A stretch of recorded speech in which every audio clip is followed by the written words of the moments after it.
the most romanticized, misrepresented, and misunderstood chapters in world history. No, not knights, not pharaohs, not Romans with fancy sandals. We're talking about pirates, the real ones.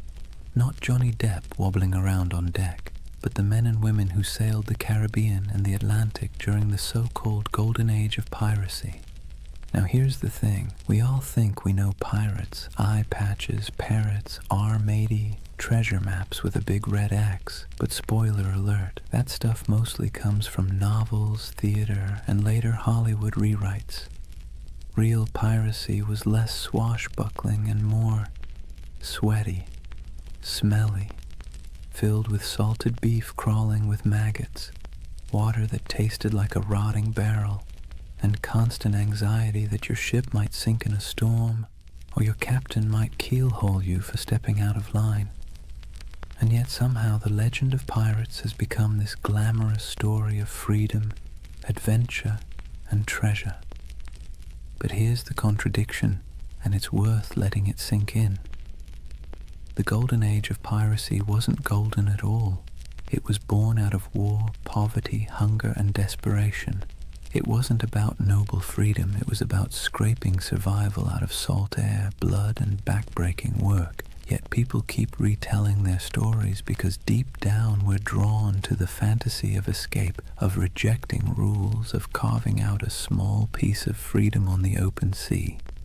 So, as you settle in, maybe dim your lights or turn on some soft background sounds, let's drift together into this world.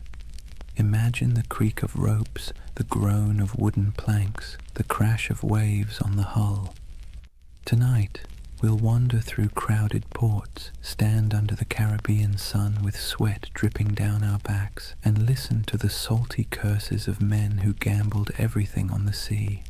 Before we start, a small ask. If you enjoy drifting off with these stories, give this video a like, and maybe even subscribe. And tell me in the comments, what's keeping you up tonight? I'd love to know. Now, let's begin our first chapter with a world teetering on the edge of chaos, just perfect for the rise of piracy. Chapter 1. A world ripe for plunder. Picture the year 1690. Europe has been locked in endless wars, Spain versus England, England versus France, the Dutch fighting everyone. The whole continent is basically one long family feud where nobody remembers what the argument was about, but everyone is still holding grudges. And while kings and queens play chess with soldiers, their colonies across the Atlantic become treasure vaults waiting to be cracked open. The Caribbean at this time was a furnace, not just from the heat, though the sun baked everything in a way that made even the shadows shimmer, but because it was where European empires collided, traded, and stole from one another. Spanish galleons hauled silver from Peru and Mexico, loading it into massive convoys that lumbered across the ocean toward Spain. English, French, and Dutch merchants sailed their own fleets filled with sugar, rum, tobacco, and enslaved Africans, commodities that would fuel entire economies back in Europe. The ports were alive with contradictions. Imagine standing on the docks of Port Royal in Jamaica around 1700. The smell hits you first: tar, rum, smoke, and human sweat. Dock workers shouted in a dozen languages, sailors stumbled drunk, their shirts stiff with salt, elegant merchants in powdered wigs strutted past barefoot fishermen hauling nets of twitching fish. The soundscape was relentless, donkeys braying, sailors cursing, coins clattering on wooden counters, priests mumbling blessings, cannons occasionally booming in the harbor just to remind everyone who was in charge. And here's the irony. These bustling colonial ports were supposed to be the crown jewels of empire, but they were also perfect breeding grounds for lawlessness. Governments thousands of miles away tried to impose order, but the reality was chaos. Governors took bribes, soldiers deserted, officials looked the other way when merchants smuggled contraband. The Caribbean was a place where, if you had a ship and a crew desperate enough, you could either make a fortune or lose everything in a week. Now think about the sailors themselves. Life at sea under a Royal Navy wasn't glamorous. It was miserable. Sailors were often press-ganged, basically kidnapped into service, dragged aboard ships against their will. Conditions were horrific. Cramped hammocks, weevil-infested bread, floggings for minor offences. Pay was late, if it ever came at all, and if you happened to survive the voyage, chances were you'd be discharged with nothing but a few coins jingling in your pocket and a body half ruined by scurvy. So when word spread that some sailors had gone rogue, ditched their oppressive commanders, seized ships and struck out as freebooters, it sounded less like criminality and more like rebellion. Piracy wasn't just a crime, it was a way out. Let's be clear though, the sea was not forgiving. It wasn't a highway of freedom. It was a gauntlet of storms, reefs, disease, and predators, both human and natural. But if you were a sailor in 1700 staring at the horizon from the deck of a crowded ship, the choice between a brutal life under a navy captain or rolling the dice with piracy might not have seemed that hard. By the turn of the century, the Caribbean had become what you might call a floating economy of risk. On one side, kings, merchants, and governors trying to keep order. On the other side, a growing army of dispossessed sailors, mercenaries, and adventurers who decided order was overrated. All it took was the right moment. A gap in empire, a weakly guarded convoy, a ship with sails trimmed just so, and fortunes could be made overnight. And so, with every galleon groaning under the weight of silver, every sugar plantation coughing up profits, and every port overflowing with sailors who'd had enough of being cheated, the stage was set. The Golden Age of Piracy wasn't born out of nowhere. It was baked into the world itself, into the trade routes, the wars, the greed, and the desperation. The seas were ready, and so were the men who would plunder them. If the late 1600s and early 1700s had a theme, it would be everybody's exhausted, broke, and kind of angry. Europe's great powers had been at each other's throats for decades, and while kings and queens could patch up peace treaties, the wars left a trail of wreckage that stretched across the Atlantic, and in that wreckage, piracy took root. Take Spain, for example. Once upon a time, Spain was the big kid on the block. They had the gold, the silver, the fleets, and the swagger to call themselves masters of the New World. But by the late 1600s, their empire looked less like a shining crown and more like a rusty bucket with holes. Wars drained their coffers, silver shipments were constantly raided, and their ships, once the pride of the seas, were often outdated and slow. Spain still had territory, but its grip was slipping, and everyone else smelled the weakness. England wasn't doing much better. Sure, they were clawing their way toward global power, but back home, ordinary sailors were being tossed around like dice in a rigged game. One year they were privateers, government-approved pirates, with papers giving them permission to plunder Spanish ships in the name of the crown. Then, suddenly, the war ended. The crown said, "Thanks for your service," and those same men were dumped ashore with no pay, no prospects, and no sympathy. Imagine fighting for your country, risking death a dozen times only to be told you were now just another unemployed vagrant clogging up the docks. The Dutch Republic had its own story. Once dominant traders, their fleets crisscrossed the globe, but wars with England and France chewed through resources, leaving fewer jobs for sailors and merchants. France, meanwhile, under the grandiose reign of Louis XIV, spent lavishly on wars, palaces, and pretty much anything shiny, leaving French colonies stretched thin and their sailors restless. The result? A perfect storm of unemployed seafarers with skills nobody wanted, except in piracy. These weren't random peasants deciding to play pirate for fun. These were trained men, veterans of naval battles, gunners who could load a cannon in seconds, carpenters who could patch a hull under fire, navigators who could steer through reefs in the dark, armies of skilled but bitter men, all with the same problem. No empire wanted to pay them anymore. And here's where it gets ironic. These empires had essentially created their own monsters. When Spain and England handed out letters of marque, those little slips of paper that legalized piracy during wartime, they encouraged men to attack enemy shipping. Privateers like Sir Francis Drake in the 1500s became national heroes. But once peace returned, those same activities suddenly became criminal. Imagine working for Uber, then one day Uber shuts down and declares, by the way, anyone still driving is now a car thief. That's what happened to thousands of seafarers who had been told plunder was patriotic until it wasn't. So what do you do when the wars end, your government abandons you, and you still have the skills to handle a ship and fire a cannon? You keep doing what you know best, but now for yourself. You keep raiding ships, you keep seizing cargo, you keep living by the sword, or in this case, the cutlass. Piracy wasn't just desperation, it was habit. It was a profession that governments themselves had encouraged and then tried to disown. This collapse of empire control didn't just happen on land.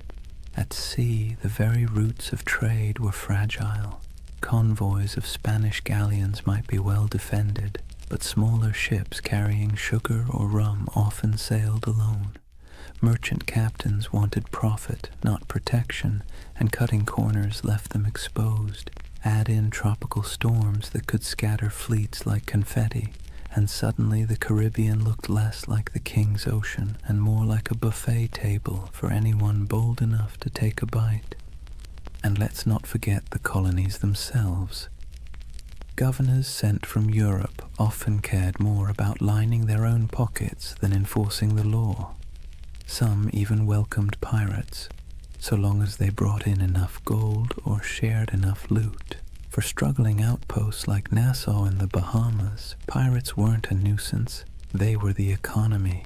It's hard to enforce anti-piracy laws when half your town depends on stolen goods to survive, so piece by piece the mighty grip of empire loosened. Spain couldn't patrol all its waters.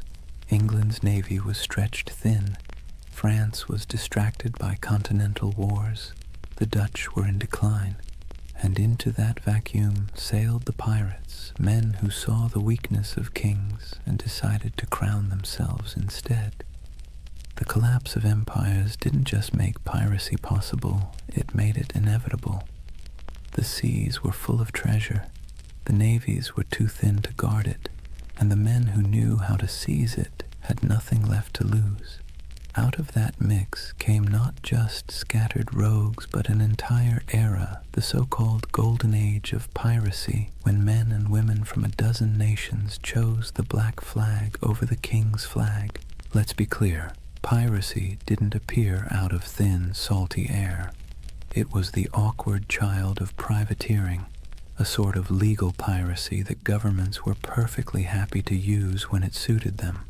To understand how privateers turned into pirates, you have to look at how the lines between hero of the crown and villain of the seas were about as thin as a ship's rope after a rat problem. Privateering was, in theory, simple. A government at war, say England against Spain, would hand out a letter of marque.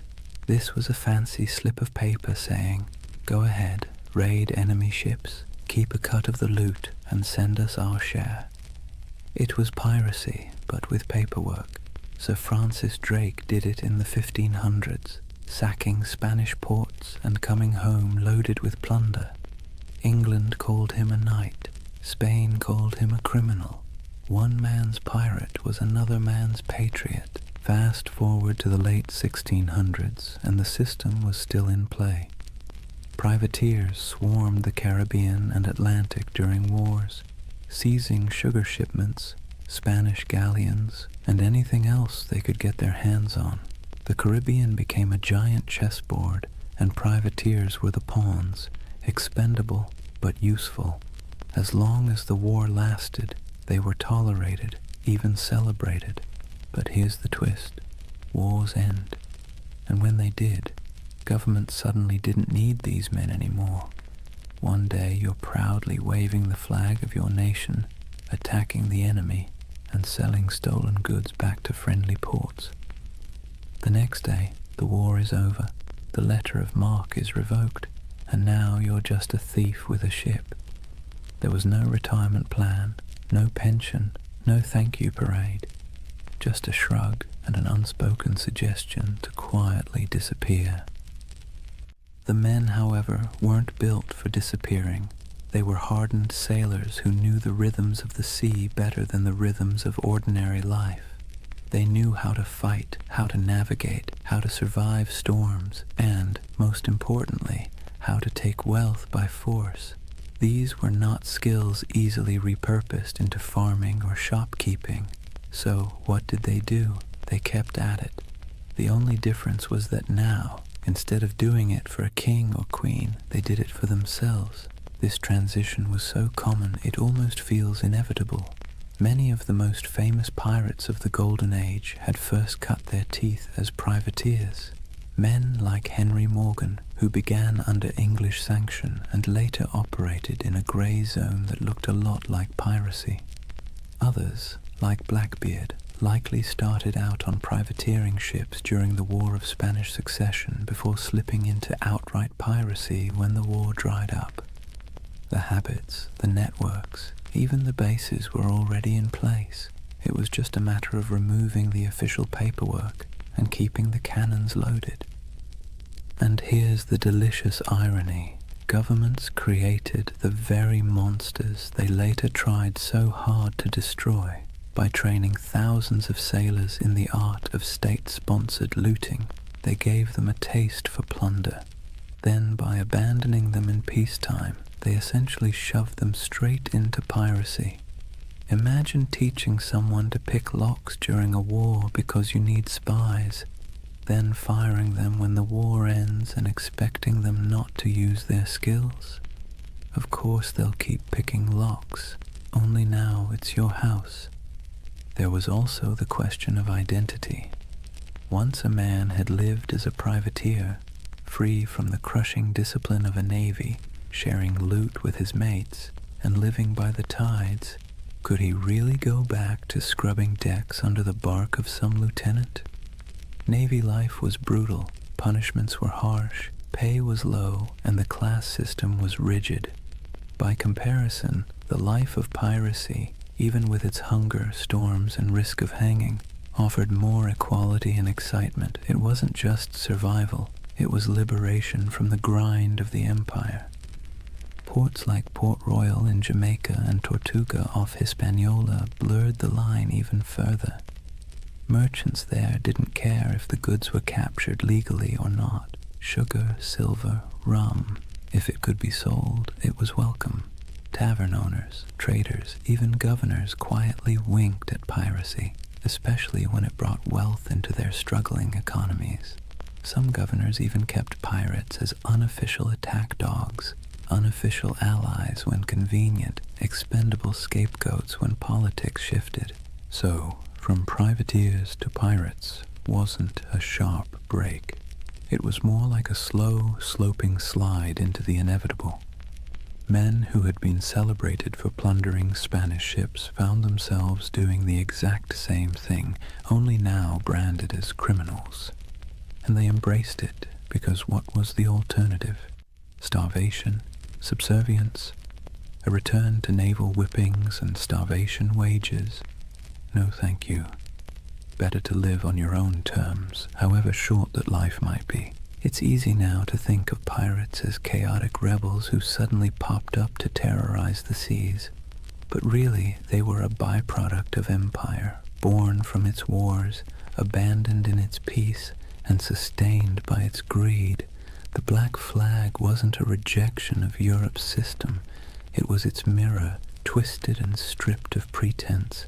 So when we picture those ragged sails appearing on the horizon, it wasn't random lawlessness at sea. It was the logical conclusion of policies that blurred morality for convenience. Privateering was piracy in a fancy coat, and piracy was privateering with the coat torn off, and for the men who lived it, there wasn't much difference at all. Now let's imagine, for a moment, what happens when thousands of unemployed sailors, disgruntled privateers, and general misfits all end up in the same place. No law, no oversight, no queen wagging her finger from across the ocean. Just wide open seas, islands thick with sugarcane and palm trees, and ports desperate for trade, even if that trade came dripping with blood. Welcome to the Pirate Republic, a loose patchwork of havens across the Caribbean that briefly turned outlaw life into a kind of anti-establishment experiment. The most famous of these havens was Nassau, on New Providence Island in the Bahamas. Today it's a tourist destination with beach chairs and cruise ships. Back then, it was more like a dusty stage set built for chaos. The island's harbor was shallow, perfect for the smaller, nimble pirate ships, but treacherous for the heavier Navy vessels. That natural advantage made Nassau nearly untouchable, and so it blossomed into the unofficial capital of piracy. If London was the beating heart of empire, Nassau was the loud, drunken laugh echoing across the Atlantic. Life in Nassau was a strange mix of desperation and freedom. Picture ramshackle huts leaning against each other like tired sailors, taverns spilling music and shouting into the night, and the constant smell of rum, sweat, and salt. Pirates from every corner of the Atlantic crammed together, English, French, Dutch, African, even a few indigenous sailors who'd escaped the crushing grip of European colonization. The result was something Europe would never have tolerated back home, a society stitched together by outcasts, running on booze, barter, and the occasional cannon. What made it so intoxicating was the sense of equality. A runaway slave could find a berth on a pirate ship and suddenly be treated, at least relatively speaking, like an equal. A woman could dress as a man, grab a cutlass, and carve her place on deck. Anne Bonny and Mary Read, two of the most famous pirates in history, lived that very reality. The rigid hierarchies of Europe, lords and serfs, captains and peasants, broke down in Nassau's taverns. Everyone was broke, everyone was sunburned, everyone was one bad decision away from the noose. That kind of shared peril made for a twisted kind of democracy. And then there was Tortuga off the coast of Hispaniola. French buccaneers had started it as a base in the 17th century, and over time it became another pirate haunt. Tortuga was wilder, less organized than Nassau, but it shared the same energy, a place where authority didn't reach. Port Royal in Jamaica, before an earthquake literally dropped half of it into the sea in 1692, was the original pirate playground. It was called the wickedest city on earth, a place where taverns outnumbered churches and every second house was either a brothel or a gambling den. Imagine Las Vegas, but with more cannons and fewer neon lights. These places weren't just drunk paradises, they were strategic. Pirates needed somewhere to fix ships, sell stolen goods, and recruit new crews. Without havens, piracy would have been short-lived. With them, it flourished. Merchants, governors, and tavern owners often looked the other way, because piracy was good for business. Silver, sugar, indigo, rum, it all flowed into these ports. And once it was in the market, who really cared where it had come from? The world's first free trade zones, if you like, just with more swashbuckling.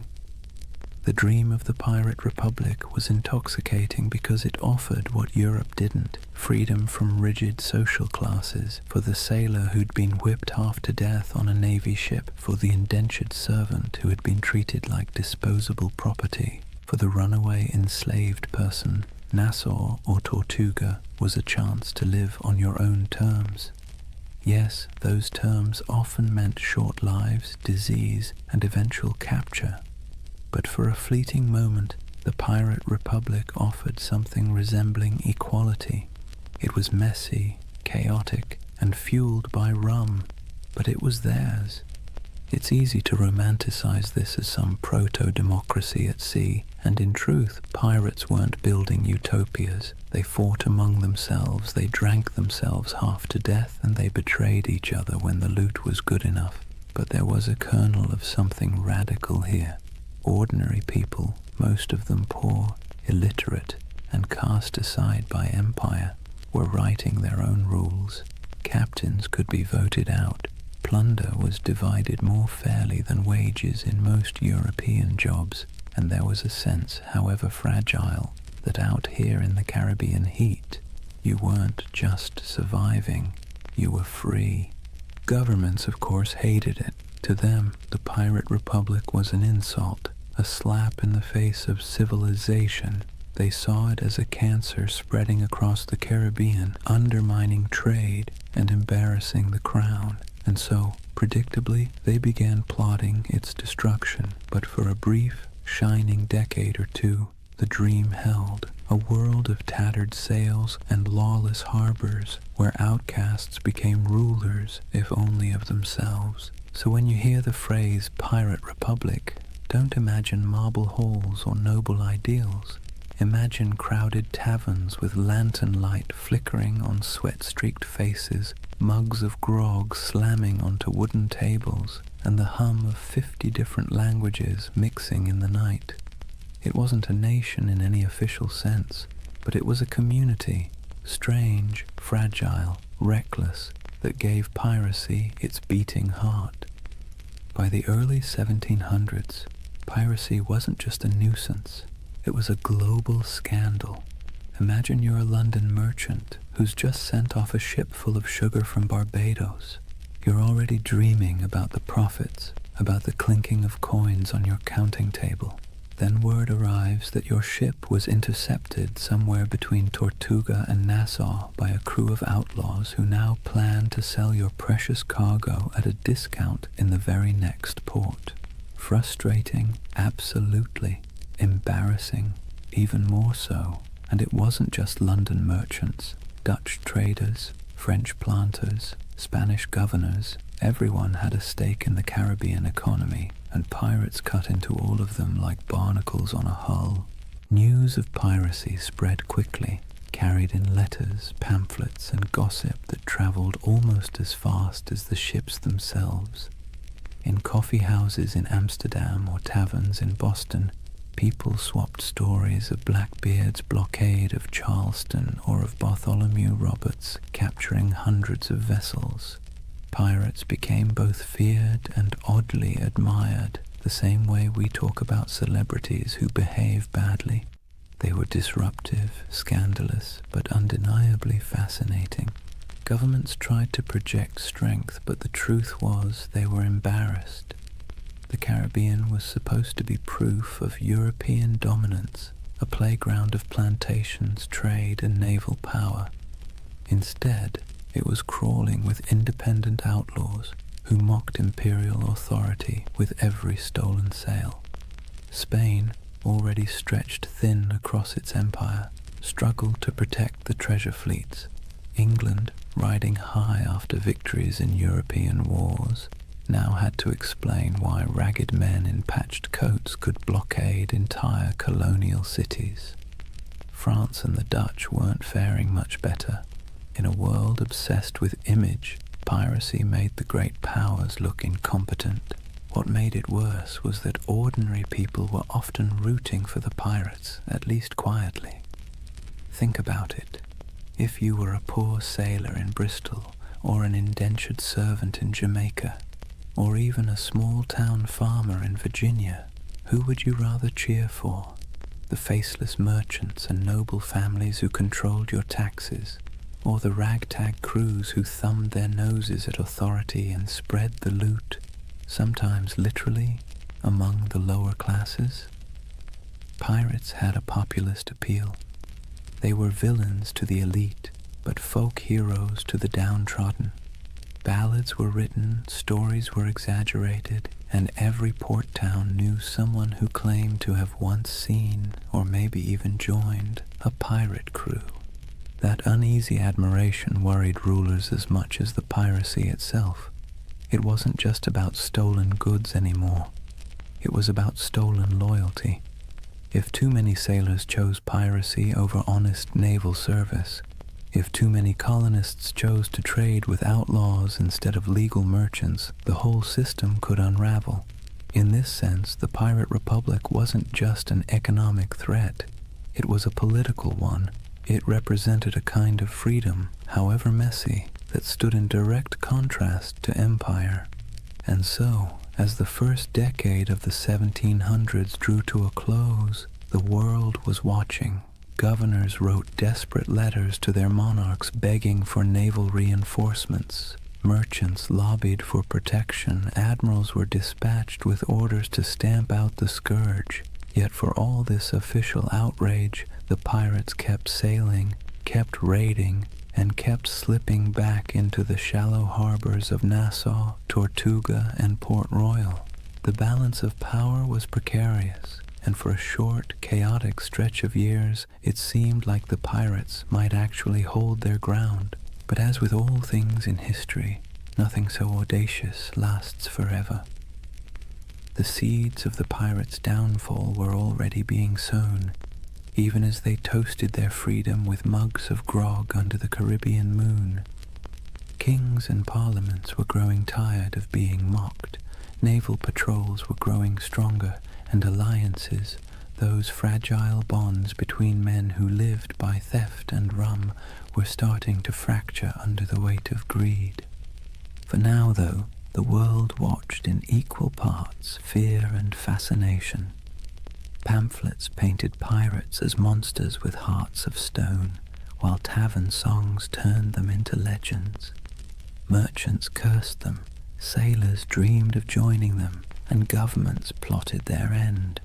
The Golden Age of Piracy was in full swing, and like all golden ages, it glittered brightest just before the fall. Chapter 2. The Pirate's Life, Grit, Glory, and Grievance. So, let's get something straight right at the start. Life on a pirate ship was not a Caribbean holiday. You've probably seen the romantic paintings.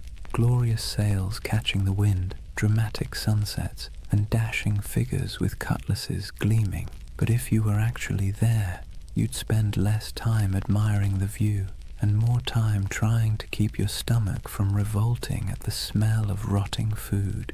The pirate's life, while freer than serving in the Navy or laboring on a plantation, was still back-breaking, filthy, and endlessly uncomfortable. Imagine waking up below deck in the humid Caribbean heat. The air is thick, cloying, and full of the stink of unwashed bodies, damp wood, and tar. The ceiling is so low that you can't even stand upright. Rats scuttle across the beams, and you can hear the groan of the ship as it shifts against the waves. The pirate life didn't come with feather beds. You'd likely be sleeping on rough planks, maybe with a scrap of canvas for a blanket if you were lucky.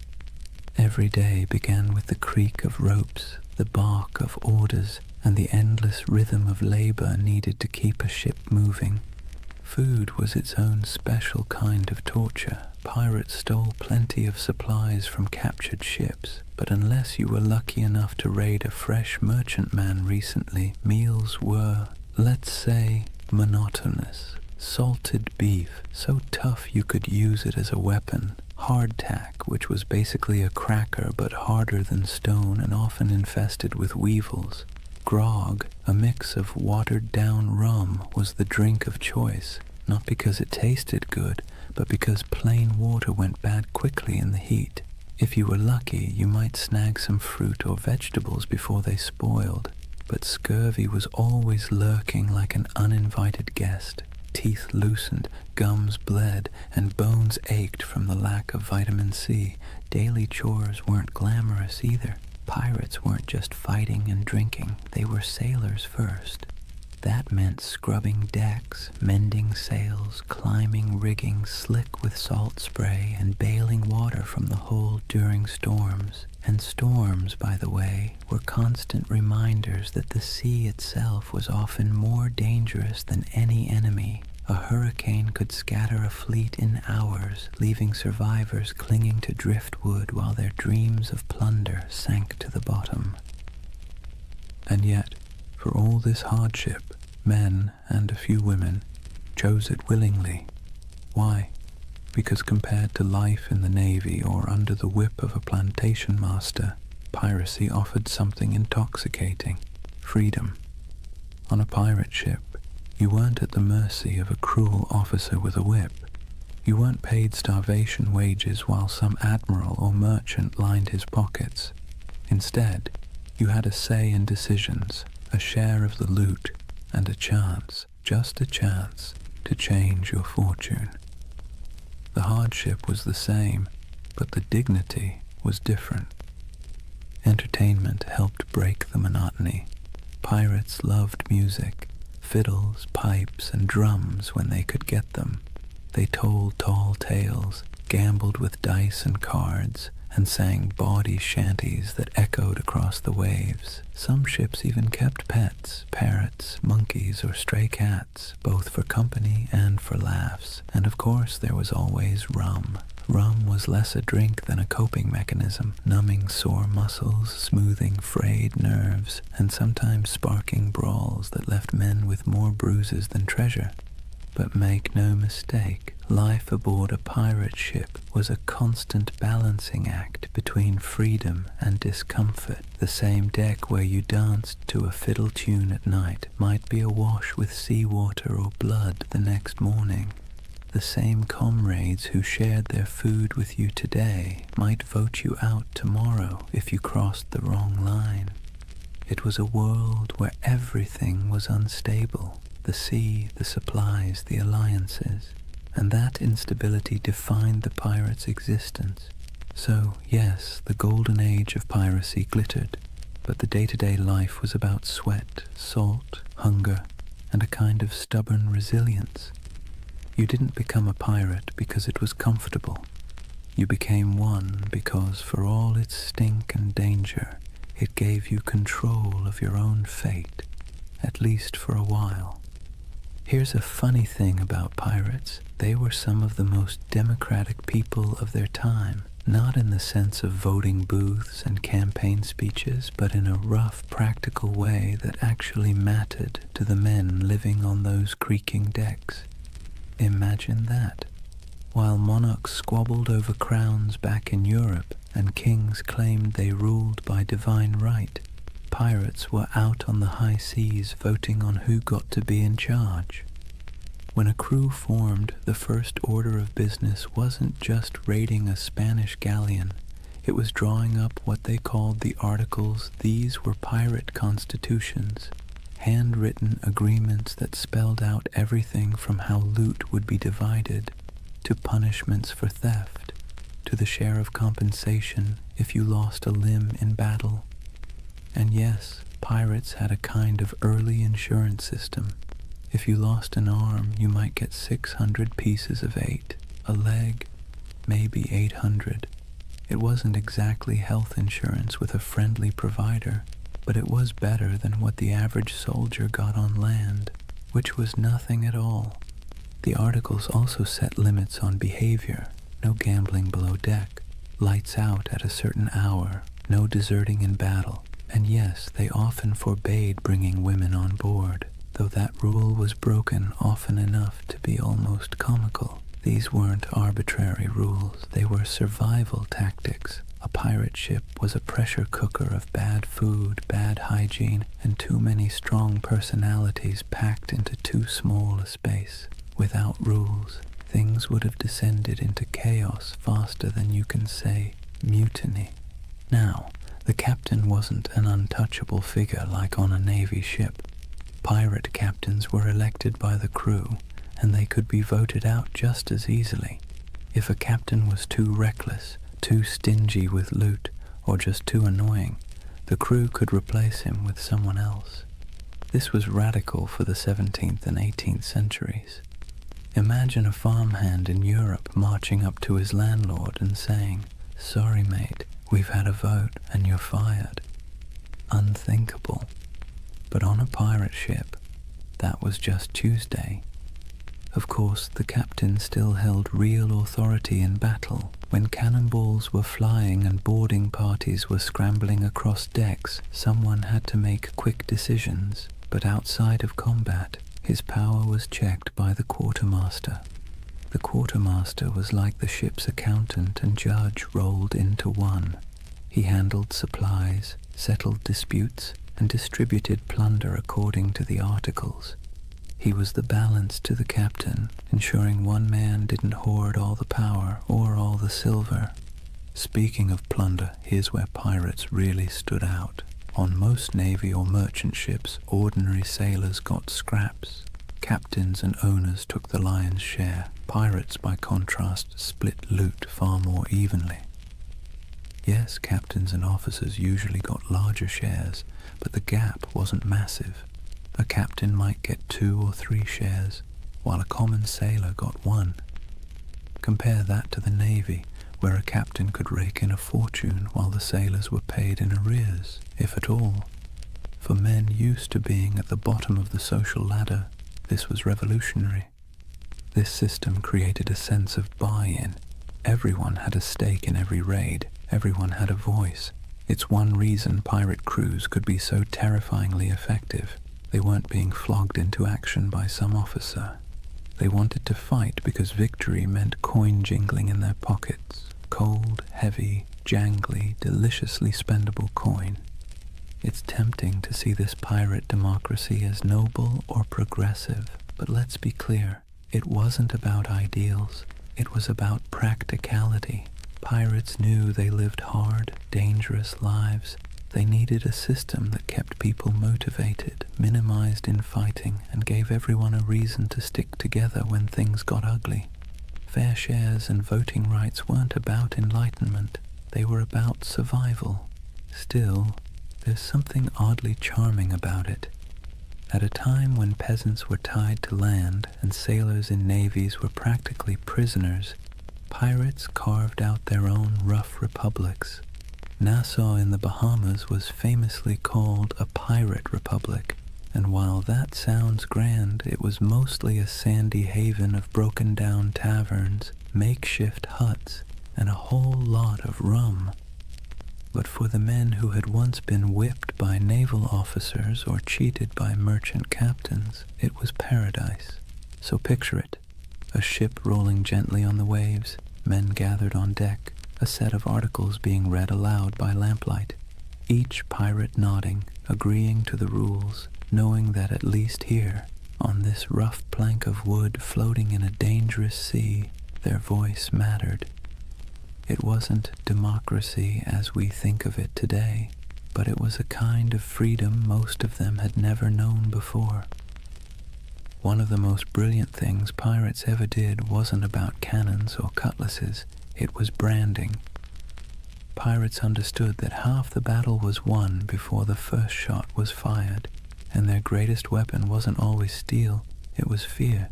They cultivated it, packaged it, and sold it with skulls and crossbones.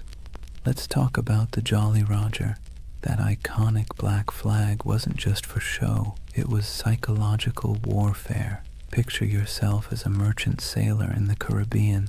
You're already nervous. The sea is treacherous, storms are brutal, and half your crew is seasick. Suddenly, you spot a ship on the horizon raising a black flag, its canvas snapping in the wind. Painted on it is a grinning skull, a pair of crossed bones, maybe even an hourglass dripping sand. You know instantly these are not friendly visitors. You have a choice: surrender and hope for mercy, or fight and almost certainly die. And here's the genius. Most merchant crews didn't fight. They gave up. Pirates knew that if they could terrify you into surrender, they could plunder your ship without firing a shot, without losing a man, and without wasting precious gunpowder. The Jolly Roger was essentially the world's first corporate logo, and it worked like a charm. But flags weren't the only symbols. Pirates loved spectacle. Some captains made themselves into walking horror shows. Blackbeard, for example, tied slow-burning fuses into his beard before battle. Imagine a man storming across your deck with his hair literally on fire, eyes wild, smoke curling around his face like some demon from the deep. That's not just intimidation, that's theater. He was turning himself into a nightmare that sailors would retell in every port from Jamaica to London. Superstition also ran deep. These were men who spent their lives on the unpredictable sea, so of course they looked for signs, omens, and rituals. Whistling on board was considered bad luck because it might whistle up a storm. Bananas were famously avoided on ships, tied to tales of vanished vessels and mysterious deaths. Cats, on the other hand, were seen as good luck, their twitching tails thought to calm the winds. Some pirates tattooed symbols for protection, crosses, anchors, mermaids, inked in crude lines that doubled as badges of identity and talismans against doom. Then there were the rituals before battle. Some crews would gather for a speech, others for a raucous round of rum-fueled singing. There might be a drum beat or a chant, something primal to stir courage. Pirates knew the value of theatre not just for their enemies, but for themselves. Fear is contagious, and courage sometimes needs a costume. Music, too, had its place. Sea shanties weren't just entertainment. They were tools for survival, helping men row or haul ropes in rhythm, but they also bound crews together, creating unity in sound and spirit. Picture the dark deck of a ship, waves crashing, lanterns swaying, and a chorus of rough voices rising into the night, carrying equal parts defiance and desperation. Symbols and superstitions gave pirates an edge. They were outnumbered and outgunned by naval powers, but they turned reputation into a weapon. Every skull painted on a flag, every whispered tale of a flaming bearded captain, every ritual chant before a raid, it all worked to magnify their presence far beyond their actual numbers. They made themselves larger than life, monsters of the sea, shadows that haunted every merchant sailor's imagination. And the beauty of it, most of it cost nothing. A painted flag, a dramatic entrance, a bit of theatrical madness. Pirates didn't need massive armies or endless treasuries. They needed fear, and they knew how to conjure it. So next time you see that skull and crossbones, remember, it wasn't just a warning, it was a brand, a promise of chaos. A theater of fear that made the legend of piracy far bigger than the men themselves. For all the flags and fiery beards, life aboard a pirate ship wasn't just about battle. In fact, most days weren't spent fighting at all. They were spent doing the very ordinary, very human things that bound a crew together, eating, talking, laughing, and finding scraps of comfort in a world made of salt and splinters. Let's start with food, because nothing unites or divides a crew faster than the question of dinner. Pirate diets were, to put it politely, uninspiring. Salted beef or pork, rock-hard ship's biscuit crawling with weevils and barrels of dried peas were the staples. Water turned slimy after a few weeks, so rum, watered down into grog, became the drink of choice. The thing is, pirates ate much the same as navy crews or merchant sailors, but they sometimes had an advantage. Because pirates plundered fresh food and drink whenever possible, they could actually eat better than the men they robbed. A captured merchant ship might yield cheese, citrus fruit, coffee, sugar, or even delicacies like cocoa or spices. For a brief time, life on the high seas could taste a little less like mold and more like luxury. But food was more than sustenance. It was ritual. Sharing a meal created unity. Imagine a crew gathered on deck, bowls in hand, gnawing at salted meat and joking about who got the biscuit with the most maggots. It was grim humor, sure, but humor all the same. A bad meal, eaten together, still forged bonds.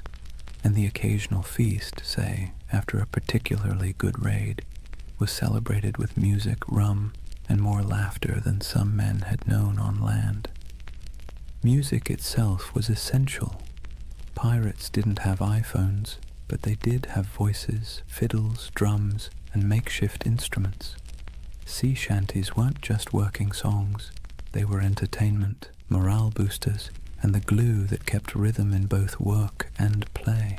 Picture the rough chorus rising under the stars, a drum tapping time, a fiddle screeching out a tune stolen from some tavern ashore. These weren't trained choirs, but the sound was raw, communal, and strangely beautiful. It stitched men together, reminding them that even in isolation, they belonged to something larger. Then there were the games. Dice and cards were popular, played with stakes as modest as tobacco or as reckless as shares of loot. Wrestling matches and contests of strength filled idle hours, with men cheering on their favorites. Betting on the outcome wasn't just fun, it was a way of creating drama in a life that could otherwise drag on in monotonous days of empty horizon. And let's not overlook the surprising inclusivity aboard pirate ships. Escaped slaves often joined pirate crews, where they could earn equal shares of plunder instead of chains. Women, though rare, found roles too, sometimes as disguised sailors, sometimes openly accepted as fighters or partners. Life aboard a pirate ship was brutal, but in its own odd way, it offered opportunities for outsiders that rigid societies on land never would. In these small details, the shared meals, the rowdy songs, the roll of dice, we see the human side of piracy. Beneath the myth of cutthroats and raiders was a community of men and women who found ways to survive, to laugh, and even to belong. Their ships were floating worlds, part prison, part family, part workplace, part tavern. And while the dangers of storms, disease, and naval patrols never disappeared, these ordinary moments gave piracy its texture, the rhythm of humanity beneath the roar of cannons. So when you picture pirates, don't just imagine black flags and treasure chests. Imagine the sound of dice clattering on a barrel lid, the smell of salted pork frying in a pan, the laughter of men half drunk on rum, and the scratchy notes of a fiddle floating over the sea at night. That too was the pirate's life, not just violence and fear, but moments of messy, ordinary humanity carved out in the vast loneliness of the ocean. For all the adventure, freedom, and strange democracy of pirate life, you have to ask the question, why did so many men and a few women decide that piracy was worth the risk of hanging, drowning, or dying from scurvy in some forgotten corner of the sea? The answer, as usual, has less to do with romance and more to do with grievance. Pirates were not born with skulls and crossbones on their flags. Most of them were men who had been used, abused, and discarded by the very empires that later called them criminals. Take the average sailor in the early 1700s. His life was a cruel contract, low pay, brutal discipline, and punishments that bordered on torture. The British Navy in particular ran on forced service. Impressment gangs snatched men off the streets, dragging them aboard ships where they might serve years against their will. Once aboard, they were flogged for minor infractions, fed poorly, and often paid late, if at all. It was a life so grim that joining a pirate crew, where you at least got a vote, a share of plunder, and the occasional feast, looked less like criminality and more like opportunity. Then there were the privateers. These men had once sailed under legal commissions, essentially hired by governments to plunder enemy ships during wartime. But when treaties were signed and peace declared, those commissions were revoked. Overnight, skilled sailors became unemployed and unwanted. Some went home to poverty. Others, unwilling to give up the taste of plunder or unable to find work, simply kept raiding. The difference was only paperwork. Yesterday's patriot privateer was today's villainous pirate. Economic desperation played its part too.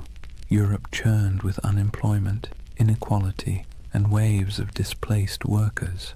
Colonies offered work, but much of it was brutal plantation labor or indentured servitude. If you were poor, your choices were few. Toil endlessly for scraps on land, serve miserably in the navy, or gamble your life on piracy, where at least the rewards were immediate, tangible, and occasionally extravagant. Even a short run of luck could mean pockets full of coin, fine clothes stripped from captured merchants, or a chance to live like a king for a few weeks before it all fell apart. And make no mistake, piracy was a protest of sorts. Pirates didn't just steal. They struck at the heart of the empires that had used them. They targeted Spanish treasure fleets, English merchants, and French plantations. Their defiance wasn't couched in noble speeches, but in cannon fire and audacious raids. To kings and governors, they were parasites. To many of the poor, they were folk heroes, men who thumbed their noses at the powers that had left them to starve. But grievances went deeper than economics. Pirates carried personal grudges, captains who had beaten them, navies that had cheated them of wages, merchants who had treated them as expendable. To hoist the black flag was not only to seek fortune, but also to take revenge on a world that had never cared if they lived or died. So when you picture pirates shouting and firing cannons, remember the bitterness beneath it all. Their laughter around the rum barrel was fueled by the knowledge that they had nothing to lose and everything to snatch. Their democracy at sea was born not from lofty ideals, but from anger at systems that had denied them dignity on land. Piracy was grievance turned into lifestyle, protest turned into plunder. That's why the Golden Age of Piracy still lingers in our imagination. Beneath the noise of cannons and the gleam of treasure, it was the story of men who had been pushed too far, who decided that if the world offered them no justice, they would carve out their own, on their own terms, with black flags snapping in the wind. Chapter 3. Legends of the Black Flag. If the first half of piracy's golden age was about survival, grievance, and reinvention, the second half was about faces, human faces, twisted into masks of legend. Because when we talk about pirates, we rarely remember the ordinary nameless sailor swabbing the deck or the hungry man who joined a crew for a share of bread and rum. We remember the icons, the ones whose names still echo like thunder across centuries. Blackbeard, Calico Jack, Anne Bonny, Mary Red, and Bartholomew Roberts. They were larger-than-life figures, painted by both truth and exaggeration, until they became less people and more symbols of defiance. Take Edward Teach, better known as Blackbeard. He understood something fundamental about human nature. Fear gets results. He grew his beard long and black, twisting it into braids tied with slow-burning fuses. Before battle, he would light them so smoke curled around his face, making him look like a demon rising from the sea. The truth? He may have killed fewer men than you'd think, often relying on intimidation to win without a fight. But his legend was so terrifying that many surrendered without firing a shot. It was theater as much as piracy, and it worked. Then there was Calico Jack Rackham, named for his fondness for bright, flamboyant clothing made of calico. He wasn't the most successful pirate, nor the most ruthless, but he had something else: charisma. He cultivated an image of style, flair, and daring, hoisting a version of the Jolly Roger with crossed swords beneath a skull. His exploits were bold but often bungled, yet his story endures because of the people he sailed with. Two of the most famous women pirates in history, Anne Bonny and Mary Red, broke every rule written by their time. Both disguised themselves as men when necessary, fought alongside their crewmates, and shocked the world by simply existing in a profession supposedly reserved for brutal men. They cursed, they carried pistols, and they demanded to be treated as equals. Stories tell of Anne shouting at her fellow pirates during a fight, furious that they were cowering below deck while she and Mary stood on, firing back at attackers. Were all the tales true?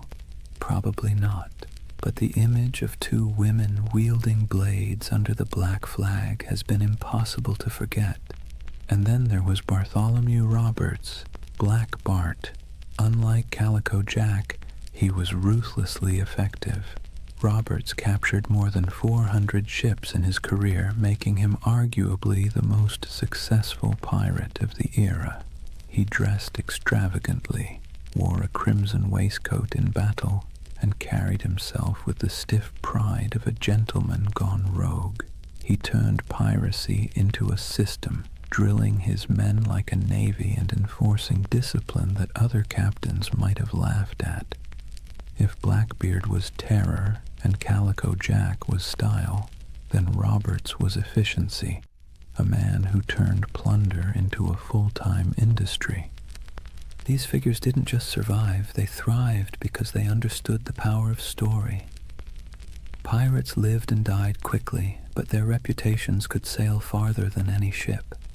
Merchants whispered their names in fear, tavern-goers retold their exploits in drunken awe, and pamphleteers in London exaggerated every detail to sell more copies. Legends inflated as fast as the sails of a ship in strong wind, until the line between man and myth blurred completely. So when you picture the Golden Age of Piracy, don't just imagine faceless crews swarming merchant ships. Picture these icons at the prow, beards smoking, calico shirts blazing with color, women fighting defiantly against all odds, crimson jackets flashing in the sun. They were performers as much as criminals, masters of spectacle, writing themselves into history by sheer audacity. That's why they endure, not because they lived long lives, they didn't, but because they played their roles so well that centuries later we still remember their stage. If pirates were actors on the stage of the sea, then Edward Teach, Blackbeard, was the undisputed director of horror. He understood better than almost anyone else that violence wasn't always necessary if you could make your enemies believe it was inevitable. His greatest weapon wasn't his cutlass or pistols, but the terrifying image he constructed of himself. Imagine this.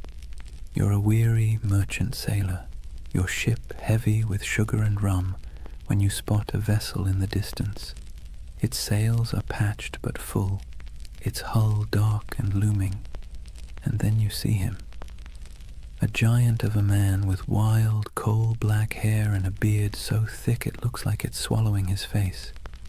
He's tied slow-burning fuses into his braids, sparks spitting, smoke curling around him as if he's stepped straight out of hell. The sight alone is enough to send shivers through the toughest crew. Guns are loaded, cannons are aimed, but more often than not, the merchant ship simply lowers its colors and surrenders. Why fight when the devil himself has shown up to collect? Here's the funny part. For all his terrifying image, Blackbeard wasn't actually the most bloodthirsty pirate. In fact, his ledger of confirmed kills was surprisingly slim compared to others. He didn't need to spill blood when his performance did the work for him. He crafted a persona so fearsome that it did the fighting long before the first cannonball flew. Think about it. Would you rather battle a man who looked like your neighbor or a smoke-shrouded demon who seemed to revel in chaos? Most captains chose the wiser option and handed over their cargo. Blackbeard also knew the value of spectacle beyond the battlefield. He cultivated stories about himself, feeding into his myth. He'd fire pistols in the air just to startle his own crew. He once blockaded the entire port of Charleston, South Carolina, holding the city hostage until he was supplied with medicine. This wasn't just piracy, it was theater on a grand scale, a demonstration that one man and a few ships could humiliate an entire colony. It was both ridiculous and awe-inspiring. But beneath the smoke and noise, Blackbeard was a practical man. He divided plunder with some fairness, treated his crew as partners more than slaves, and knew when to negotiate. He wasn't some mindless brute. He was calculated. His use of fear wasn't just for show. It was a strategy that minimized actual risk. Why fight bloody battles when you can win by reputation alone? Still, his career was short. He rose fast and fell faster. By 1718, the British Crown, tired of his antics and the disruption of trade, decided it had had enough. Lieutenant Robert Maynard lured him into a trap off the coast of North Carolina. In a brutal fight, Blackbeard was shot and slashed repeatedly before finally going down. His severed head was hung from Maynard's ship like a grotesque trophy, a final theatrical image for a man who had lived by performance. And yet, did death end the legend? Not at all. If anything, it sealed it. Blackbeard's ghost was said to haunt the waters where he died, his headless body swimming in the waves, searching for its lost skull. Fishermen swore they saw his spectral ship, the Queen Anne's Revenge, drifting silently across the horizon. Whether or not any of it was true didn't matter. The myth had already outgrown the man.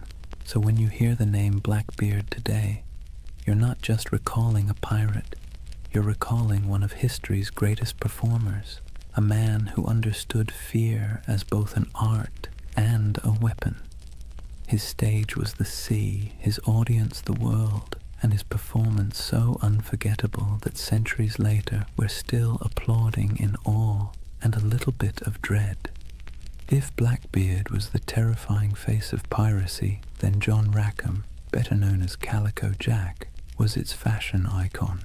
The man wasn't particularly fearsome, nor was he especially successful compared to others, but he had something almost as valuable as gold: style. His nickname came from the brightly patterned calico coats he wore, loud enough to be seen from a mile away.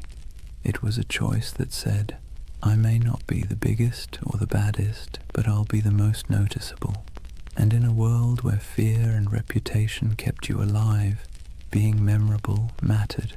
Calico Jack's story would likely have been a footnote in the annals of piracy, if not for two extraordinary women who joined his crew, Anne Bonny and Mary Read.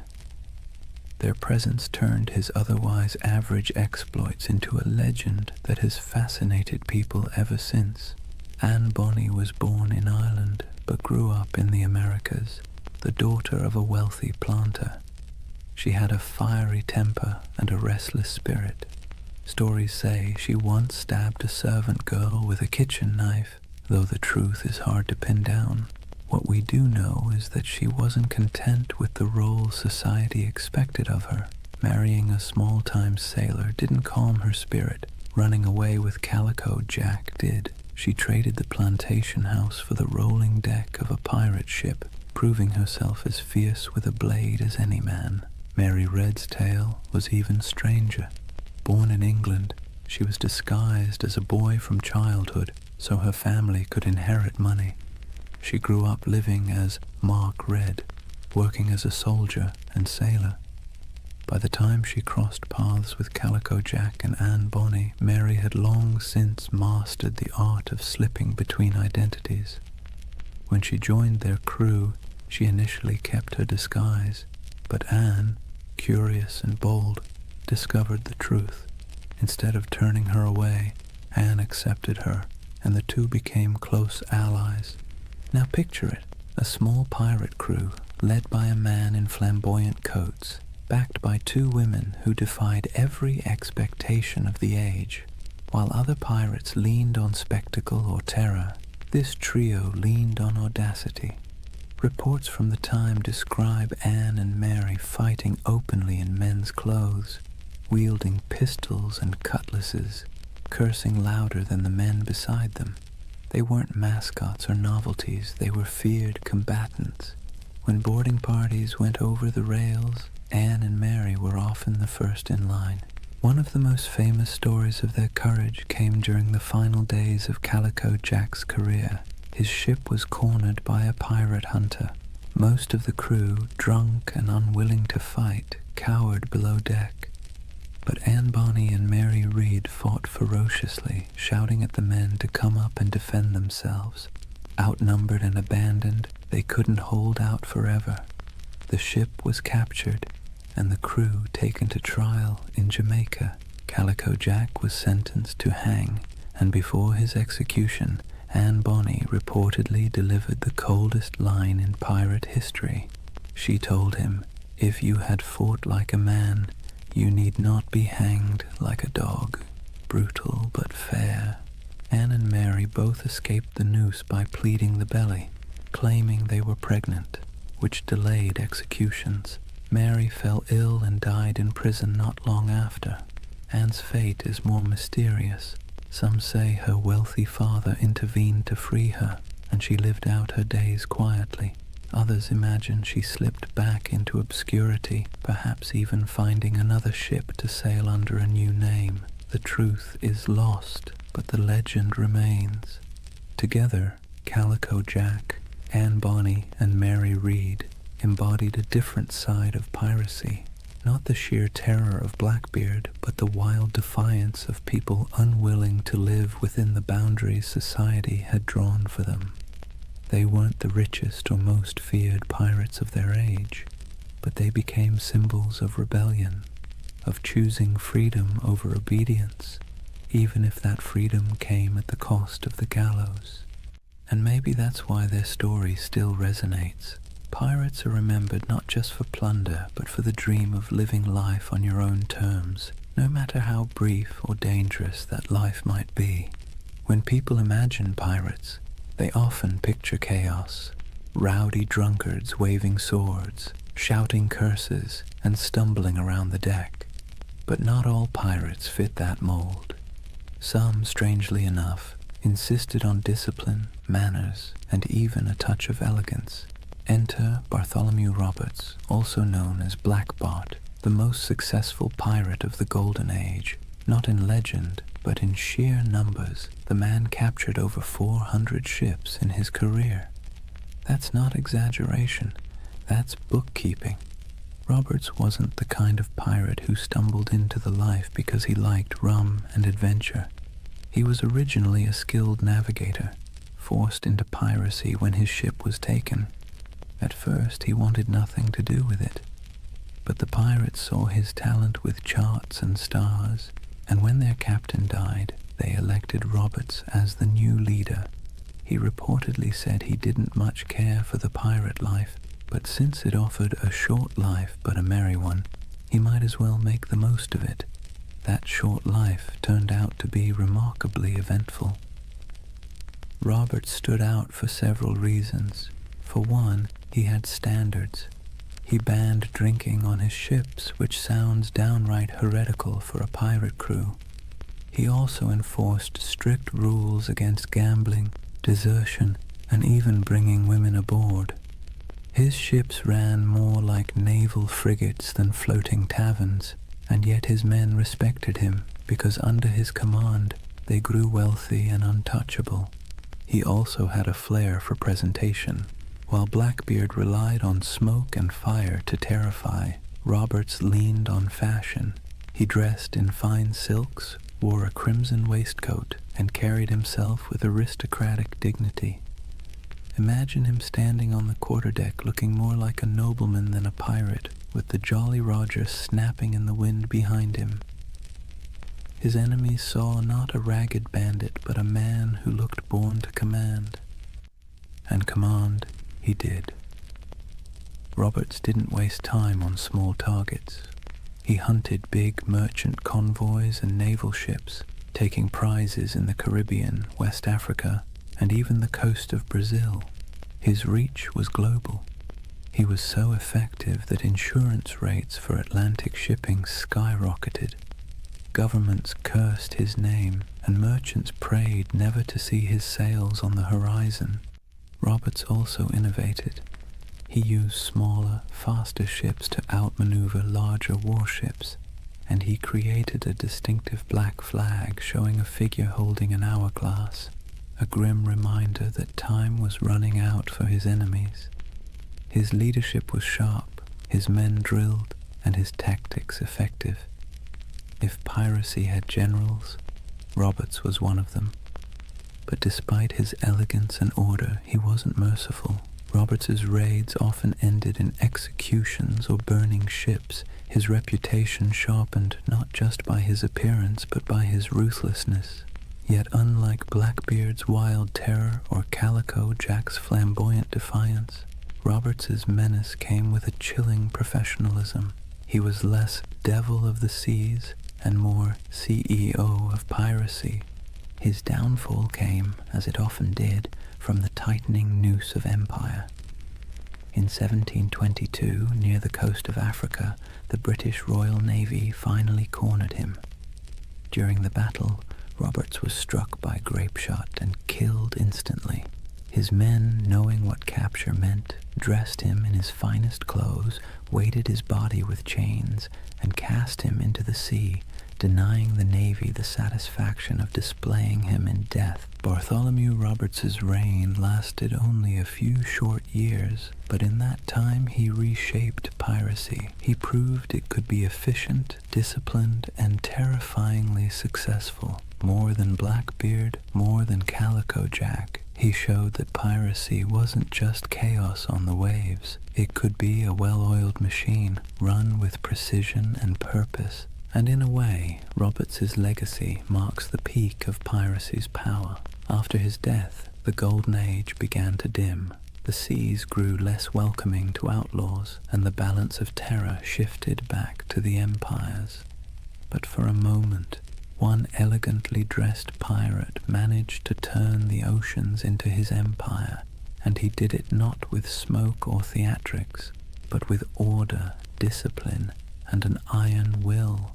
If pirates were remembered only for their hunger, sickness, or sunburn, the Golden Age wouldn't have stuck in our imagination. What really carved them into legend were the moments when ragged crews on creaking ships went toe-to-toe with empires and lived to tell the tale. These were the epic raids and showdowns that spread their reputation across oceans like wildfire, whispered from tavern to tavern, and exaggerated until they felt larger than life. Let's start with the Caribbean, where Spanish galleons groaned under the weight of treasure hauled from the New World. These ships were floating vaults, packed with silver from Peru, gold from Mexico, and spices from across the empire. They were also well-armed and heavily guarded, but that didn't always save them. Pirates struck with speed, knowing that a single galleon could fund a lifetime. Stories circulated of bold raids where men climbed aboard under musket fire, smoke filling the decks as treasure chests were dragged away. The truth was often messier, with smaller victories and more frustration, but the image of pirates plundering Spanish treasure ships became the core of their legend. Then there were the blockades, audacious acts where pirates essentially declared themselves rulers of the sea. Imagine sailing into a harbor, dropping anchor across the entrance, and holding an entire town hostage. That's exactly what Blackbeard did at Charleston in 1718. For nearly a week, he strangled the city's trade, capturing ships and ransoming hostages. The people of Charleston, terrified of massacre, had no choice but to give in to his demands. It wasn't just robbery, it was theater, a statement to the world that pirates could hold whole cities in the palm of their hands. Other raids were more brutal, like the infamous attack on Ouida on the coast of Africa by Bartholomew Roberts. Roberts stormed the harbor, seizing ships, killing crews, and leaving smoking wrecks behind him. His reach across continents showed how piracy had gone global. It wasn't just the Caribbean anymore. It was the Atlantic, Africa, Brazil, anywhere trade sailed and wealth moved. But the stories weren't just about treasure. They were about battles fought against impossible odds. Pirate crews often faced warships far larger than their own. When they won, it wasn't just luck, it was tactics.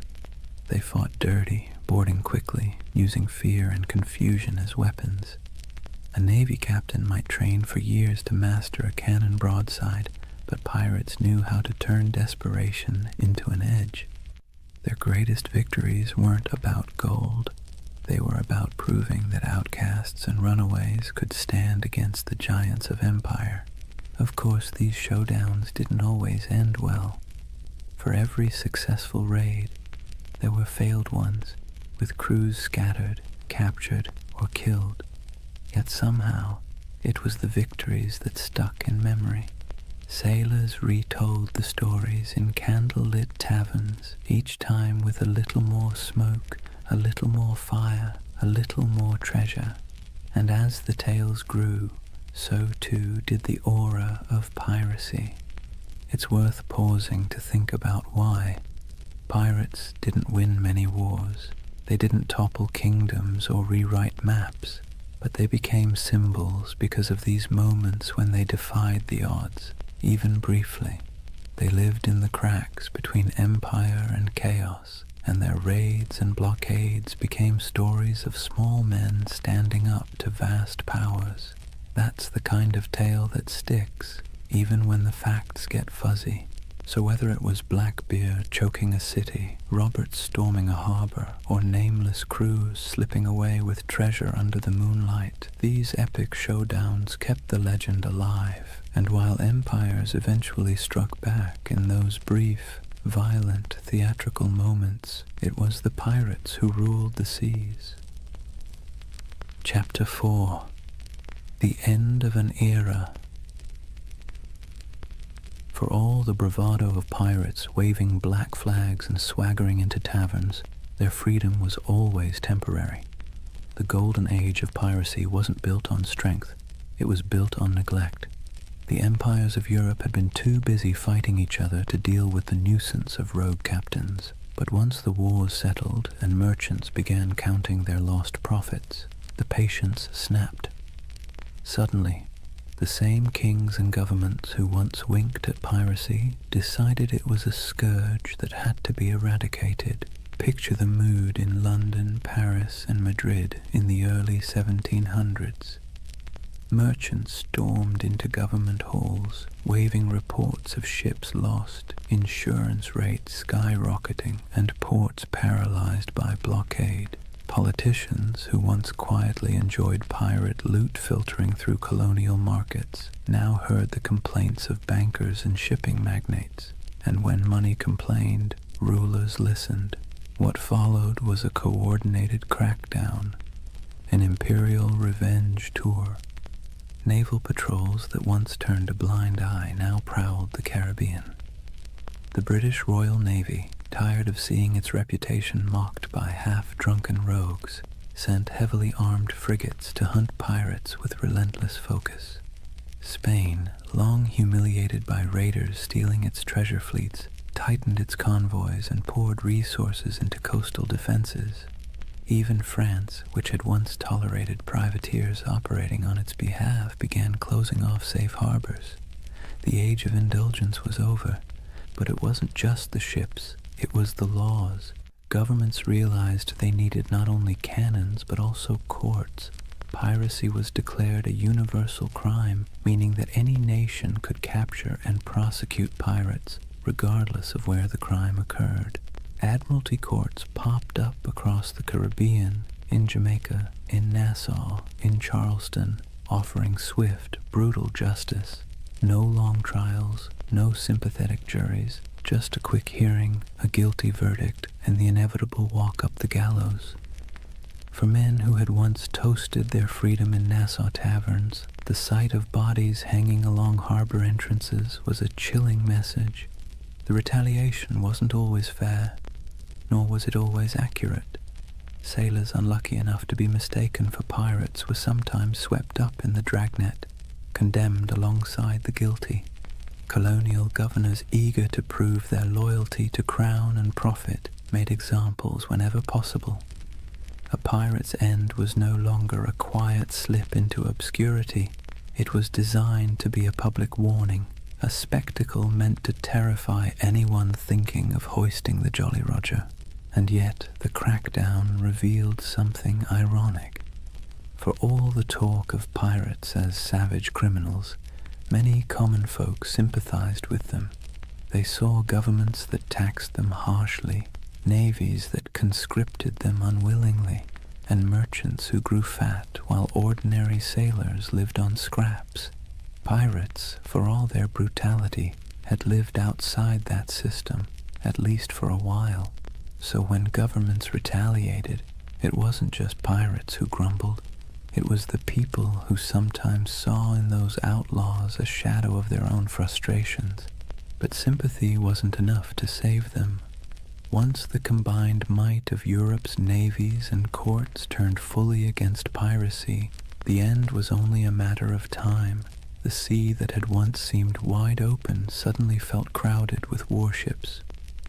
The harbors that had once welcomed became hostile, and the taverns that once rang with pirate songs now whispered of hangings. The retaliation had begun, and with it, the Golden Age of Piracy was sailing into its final storms. The retaliation wasn't just abstract policy, it had names, faces, and bloody finales. The Golden Age of Piracy closed not with a quiet fade, but with dramatic hunts that read like the last acts of a tragic play. If pirates had been the rock stars of the seas, their final chapters were their public downfalls, staged for maximum effect. Take Edward Teach, better known as Blackbeard. His reputation had grown so outrageous that even his enemies described him with a shiver of reluctant admiration. He cultivated fear like an artist, braided his beard with smoking fuses, glared from beneath a tangle of hair, and moved through battle with pistols strapped across his chest like a walking arsenal. But in the end, fear was not enough. In November 1718, the British Navy decided Blackbeard had outlived his usefulness as a legend. Lieutenant Robert Maynard sailed out from Virginia with a pair of sloops and cornered him off Ocracoke Island. The battle was brutal and up close, fought with pistols, cutlasses, and grit, and though Blackbeard fought like a demon, he fell. His head was hung from Maynard's bow as proof, a grotesque trophy meant to tell every sailor what became of even the fiercest pirate. But Blackbeard wasn't the only one. Across the Atlantic, Bartholomew Roberts, Black Bart, was sailing at the peak of his fame. Unlike Blackbeard's flair for theater, Roberts was all about efficiency. He raided with precision, commanded fleets of captured ships, and dressed in flamboyant crimson coats that made him as much a spectacle as his raids. He captured more ships than any other pirate, nearly 400 by some counts. Yet even he couldn't outrun the noose tightening around piracy. In 1722, the British Navy cornered him off the coast of West Africa. A cannon shot cut him down mid-battle. His men, fearing what the British would do to his body, buried him at sea almost immediately, sending their captain to the depths before his enemies could claim him as a prize. And then there was Nassau. For years it had been the pirates' dreamland, a ramshackle republic of grog shops, makeshift huts, and lawless camaraderie where men and women reinvented themselves under the black flag. But in 1718, Woodes Rogers, backed by the British Crown, sailed in as governor. His arrival marked the beginning of the end. Pirates were given a choice: accept a royal pardon and live, or resist and hang. Many, weary of the chase, accepted, others fled, and a handful fought to the bitter end, only to be cut down. The pirate republic evaporated almost overnight, replaced by British order, courts, and gallows. These final hunts didn't just kill individual men, they killed the dream. Piracy had thrived on the cracks between empires, on the moments of chaos when law couldn't keep up with ambition. But as the empires recovered, they sealed those cracks. The end of Blackbeard, the fall of Roberts, and the capture of Nassau were not just events, they were symbols. Symbols that the era of pirates ruling the seas was closing, replaced once again by the iron grip of empire. Still, in taverns and whispered stories, their names lingered.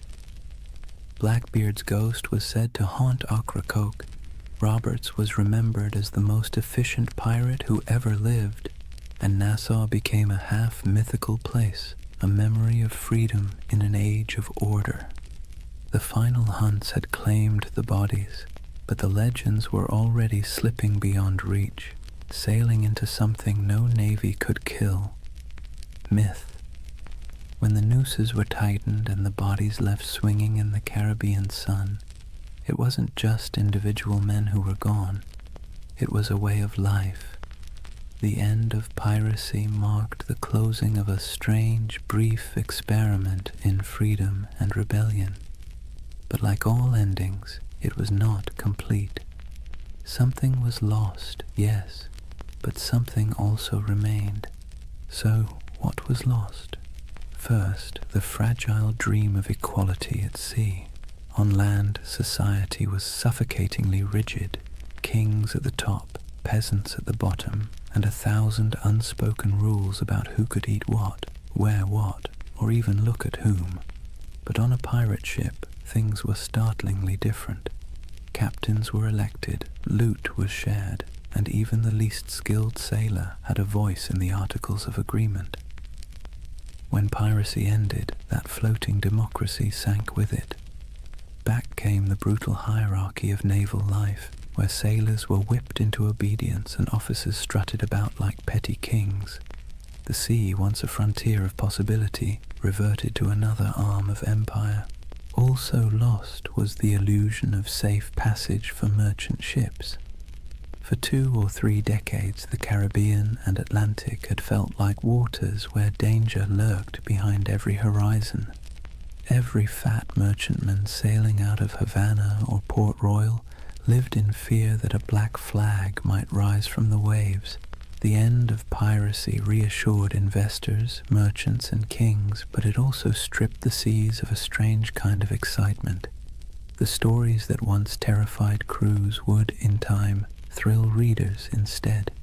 But for the men who lived it, the sudden absence of that uncertainty was like a silence, comforting to some, suffocating to others. And let's not forget the pirate havens themselves. Nassau, Tortuga, Port Royal, these places lost their wildness. Nassau was brought under British law, Tortuga became just another colonial backwater, and Port Royal, once notorious as the wickedest city on earth, was tamed after earthquakes and hurricanes tore it apart. The rowdy taverns, the lawless marketplaces, the smoky wharves where men from every corner of the Atlantic rubbed shoulders, all faded into memory. In their place came customs officers, naval patrols, and clerks counting barrels of molasses with joyless precision. Yet, for all that was lost, so much remained. Pirates had stamped themselves into the imagination of the world, and that stamp proved impossible to erase. Their names lived on in court transcripts, sailor songs, and whispered tales in dockside taverns. the terror they once inspired began to transform into legend and legend into myth. People who once cursed them began retelling their stories with a touch of admiration. Blackbeard's ferocity, Anne Bonny's defiance, Bartholomew Roberts's crimson finery, all these details outlived the reality of hunger, disease, and gallows. What also remained were the scars left behind on empire itself. Piracy had forced colonial powers to admit that their grip on the seas was fragile. They had to pour money into patrols, fortifications, and treaties. In a way, pirates had been the most honest critics of empire. They exposed its weaknesses, exploited its greed, and thrived on its contradictions. Even in defeat, they left a mark, a reminder that power is never absolute, and that resistance, even in the form of theft and chaos, can rattle the mighty. And then, of course, there was the cultural inheritance. Pirates gave us more than just a few colorful tales. They gave us a vocabulary, pieces of 8, dead men tell no tales, the Jolly Roger. They gave us an image of freedom and defiance, however messy the reality was. They gave us a vision of men and women who lived outside the law, who thumbed their noses at kings and corporations, who carved out fleeting moments of liberty in a world dominated by authority. That vision survived long after the hangings were over. So yes, much was lost when piracy ended, but perhaps what mattered most remained. The idea that, for a brief, turbulent moment in history, ordinary people seized the sea and lived by their own rules, and even as their bodies rotted under the Caribbean sun, their legends sailed on untouchable. Here's the thing about pirates. They may have died at the gallows, but their ghosts never left. The Golden Age of Piracy, brief as it was, cast echoes that still rattle through our culture today. You can hear it in the creak of a movie ship's rigging, see it in the skull and crossbones slapped on Halloween costumes, and even hum it in the chorus of a sea shanty that went viral on TikTok centuries after the last pirate flag fell. The age itself ended, but the echo never stopped.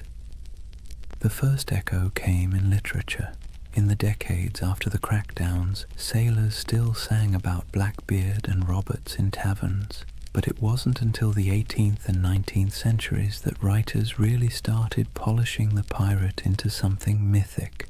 Captain Charles Johnson's A General History of the Pirates, possibly written by Daniel Defoe, was basically the pirate's who's who of its time. It turned real men into larger-than-life anti-heroes, blending fact, rumor, and outright invention. Without Johnson's book, we might not even remember Anne Bonny or Calico Jack. He gave them immortality, even if he also gave them a touch more swagger than they probably had in real life. The next big echo came with adventure novels. Robert Louis Stevenson's Treasure Island didn't just echo the Golden Age, it amplified it into something permanent. Long John Silver's Crutch and Parrot, the buried treasure maps marked with X, the idea of pirates talking in a peculiar accent. These weren't direct from history, they were creations, echoes distorted into legend, and yet they stuck so firmly that even today, when you picture a pirate, you're probably picturing Stevenson's imagination more than anything Blackbeard ever did. The echo spread into song and theater, then into Hollywood. Errol Flynn swung from rigging with suspiciously clean teeth. Disney built an empire of its own with Pirates of the Caribbean, turning Captain Jack Sparrow into a global icon, and with each retelling, the pirate grew further from the salty, disease-ridden truth and closer to an eternal symbol of rebellion, freedom, and adventure. Pirates once hanged for terrorizing shipping lanes were recast as lovable rogues. History got smoothed over, but the echo carried on. There's another echo too, one that's less flashy but maybe more important. Pirates left behind ideas that have crept into modern conversations about democracy, labor, and resistance. The way they divided plunder fairly, the way they voted for leaders, the way they allowed voices that were silenced on land to be heard at sea, all of that has fascinated historians. Some have even argued that pirate ships were floating laboratories of democracy, a rough but radical experiment in fairness. The echo of those ideas about equality, about rejecting hierarchy, still has a strange resonance today, whether or not we acknowledge the source. And then there's the personal echo, the one that whispers in our imaginations when we stare at the horizon. Pirates embody the dream of escape, the fantasy of cutting ties, hoisting sails, and vanishing into the blue to live by no one's rules but your own. Most of us would never want the reality, the scurvy, the lice, the constant threat of death. But the dream lingers. It's why pirate flags still flutter on college dorm walls, why people still hold talk like a pirate day, and why buried treasure stories still make kids dig holes in the backyard. The echo isn't just in books and movies, it's in us. So when we talk about the Golden Age of Piracy, remember, it didn't just end, it transformed. The flesh and blood pirates are gone, but the shadows they left behind still sail. Their flags wave in our stories, their songs ring in our ears, and their ideas, twisted, exaggerated, but stubbornly alive, still haunt the edges of culture. The seas are quieter now, the Caribbean no longer stalked by men with pistols and cutlasses, but in the echo of their age, they never truly died. So here we are, at the quiet end of a noisy age. The Golden Age of Piracy burned bright and brief, just a few decades of chaos, rebellion, and salt-stained dreams. In reality, it was cramped decks, spoiled meat, diseases that lingered like unwelcome passengers, and the constant threat of capture. Yet somehow, from those harsh conditions came a legend that refuses to sink. Think of what we've walked through tonight. We've seen how wars and collapsing empires set the stage for piracy.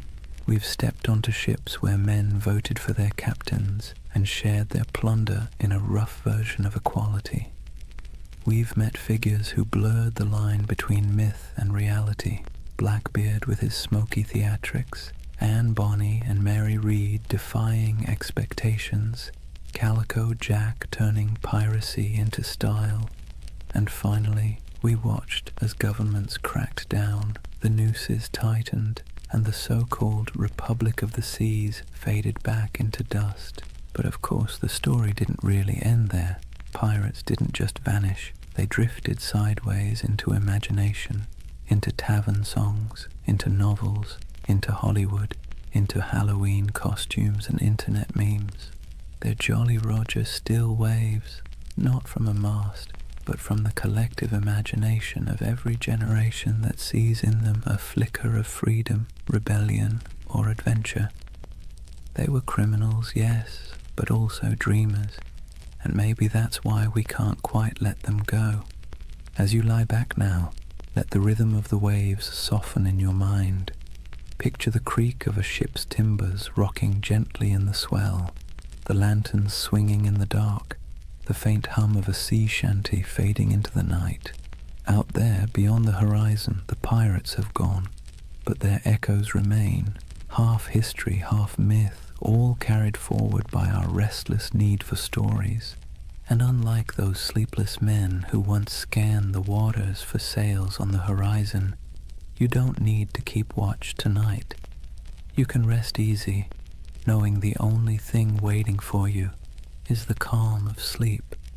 Close your eyes, let the waves carry you, and drift peacefully into dreams. Good night.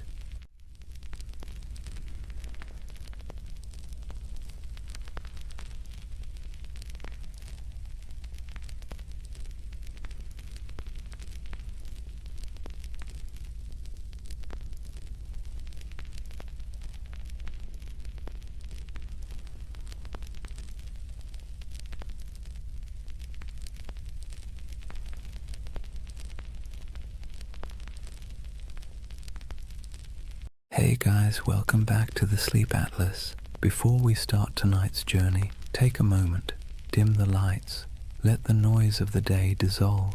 Wherever you are, you're about to travel somewhere strange, not a place on any official map, but one that lives in whispers, in dust, in the margins of forgotten atlases.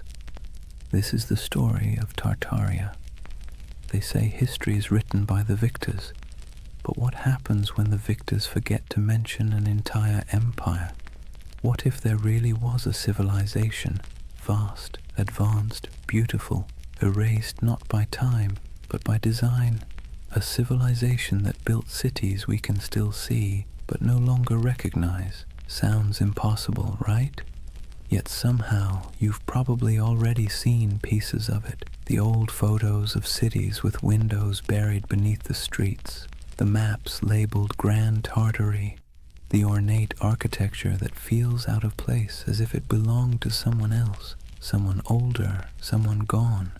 Now, to be clear, Tartaria isn't a historical fact. It's a theory, a myth, a dream, if you want to be kind. But it's a dream that refuses to die, because at its heart lies something irresistible. The idea that history isn't what we think it is, that we've been handed a world with a few missing chapters, and whether you believe the myth or not, it's hard not to feel something when you see it. So tonight, we're going to drift through that myth together, through maps, ruins, and half-buried cities, through stories of explorers and erased empires, through the dusty edges of history where imagination and memory blur together. And if you fall asleep along the way, that's fine. That's kind of the point. For more journeys through history to help you sleep, please subscribe to the Sleep Atlas. And hey, what's keeping you up tonight? Let me know in the comments. Alright, let's begin. Imagine fog rolling over endless plains, gold grass bending under the wind. You stand before a vast land that feels both ancient and impossible, somewhere between Asia and memory, somewhere once called Tartaria. Chapter 1. The Empire That Never Was, or was it? They called it Grand Tartary. On maps from the 17th and 18th centuries, it sprawled across nearly half of Asia, an empire stretching from the icy edges of Siberia to the mountains of Tibet, from the Pacific all the way to the Caspian Sea. A continent-wide expanse so huge it made Europe look like a backyard garden. But here's the strange thing. When you look closer, it doesn't behave like any other empire on the map. No clear capital, no list of rulers, just a name, Tartaria, floating over deserts and steppes, surrounded by decorative drawings of camels and horsemen. The cartographers might as well have written, "Here be mystery." And yet, for hundreds of years, Western mapmakers copied that name again and again. Tartaria, Grand Tartary, the Great Tartar Empire. Sometimes they drew castles or cities with minarets. Sometimes they left it blank, as if even they didn't know what they were depicting. So what was Tartaria, according to the official story? Nothing. The word Tartary was simply a European catch-all term for the unknown lands of Central and Northern Asia. The people who lived there, Tatars, Mongols, Siberian tribes, were lumped together under one convenient label.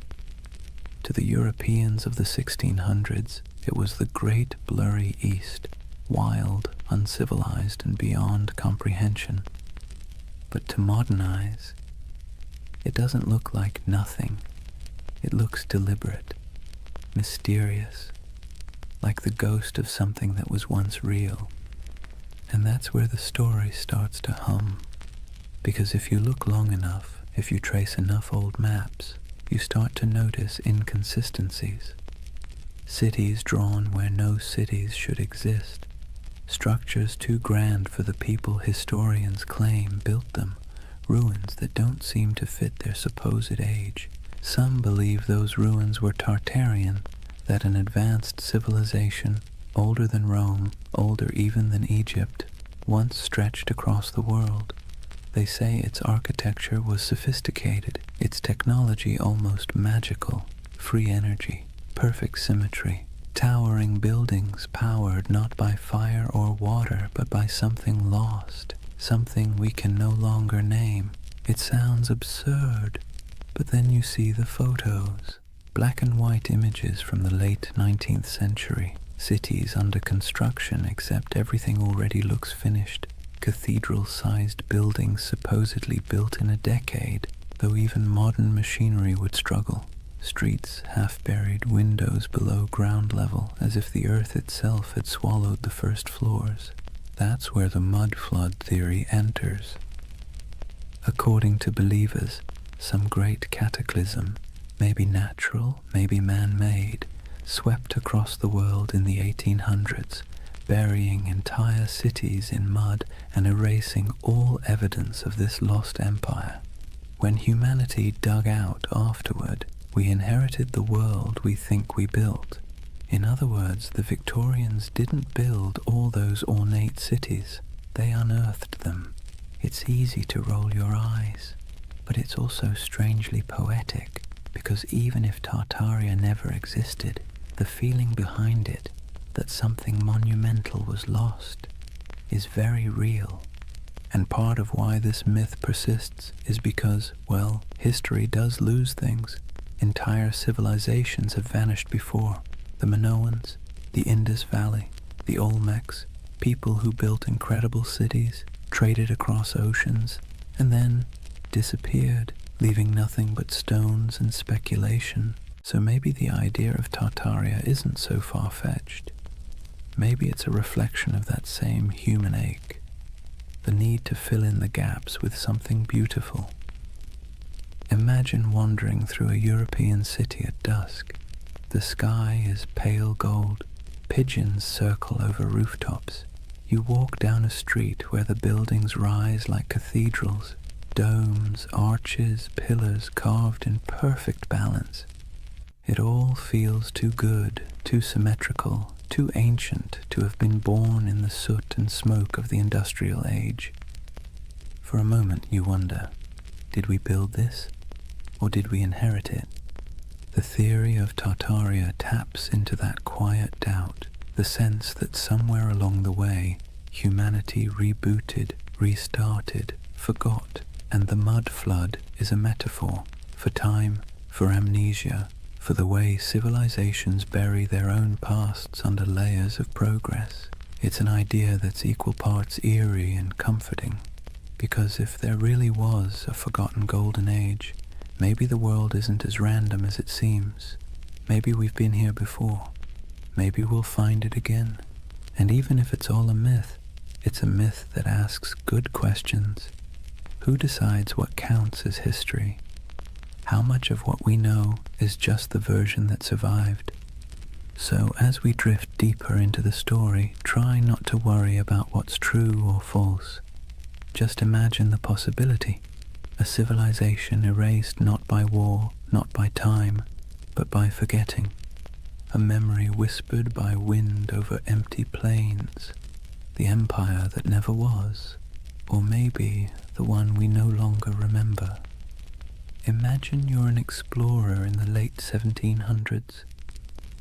You've left behind the comfortable parlours of London or Paris, the powdered wigs, the smoky taverns, the endless debates about civilization and progress. You're trudging through a landscape so vast it feels like the sky itself is falling toward the horizon. This is the world early explorers called Tartary. Endless plains, windswept deserts, forests that swallow sound. You could ride for weeks without seeing a soul, yet somehow you never feel alone. There's something in the air, the sense that once something grand was here, something old, something that had the decency to leave quietly. Western explorers were baffled by what they found. Vast stone ruins scattered through Central Asia, half-buried fortresses, walls that seemed to go nowhere.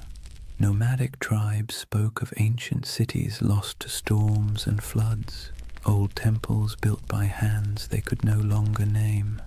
And yet, in their journals, these explorers rarely admitted confusion. Europeans of the Enlightenment were not fans of mystery. They preferred tidy explanations.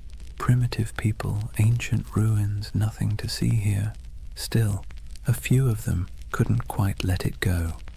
In 1755, the English geographer Emmanuel Bowen published a map labeling nearly the entire interior of Asia as Great Tartary. To the west lay Little Tartary, and further south, Independent Tartary. Even China was labeled part of the Great Tartar Empire. Historians later claimed it was simply ignorance. Cartographers didn't know what else to call it. But if you're a conspiracy-minded insomniac scrolling through old atlases at 3 a.m., it starts to look deliberate, like someone drew a curtain over half the world and wrote, "Don't ask." Those maps became the backbone of the Tartarian legend. The idea that there was once a sprawling civilization across Siberia and Central Asia, erased from history and memory alike. And when explorers traveled through those regions, what they described often sounded contradictory. They found nomadic tribes living in tents, herders, hunters, perfectly ordinary people. But they also found traces of things that didn't fit. Ancient irrigation systems, half-buried brickworks, strange mounds that hinted at forgotten settlements. The farther they went, the more surreal it became. In Siberia, there were reports of colossal ruins swallowed by forests. In Mongolia, strange carvings and fortifications half lost to the sands. Some described crumbling citadels near the Altai Mountains, built of stone so precisely fitted it might as well have been cast, not carved. To modern historians, it's no great mystery. Remnants of older cultures, Turkic kingdoms, Mongol fortresses. But to the romantically inclined, it's something else. Evidence, perhaps, of a civilization that once ruled these lands, far older and more advanced than the textbooks admit.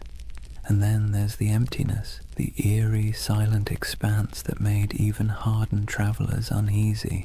Take the accounts of Peter Simon Pallas, a German naturalist who explored Russia and Siberia in the 1770s. He described vast areas devoid of inhabitants, where ruined settlements lay beside abandoned mines and decayed fortifications.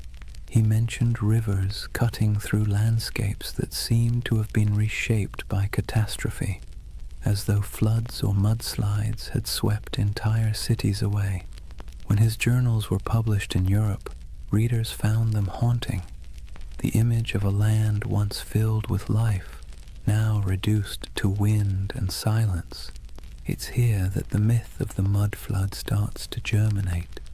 The idea that an ancient disaster literally buried a civilization under layers of sediment, windows below street level, doors half submerged, entire first floors beneath the dirt. For believers, that wasn't just geology, it was evidence. And if you've ever walked through an old city, St. Petersburg, Prague, even San Francisco, you might have noticed it too. Streets sitting higher than the building's original entrances, like time itself kept adding layers. Of course, historians say it's just how old cities evolve. Roads get repaved, foundations sink, streets are raised to prevent flooding. But the human imagination doesn't like boring answers. Geological settling doesn't keep you awake at night. The idea of a worldwide cataclysm, though, that does. What's compelling about these explorers' reports is not what they found, but what they felt. The sense that they were moving through someone else's world, one that had been erased. There's a moment in nearly every explorer's journal, the kind that never makes it into the abridged editions, where they sound tired. The grand adventure wears off, and what's left is silence. Cold wind, vast skies, the creak of leather, and a feeling that they are walking through the afterlife of history.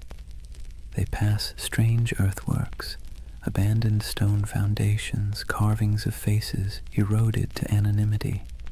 Sometimes they sketch them, sometimes they move on. Always there's the sense of almost understanding, almost remembering. And maybe that's what Tartaria really is, a landscape of almosts, almost history, almost memory, a civilization that feels like it should have existed, even if it didn't. Think about it. How many times has humanity stared at something old and half-broken and said, we could never build that today? It's an illusion, but a powerful one. Standing before ruins or monuments, we see not just stone and mortar, but the faint shadow of our own fragility. We want the past to be smarter than us, nobler than us, more advanced than we deserve. It's easier to believe we're living in the ruins of greatness than to admit that maybe we're the ones who'll be forgotten. So when explorers trudged across those endless Asian plains and saw remnants of something they couldn't explain, it planted a seed, a legend. And legends, once born, never die.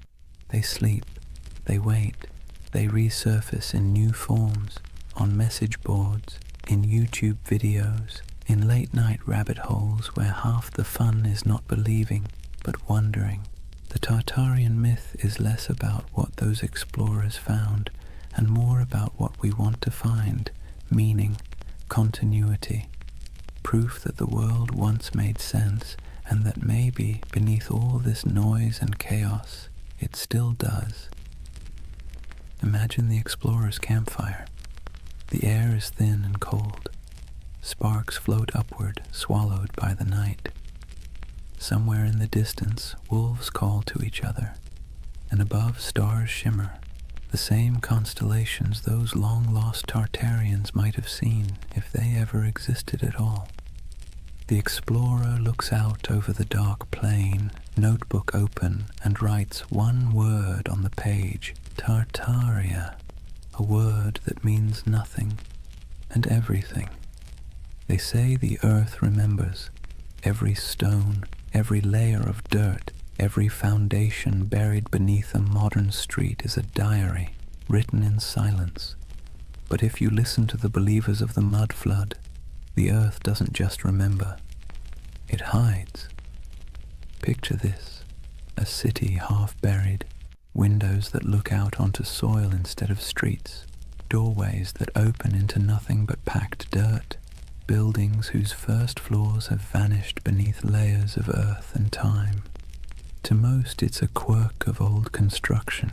To the followers of Tartaria, it's evidence of something far stranger, a global cataclysm that erased an entire civilization in a single, muddy sigh. The mud flood theory is one of those beautiful modern myths that could only have been born in the age of the internet. It began quietly, like a whisper in digital catacombs, obscure forums, old photography groups, amateur historians trading ideas. Someone noticed something odd. Antique photos from the 1800s showing cities with half-buried buildings, windows at ground level, strange architectural anachronisms. Then someone else noticed the same thing somewhere else, and suddenly a pattern emerged, or seemed to. If you stare at enough old photos for long enough, patterns start to appear everywhere. And soon the whispers took form. What if history isn't what we think it is? What if there was a reset, a literal flood of mud that buried the old world, wiped it clean, and left us to rebuild on top of its bones? It sounds ridiculous, but also admit it. It's a little bit seductive. Let's take a closer look at what this story really says. According to the myth, sometime in the 18th or 19th century, dates are always vague. An immense cataclysm struck the earth. Not water, but mud. Thick, heavy, suffocating mud that rolled over cities like a blanket. swallowing buildings, streets, even entire civilizations. What survived was what we now call our world, a reset civilization built atop the ruins of the one before. The theory claims we are the survivors of an amnesiac world living in the shadow of a forgotten age. And once you start looking for it, you see it everywhere. Old photographs of St. Petersburg, where neoclassical buildings seem to have half their height underground, doorways that lead nowhere in Istanbul, strange window wells in San Francisco, cathedrals whose ground floors appear oddly misaligned with the modern streets around them. The world, it seems, is full of buried stories, but here's where the magic, or the mischief, lies. Context. Cities grow, streets rise, pavements get repaved, foundations sink, earthquakes shift land. Engineers, bless their pragmatic hearts, have been dealing with that since ancient Mesopotamia. It's normal, but the human imagination doesn't want normal. It wants wonder. It wants the cosmic version of a plot twist. And so the mud flood became that twist, a grand, tragic reset that could explain the strangeness of the world, the impossible beauty of old architecture, the missing centuries, the ruins that look too modern to be ancient and too ancient to be modern. It's not hard to see why the theory stuck. It scratches two primal itches, the fear that we've forgotten something vital, and the hope that once humanity reached heights we can barely comprehend.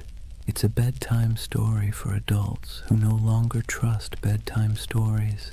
Imagine it, the great cities of the past humming with energy and knowledge, star-shaped fortresses aligning with the heavens, towers crowned with gilded domes, machines powered not by coal or electricity but by sound, magnetism, or divine geometry. A golden age washed away in silence, leaving behind half-buried clues for the curious to rediscover centuries later. It's haunting, isn't it? The thought that the ground beneath your feet might be hiding a version of civilization more graceful, more harmonious, and, let's be honest, less exhausting than this one. The most poetic versions of the myth don't even insist on global destruction. They suggest something subtler. That time itself buried Tartaria. That the mud is just metaphor. The weight of centuries pressing down until memory sank into soil. That our cities grew atop their bones, and we live in their echoes without even realizing it. But even the literal believers, the ones who pore over 19th century photographs and Google Earth screenshots, are chasing something more than evidence. They're chasing awe, the sense that the world is not yet fully explained, that maybe, just maybe, there are still secrets hiding in plain sight. Because here's the uncomfortable truth. We like feeling small, not powerless, just small. The idea that we are part of something vast, mysterious, and older than we can imagine brings comfort. It means our anxieties, our endless scrolling, our late-night insomnia, they're all just surface noise above something deeper, older, wiser. The mud flood myth, for all its implausibility, taps into that longing. It's also, in a strange way, an act of defiance. In an age where algorithms decide what we see and experts tell us what to believe, the mud flood says, "No, I'll look for myself." It's a rebellion of curiosity, however misguided. And curiosity, even when it wanders off the map, is still one of the noblest human instincts. There's another reason the mud flood myth feels oddly soothing. It provides closure. History as we know it is messy. It's full of gaps, contradictions, burned archives, and lost languages. But if you say, it was all wiped out by a cataclysm, suddenly everything makes sense. The missing records, buried, the inconsistent architecture, survivors of the old world. The sense that things used to be better, proof of what we lost. It's a complete narrative, simple, self-contained, emotionally satisfying. And if you whisper it softly enough, it almost sounds plausible. But let's pause for a moment. Imagine walking through one of these mud-flood cities today. St. Petersburg in winter, snow falling over pale facades, the streets gleaming under the dim orange glow of street lamps. You pass a row of 18th century buildings, their ground floors half below street level, the windows dark and shuttered. And for a second, just a second, you feel it. The hum of something ancient, the faint vibration of time layered upon time. You know rationally that the explanation is boring, centuries of road repairs and architectural evolution. But your imagination doesn't care. It leans closer, it listens, it wants to believe. That's the quiet power of myths like Tartaria. They live not in evidence, but in emotion. And emotion, not logic, is what builds civilizations, or stories of them. So when someone insists the world was buried in mud a few hundred years ago, it's tempting to laugh. But look closer, and you'll see what they're really saying. They're mourning something they can't name. They're trying to make peace with the feeling that something's missing. That modern life, bright, loud, and efficient, feels a little hollow, as if the real story is still underground. And maybe, in a metaphorical way, it is. Not beneath our cities, but beneath our certainty. History is the soil we stand on, and every generation adds another layer. The deeper you dig, the older the questions get, until eventually you realize that the mud was never hiding the past. It was making it. The world is built on burial, and everything beautiful is, in some sense, reclaimed from the dirt. So maybe Tartaria was never an empire at all. Maybe it's an idea, a longing for the lost wholeness of things. Or maybe it's just a very elaborate excuse for why so many basements flood in spring. Take your pick. Either way, as the night deepens and your thoughts drift like dust in lamplight, the question lingers: if an entire civilization could be buried under centuries of mud and forgetfulness, would we even recognize it when we uncovered it? Or would we mistake it for ruins of our own? It's a strange thing, how ruins can feel alive. You walk among them and swear you can hear breathing. Not loud, not human, but the slow exhale of stone, the whisper of time smoothing edges and swallowing stories. That's the allure of forgotten grandeur, the feeling that the past isn't gone, just drowsing, half buried, half awake, waiting for someone to notice. When people speak of Tartaria, they don't imagine mud and dust. They imagine beauty, colossal arches, glittering domes, towers capped with orbs of gold, and wide boulevards aligned with the stars. They imagine symmetry, harmony, perfection, the world before we made it messy. And that's the quiet genius of the myth. It isn't built on fear, but on longing. You've seen it, even if you didn't recognize it. The grand railway stations built in the 19th century, dripping with ornament that seems almost too elegant for its purpose. The courthouses with domes that look more celestial than civic. The cathedrals rising from cobblestone streets like frozen thunderclaps of devotion. You stand before these buildings and wonder, who built this, and why don't we build like this anymore? That question is the ember that keeps Tartaria glowing in the imagination, because it feels wrong that we've forgotten how to make beauty on that scale. It feels wrong that we can't carve marble with such grace, or erect domes that kiss the clouds. And when something feels wrong, the human mind looks for a story to explain it. Tartaria becomes that story, a civilization that mastered form, function, and soul, then vanished without a trace. Some say those old buildings are Tartarian relics, that the ornate facades of St. Petersburg, Paris, Chicago, and even San Francisco are remnants of the same world, a world whose architecture was an act of faith. That the reason we can't replicate it now is because the knowledge was erased, the formulas for harmony, for proportion, for power drawn from geometry, gone, buried under new blueprints and the hum of electric wires. Of course, historians roll their eyes at this. They'll tell you, patiently, that these buildings were designed by very real architects, that neoclassicism was an artistic movement, not evidence of a hidden empire, that the beauty of those domes and arches came not from secret knowledge, but from mathematics, sweat, and a lot of unpaid apprentices. And they're right, technically. But here's the thing. Beauty doesn't care about technicalities. The Tartarian myth persists because these buildings feel different.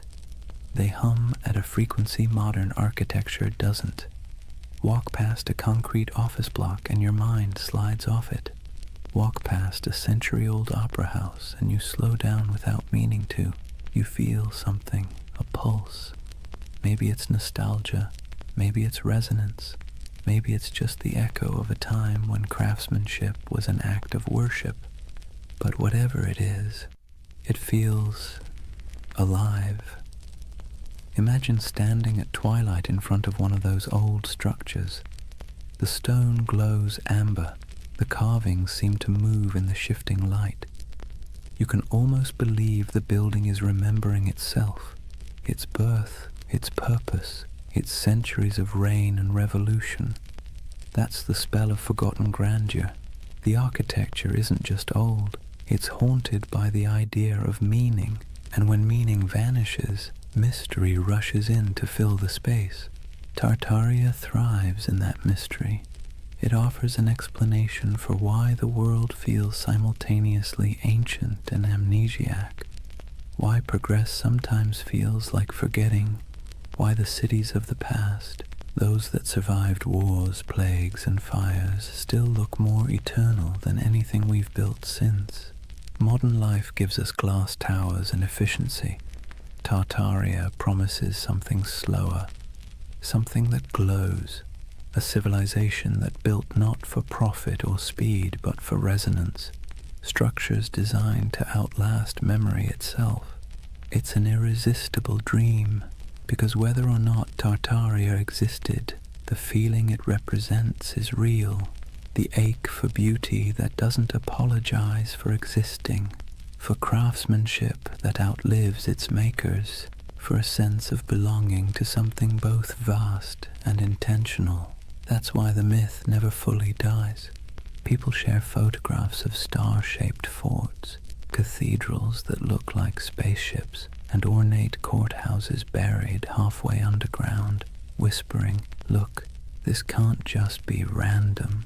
And maybe they're right, though not in the way they think, because what they're really seeing isn't proof of a lost empire. It's proof of a lost mindset. A time when humanity built upward and outward with a kind of faith we've since replaced with convenience. Take St. Isaac's Cathedral in St. Petersburg. It looks like it shouldn't exist. A colossal dome balanced on rows of red granite columns covered in gold that blazes even through fog. Inside, the marble floors mirror the heavens, and the ceilings are painted with saints so vivid they seem alive. Visitors describe it as overwhelming, transcendent, but the Tartarian imagination sees something else, evidence. They ask how such grandeur could be built in the early 1800s by hand in a place that was supposedly swamp and snow. They ask why the foundations look so deep, as if the building once stood taller. Historians give answers: scaffolding, imported granite, decades of work. But believers see a gap, and gaps, as we know, are where myths thrive. It's comforting in a way, because when you believe in Tartaria, you believe that someone once got it right, that the world once understood balance, proportion, light, and energy, that humans long ago built in tune with the earth instead of against it. It's a prettier story than the truth, that history is mostly a series of accidents that occasionally produce beauty by mistake. And yet, even if the story is wrong, the emotion behind it is not. There's something deeply human about looking at ruins and imagining paradise, about standing in front of a crumbling palace and whispering, "Who were you? What did you know that we've forgotten?" We do this everywhere.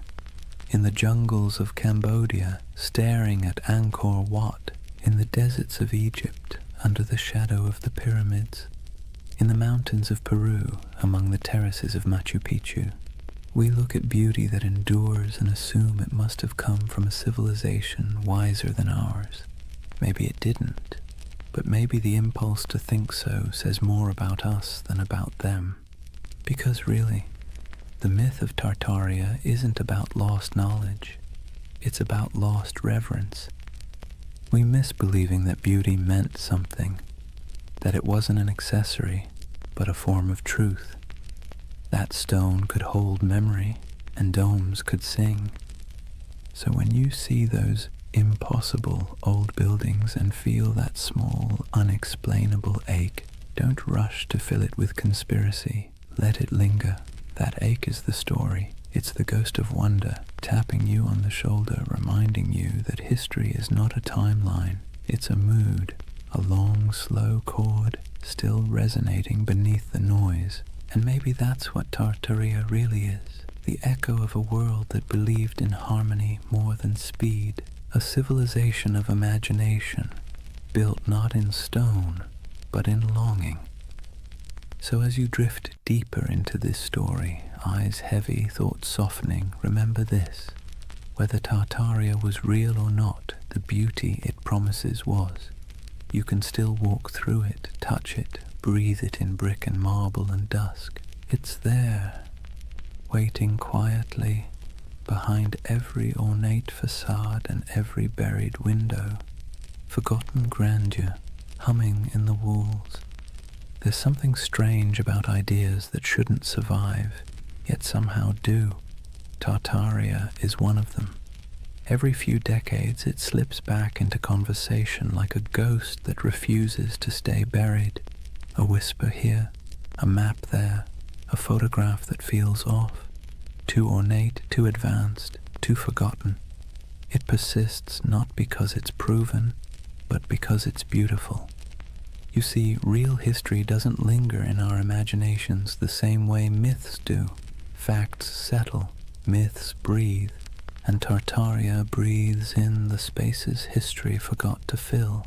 It's almost poetic, how a rumor can live longer than an empire, how a half-remembered word on an antique map, Tartary, can spark entire worlds in the modern mind. Because the truth is, humans don't remember data, we remember stories. And this one, it's irresistible, a world erased, a golden age hidden beneath our feet. The paradox of Tartaria is that it survives precisely because it never existed. A real empire would have ended, decayed, been replaced, but something that never was can never truly die. It hovers in imagination, endlessly renewable, unprovable, untouchable. The perfect myth for the digital age, weightless, viral, and infinitely remixable. Scroll through YouTube or Reddit and you'll see it. Old photographs of grand cityscapes labeled Tartarian architecture, posts about star forts and buried windows, endless debates about free energy, hidden cataclysms and lost technology, thousands of comments beneath them, people saying things like, "I've always felt something was off about history." It's not about belief, it's about belonging.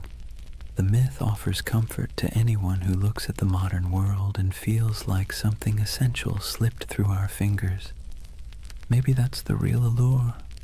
Tartaria gives shape to a feeling we all have but rarely admit, that somewhere along the way, humanity traded mystery for machinery. We built faster, higher, louder, but maybe not better. We paved over silence, replaced curiosity with certainty, and called it progress. And when that certainty began to crack, when our cities started to feel soulless, our histories fragmented, people began looking backward, not for answers, but for meaning. It's easy to mock that impulse. Historians roll their eyes, scientists sigh. But behind the internet rabbit holes and Photoshop theories lies something genuine. A hunger for enchantment, a longing to believe that the past wasn't just dirt and survival, but art and light and knowledge we've somehow misplaced. And in that sense, Tartaria isn't a conspiracy, it's a lullaby, a story people tell themselves when the modern world feels too sterile, too linear, too loud. A bedtime tale for adults who sense that truth might not always fit inside textbooks. Think about it. We've mapped the Earth, decoded the genome, photographed black holes, and yet we're still drawn to mystery. It's like a gravity our species can't escape. Tartaria gives us that gravity in soft, dreamlike form.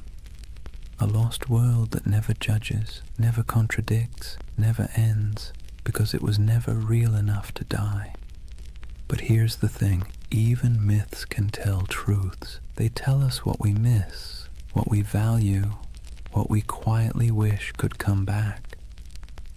When people imagine Tartaria, what they're really longing for isn't a lost empire, it's coherence.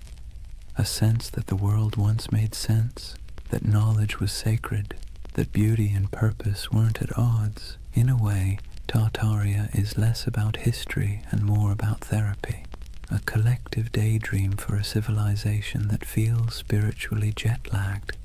We scroll through endless feeds, flickering between wars, gadgets, and memes, and somewhere inside a voice whispers, "Wasn't there supposed to be more than this?"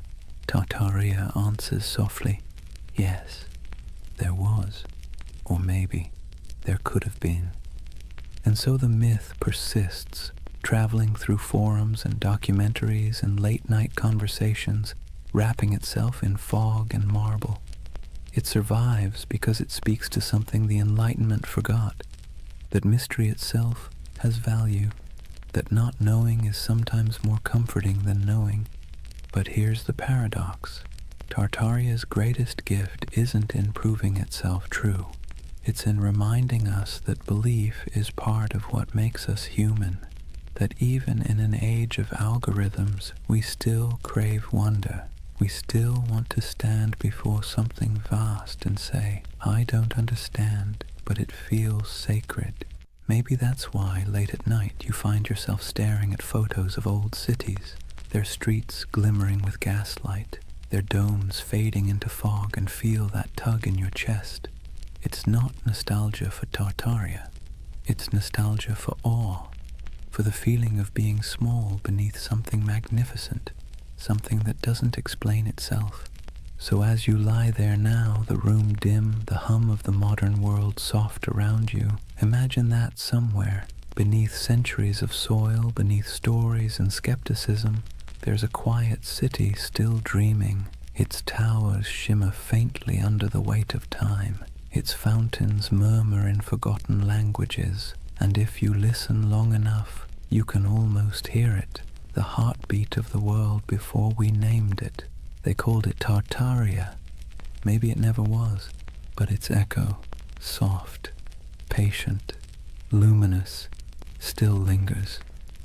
Drift with it for a while. Let the questions fade. You don't need answers tonight, only the wonder. Chapter 2. The Real Tartars, Nomads, Empires, and Misunderstood Worlds. Let's take a breath. We've wandered through the fog of myth, through maps that hum with impossible empires and ruins that seem to remember more than they should. But now it's time to peel back the dream and look at the ground beneath it, the soil, the wind, and the people who actually lived there. Because behind every legend lies something real, even if it's been twisted beyond recognition. So let's step out onto the steppe. Imagine yourself standing somewhere between Russia, Mongolia, and Kazakhstan. Not today, but thousands of years ago. There are no borders here, no lines on a map, no marble cities, just horizon, an ocean of grass rolling under a sky so wide it makes you dizzy. The air smells like dust and horses. The sound of wind is constant, threading through tall stalks of feather grass. This is the birthplace of what Europe once called Tartary. Not a single empire, but a world of motion, a civilization without walls.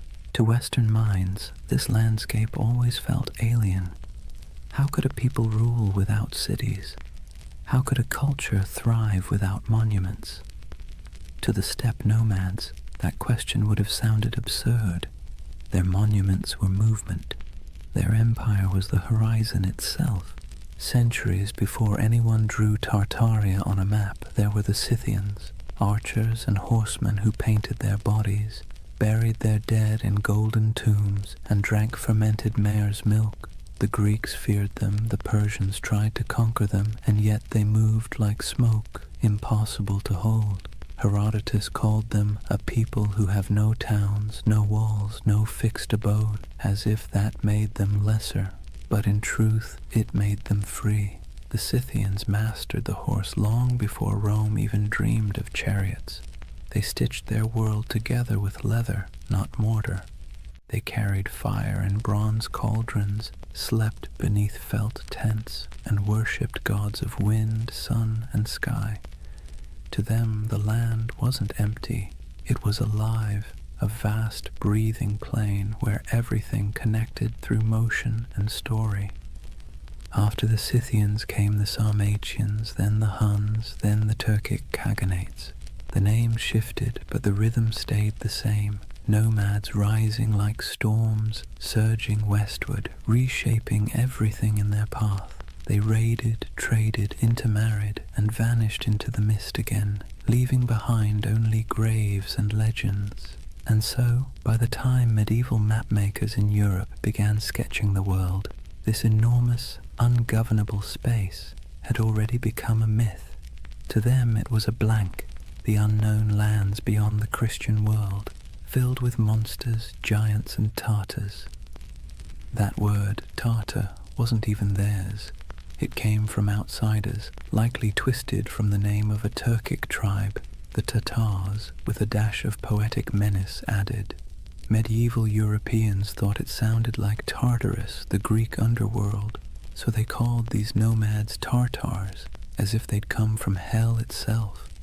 You can almost hear the shiver in the name, but the truth was far more complicated and far more interesting. These weren't demons, they were people. Traders, horsemen, mothers, poets. They lived lives as rich as any Roman senators, just measured differently. Picture a nomadic camp at sunset. The steppe glows gold. Horses graze on the horizon, their coats shimmering in the low light. Fires crackle as women stir pots of milk and millet. Children chase each other between felt tents, yurts, their laughter carried by the wind. Men return from herding, their bows slung over shoulders, dust clinging to their boots. The air smells faintly of smoke and grass. Somewhere, a throat singer begins a low, resonant song, and the notes ripple across the plain like the hum of the earth itself.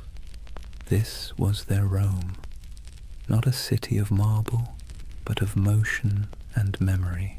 And to them the West's obsession with stone walls would have seemed as strange as worshipping stillness. But as centuries rolled on, stillness began to win.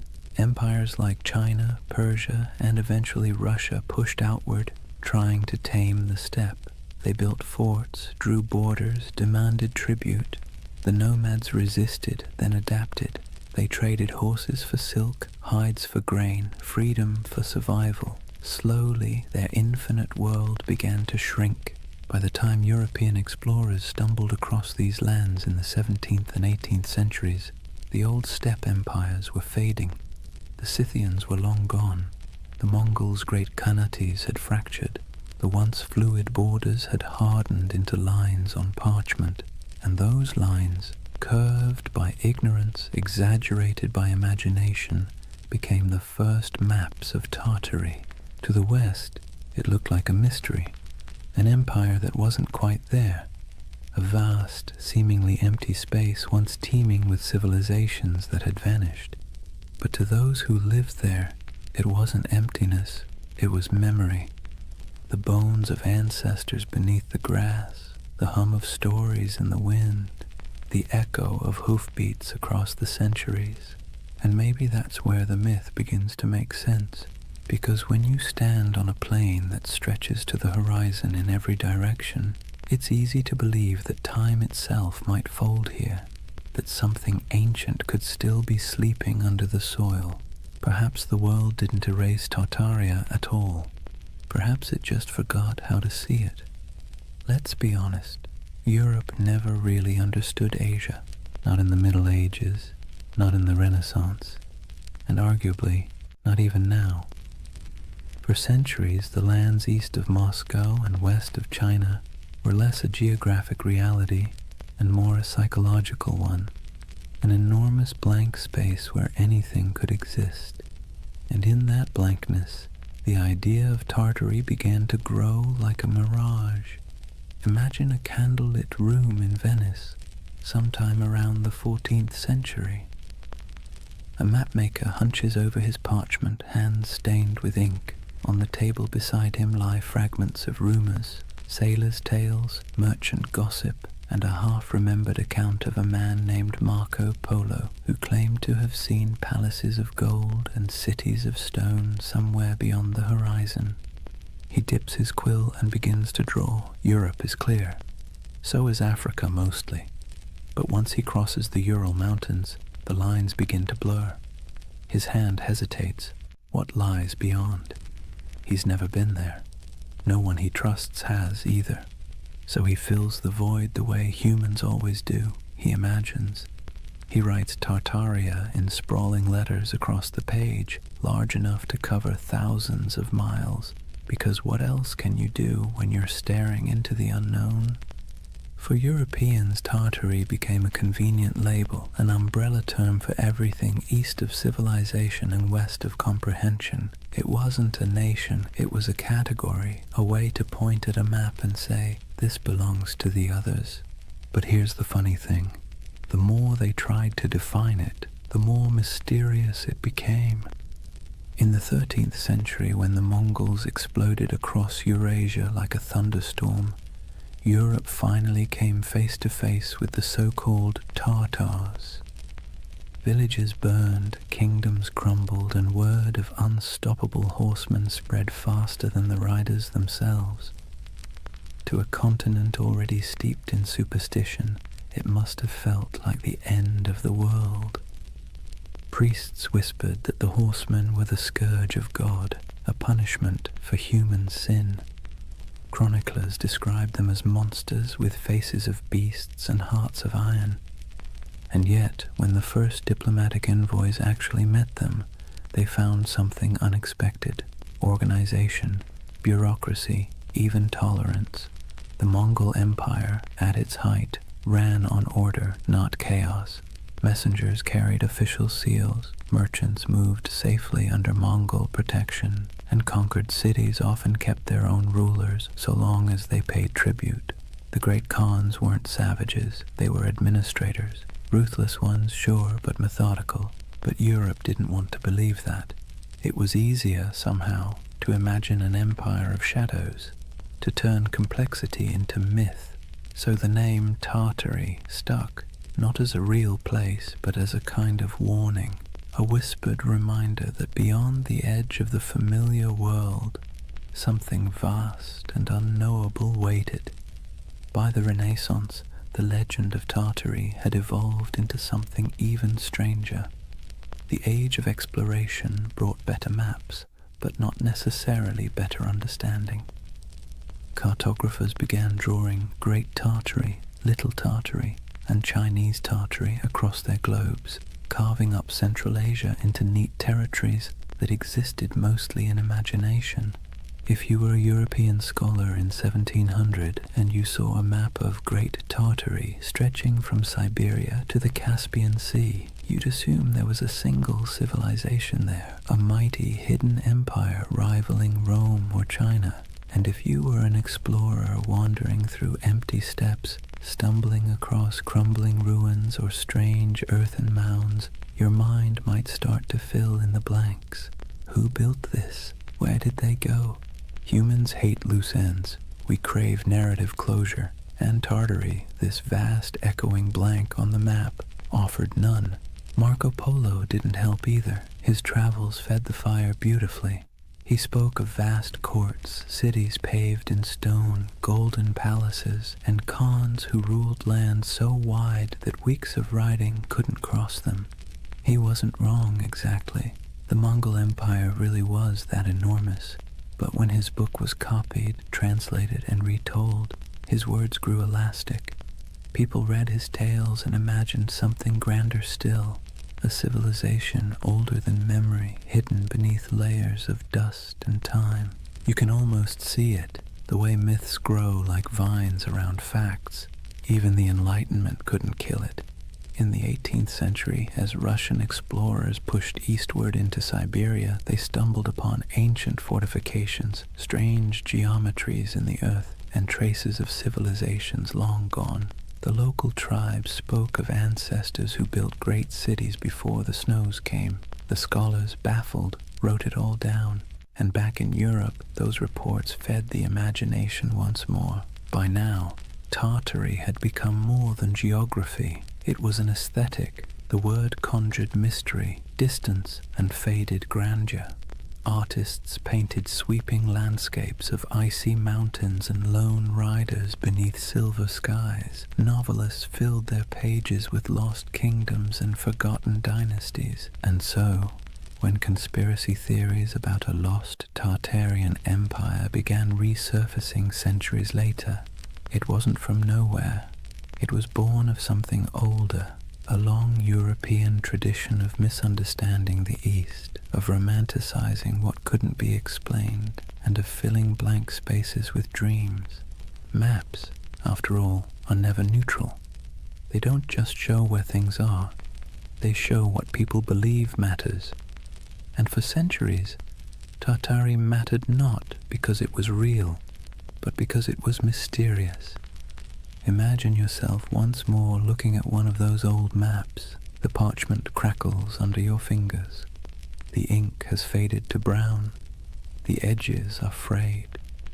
Across the top, in flowing letters, are the words, Magna Tartaria. You trace the line of mountains, the curving rivers, the scattered cities whose names you don't recognize. You realize you're staring not at geography, but at imagination, a dream caught in ink, a memory of a place that never quite existed, but that never fully went away either. And maybe that's why Tartaria still captures people today. It wasn't born in a lab or on a message board. It was born in candlelight on parchment, in the minds of men who couldn't stand not knowing. A story that began as cartography became mythology. And mythology, as history always proves, has a way of outlasting the truth. Picture a road that isn't really a road. It's not marked by signs or asphalt or tidy lines of direction. Instead, it's an invisible web of paths, camel tracks winding through dunes, mountain passes marked by cairns, river barges drifting under starlight. This was the Silk Road. Not one road, but thousands, threading together China, Persia, India, Byzantium, and everything in between. And somewhere in the middle of that vast tangle lay the ghost of Tartary. The Silk Road was less about silk than it was about exchange. Of goods, yes, but also of ideas, stories, and beliefs. Every caravan that set out carried more than fabric and spices. It carried imagination. The West dreamed of the East as a place of wonder, while the East saw the West as a land of restless curiosity. And where those two imaginations met, right there, In the open steppes of Central Asia, the myth of Tartary quietly took root. Imagine the rhythm of a caravan, bells jingling from camel necks, dust swirling beneath hooves, a merchant humming softly, half to himself, half to keep his pace. At night, when the fires burned low, stories flowed like wine, tales of lost cities swallowed by sand, temples of gold hidden in the desert, empires that rose and vanished before the next dawn. Every traveler added a new layer to the legend, and the Silk Road became less a trade route than a whispering gallery of the world's dreams. Now let's be clear, there were empires here, real ones. The Scythians, Parthians, Sogdians, Kushans, and of course the Mongols, civilizations that thrived for centuries, building fortresses, minting coins, and carving art that fused Greek realism with Persian geometry and Indian grace. These were the real architects of what Europe would later call Tartary. But to a traveler passing through, the borders blurred. One city's language faded into another's. One god's statue looked suspiciously like a god from somewhere else. The world felt unified and strange all at once. The Silk Road had a way of softening distinctions. It made neighbors of distant worlds. Greek philosophers' ideas found their way into Buddhist monasteries. Chinese silk wrapped Roman senators. Persian astronomers charted the same stars that guided caravans across the steppe. But myths travel even faster than silk. When a merchant from Samarkand sold a roll of fabric in Venice, he didn't just trade goods, he traded worlds.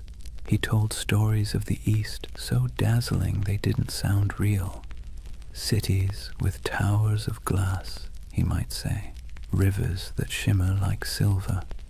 Men who lived 200 years, and back home, when he unpacked his profits and poured himself a drink, he probably heard equally absurd stories about the West. It's easy to forget that for most of human history, distance was a form of magic.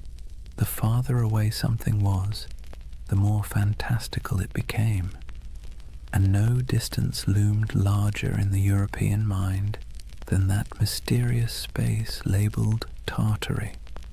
Through this swirling exchange, Tartary became a kind of mythic glue, a word that held together the fragments of a world too vast to comprehend.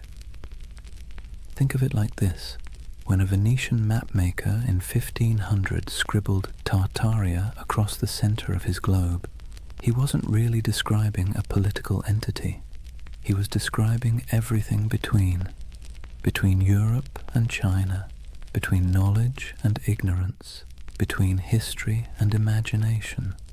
And here's where things get interesting. While Europe imagined Tartary as an exotic wilderness, the people who actually lived there were building connections that shaped the ancient world. The Sogdians, for instance, traders from what's now Uzbekistan, ran a network of trade colonies so extensive that historians sometimes call them the FedEx of the Silk Road. They spoke multiple languages, mediated between empires, and filled their homes with art from every culture they touched. A single Sogdian mural might show an Indian goddess, a Persian king, and a Chinese dragon all sharing the same painted wall. To them, Tartary wasn't a mystery, it was home. And yet, this multicultural world also sowed the seeds for misunderstanding. When distant observers caught glimpses of it, they didn't see the nuances. They saw only the grandeur, the temples, the stone roads, the fortified cities, and assumed it must belong to a single empire. That assumption, multiplied over centuries, became the illusion of the great Tartarian civilization. Even today, the ruins scattered across Central Asia, stone walls buried in sand, intricate tile work crumbling in forgotten courtyards, feed that same longing. People look at them and wonder, who built this? Where did they go? Why do our textbooks skip over it? It's a fair question, because history doesn't just forget, it edits. When empires fall, so do their names. When borders shift, so does memory. The Mongols became the Tatars became Tartars.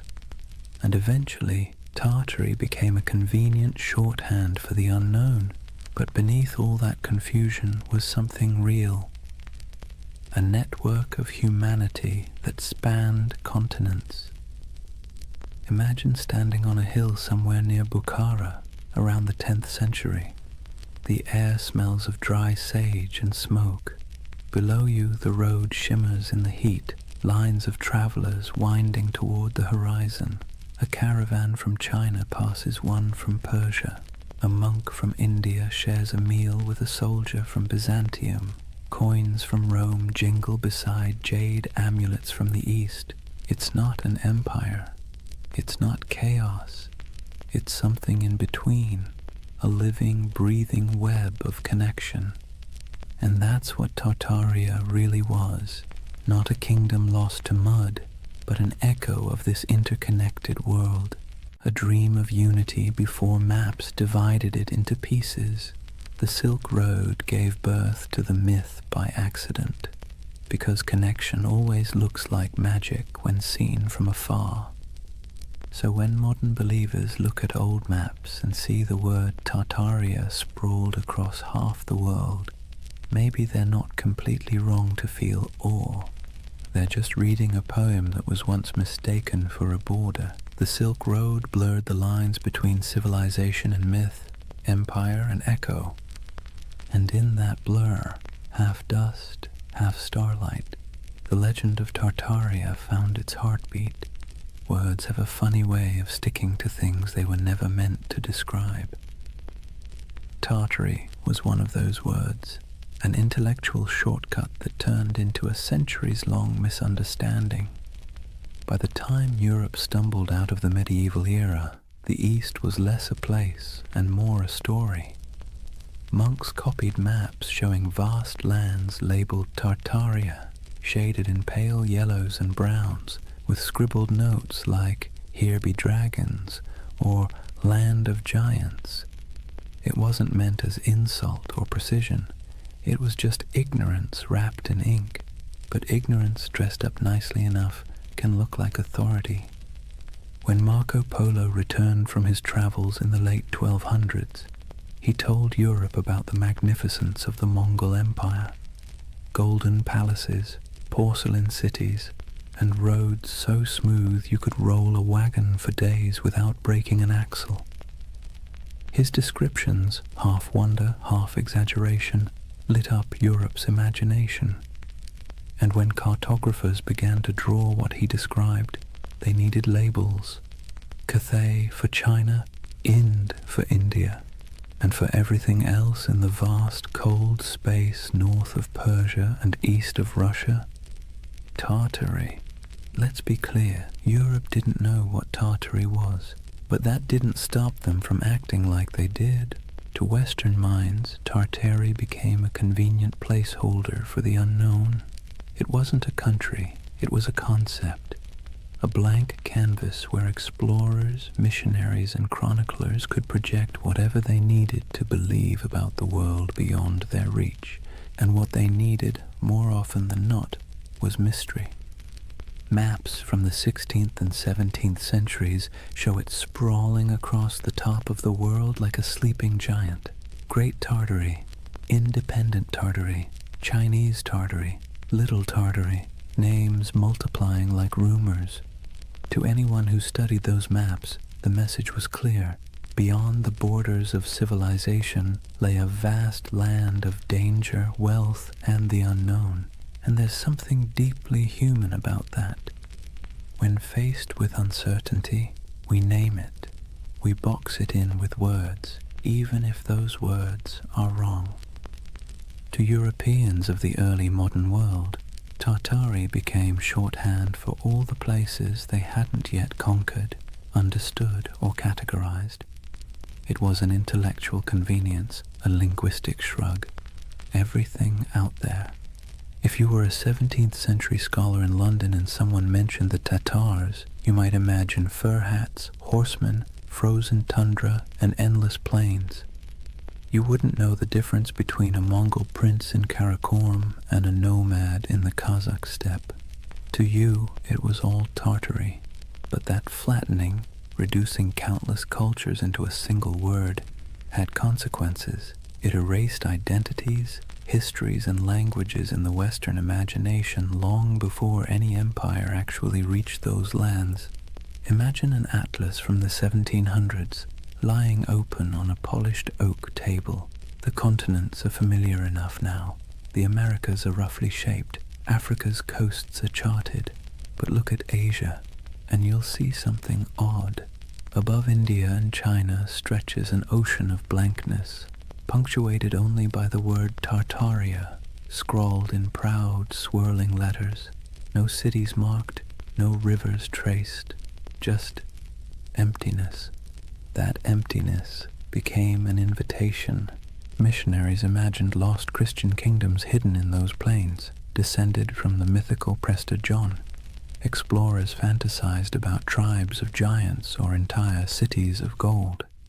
Poets and philosophers romanticized the steppe as a land of freedom, wild, untamed, untouched by decadence.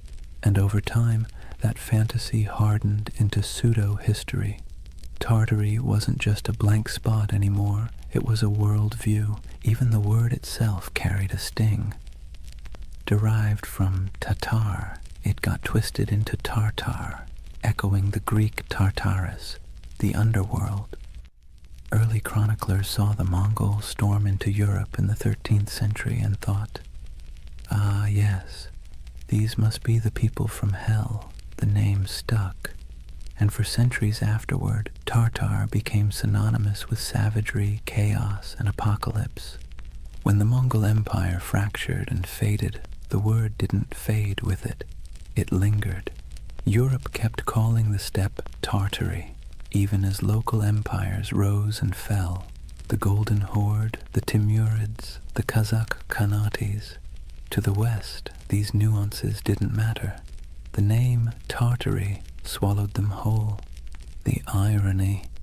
By the time Europe started mapping Tartary with any real accuracy in the 18th and 19th centuries, it had already become a relic. Russia had expanded eastward, swallowing Siberia province by province. Qing China had claimed the west, and yet the word persisted, echoing in atlases long after it had lost any real meaning. There's something almost poetic about that, how a word can outlive the thing it never actually described. And it's here that the modern myth of Tartaria quietly germinated, because when those old maps resurfaced centuries later, digitized, color-corrected, and posted online, they seemed to show something uncanny. A vast empire covering half the world, cities we've never heard of. Borders that no modern historian could explain. To the curious eye, it looked less like a cartographic mistake and more like a cover-up. Why don't they teach this in school? People asked. How could such a massive empire just vanish? But the answer, as with most things, is simpler and somehow more mysterious. It didn't vanish. It never existed. Not as one empire, anyway. What vanished was understanding. What collapsed was the web of meaning connecting the real places, Siberia, Mongolia, Central Asia, to the word Tartary. The West's misunderstanding created a ghost, and the modern age brought that ghost back to life. There's an eerie beauty in that, a reminder that myths don't die. They just wait for technology to resurrect them. When you look at one of those antique maps, ink faded to sepia, the parchment curled at the edges, you can almost feel the hum of it, not as evidence of a conspiracy, but as a fossil of imagination. Tartary wasn't a lie. It was a mirror. It reflected Europe's fears, desires, and limits. And like all mirrors, the longer you stare into it, the more it stares back. By the dawn of the 18th century, the old mystery of Tartary was about to meet its slow death, not in battle, not in flames, but in bureaucracy, in borders drawn, treaties signed, and maps updated by men who preferred paperwork to poetry. It wasn't an erasure in the way myths like to imagine. No secret cataclysm, no forbidden knowledge sealed away by shadowy elites. It was something quieter, more mundane, and somehow more tragic. Tartary was about to be swallowed, not by time, but by empire. Let's set the stage. The year is 1721. Peter the Great has just declared the Russian Empire. He's reformed the army, modernized the navy, shaved the beards off his nobles, and built a brand new capital, St. Petersburg, on a swamp that would one day gleam like a mirror of Europe itself. Russia, once the frontier of the old Tartarian wilderness, now saw itself as its conqueror. And conquest, as Peter understood, was as much about naming as it was about fighting. Where the maps once said Tartaria, Russia began writing Siberia, Yakutsk, Omsk, Irkutsk. The empty spaces of imagination were replaced with administrative precision. Governors, garrisons, and census records. You can almost hear the scratching of quills replacing the crack of hooves across the steppe. This was empire by cartography. For centuries, Europe had peered east and seen a void. Russia filled it with coordinates. And just like that, the last breaths of Grand Tartary disappeared under layers of ink and decree. But here's the irony. While the West's maps were losing their mystery, the lands themselves were as unknowable as ever. Siberia wasn't tamed. It was endured. Frozen rivers, taiga forests, mountains that chewed up expeditions and spat them out as legends. To the empire, it was a treasure chest of resources, furs, minerals, and later oil. But to the people living there, it was home. The native tribes, the Evenki, Buryats, Yakuts, and dozens more, didn't think of themselves as Tartarians or Russians. They were simply themselves, and yet, in the tidy world of European cartographers, they became footnotes to someone else's empire. Take a moment to picture a Russian expedition in the mid-17th century, trudging through snow so bright it hurts to look at. The air burns the lungs, the dogs pant steam. A Cossack officer marks a new river on a map, proud that he's bringing civilization to the wilderness. But behind him, an old shaman watches silently, knowing that the land doesn't belong to anyone who needs to draw it to believe it's real. That's how Tartary truly vanished, not by disaster, but by documentation. The Enlightenment had arrived, and mystery was no longer fashionable. The world had to be measured, categorized, and explained. A single romantic name like Tartaria didn't fit into that neat little system. It was too vague, too mythic, too medieval. By the early 19th century, Tartary lingered only as a kind of ghost word on maps, an anachronism that survived in outdated atlases or in the minds of travelers who still preferred fantasy to geography. You might find Chinese Tartary scribbled across what is now Xinjiang, or independent Tartary hovering somewhere over Kazakhstan, but it was already fading, the ink almost apologetic. What had once stretched across half the known world was reduced to a linguistic relic, an old world word for a world that no longer existed. But this quiet death of Tartary created a strange paradox. By removing the name, the empires of the 18th and 19th centuries thought they were clarifying history. In truth, they erased a mystery so thoroughly that, centuries later, people would come looking for it again, because that's the thing about erasure, it always leaves an outline. In the modern age, when digital archaeologists started poring over antique maps, The rediscovery of Tartaria didn't feel like uncovering a lie. It felt like uncovering a secret. Here was proof, they thought, that something immense had once existed and been scrubbed from the record. The irony? They weren't wrong about the erasure. They were just wrong about what was erased. It wasn't a hidden utopia or an advanced global empire. What disappeared was ambiguity itself, the willingness to admit we didn't know everything. The 18th century push for rational order, scientific mapping, and imperial control smoothed the rough edges of the world, and in doing so, it flattened mystery into history. Let's be clear, the loss of Tartary wasn't a conspiracy.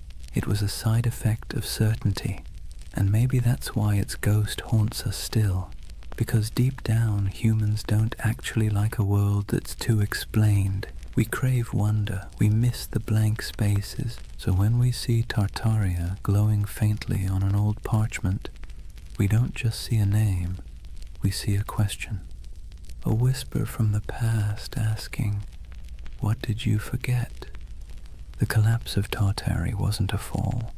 It was a fade-out, a slow dimming of a word that once carried the vastness of the unknown, and the quieter it got, the louder the myth became. By the time Russia completed its imperial expansion across Asia, by the time the British, French, and Qing empires carved their pieces of the East, Tartary had been buried not under mud, but under maps. And centuries later, when people began brushing that dust away, what they found wasn't evidence of a lost civilization. It was evidence of our collective imagination still alive and searching. That is the strange beauty of this myth. Tartaria may never have been real in the way empires are real, but its death, its quiet bureaucratic burial, feels as monumental as any fall of Rome, because sometimes the end of mystery is its own kind of catastrophe. Chapter 3. The Great Erasure. Lost knowledge, world fairs, and the architecture of amnesia. Take a deep breath. We're leaving behind the dust of the steppe and stepping into marble, into the gaslit glow of the 19th century, because this is where the story of Tartaria is reborn. Not in Siberia, not on the maps, but in the imagination. Picture it. The year is 1893. The World's Columbian Exposition in Chicago. 200 white buildings rise like mirages along the lake, glowing in electric light. Domes, arches, columns, architecture so grand that people literally wept when they saw it.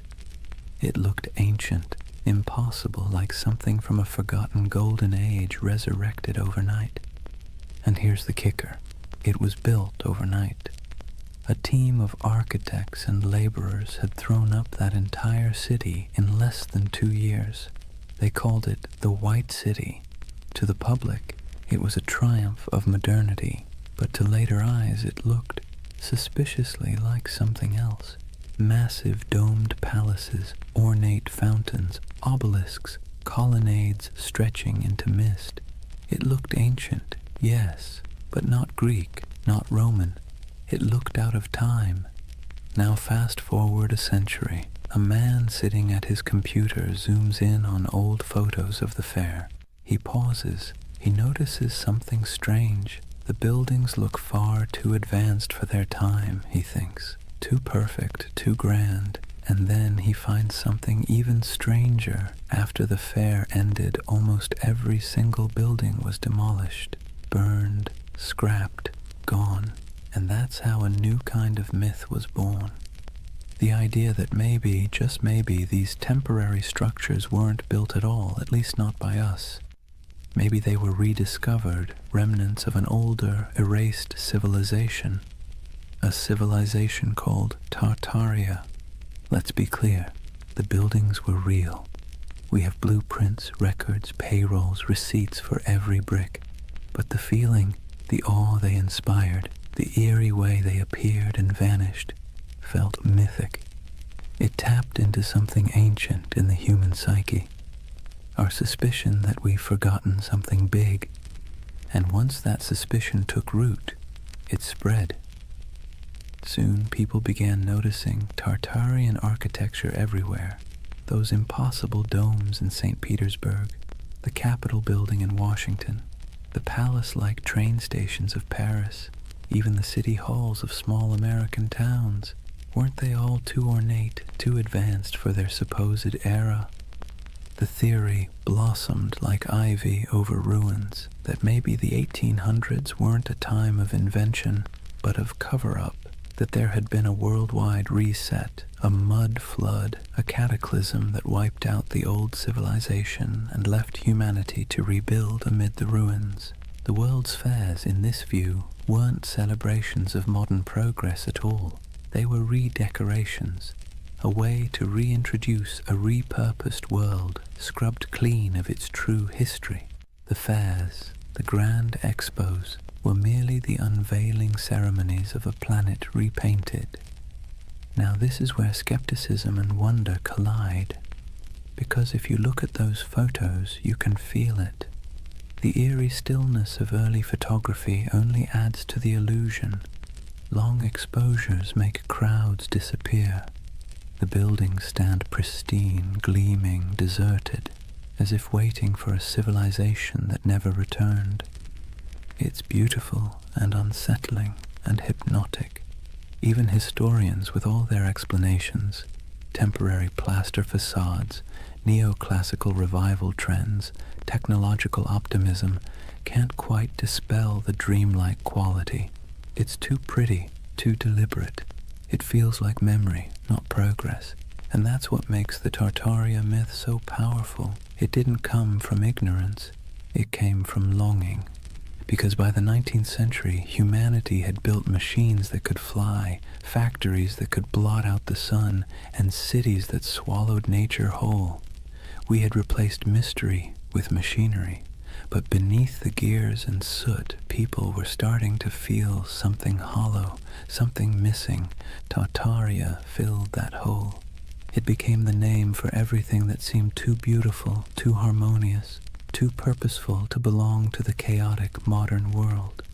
It was nostalgia in disguise, a yearning for an imagined time when architecture was sacred, when energy was free, when civilization felt like art rather than industry.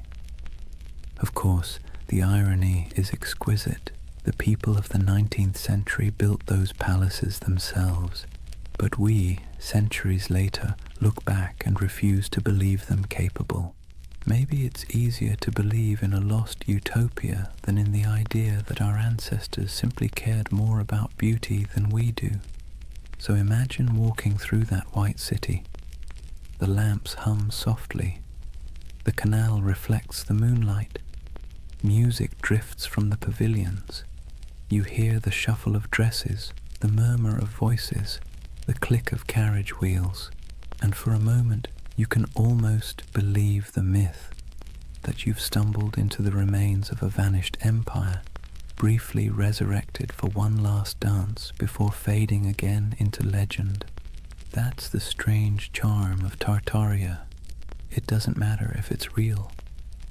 What matters is how it makes you feel, because beneath every conspiracy is a heartbeat, the desire to belong to something greater, to touch a truth the textbooks forgot to mention.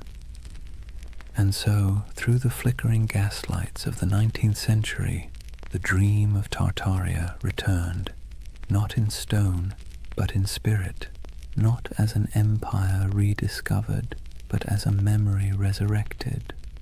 Let's be honest for a moment. Modern architecture doesn't exactly make the heart sing. Steel boxes, glass towers, angles sharp enough to injure your soul. Function over form, they say. Minimalism, efficiency, progress. But walk past an old courthouse or a crumbling railway station with columns carved like Roman temples, and suddenly something stirs. It feels like memory. Not your memory, but someone's. And that's exactly where Tartaria hides, in that emotional shadow between nostalgia and doubt. See, the 19th century didn't just give us new machines, it gave us new eyes. Photography froze the world for the first time. Urbanization made old beauty vanish beneath brick and smog. And as the industrial age thundered forward, the West began quietly rewriting itself, paving over not just landscapes, but the very story of civilization. This was the age of erasure disguised as progress. When old cathedrals were restored into shapes they had never been, when ancient city walls were torn down to make room for the future, when soot-blackened monuments were scrubbed and renamed, their histories conveniently rewritten for the age of reason. Historians call it modernization. Tartaria believers call it cover-up. Now, let's pause and take a breath, because this is where myth and history start blending like watercolor. The truth is simpler, but also sadder. It wasn't a conspiracy, it was forgetfulness.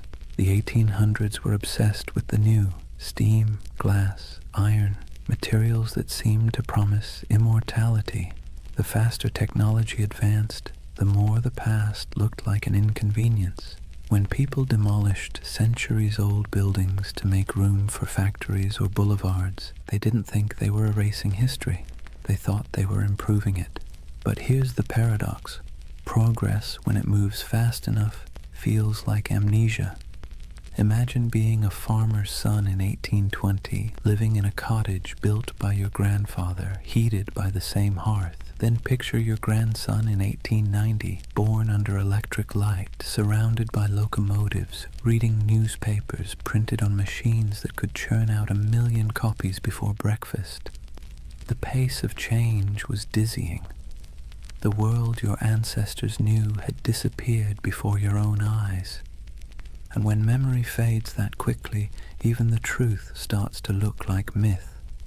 That's why the great buildings of the 19th century seem suspicious to us now. They're too perfect, too ambitious, too permanent in an age obsessed with speed. To modern eyes, they feel like artifacts of a lost age, something inherited, not made. The Tartaria theory, in this sense, is less about deceit and more about disbelief. We don't believe we could have built something so beautiful in such a short span of time. And perhaps we're right, but not in the way we think, because that beauty came at a cost. It came from child labor, industrial soot, and the quiet suffering of millions who laid bricks, carved columns, and forged iron in furnaces hotter than the sun. It came from colonial wealth siphoned from distant lands. The marble glimmered, yes, but it glimmered on the backs of the exhausted. So when modern minds gaze at that architecture and whisper, "This can't be human," they're half right. It wasn't built by ordinary humanity. It was built by empire. But myths rarely linger on exploitation. They linger on wonder. That's what gives the Tartaria myth its endurance. It erases guilt and replaces it with awe. Instead of confronting how we gained that grandeur, we imagine inheriting it from some ancient, harmonious civilization. A world without conquest, without industry, without soot. A world that built for beauty's sake alone. That's the secret comfort of believing in Tartaria. It allows us to dream of innocence without the blood, to long for sophistication without the cost. And it's not entirely foolish, because beauty is suspicious in the modern world. Think about it. When was the last time a new building made you stop and gasp? When was the last time a city skyline felt like poetry instead of spreadsheet logic? We live in an age that worships utility and scoffs at ornament. So when people look at those domed cathedrals, those train stations like palaces, those impossible star forts etched into the earth, they don't just see architecture, they see meaning, they see intention. And maybe that's what we've lost, the sense that building could be an act of reverence. The Tartarian lens turns architecture into scripture. It whispers that every arch, every dome, every hidden basement tells a story too big to fit inside textbooks. And whether that story is real or imagined, it soothes a modern ache, the feeling that progress has traded wonder for efficiency.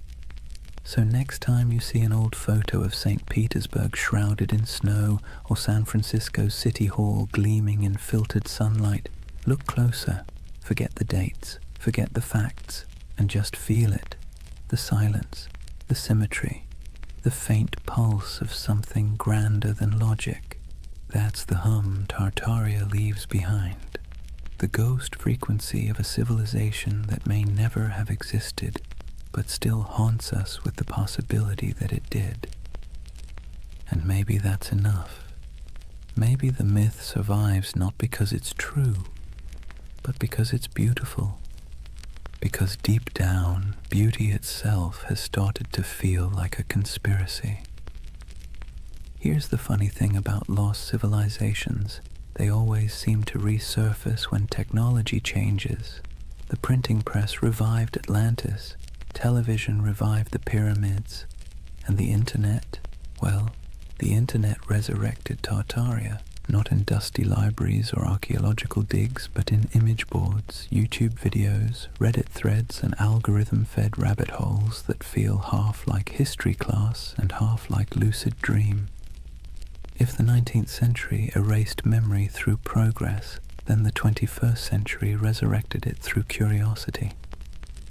The internet, for all its chaos, gave the world a second archive, a place where forgotten photographs, misfiled maps, and half-remembered myths could find each other again. And that's where Tartaria thrived, among digital ruins. Let's be clear, no mainstream historian believes in the Tartarian Empire, but belief doesn't need credentials, it needs emotion. And online, emotion spreads faster than evidence. It starts small. Someone scrolling through antique photos finds an image of a half-buried building, its windows strangely below street level. They post it with a caption, "Mud flood? Hidden history?" Someone else comments with an old map labeled Great Tartary, stretching across half of Asia. Another user adds photos of star forts, geometric fortifications shaped like mandalas carved into the earth. Then someone else notices that the architecture of 19th century world fairs, domes, spires, impossibly ornate facades, seems eerily similar across continents. And suddenly, the pattern takes on life. A civilization that might never have existed begins to coalesce, not in ruins, but in pixels. It's fascinating to watch. The modern Tartarian myth isn't a single story. It's an ecosystem, a living organism built out of collective imagination. People piece together images, compare architectural styles, track supposed mud flood layers in Google Earth, and speculate about ancient technology, free energy, and global resets. And let's be honest, there's something soothing about it. It scratches the same itch that makes people organize puzzle pieces at 2 a.m. You start with fragments, photographs, engravings, forgotten buildings, and try to make sense of the world's dissonance. Why does history sometimes feel incomplete? Why do our cities seem to rest on older bones? Why does beauty feel borrowed? The Tartaria theory online isn't just conspiracy, it's therapy for disillusionment. See, we live in an age drowning in data but starving for coherence. Billions of facts, timelines, and explanations float around like loose screws. But the more we learn, the less it feels like we understand. We've traded mystery for information, and somehow that doesn't feel like progress. Tartaria brings the mystery back. Scroll through its digital cathedrals, YouTube thumbnails of glowing domes and forgotten maps, and you'll see that what people crave isn't deception, it's wonder.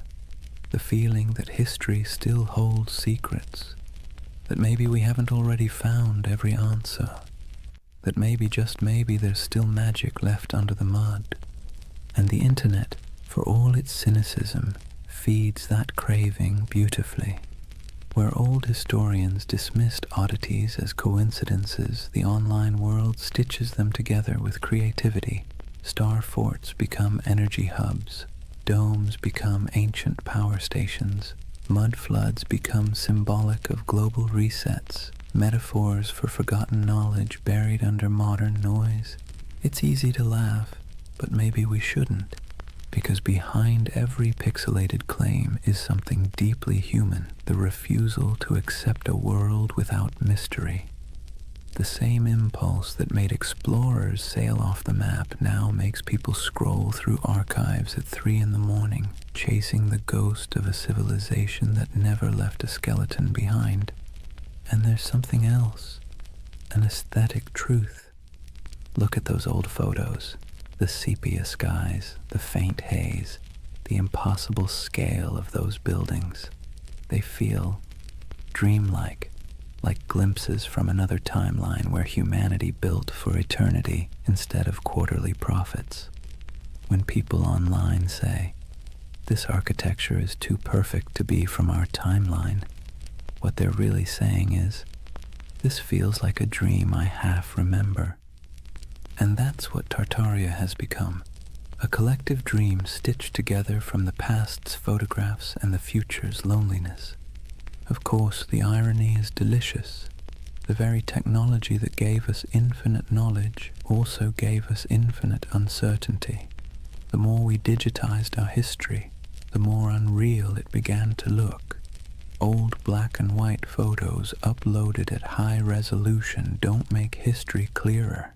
They make it stranger. The lighting, the shadows, the absence of movement, it all feels frozen, ghostly, like the world before electricity was somehow more alive. So when you see someone online connecting old city photos and whispering Tartaria, what you're witnessing isn't delusion, it's longing, a search for coherence, for the feeling that history isn't just progress and decay, but a cycle of remembering and forgetting. And isn't that what all civilizations do? They rise, they crumble, and then they return in imagination. Rome, Atlantis, Lemuria, Tartaria, each one a mirror reflecting not the past, but our hunger to belong to something grander than the present. In that sense, the internet didn't invent Tartaria, it simply gave it a voice, a new empire of whispers sprawling across servers and screens, where myths are immortal and disbelief is optional. Scroll long enough and you'll start to see why people stay. The posts feel soothingly repetitive. Arches, domes, star forts, mud floods, each image a little lullaby of lost grandeur, a bedtime story told by algorithms instead of grandfather. So maybe Tartaria isn't a place at all. Maybe it's what happens when memory and imagination meet in the glow of a computer screen. Half fact, half wish. The myth doesn't just say, "Look what we've lost." It says, "Look what we still want to believe." And that, perhaps, is the most human story of all. Let's pause for a moment, take a slow breath, and think about why people believe in things like Tartaria.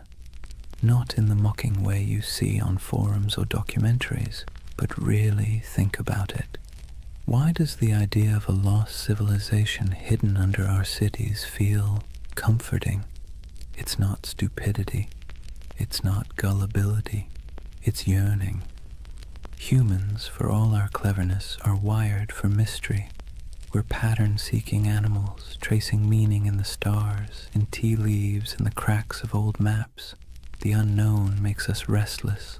The known makes us bored. And between the two, we spin myths that make life feel a little more meaningful.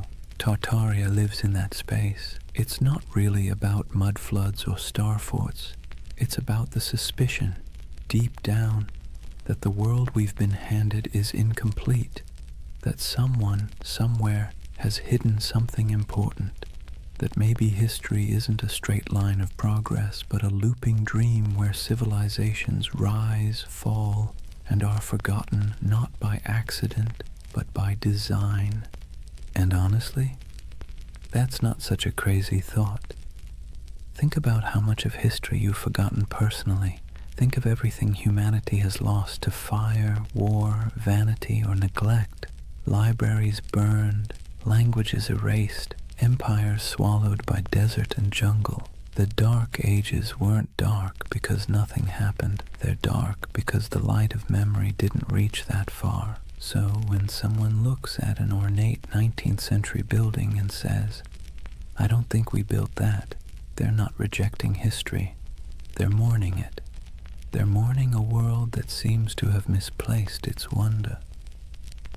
Let's be clear, modern life doesn't give us much mystery anymore.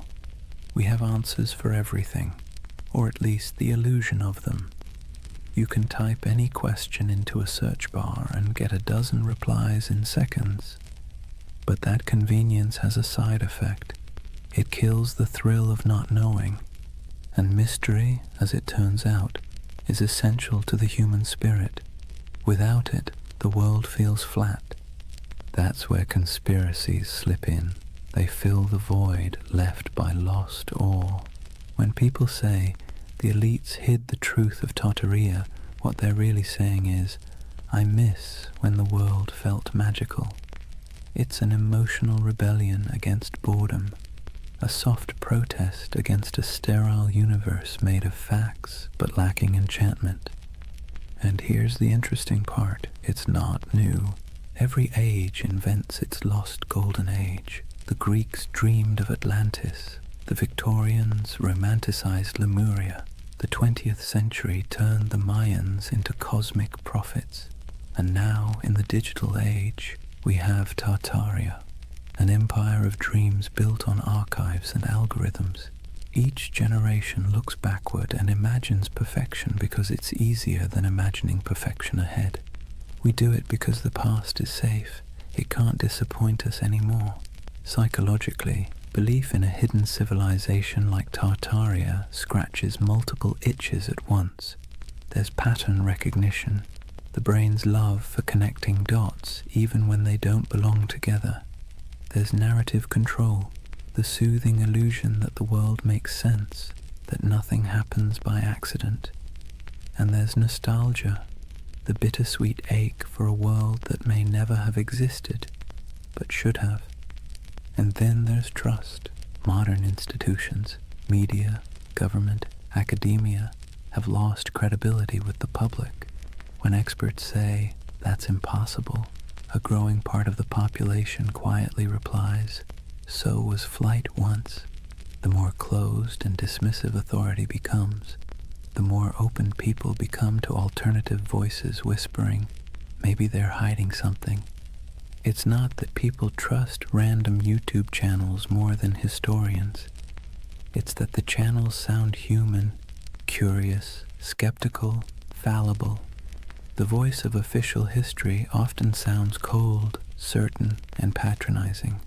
The voice of the Tartaria believer sounds like someone sitting beside you late at night saying, "Look at this, doesn't it make you wonder?" And wonder is addictive. Once you feel it, it's hard to go back to plain explanations. Even the act of believing, of piecing clues together, creates a small dopamine rush. It gives the believer a sense of purpose. You're not just scrolling, you're investigating. You're part of something big, something secret. It's empowering in a world that makes most people feel small and powerless. So the Tartarian myth becomes more than a theory. It becomes a community, a shared dream. People trade discoveries, maps, and theories not because they're delusional, but because it feels good to search together. The hunt becomes the reward. And in that sense, Tartaria isn't a symptom of ignorance. It's a symptom of loneliness. Think about it. The more connected we are online, the less connected we feel in real life. Cities are crowded but isolating. News is constant but disorienting. Our modern world gives us everything except belonging. And so, people build belonging out of mystery. Believing in a hidden past means believing in meaning itself, that we're not just floating through chaos, that someone somewhere once built something extraordinary, and maybe we can again. That's not conspiracy. That's hope in disguise. Of course, hope can be dangerous when it turns to dogma, when questioning becomes obsession, when imagination becomes paranoia. That's when the myth begins to rot, when every gap in knowledge becomes a plot, and every historian becomes an enemy. That's when wonder collapses into fear. But before that point, before the cynicism sets in, there's something oddly beautiful about it. People standing in awe before old cathedrals and asking, how did they do it? People digging through archives at midnight, convinced that history still has secrets. It's easy to mock that. Harder to admit that it's the same impulse that built science, art, and philosophy in the first place. Curiosity is the ember. Myth is just the smoke.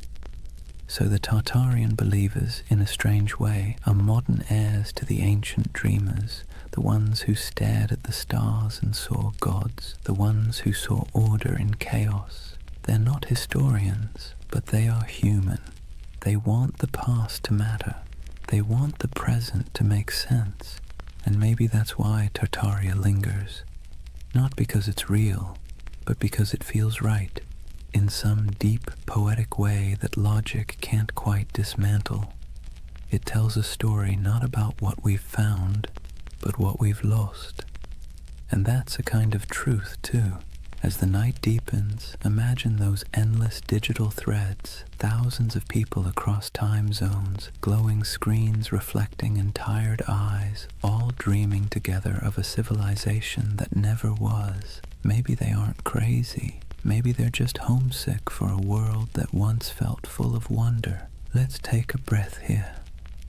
After all this talk of vanished empires and buried cities, it's time to do what the best historians always do. Look carefully, quietly, and without agenda. Because when you set aside the noise of the internet and really look at what's left of Tartaria, what you find isn't a conspiracy. It's something far more human, and somehow even more fascinating. The term Tartary was not a secret code name for a lost empire. It was a geographic placeholder, a cartographer's shrug. For centuries, Europeans simply didn't know what lay beyond the Ural Mountains or deep in the Siberian steppe. So they wrote Tartaria, like writing Here Be Dragons, a kind of verbal fog to fill the blanks. The maps weren't evidence of an empire erased. They were evidence of ignorance being slowly replaced by exploration. And those grand old buildings, the ones people point to as proof of impossible architecture, they're very possible. Magnificent, yes. Impossible, no. The ornate city halls, cathedrals, and palaces of the 19th century weren't built by some forgotten super-civilization. They were built by humans with chisels, scaffolds, and a near-religious obsession with grandeur. The 1800s were a century drunk on ambition. Industrialization made iron, glass, and concrete cheaper than ever. Colonization and global trade poured wealth into Europe's cities. Architects looked backward to Greece, Rome, Byzantium, and Egypt, and then combined everything like over-enthusiastic chefs. The result was the neoclassical explosion. Domes, columns, and marble facades that looked ancient but were brand new. That's why so many people mistake them for relics, because they were designed to look timeless. They were Rome in steel corsets, deliberate nostalgia built in brick and plaster. The world's fairs that fuel so many Tartarian videos, they were real, yes, and they really did look astonishing.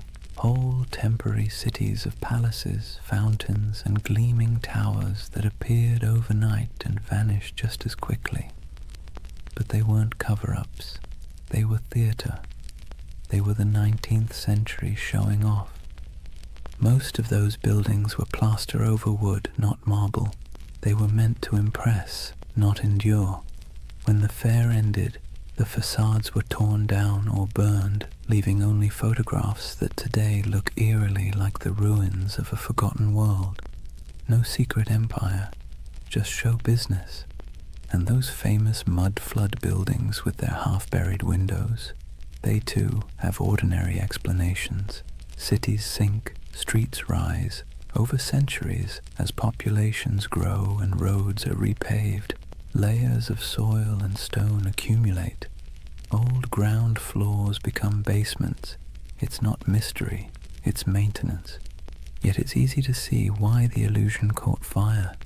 Because even the real explanations, erosion, engineering, economics, are, in their own way, beautiful. The world doesn't need hidden magic to be miraculous. Consider this. The same roads once labeled Tartarian carried traders, nomads, poets, and conquerors across continents. Cultures met, clashed, and blended until identities blurred. What Europe called Tartary was not one empire but a kaleidoscope of peoples, Turkic, Mongol, Persian, Russian, Chinese, each with their own stories, languages, and gods. Out of their collisions came ideas, inventions, and art that shaped the world we still live in. The myth says Tartaria was erased. The truth is that it was never singular to begin with. It was many, and that's why it's hard to pin down. The steppe doesn't lend itself to borders. Empires there were fluid, waves of power that rolled across the grasslands and receded again. The Scythians, the Huns, the Mongols, the Khazars, they all rose, ruled, and vanished, leaving behind only fragments. To an outsider, that flux looked like a void. To those who lived it, it was life itself. And maybe that's where the misunderstanding lies. Western history loves walls and dates, beginnings, endings, dynasties. The steppe doesn't play by those rules. Its empires were seasonal, migratory, woven into the land and wind. If you expect pyramids, you miss the poetry. So no, there was no single global Tartarian empire, but there was a vast interconnected world of trade, culture, and movement that stretched from Europe to China long before globalization had a name.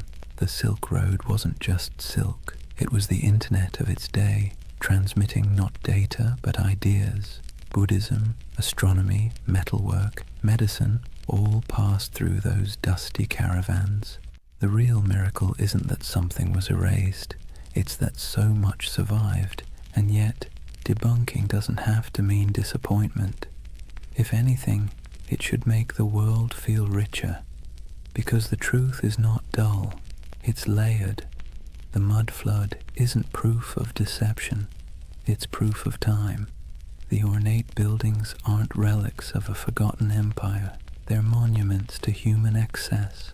The missing maps aren't evidence of suppression, they're artifacts of discovery. And here's the quiet irony. Even the myth itself is part of history now. The videos, the forums, the believers, they've become a digital folklore, our century's way of myth-making. Future historians might study us and say, they dreamed of Tartaria because they were tired of concrete. Maybe that's what keeps the story alive. Not deceit, but desire. The desire for mystery, beauty, and meaning in an age that feels too catalogued, too explained. Tartaria is less a conspiracy than a collective poem, one line written in frustration, another in wonder. And perhaps that's how we should leave it, gently. The myth and the truth coexisting like twin shadows cast by the same fire. The factual story of history's shifting frontiers and the emotional story of humanity's hunger for lost splendor. So the next time you pass an old building with buried windows or stumble across an antique map marked Tartary, don't roll your eyes. And don't fall into the rabbit hole either. Just pause, look, feel the weight of centuries pressing quietly under your feet. Real or imagined, every layer of that soil carries a story. Because whether it's called Rome, Babylon, Atlantis, or Tartaria, the dream of forgotten empires never really fades. It just changes shape, waiting for someone new to wonder. Chapter 4. The Eternal City. Why We Dream of Lost Civilizations. Take a moment, close your eyes, and imagine you're standing in the ruins of a city that never existed. The stones are warm beneath your feet. The air hums faintly with the echo of 1,000 unrecorded stories, and the wind brushes against carved columns whose builders' names were never written down. It's a dream, but somehow it feels truer than waking. That's the strange comfort of Tartaria. Even after we've picked apart the facts, even after the history books have closed the case, the idea lingers. The notion that somewhere, sometime, humanity built something magnificent, a civilization unified, enlightened, and then, inexplicably, erased. It's the same instinct that makes us search for Atlantis, or Lemuria, or the lost library of Alexandria. A quiet yearning that whispers, maybe we used to know more, maybe we were better once. And let's be clear, this isn't foolishness. It's longing. Believing in Tartaria isn't really about maps or mud floods. It's about something deeper, the ache for lost harmony, for order in the chaos of modern life. When we look around at endless screens, broken systems, and cynical politics, it's easy to imagine that somewhere in the past, people had it figured out, that there was a time when beauty and wisdom ruled, before we traded them for convenience. The myth gives that feeling a shape. Tartaria becomes a mirror for what we think we've lost, a golden age we can project our frustrations onto, a fantasy of unity against the fragmentation of the modern world. But here's the curious twist. Myths like Tartaria comfort us because they're out of reach. They can't be disproven in a way that satisfies the heart. The less we know, the more space the imagination has to wander. That's what myths do best. They thrive in the gaps, the shadows between facts. Think about how the story feels, not just what it says. Tartaria isn't told in sharp, factual sentences. It's whispered in forums late at night by people who sound more wistful than conspiratorial. They're not shouting about domination. They're sighing about what might have been. It's not paranoia. It's melancholy. The same kind of melancholy you feel walking through an abandoned building, seeing beauty and decay folded together. There's a paradox at the heart of this comfort. We know modern life is more advanced than any age before it, yet it rarely feels that way. We have the internet, medicine, spaceflight, instant communication, but we also have loneliness, burnout, and an undercurrent of loss. The myth of a vanished civilization fills that emotional void. It says, you're right to feel that something's missing. It's like nostalgia for a memory we never had, and in that sense, Tartaria isn't about the past at all. It's about the present, about how alien our own world can feel. The skyscrapers of glass and steel, the humming servers, the sterile symmetry of cities built for efficiency rather than awe. No wonder people scroll through photos of old domes, arches, and impossible cathedrals and feel something stir. Those buildings look like they remember something we've forgotten, so we call it Tartaria. We give the feeling a name.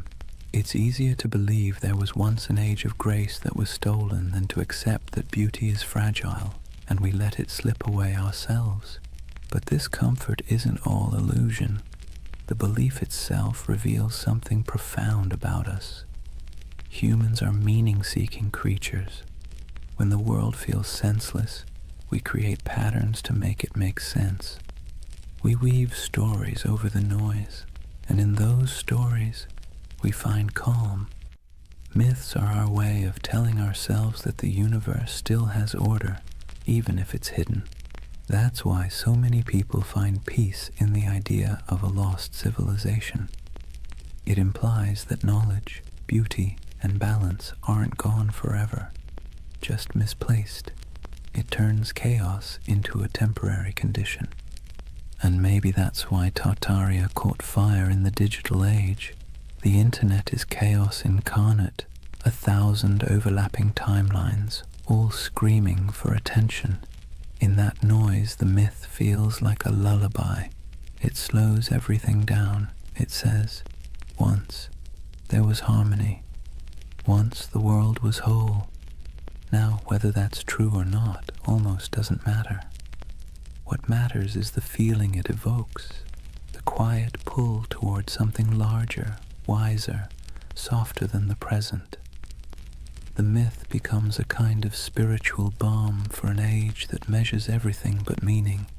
Imagine yourself late at night, scrolling through photos of ornate ruins, strange domes, or cities half buried in snow. You feel that twinge, that recognition without memory. The beauty is haunting, not because it hides a secret empire, but because it reminds you that time erases, and yet somehow we still search for permanence. That search, that ache, is what keeps myths alive.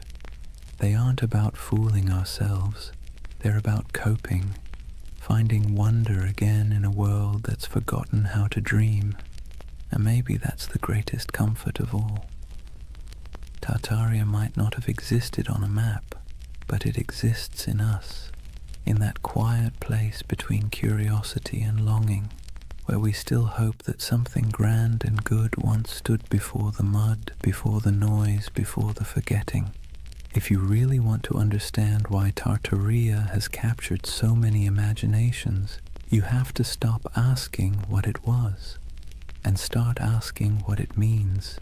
Because myths, like mirrors, don't just reflect the world, they reflect us. When people talk about Tartaria, they're not just discussing lost cities or forgotten empires. They're projecting themselves, their hopes, their doubts, their nostalgia, onto a blank canvas of the past. Tartaria becomes less of a place and more of a personality test for civilization. Think about it.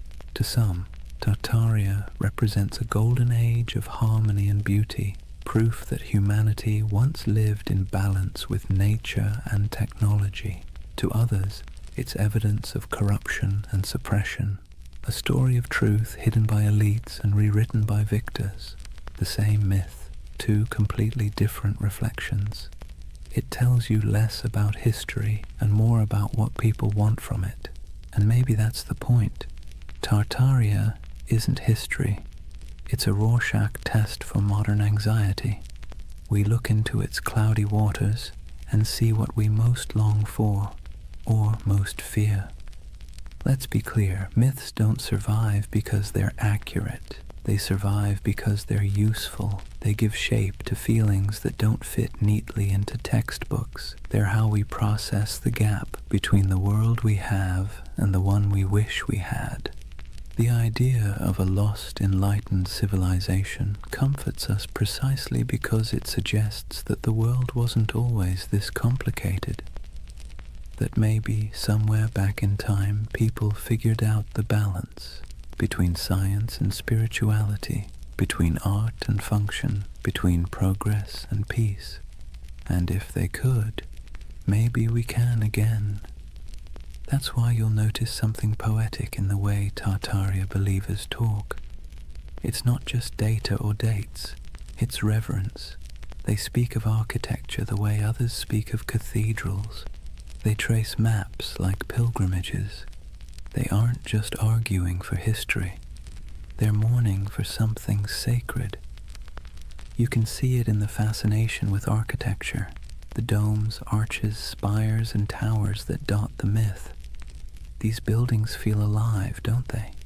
Too beautiful to be merely functional, too symmetrical to be accidental. When people say, "There's no way we could build this today," what they're really saying is, we don't build like this anymore. We don't fill our world with beauty unless it serves a profit. The myth becomes a critique of our own era, disguised as nostalgia for another. Tartaria, then, is the mirror we hold up to our own cultural amnesia. We scroll through pictures of palaces and fairgrounds, domes and star forts, and we whisper, "How did we forget to dream like this?" The myth reflects not a lost empire, but a lost aesthetic soul. There's something almost therapeutic about that reflection. Myths like Tartaria allow us to grieve, not for people we've lost, but for possibilities. They let us feel that our yearning for meaning isn't crazy, that maybe it used to exist, that maybe someone, somewhere, built a world that made sense, and maybe that's why Tartaria feels more mystical than menacing. Most conspiracy theories isolate people, make them suspicious of the world. Tartaria, strangely, connects them. It invites wonder instead of fear. It suggests that the past might still hold beauty waiting to be rediscovered. But reflection cuts both ways. Myths also reveal our blind spots.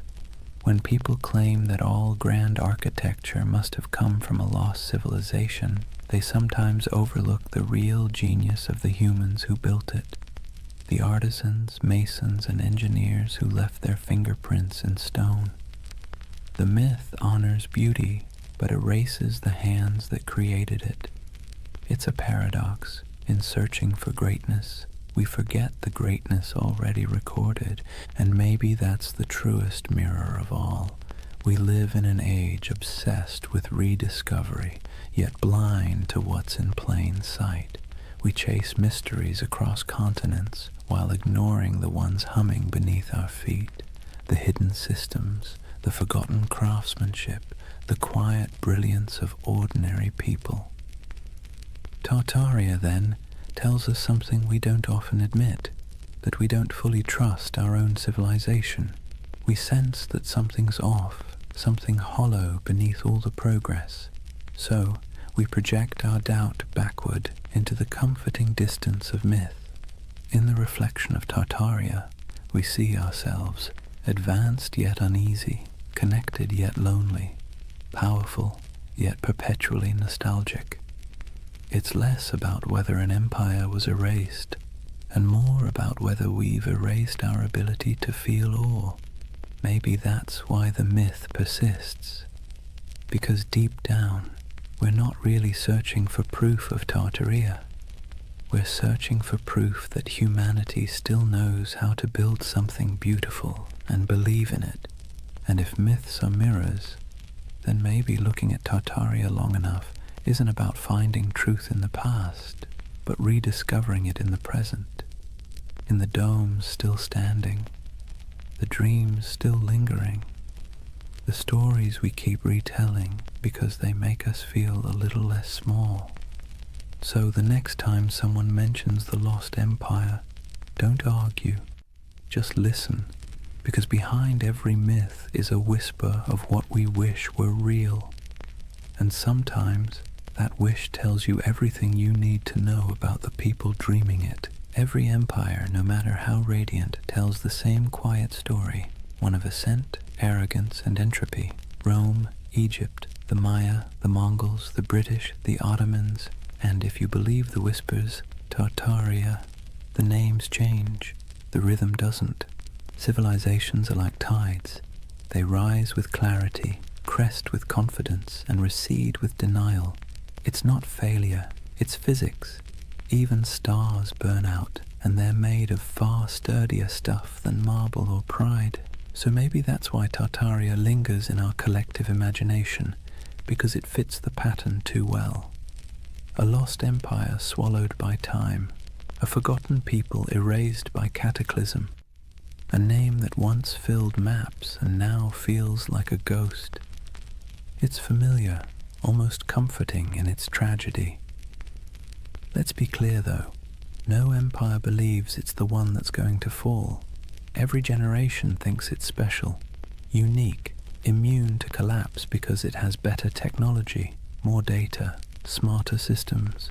But arrogance, like gravity, pulls everything back to Earth. If Tartaria existed, if even a fragment of the legend were real, its disappearance would have followed the same script as every empire's twilight. The small cracks first, corruption, complacency, overreach, then the slow decay disguised as progress, and finally the quiet moment when the last flame flickers out and the world simply moves on. You can almost imagine it, the final days of a grand civilization, not with war or fire, but with exhaustion, merchants still trading, scholars still writing, architects still sketching impossible domes for clients who will never pay. The end doesn't always come with thunder. Sometimes it's a sigh. And here's the thing. We need myths like Tartaria because they remind us that our own civilization isn't exempt. It's a soft warning wrapped in wonder. The idea that maybe, just maybe, we've been here before. Towering cities, vast networks, unshakable certainty, and lost it all to hubris and time. You see, the cycle isn't just historical, it's psychological. We build, we forget, we rebuild. We burn libraries, then mourn the loss of knowledge. We pave over ruins, then spend centuries digging them up again. The pattern is maddeningly human. The Greeks had a term for this, anarchiklosis, the cycle of government and decay. Kingdoms become tyrannies, tyrannies become democracies, democracies collapse back into chaos. Wash, rinse, repeat. The myth of Tartaria just takes that ancient idea and stretches it across a planetary scale. And that's what makes it powerful, because deep down we know the pattern fits us too. Look at the ruins of any civilization, and you'll find the same fingerprints. Ambition, brilliance, greed, denial. The same stone roads leading nowhere. The same monuments built to outlast time, quietly losing that argument. Even today we build our towers of glass and steel, our data empires, our digital libraries with the same optimism that we're preserving knowledge forever. But maybe 1,000 years from now, someone will wander through our abandoned cities and ask the same question we whisper about Tartaria. Who built all this? Maybe that's why we're drawn to stories of collapse told in soft voices, because they allow us to grieve for what's inevitable before it happens. They help us process the strange truth that impermanence is not failure, it's the natural order. In that sense, Tartaria becomes a bedtime story for civilization itself, a reminder that we are temporary but not meaningless, that even in loss there's continuity. The ruins of one world become the foundations of the next. And if you look closely, you'll see that rebirth is always hiding inside decay. The Renaissance bloomed from the ashes of plague. The Enlightenment grew out of dark superstition. Even myths once dismissed are rediscovered as metaphors with new life. The cycle never ends. It only changes costume. So perhaps Tartaria isn't just about a lost civilization, but the eternal rhythm of creation itself. We build worlds, lose them, and then dream them again. Every myth, every ruin, every archive is a heartbeat in that endless pulse. Imagine standing at the edge of some forgotten city, moss creeping over marble, wind sighing through hollow windows, and realizing that this place once thought it was eternal too, that people once stood here, confident that their children's children would never forget their names. But the earth has other plans, and yet the beauty is in the persistence. Even in silence the stones whisper. Even when names fade, the patterns remain. Every fallen empire becomes a lesson written in dust, and every myth like Tartaria is the echo of that lesson, trying to reach us before we make the same mistake. History doesn't repeat exactly, but it rhymes in hauntingly familiar cadences. The trick isn't to break the cycle, it's to learn to hear the rhythm, to build with humility, to remember what was forgotten before, and to leave behind something that, even when buried, still hums with meaning. So when you hear the word Tartaria, don't roll your eyes. Listen to the rhythm beneath it, because that's not just a myth about the past. It's a lullaby for the present, and maybe a warning for the future. There's something irresistible about a mystery that refuses to die. You can debunk it, explain it, trace its origins down to the dusty corners of old libraries, but if it still feels like a secret, people will keep chasing it. That's the real magic of Tartaria. It doesn't survive because it's proven. It survives because it haunts. In a world that measures everything, categorizes everything, and leaves nothing ungoogleable, a mystery like Tartaria feels like a rebellion.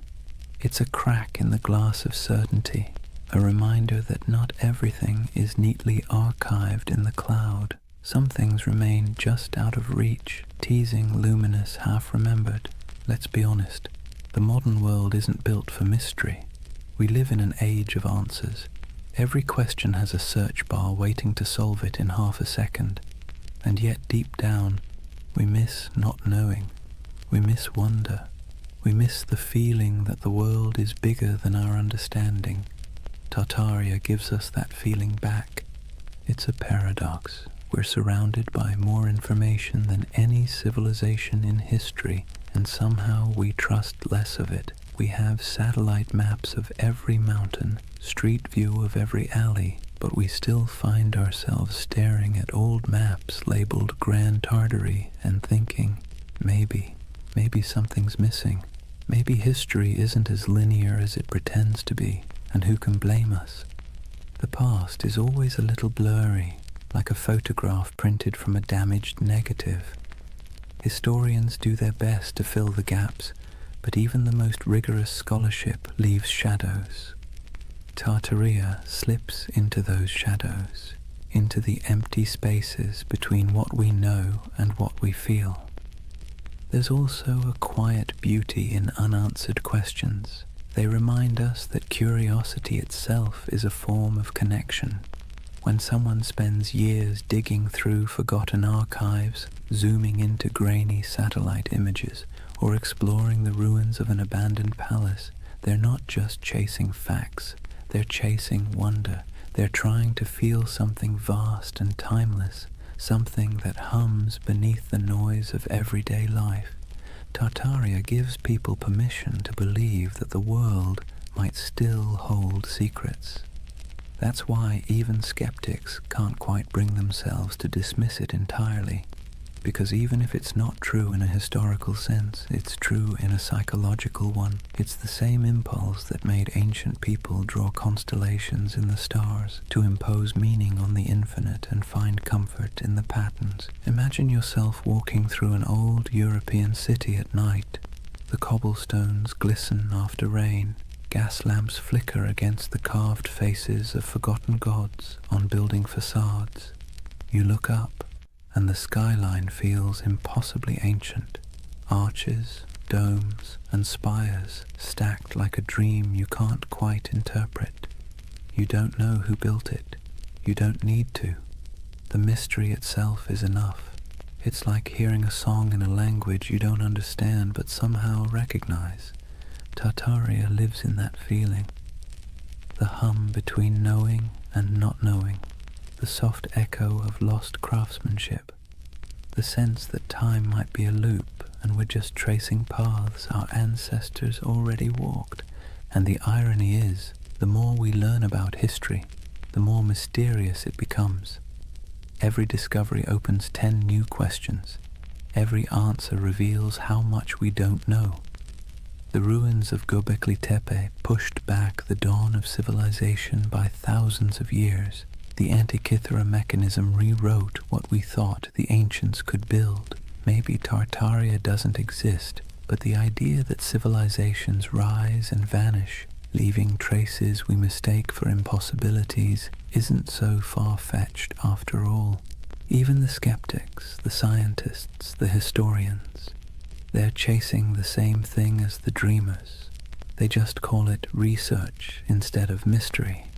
But deep down, it's the same hunger to understand what came before, to find meaning in the ruins. There's a gentle wisdom in letting some mysteries remain mysterious.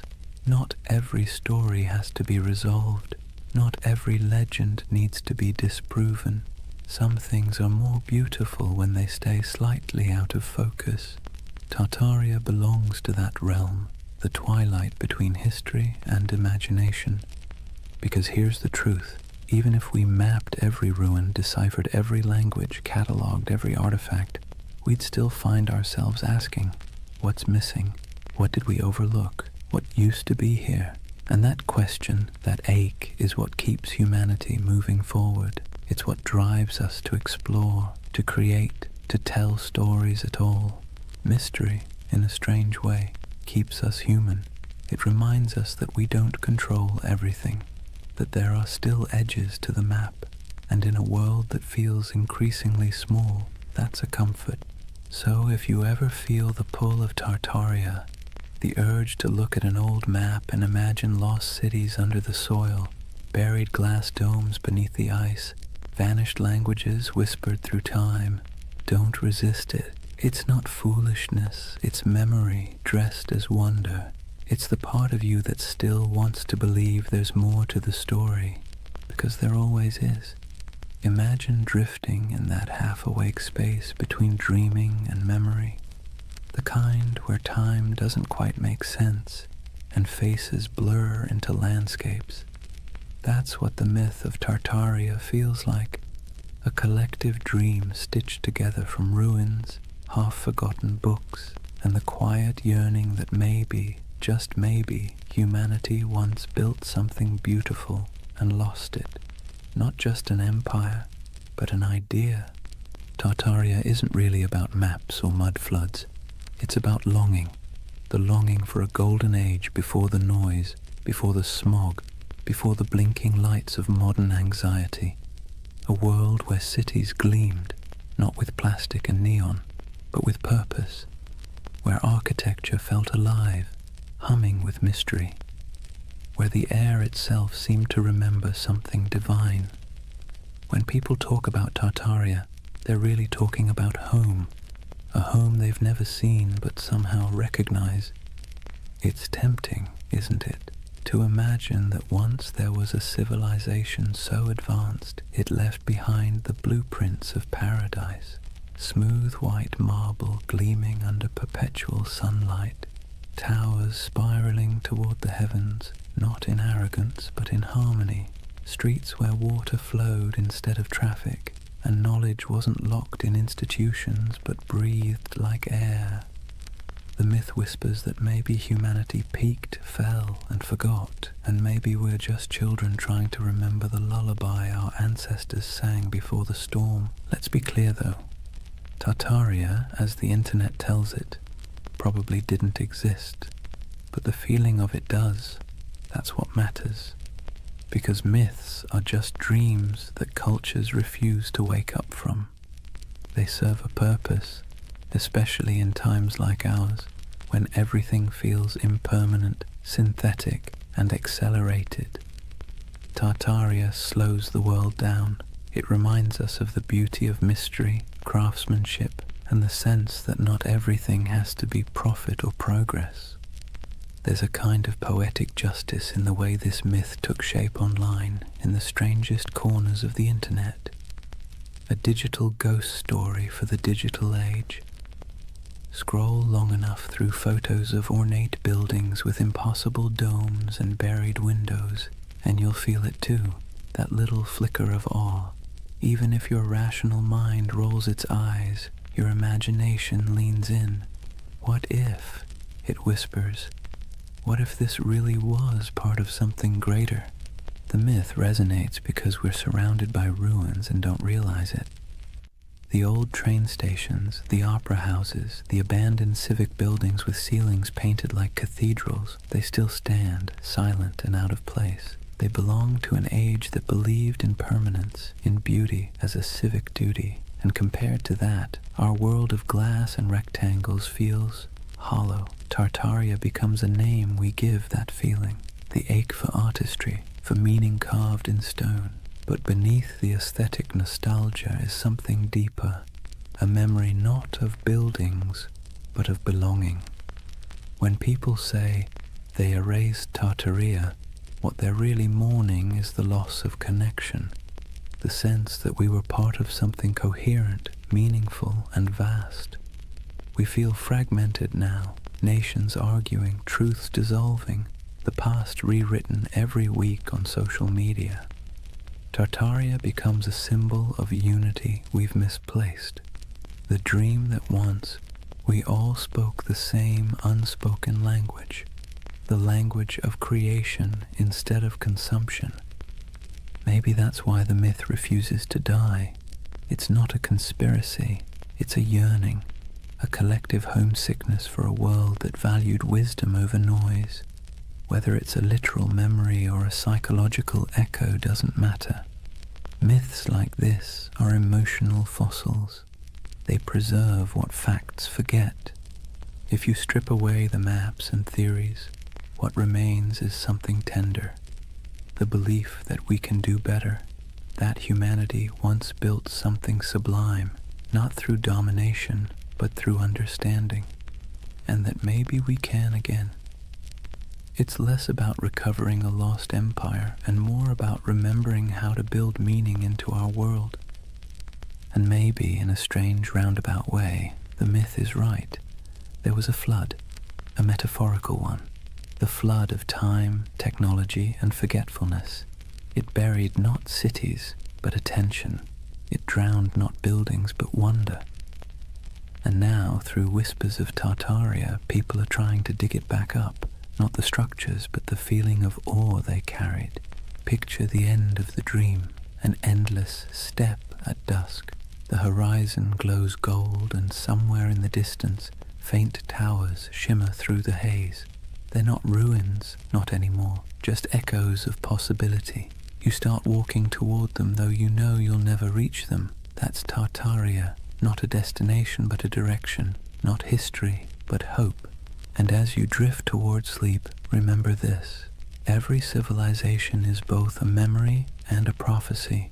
What we imagine today shapes what we build tomorrow. So maybe Tartaria isn't behind us, it's ahead, waiting to be remembered not as a lost empire, but as an invitation to build again, but slower, kinder, wiser, to carve beauty into the world and mean it this time. Because deep down, that's all the myth ever wanted, to remind us that the most eternal things aren't marble or empire, but imagination itself. The quiet, persistent dream that we came from something extraordinary, and that we can still be. So now, as the story fades and the dream of Tartaria settles like evening mist, take a moment, breathe slowly, let the world around you grow quiet.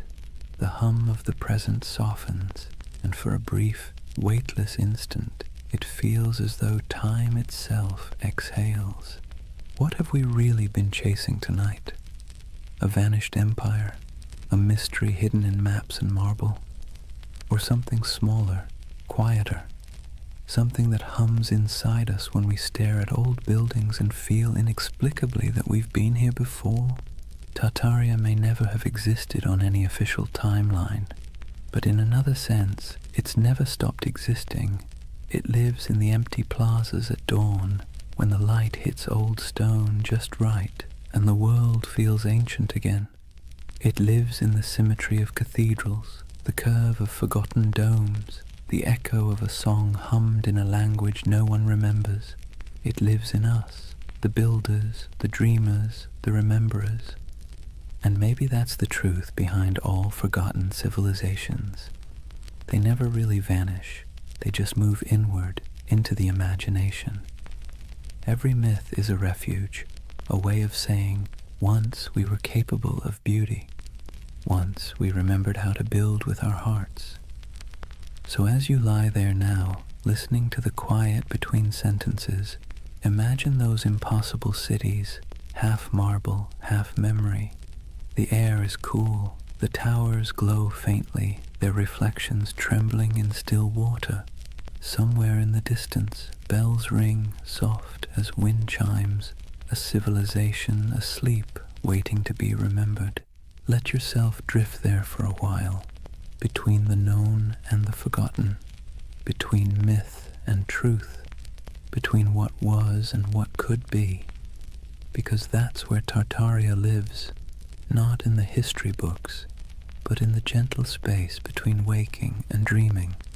The world outside your window may look ordinary, but beneath it runs the same current that built empires, painted ceilings, and told stories by firelight. It's the same desire to make meaning from the chaos, to leave something beautiful behind, even if no one remembers who built it. So rest easy. You don't need to solve the mystery tonight. You don't need to decide what was real and what was legend. Just breathe and listen. The past has a rhythm, slow and steady, like the tide, like a heartbeat. It's the sound of humanity remembering itself. Tomorrow the noise will return, screens, traffic, chatter. But tonight belongs to silence, to candlelight, to the soft pulse of an imaginary empire that refuses to die. Tartaria is gone, but also eternal, an echo across time reminding us that wonder is its own kind of truth. And as your eyes grow heavy, think of it this way. Maybe the greatest lost civilization isn't buried under mud or stone. Maybe it's the one inside us, waiting to be uncovered again. A world built not from power, but from awe. Good night, dreamer. Sleep well under ancient skies. And if you find yourself walking through those shining cities again, don't rush. Stay a while. The empire of imagination is always open.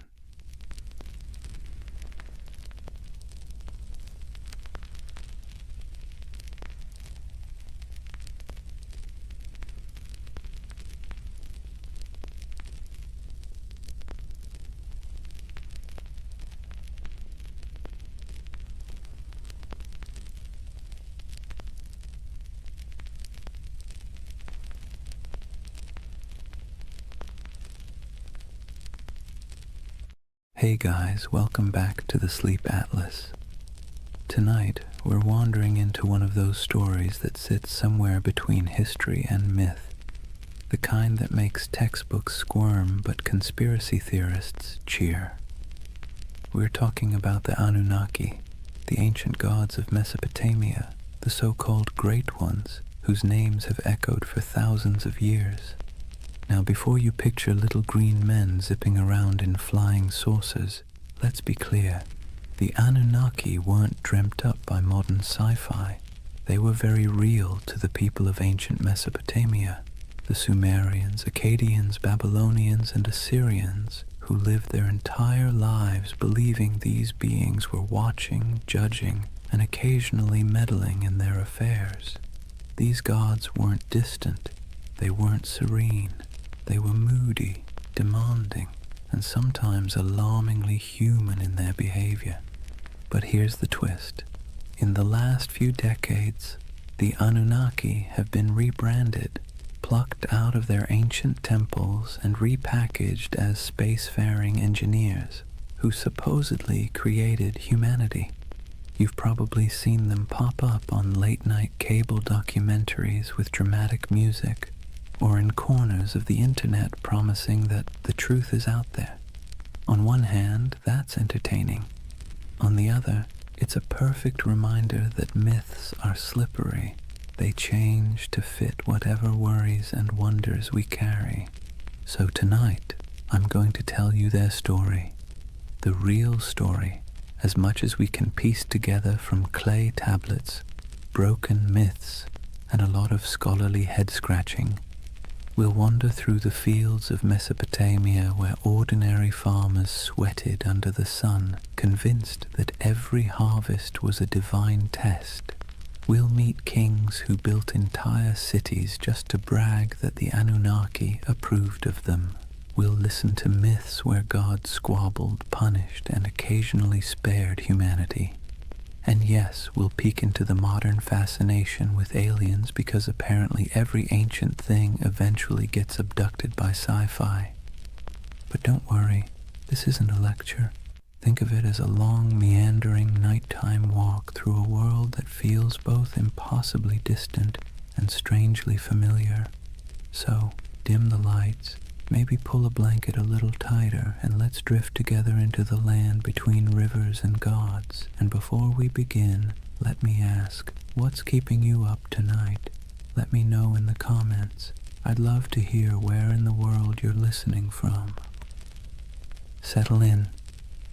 Let's start at the beginning. Chapter 1. Life under the watchful eyes of the gods. Imagine yourself standing in the wide open plain of Mesopotamia, the land between the rivers, the Tigris to the east and the Euphrates to the west. The horizon stretches flat and endless, broken only by the shimmer of heat and the twisting bodies of those unpredictable rivers.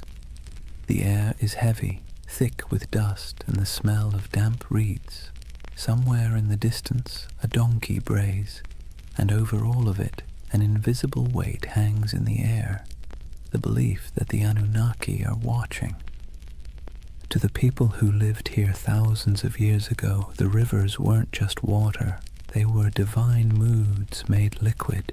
A generous flood meant the Anunnaki were pleased, a drought meant they were angry, a sudden storm that flattened your barley fields. That was a cosmic tantrum, the gods reminding you who really ran the show. Every harvest, every illness, every successful birth or sudden death was interpreted as a sign that the Anunnaki were either blessing or punishing humanity. Daily life unfolded under this constant sense of scrutiny. Farmers trudged barefoot through muddy fields, wooden plows dragged by weary oxen. Every furrow cut into the soil was not just work, but an offering. An unspoken prayer that the Anunnaki would let the grain grow. Scribes bent over clay tablets in the shade of temples, scratching wedge-shaped symbols into wet clay, convinced that the gods valued their careful accounting of grain, beer, and taxes. Mothers tucked their children into reed mats at night with stories of Inanna and Enlil, half myth, half warning, because even bedtime carried reminders that the gods were keeping score. The landscape itself reinforced the idea. Towering ziggurats rose above flat mud-brick cities, stepped pyramids painted in bright colors that have long since faded. To climb one was to ascend closer to the heavens, to the Anunnaki who supposedly convened in their council chambers above. At the base, ordinary people shuffled forward with offerings, bowls of grain, jars of beer, bleating goats, hoping that their small sacrifice might earn a flicker of divine favor. And through it all, the question lingered. Were the gods ever satisfied? The answer, most of the time, was no. If the Anunnaki were pleased, life was merely tolerable. If they were displeased, life became unbearable. It was a kind of spiritual anxiety disorder written across an entire civilization, one that never let you forget that your fate was being judged by beings you couldn't see but definitely believed in. So here's the paradox of Mesopotamia and of the Anunnaki themselves. They gave people a framework to explain the chaos of life, but they also kept everyone permanently nervous. Imagine waking up every day knowing that your job performance review wasn't coming from your boss, but from a pantheon of unpredictable, immortal beings with the power to ruin your entire year. Comforting? Not exactly. Necessary? Absolutely. That was life under the watchful eyes of the Anunnaki, and it was only the beginning. Now that we've set the scene, the dust, the rivers, the nervous glances toward the heavens, let's lean into the daily grind of keeping the Anunnaki happy. Because if there was one thing everyone in Mesopotamia agreed on, it was that the gods were needy. Think of the Anunnaki less like distant divine beings and more like an extended family of very spoiled aristocrats. They didn't simply exist in the background of your life. They were treated as if they lived right there in the city with you, lounging in temples that were really more like mansions stocked with food, drink, and endless attention. Priests fed the gods' statues elaborate meals. They clothed them in fine garments. They bathed them, sang to them, and even tucked them into bed at night with rituals designed to assure the gods that yes, they were adored. And here's the kicker, the gods didn't actually eat the food, wear the clothes, or drink the beer. The priests did, but in the logic of the time that was the point.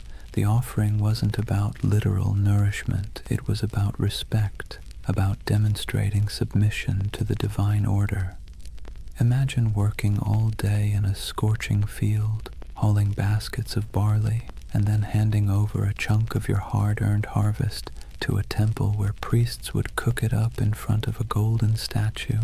You didn't get to enjoy the meal, the gods did, or so you were told. This wasn't optional. Failing to make offerings wasn't just rude, it was dangerous. Skip your temple duties, and you risked angering a god who could retaliate with a bad harvest, a plague, or a flood. It was like living with an unpredictable landlord who might torch your house because you didn't bring them enough bread. And so, day after day, people dragged their grain, their livestock, their jars of beer, and their prayers into the temple courtyards, hoping the divine egos were stroked enough to leave them in peace. Markets reflected this cycle of giving and appeasing. Merchants sold incense imported from far-off lands, exotic woods for temple furnishings, and precious stones for idol adornment. Whole industries thrived not because people needed goods for themselves, but because the gods supposedly needed them. The economy of worship was real, and it was heavy. And then there were the rituals, constant, exhausting, and often bewildering. Priests performed chants, sacrifices, and ceremonies to interpret the gods' moods. Ordinary people had little say in the process. They simply trusted or feared that the professionals got it right. Was the river about to flood? Only the gods knew. Was a plague looming? Better pay for a ritual just in case. Imagine the anxiety. You might lose your family, your crops, your city, not because of something you did wrong in the field, but because a priest forgot to wash a statue properly before a ritual. This constant pressure shaped how people thought about themselves. You weren't just a farmer, a merchant, or a craftsman. You were a servant of the gods, and your work was always under review. The Anunnaki weren't the kind of bosses who praised your effort either. At best, they ignored you. At worst, they punished you for reasons you could never quite understand. And yet there was comfort too. As strange as it sounds, the ritual obligations gave life structure. There was a rhythm to the year, festivals, sacrifices, processions, moments when the whole city gathered together in noisy, colorful celebrations. For a while, the pressure of survival melted into shared relief. Beer flowed, music played, incense smoke curled into the sky, and people could convince themselves that the Anunnaki might actually be pleased for once. But make no mistake, the weight of worship was heavy. It pressed down on every meal, every harvest, every family gathering. It meant living in a world where you never really owned your life.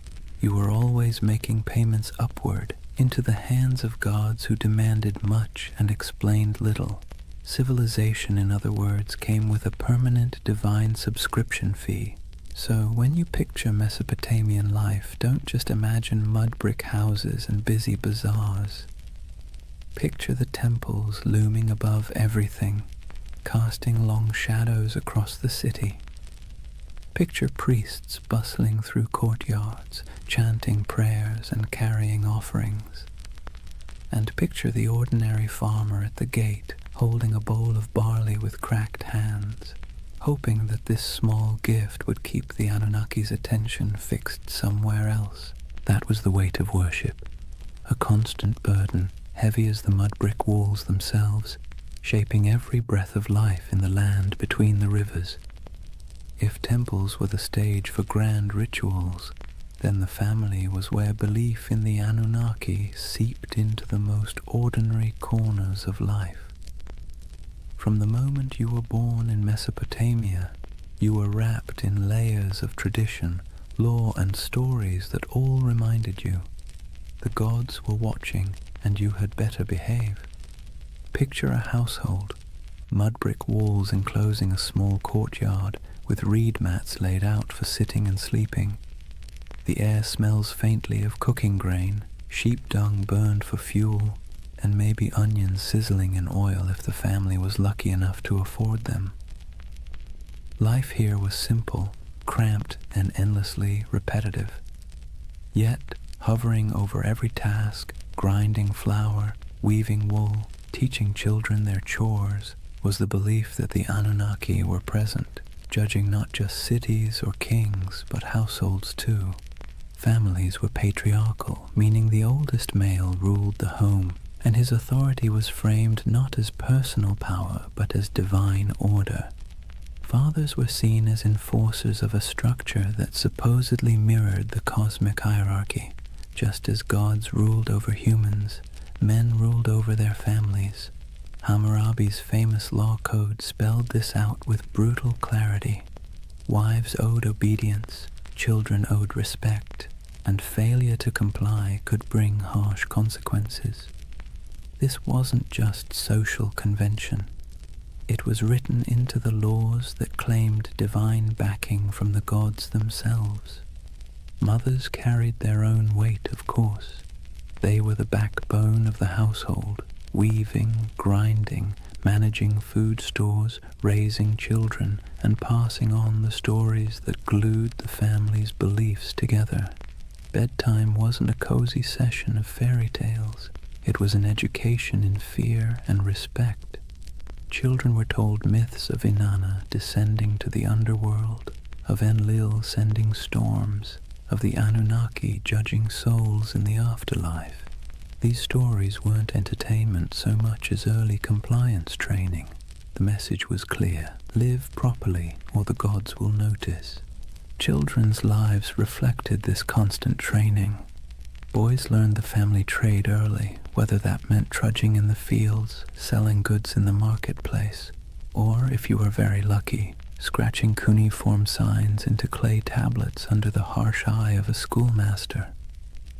Girls learned weaving, cooking, and managing the household, roles that prepared them to keep the rhythm of worship alive in the next generation.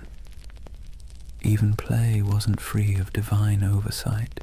Children carved little clay figurines of gods and heroes used in games that blurred the line between fun and reverence. Faith wasn't just whispered in prayers, it was baked into family rituals. Before meals, small offerings of grain or beer might be set aside for the household gods. Amulets were hung by doorways to ward off demons. Protective charms shaped like little snarling figures were placed in bedrooms, especially near infants. Birth itself was wrapped in ritual. Women prayed to Ninhursag, goddess of fertility, to protect mother and child, while midwives muttered incantations to keep evil spirits away. From the very first breath, life was understood as a fragile gift, one that could be snatched away if the Anunnaki weren't appeased. And here's the thing, families weren't just private units, they were miniature reflections of the larger city and its hierarchy. Just as kings claimed authority from the gods to rule nations, Fathers claimed authority from the gods to rule homes. The same logic that justified empires justified bedtime discipline. Civilization and family structure grew up hand in hand, each reinforcing the other, all under the Anunnaki's restless gaze. Of course, within this strict system there were still moments of warmth. Picture a mother teaching her daughter how to weave, her hands guiding the thread through the loom. Picture a father showing his son how to plant barley, pressing the seeds into the soil with calloused fingers.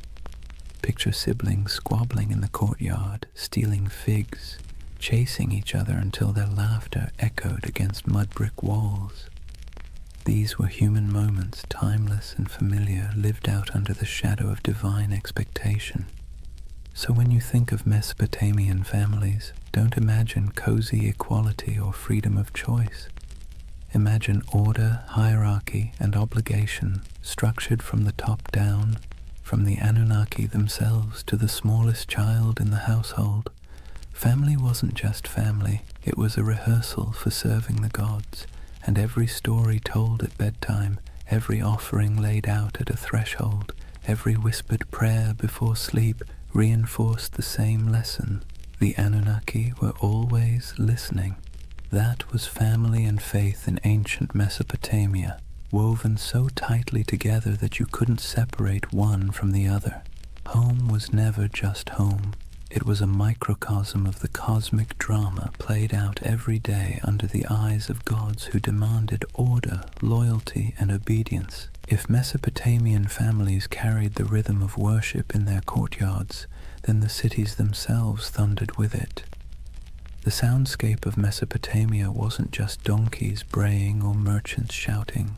Woven through the daily hum was an undercurrent of sacred noise, constant reminders that the Anunnaki were never far away. Imagine walking barefoot across the packed dirt streets of Ur or Uruk, the air heavy with heat and dust. The first thing you'd notice rising above the chatter of the marketplace is chanting, long, steady voices carrying from the temple courtyards. Priests chanted hymns in Sumerian or Akkadian, their words flowing like the rivers themselves, steady, unrelenting, rhythmic. To the people listening, these weren't just words, they were incantations meant to keep the cosmic order intact. If the chanting stopped, who knew what chaos might break loose? Temples were alive with activity. Incense smoldered, releasing thick curls of smoke that clung to the air, sweet and sharp at the same time. The scent was meant to please the gods, but for ordinary people walking by, it was a reminder that the divine was close enough to smell. Lyres plucked their delicate notes in temple courtyards, drums pulsed with steady beats, and flutes added piercing tones that drifted across rooftops. To us, it might sound like music. To them, it was more like maintenance, a sound system designed to keep the Anunnaki pacified. And it wasn't just priests who contributed to the sacred soundscape. Festivals turned entire cities into orchestras of devotion.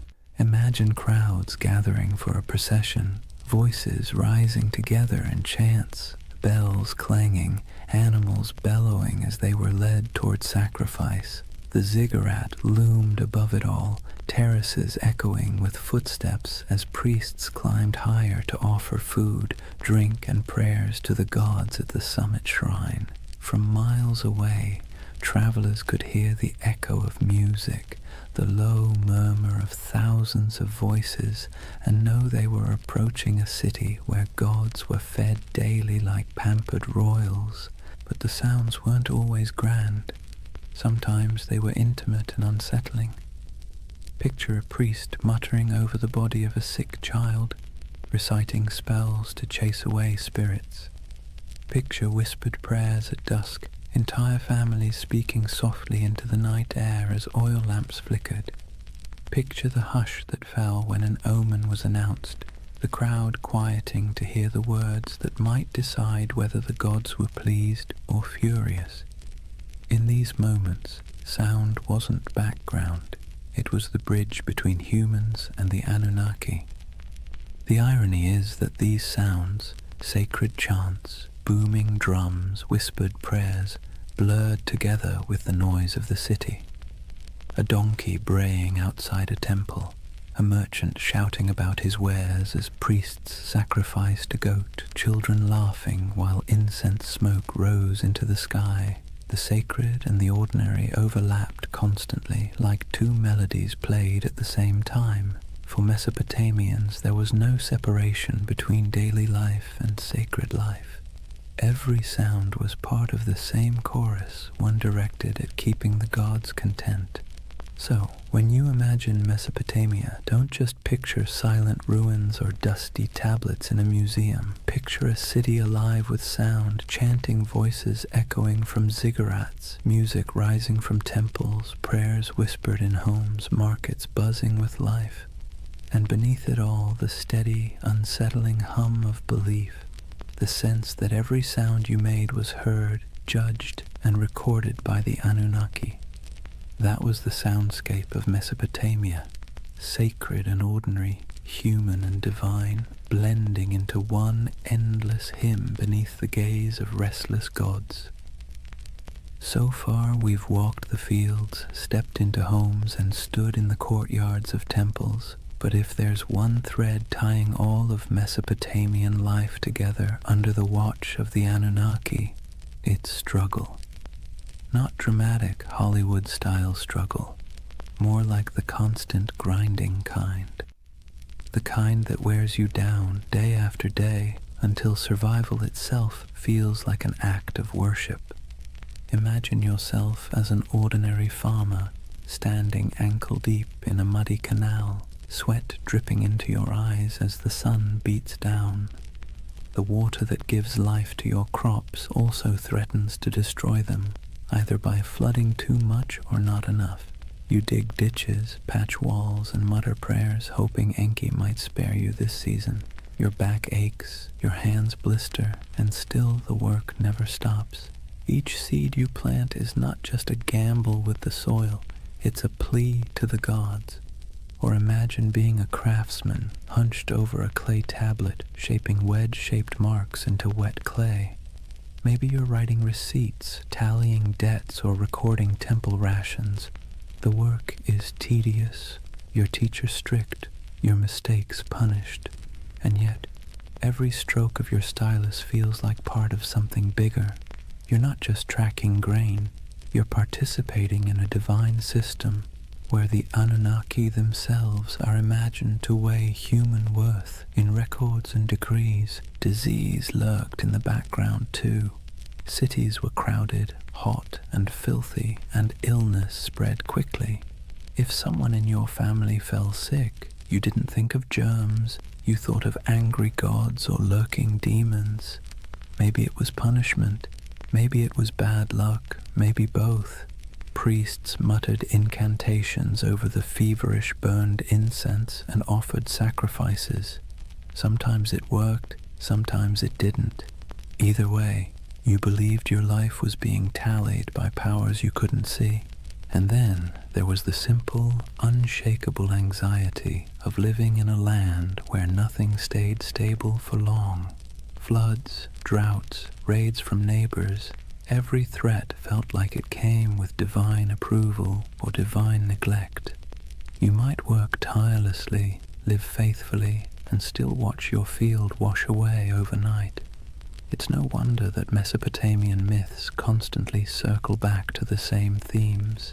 Humans struggling, gods displeased, chaos always around the corner. But within that struggle, there was resilience. People endured. They dug new canals after floods, rebuilt homes after raids, prayed louder after disasters. Families bound themselves tightly together. Neighbors leaned on one another in the marketplace, and communities clung to rituals that gave their world meaning. The Anunnaki may have loomed like stern overseers, but the people found ways to keep living, laughing, and even celebrating in the cracks between their hardships. So, when you picture Mesopotamia under the eyes of the Anunnaki, don't imagine endless golden fields or carefree abundance. Imagine sweat-soaked tunics, cracked hands, and weary faces that still lifted toward the ziggurat at dawn. Imagine humanity trying, failing, and trying again, all while believing that somewhere, far above or deep below, the Anunnaki were watching, measuring, and deciding their fate. That was the human struggle, a constant effort to carve order out of chaos, meaning out of hardship, and survival out of a world that felt forever precarious. And in that struggle, civilization itself was born. Chapter 2. The Gods Who Ruled the Skies and Earth. If life in Mesopotamia felt like a constant test, then the examiners were the Anunnaki. These weren't gentle guardian angels or abstract philosophical ideas.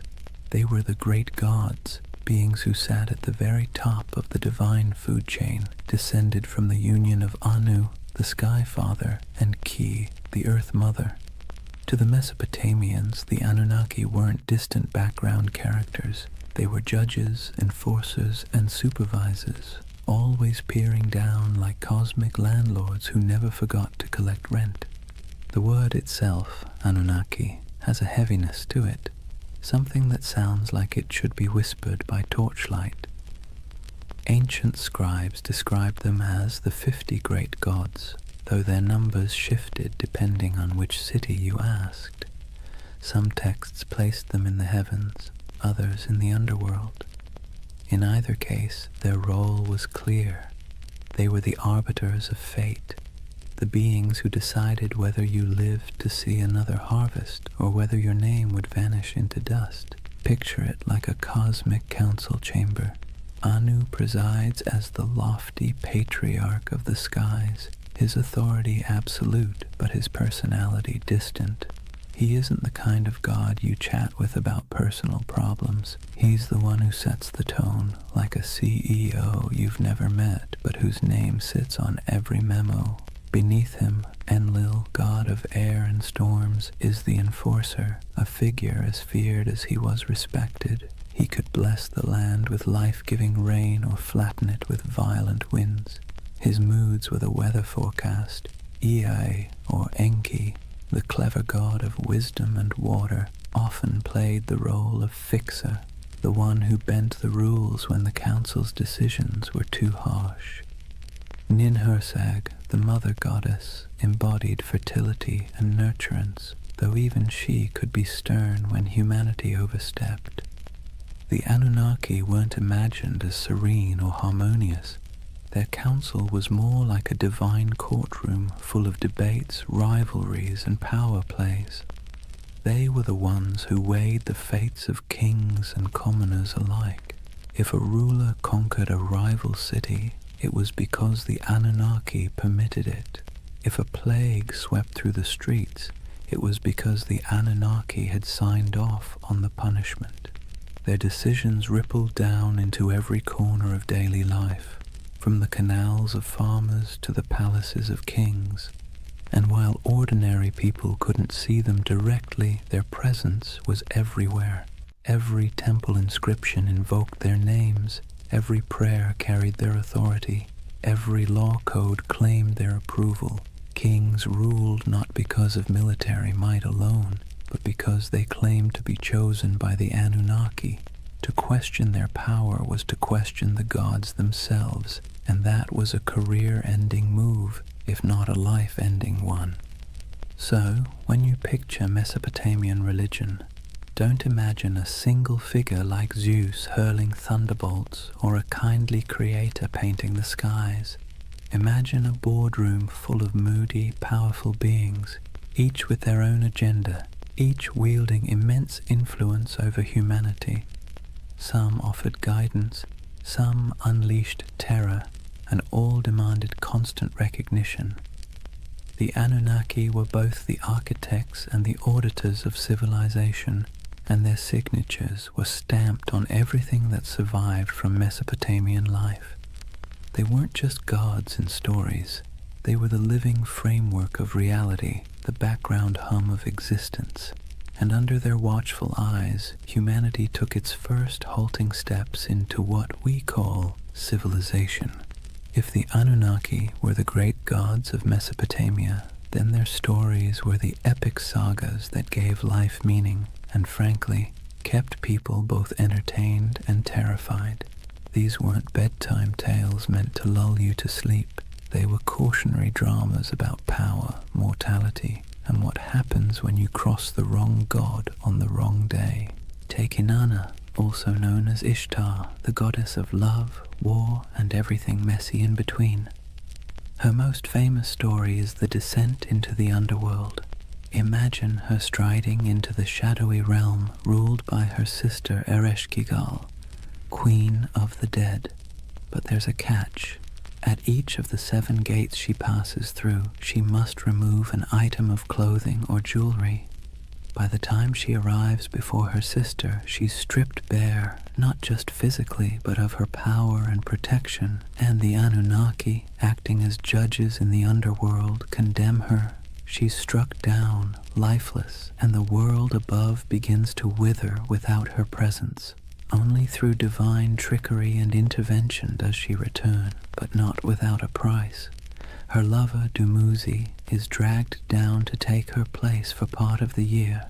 It's a story about death and rebirth, about the cycles of fertility and decay, but also about how even the mightiest goddess isn't immune to the stern judgments of the Anunnaki.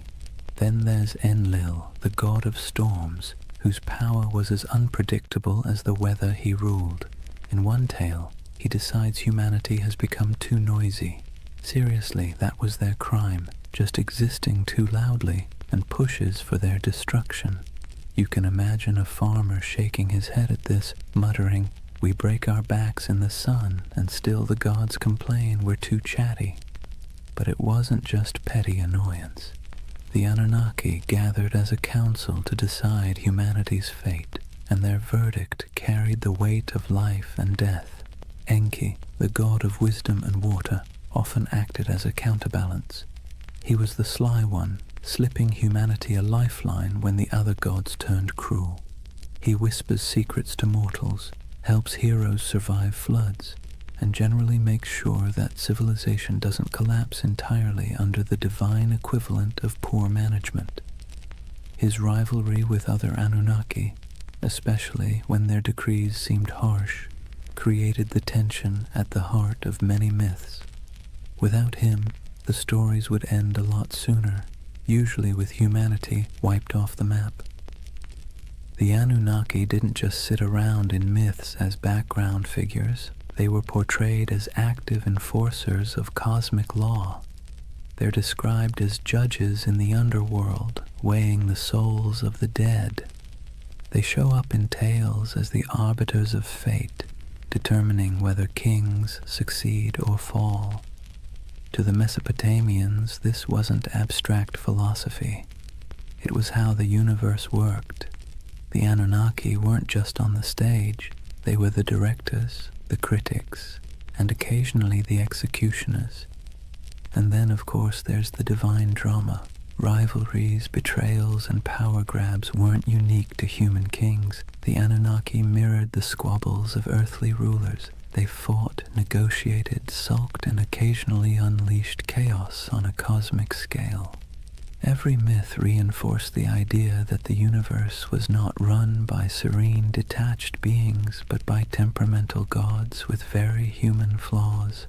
So, the mythic storylines of the Anunnaki weren't simple tales. They were the scripts by which Mesopotamians understood their place in the world. When you planted your crops, you remembered Inanna's descent. When storms raged, you muttered prayers to Enlil. When you needed a glimmer of hope, you looked to Enki. These stories explained why life was fragile, why the gods were fickle, and why survival always felt like it balanced on the edge of divine whim. If Mesopotamian myths were the great campfire stories of their day, then the Epic of Gilgamesh was the full-length box set, multi-season, full of drama, cosmic cameos, and the occasional existential crisis. And tucked into this saga, just behind the swagger of Gilgamesh himself, you find the fingerprints of the Anunnaki.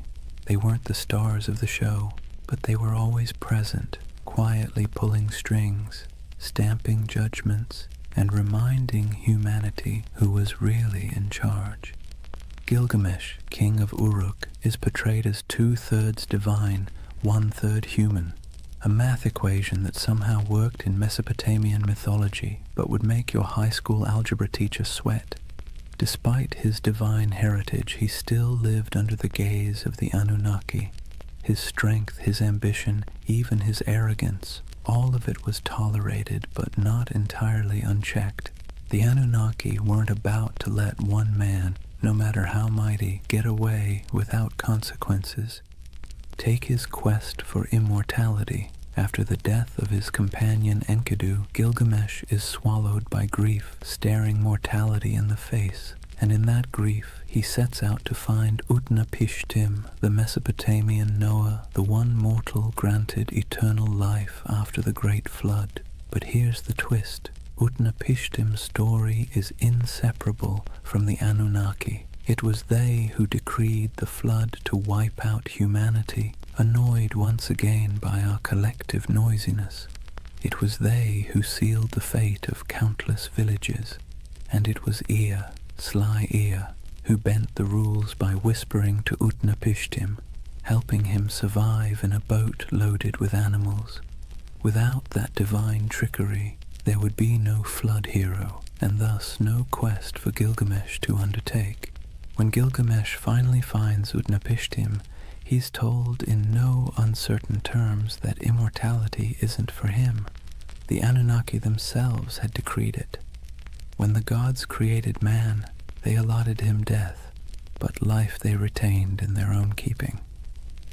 That line is essentially the fine print of existence. Humanity got the mud bricks, the barley, the back-breaking labor. The gods kept immortality for themselves.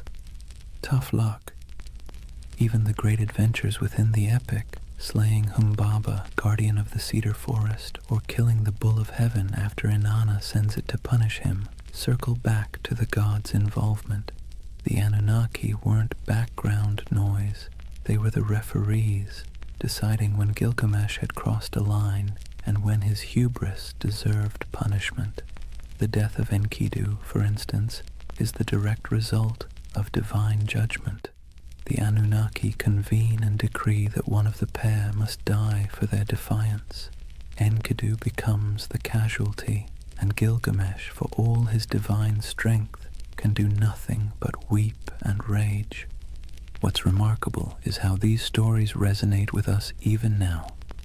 The Epic of Gilgamesh isn't just about a king wrestling lions or digging canals. It's about humanity's oldest anxieties.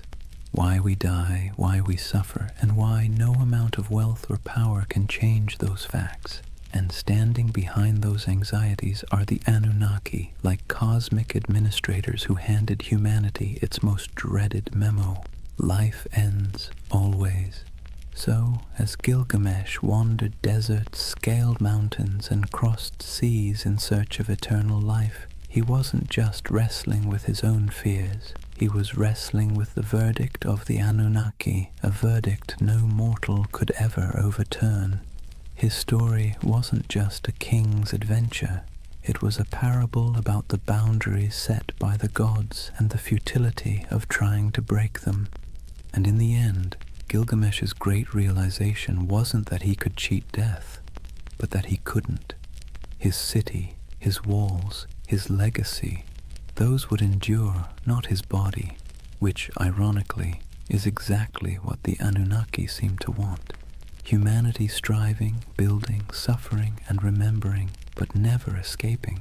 Civilization itself, with all its mud, sweat, and noise, became the immortality humans were allowed. If you've ever heard the story of Noah's Ark, you might think it's unique. One righteous man, one enormous boat, a zoo crammed 2 by 2, and a god who decided humanity needed a hard reset. But here's the thing, Long before the Bible put pen to parchment, Mesopotamia had already told its version.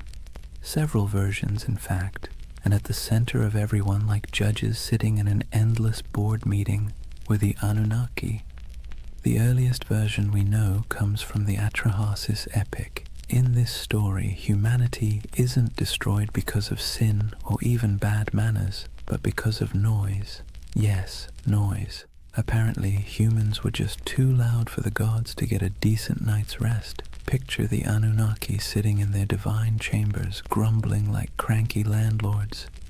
These humans won't stop partying, yelling, clattering around with their plows. Enough. So they decide to wipe the slate clean. First they try droughts, then plagues, then famine, but nothing seems to stick. Humanity, stubborn as ever, bounces back. Finally, the Anunnaki pull the ultimate lever, a flood to drown every last village. Rivers swell, storms rage, and the land sinks beneath walls of water. Humanity is meant to vanish, a failed experiment erased by divine decree. But one god doesn't quite play along. Enter Ea, clever, cunning, and a little too sympathetic toward mortals for his own good. He whispers a warning to Atrahasis, a man chosen not for his holiness but for his usefulness. Build a boat, Ea advises, and not just any boat, a giant vessel sealed with pitch, stocked with food, and loaded with animals. Atrahasis obeys, and when the waters rise, he and his cargo survive, bobbing above the drowned world like the last ember of human life. A later version of the story appears in the Epic of Gilgamesh, where the survivor is called Utnapishtim. The details are eerily familiar: divine anger, whispered instructions, an ark, a flood, and birds sent out to find dry land. Sound familiar? It should. The echoes between these Mesopotamian tales and the later biblical flood story are too strong to ignore.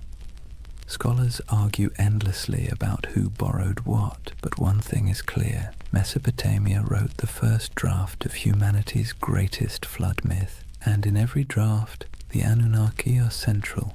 They sit in council, they bicker about humanity's fate, and when the floodwaters finally cover the land, they're portrayed in almost comic relief, huddled together, terrified by the very storm they unleashed.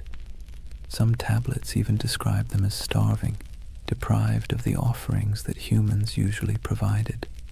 Without people bringing bread, beer, and incense, the gods themselves were suddenly cut off.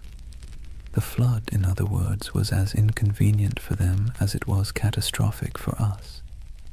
The flood stories reveal something essential about how Mesopotamians saw the Anunnaki, as powerful but flawed, terrifying but needy. They could annihilate the world on a whim, yet still panic when their own survival was threatened. They were less like all-knowing deities and more like moody overlords with too much power and not enough foresight. For the people who told these stories, the message was clear. Humanity existed at the mercy of forces it could never control.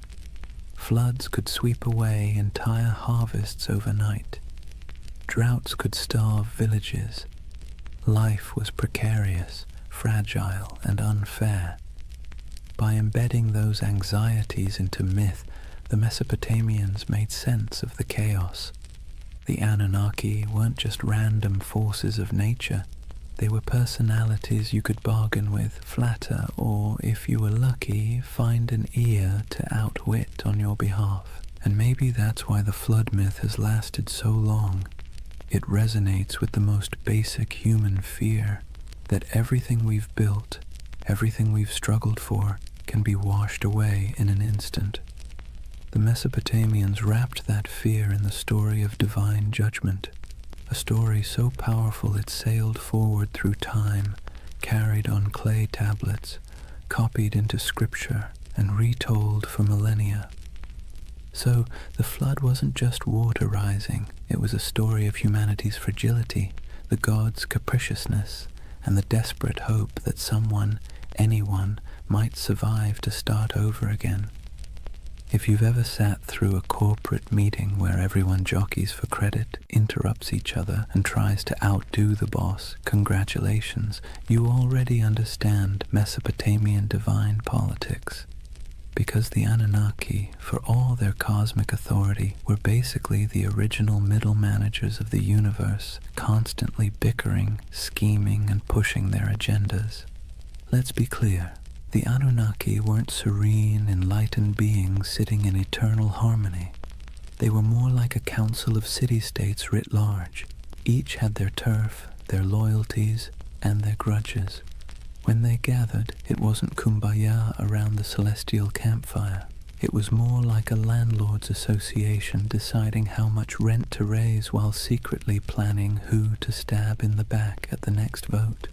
Take Enlil, for example, the storm god, known for being both immensely powerful and immensely irritable. He's often depicted as the one pushing for harsh judgments, floods, plagues, the occasional smiting. If you had to assign him a modern role, he'd be that boss who always thinks the best solution is fire half the staff and never sticks around to clean up the mess. Then you've got Ea, or Enki, the god of wisdom and water, who often played the role of the office saboteur. Whenever Enlil wanted to wipe out humanity, Ea would sneak behind his back, whispering to mortals like Atrahasis or Utnapishtim. He wasn't rebellious enough to stage a coup, but he was crafty enough to bend the rules. Think of him as the co-worker who nods along in the meeting, then quietly emails the client with a completely different plan.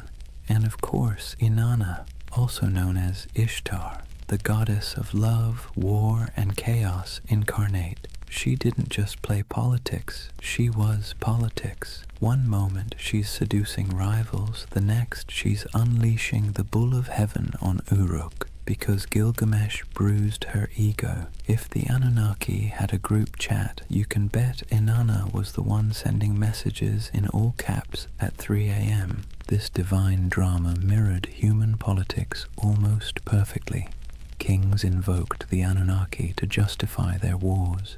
Priests claimed to interpret the gods' wishes, usually in ways that happened to benefit their city. When two cities fought, it wasn't just about irrigation canals or trade routes. It was framed as their gods battling too. The human squabbles were just the earthly reflection of celestial office politics. What's fascinating is that the Anunnaki weren't portrayed as flawless rulers. They were prone to jealousy, anger, and terrible decision-making. They punished entire populations for petty grievances. They feasted on offerings while mortals starved. They demanded loyalty, but offered little security in return. Sound familiar? That's because the people who invented these myths knew exactly what it felt like to live under rulers who acted the same way. The gods were a cosmic mirror of their kings, only with bigger egos and the ability to drown the world when annoyed. And yet this chaos wasn't just accepted, it was baked into the worldview. For Mesopotamians, the divine council was messy because life was messy. The Anunnaki didn't represent a utopia, they represented reality, unpredictable, unfair, and exhausting, but also the only system anyone knew. So the next time you picture Mesopotamian religion, don't imagine calm temples and peaceful hymns. Picture a smoky back room, gods arguing over humanity's fate, each angling for influence while pretending to act for the greater good. That was the drama of divine politics, and it shaped every flood, famine, and fleeting moment of human survival. Chapter 3. Myths, Mysteries, and Alien Theories. Before we dive into modern theories about aliens with laser beams building ziggurats, let's ground ourselves in how the people of Mesopotamia themselves actually understood the Anunnaki. Because for them, these weren't space visitors or sci-fi saviors. They were the very fabric of existence. The Anunnaki were the great gods, descended from Anu, the sky, and Ki, the earth. They weren't casual background deities. They were the stern judges, the cosmic accountants of fate. Picture them sitting on a celestial council bench, scribbling down humanity's behavior like the universe's first HR department, except the performance reviews were terrifyingly final. They decided who lived, who died, and how the world ticked. But here's the twist. They weren't abstract. They were woven into every corner of daily life. A farmer digging an irrigation canal didn't just worry about weeds or floods. He worried about whether the Anunnaki were pleased with his offering of grain. A merchant weighing silver in the bazaar wasn't just concerned about fair trade. He wondered if the gods of fate were tallying his honesty. The Anunnaki weren't far away. They were breathing down your neck in every deal, every harvest, every storm cloud on the horizon. Temples were their houses, but also their workplaces. Priests acted as caretakers, feeding the statues daily meals, dressing them in embroidered garments, and bathing them in ritual purity. Imagine treating a carved stone figure as if it were your very picky, very powerful roommate who might throw a tantrum if dinner was late. That's the relationship Mesopotamians had with their gods, equal parts reverence and anxiety. The Anunnaki's role stretched beyond the fields and temples. They were tied to fertility, justice, and even the underworld. In some myths, they sit as judges in the realm of the dead, weighing the shadows of human lives like bureaucrats processing endless paperwork. Not exactly a comforting image, but then again, Mesopotamian religion wasn't about comfort. It was about explaining a world that was dangerous, unpredictable, and constantly shifting. And the rituals reflected that. People poured out libations of beer, laid down offerings of bread, burned incense, and sang hymns to keep the divine machine running. Festivals were not just moments of joy, they were mandatory maintenance on the cosmic engine. Skip a ritual, anger a god, and suddenly your canal might collapse or your child might fall sick. So when we talk about the Anunnaki, the ancient understanding wasn't glamorous, it was anxious. These weren't benevolent guardians handing out blessings. They were moody overseers, cosmic bosses whose whims dictated survival. And humanity's job was simple, if exhausting. Keep them fed, keep them clothed, keep them entertained, and maybe, just maybe, they wouldn't ruin your week. In other words, the Anunnaki were less about lofty spirituality and more about survival management. They reflected the world their worshippers lived in, harsh, unstable, unpredictable, but impossible to ignore. So let's clear the fog a bit. When we talk about the Anunnaki, what do we actually know from the ground? What's been dug up, baked in clay, and translated by bleary-eyed archaeologists squinting at wedge-shaped cuneiform? Because while modern theories tend to leap straight into sci-fi territory, the ancient sources are both more grounded and, in some ways, more fascinating. The word Anunnaki itself pops up across thousands of years of Mesopotamian texts, from Sumerian myths to Babylonian epics. These weren't obscure fringe deities whispered about in one dusty tablet. They were front and center, woven into the very structure of Mesopotamian religion. They appear in the Enuma Elish, the Babylonian creation story, their judges in underworld texts, their name dropped in royal inscriptions, invoked as divine witnesses to treaties and curses. If you lived in Mesopotamia, you would have heard their names the way we hear the law or the government. Archaeologists have unearthed thousands of cuneiform tablets that mention them. Some are myths, some are hymns. Others are dry administrative lists where the Anunnaki show up as the divine recipients of offerings, bread, beer, livestock, and occasionally the odd luxury good. Imagine seeing your gods listed alongside taxes in a spreadsheet carved into clay. That's how real they were to the people of the time. Visually, the evidence is trickier. unlike Egyptian gods with instantly recognizable animal heads, the Anunnaki weren't locked into one iconography. Sometimes they're represented as human-like figures in elaborate robes with horned crowns, a symbol of divinity. Other times, they're mentioned collectively, more as a divine council than as individuals with distinct faces. Reliefs from places like Assyria show gods flanking sacred trees, holding ritual objects, or hovering in winged forms. Whether every winged figure should be read as Anunnaki is debated, but what's certain is that these divine images were meant to remind worshippers of cosmic hierarchy, gods above, humans below, no exceptions. Then there are the ziggurats themselves, the massive step temples that dominated Mesopotamian skylines. While we can't slap a label on the bricks reading Anunnaki headquarters, the texts make clear these structures were dedicated to them and their kin. Priests, trained scribes, and entire economic systems revolved around the upkeep of these temples. Archaeological digs at Ur, Uruk, and Babylon show storehouses stuffed with offerings, workshops producing ritual goods, and courtyards where processions would wind past colossal altars. These weren't quaint little shrines. They were institutions, part Wall Street, part Vatican, part government office, all in the name of gods like the Anunnaki. Of course, the tablets don't answer every question. They leave gaps. Frustrating gaps that modern minds love to fill with speculation.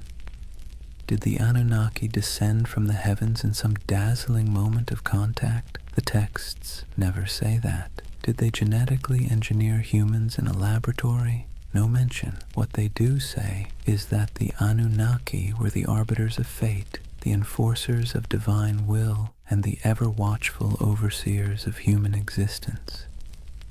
They're described as present in the underworld, as the ones who decree destinies, and as an assembly that even other gods had to respect. The challenge and the beauty of the archaeological evidence is that it roots the Anunnaki firmly in the ancient imagination without giving us neat answers. What survives is clay, dry, cracked tablets that were once wet mud in the hands of scribes. Reliefs chipped out of palace walls, broken statues that once carried offerings, the echoes of rituals performed in smoke-filled courtyards. The Anunnaki live on through these fragments, like a puzzle with half the pieces missing, and maybe that's why they remain so compelling, because the evidence is enough to prove they were central to Mesopotamian life, but not enough to fully explain them, which leaves space, too much space, for centuries of speculation, from serious scholarship to, well, let's just say, less serious theories about alien overlords building irrigation canals. Now, here's where things take a sharp turn from dusty tablets to late-night cable television. For thousands of years, the Anunnaki lived quietly in broken clay fragments and forgotten ziggurats. Then the 20th century rolled around, and suddenly they were recast as cosmic engineers from another star system. The gods of the underworld became astronauts, and the myths of Mesopotamia were rebranded as ancient history's greatest cover-up. The name most associated with this reimagining is Zecharia Sitchin, a writer who in the 1970s published a series of books claiming that the Anunnaki weren't just gods. They were extraterrestrials from a mysterious 12th planet he called Nibiru. According to his interpretation of Sumerian texts, these beings came to Earth hundreds of thousands of years ago, mined gold to repair their failing atmosphere, and genetically engineered humanity as a labor force. Essentially, humans are the original interns in someone else's cosmic business plan. Sitchin's book sold like hot bread in a Mesopotamian market. They tapped into a cultural moment when UFOs, space exploration, and Cold War paranoia made alien narratives irresistible. His Anunnaki weren't just mythic figures. They were proof, he claimed, that our origins weren't entirely our own. The gods of Sumer weren't metaphors, they were visitors, technicians, and in some versions, slave masters. And conveniently, they promised to return someday, which gave the whole story a nice mix of biblical prophecy and sci-fi cliffhanger. From there, the Anunnaki leapt into popular culture. They became staples in documentaries, internet forums, video games, and conspiracy theories. You've probably seen them lurking in the background of the History Channel's Ancient Aliens, their horned crowns swapped for astronaut helmets in digital recreations. They pop up in books arguing that ancient architecture, the pyramids, Stonehenge, Machu Picchu, was the handiwork of godlike beings with advanced technology. Never mind that the Sumerians never claimed their ziggurats were rocket launch pads. The imagery proved too enticing for modern imaginations. The Anunnaki as aliens theory has sticking power because it blends two irresistible ideas, that the gods were real and that humans didn't climb the ladder of civilization entirely on their own. It offers mystery, grandeur, and, let's be honest, a touch of flattery. Because if aliens engineered us, then clearly we're special, or at least somebody's favorite experiment. Of course, historians and archaeologists roll their eyes hard enough to sprain something when these theories come up. There's no tablet that says, by the way, we came from planet Nibiru. There's no evidence of spaceports in Ur or genetic labs in Babylon. The texts talk about floods, fate, rituals, and divine councils, not interstellar travel. But for many people, that's part of the fun. The gaps in the evidence are fertile ground for imagination, and Sitchin's Anunnaki filled those gaps in a way that captured millions of readers. It's worth pausing, though, to ask why.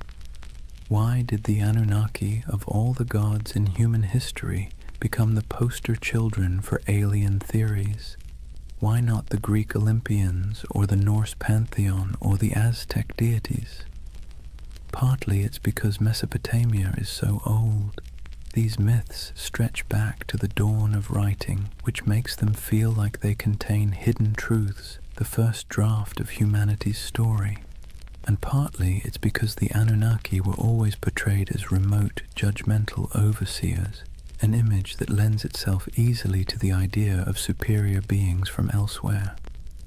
So, in the modern imagination, the Anunnaki have been rebranded, no longer just the moody gods of grain and flood, they're star travelers, geneticists, and absentee landlords of Earth. Whether you buy it or not, you have to admit, it's a heck of a career change for a bunch of ancient underworld judges. So, let's weigh the scales. On one side, we have archaeologists with dirt under their fingernails, carefully piecing together tablets baked 5,000 years ago. On the other, we have modern storytellers claiming the Anunnaki were gold-mining astronauts with a taste for human DNA. Which side is right? Well, that depends on whether you prefer your history served with clay dust or with tinfoil hats. First, the debunking side. Professional Assyriologists, those are the folks who actually read cuneiform, not just squint at it until it looks like spaceships, are nearly unanimous. The alien Anunnaki theory has no basis in the texts.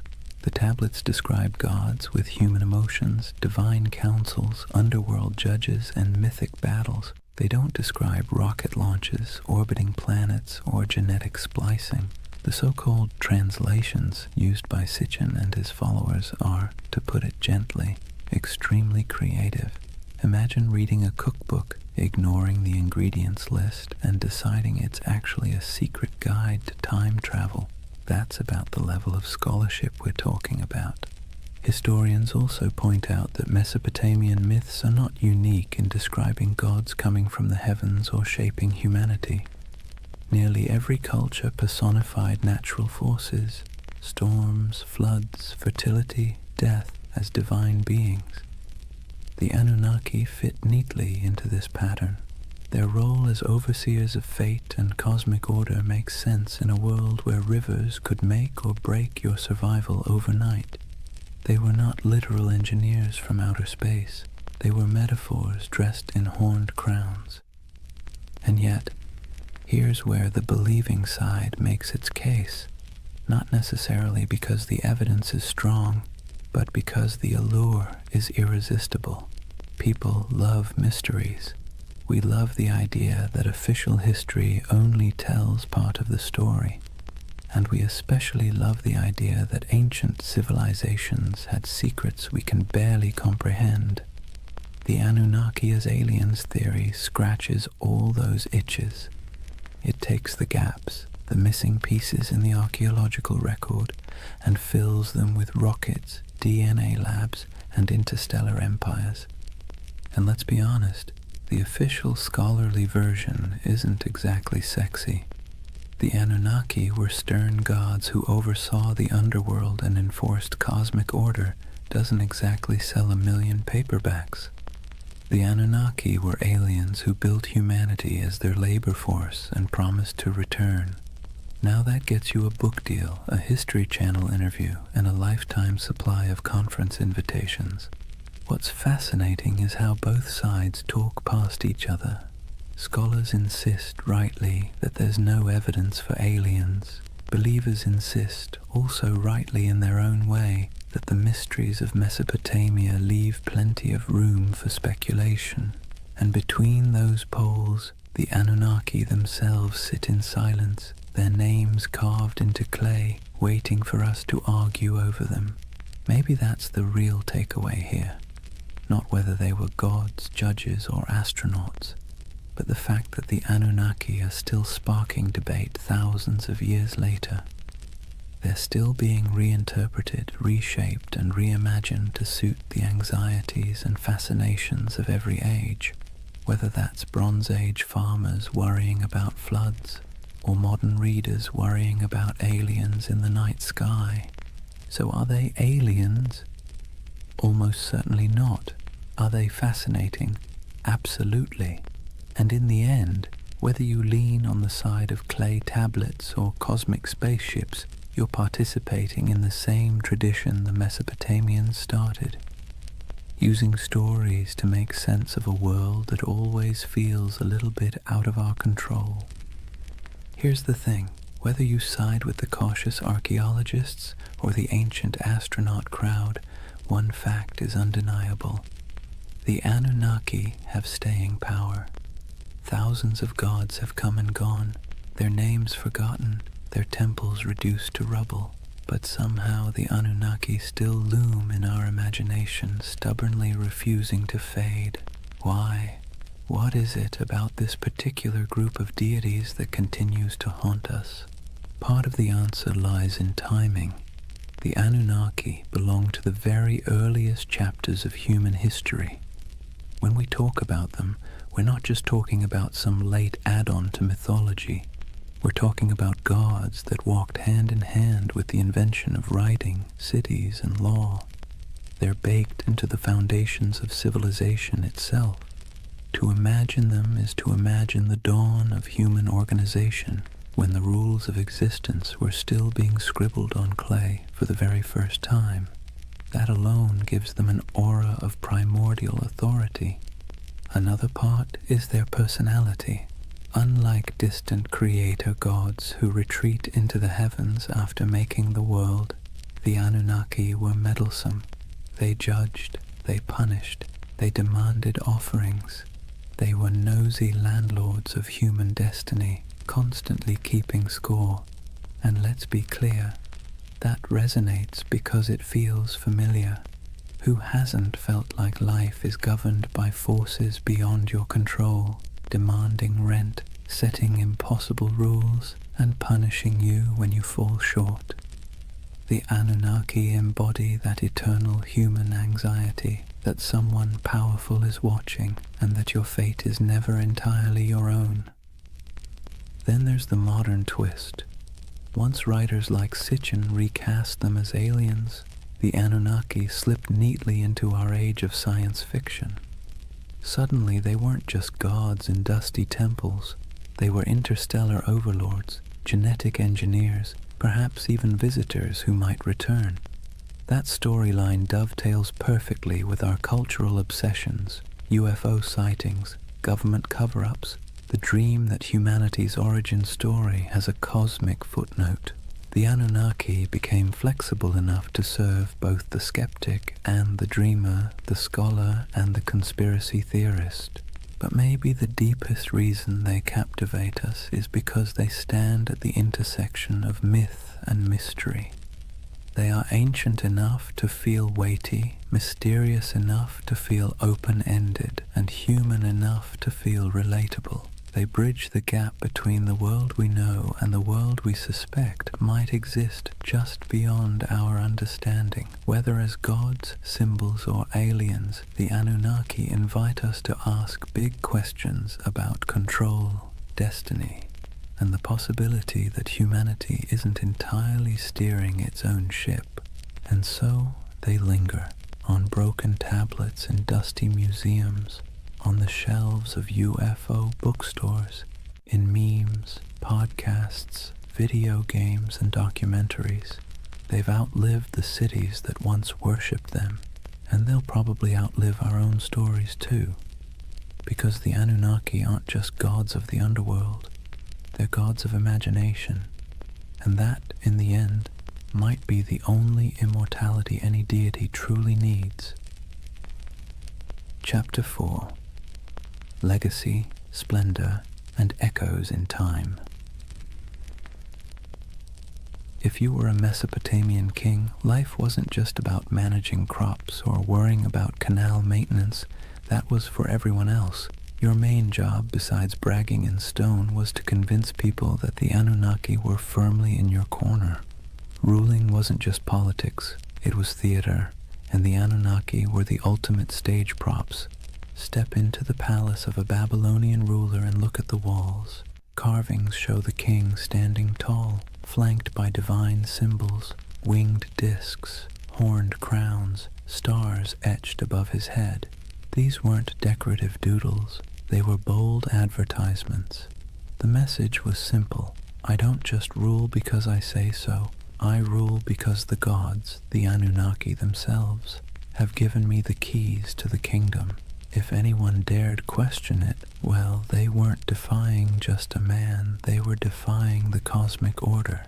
Not exactly a comfortable position to be in. And then there were the temples. Massive ziggurats weren't simply for piety, they were political assets.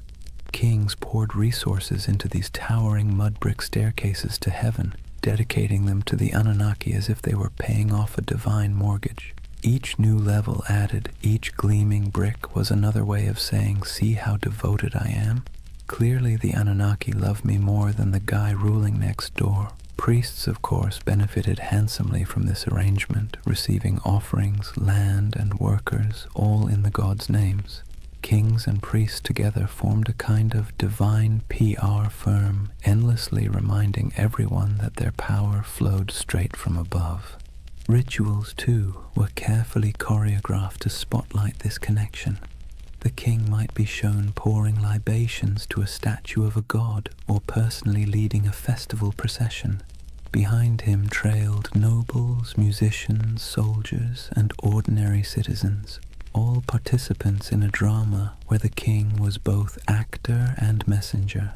The Anunnaki's presence was invoked at every step, their supposed approval stamped onto the very structure of civic life. Of course, it wasn't all incense and hymns.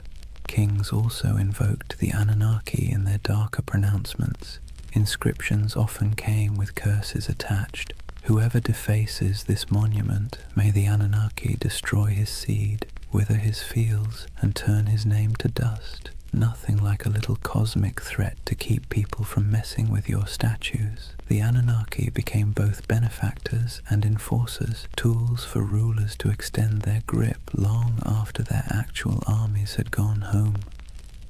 To the elite, the Anunnaki were less distant deities and more political allies. Their approval justified expansion, conquest, and the construction of monumental architecture. Their names adorned treaties, their authority sealed laws, and their imagined presence loomed over courts and councils. Ordinary Mesopotamians might have seen the Anunnaki as stern judges of fate, but for kings they were a brand, one you invested in heavily because without it your power was just another mud-brick palace waiting to crumble.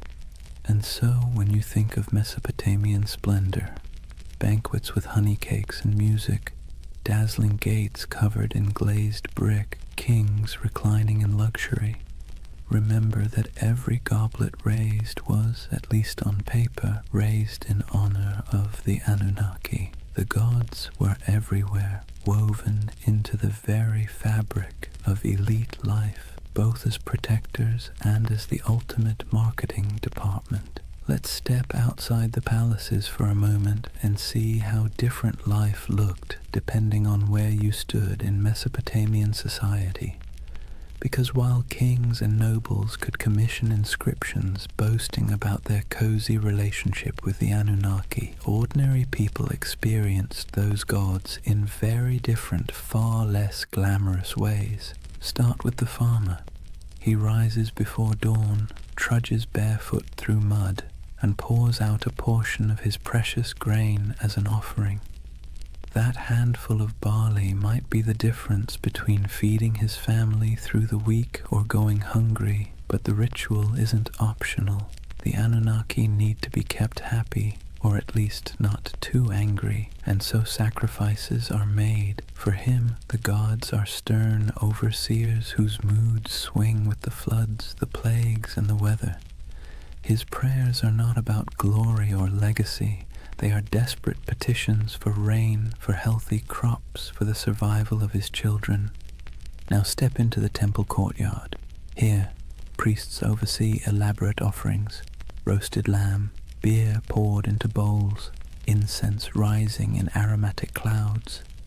Nobles and kings show up too, parading gifts of gold and silver, dedicating massive feasts in the gods' names. On the surface, it looks like everyone is worshipping the same deities, but the scale is entirely different. Where the farmer gives a clay bowl of bread, the king gives an entire bull. Where the laborer prays for enough water to survive the season, the ruler prays for divine sanction to conquer a neighboring city. Same gods, very different wish lists. And that's the irony. The Anunnaki were invoked as protectors of the entire community, yet the experience of worship was stratified. For the elite, ceremonies doubled as political theatre. A grand feast for the gods also reminded the crowd who had the wealth to host it. Statues clothed in embroidered robes weren't just signs of piety, they were signs of power, gifts only rulers could afford to lavish. The gods, in other words, could be co-opted into a luxury brand. For ordinary people, the relationship was more anxious, even exhausting. You lived in constant fear of offending the divine, often through mistakes you didn't even understand. Did you skip a ritual unknowingly? Did a bad dream mean you had angered a god?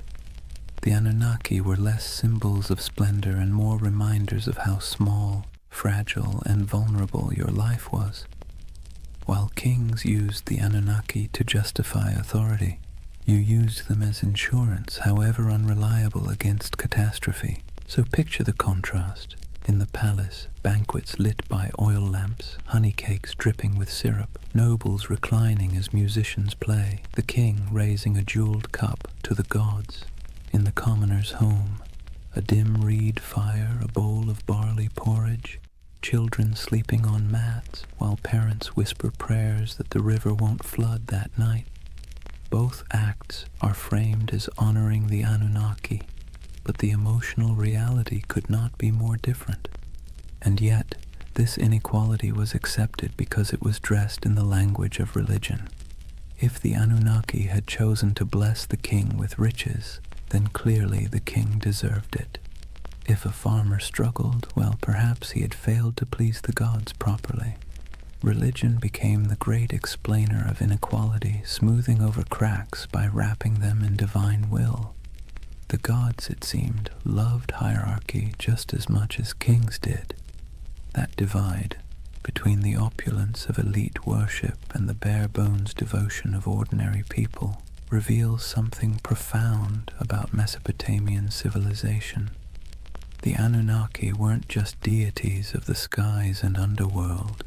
They were instruments of power woven into the daily grind of survival for some and the dazzling spectacle of glory for others.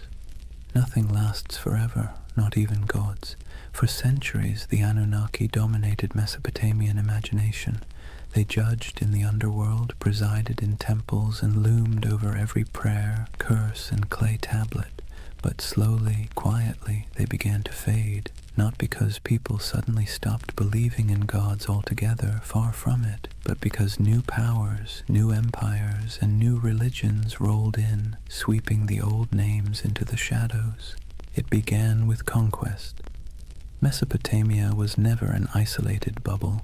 It was a crossroads where Persians, Greeks, and eventually Romans stamped their own cultures onto the land.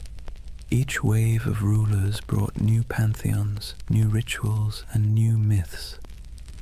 The Anunnaki, once the unquestioned arbiters of fate, were slowly blended, reshaped, or outright replaced.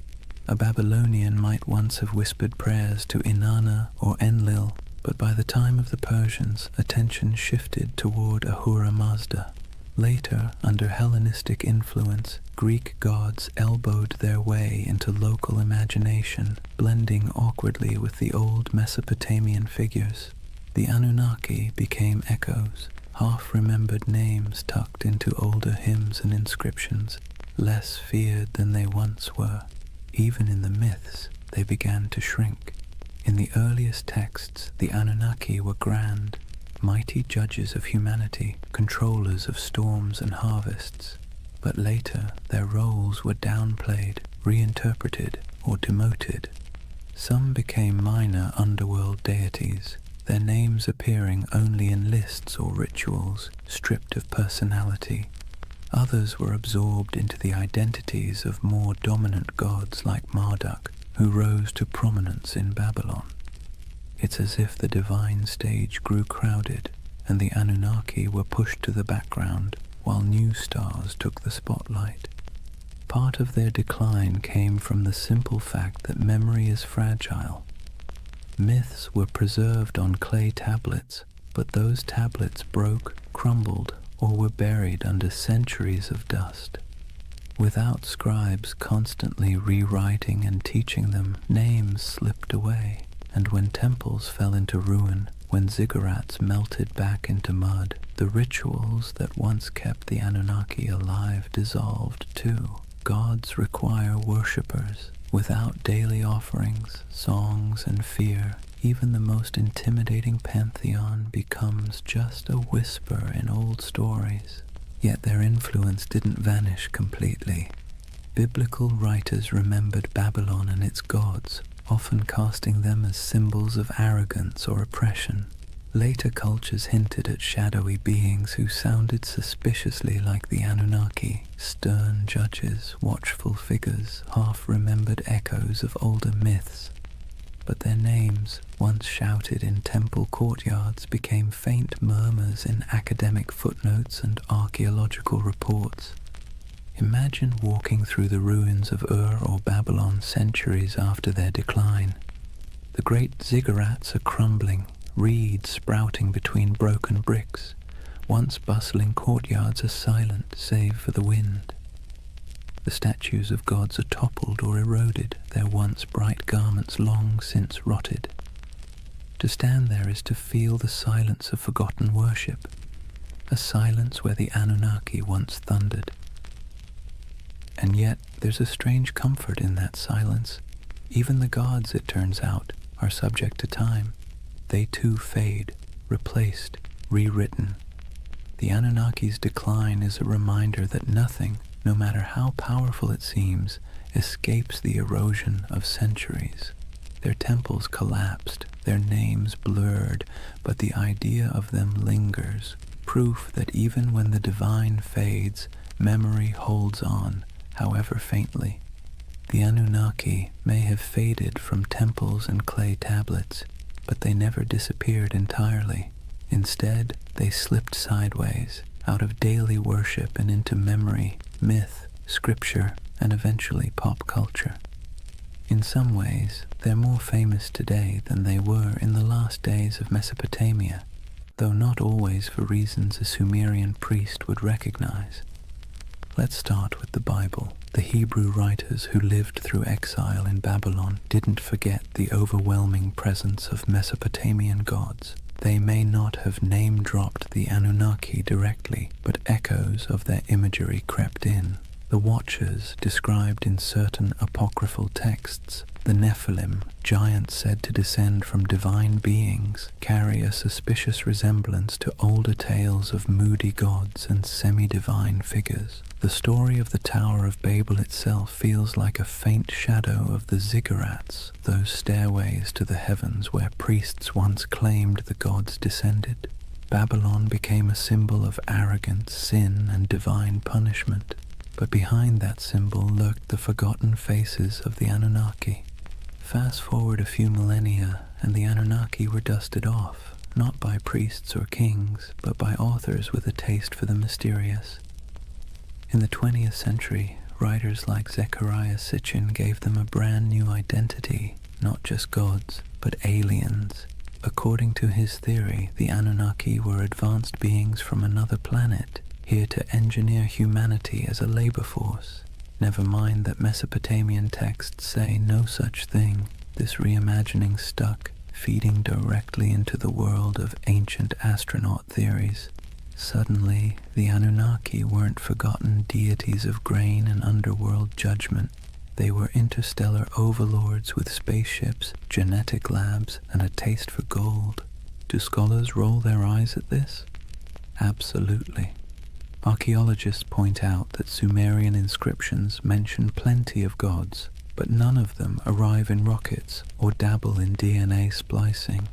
Still, the theory has traction because it taps into a deep human itch, the sense that our past hides secrets, that civilization began not just with mud and sweat, but with some kind of hidden intervention. The Anunnaki, rebranded as cosmic engineers, became perfect fodder for late-night documentaries, YouTube rabbit holes, and endless speculation about what if. And it didn't stop with conspiracy books. The Anunnaki found their way into movies, video games, and novels. They appear as shadowy gods in fantasy series, as alien overlords in science fiction, as mysterious powers in role-playing games. Their very name carries weight. Ancient, strange, vaguely menacing. You don't even need to know who they were to feel a flicker of intrigue when you hear it. It's ironic, really. In Mesopotamia, the Anunnaki were feared as judges, overseers, the divine middle management who ensured humanity never forgot its place.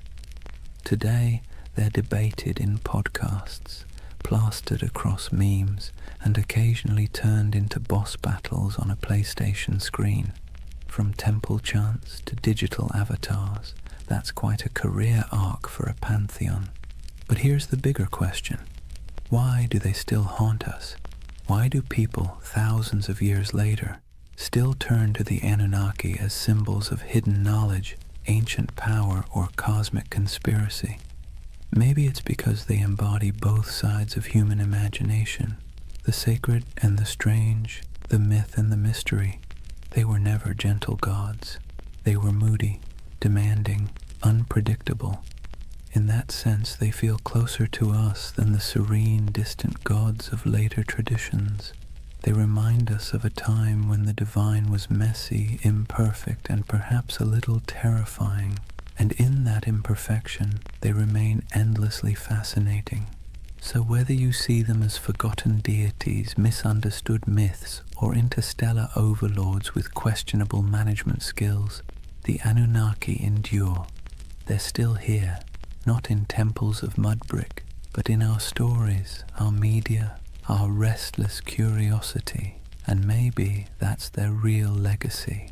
Not the rituals of the past, but the questions they leave us with in the present. So here we are, at the end of a long walk through the world of the Anunnaki.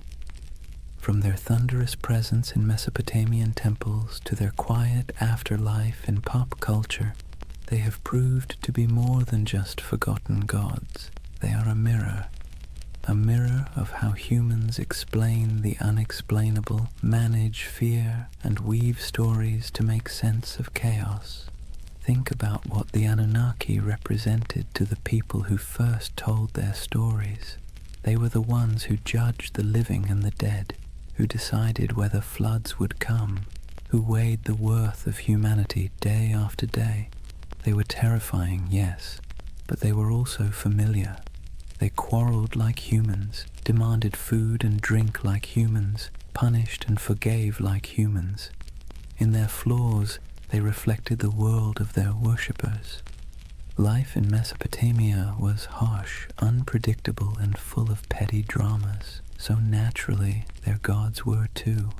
Fast forward to today, and the Anunnaki still serve the same role, just in a different costume. Some people see them as symbols of divine mystery, others as aliens with secret blueprints for human evolution, others as archetypes of forgotten myths. But underneath those interpretations is the same impulse, the need to believe that our world is not random, that there are forces, whether gods, aliens, or fate, shaping our story. And here's the irony. In searching for the Anunnaki, what we really uncover is ourselves. Our hopes, our fears, our longing for meaning. Whether in temple hymns, clay inscriptions, or late-night conspiracy videos, the Anunnaki are less about the gods and more about the humans who imagined them. They tell us that from the very beginning, we've been restless. We've wanted answers, we've wanted control, and when the rivers of life flooded or dried, we looked upward, to the sky, to the gods, to the stars, and tried to explain it. So why do they still haunt our imagination? Maybe because they embody the uneasy truth of civilization, that progress comes with anxiety, that knowledge comes with questions we can't quite answer, that power, whether divine or human, is always precarious. The Anunnaki remind us that even at the dawn of history, people wrestled with the same feelings we carry today: awe, fear, wonder, doubt. And as you drift into sleep tonight, let that thought settle in gently. The Anunnaki may be gone, their names eroded by time, their temples reduced to dust, but the echoes of their stories still ripple through us, not as warnings from stern gods, but as reminders of our own humanity. The rivers rise and fall, empires bloom and crumble, gods fade, then return in new disguises. Yet the rhythm of life carries on. In the quiet of your own night, you don't need to worry about divine judges weighing your worth. You can rest easy, knowing you are part of a story that stretches back to those ancient voices who once whispered prayers under starlit Mesopotamian skies. They too feared the night, they too searched for meaning, and in that connection, across thousands of years, maybe we find the most peaceful truth of all. We've always been human, and we've always been looking up. And so, we come to the end of our long journey with the Anunnaki. We've walked the muddy fields of Mesopotamia under their watchful gaze, sat in the courtyards of ziggurats while priests chanted, listened to myths of floods, heroes and gods who judged humanity like a never-ending performance review. We've seen them fade into dust, only to reappear in new disguises, as echoes in scripture, as theories of alien visitors, as symbols of mystery and power. What's remarkable is not that the Anunnaki vanished, but that they never truly left. They live on in the stories we tell, in the patterns of our thought, in the restless curiosity that keeps humans forever asking, what if?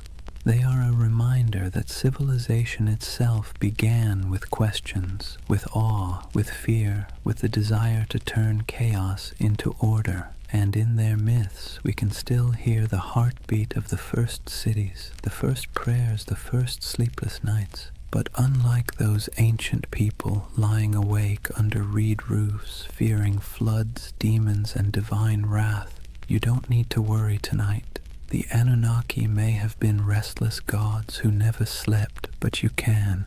The rivers outside your window aren't about to rise and sweep you away. The stars aren't omens of disaster, just quiet lights marking the night sky. The fears of yesterday can stay in yesterday. So take a breath. Let the weight of history ease your own thoughts. The Anunnaki watched over their world with suspicion and judgment, but you can rest in a world that has carried their stories forward, softened by time, transformed into echoes. Close your eyes and let the myths fade into dream. The gods may never have slept, but tonight you can. Good night.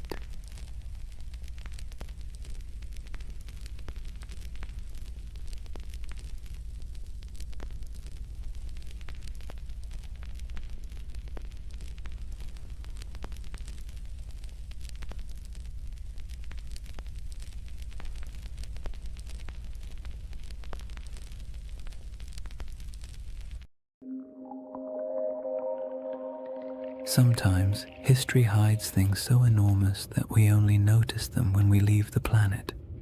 Hidden deep in the Sahara is a perfect circle 25 miles wide, a formation so strange that astronauts were the first to truly see it.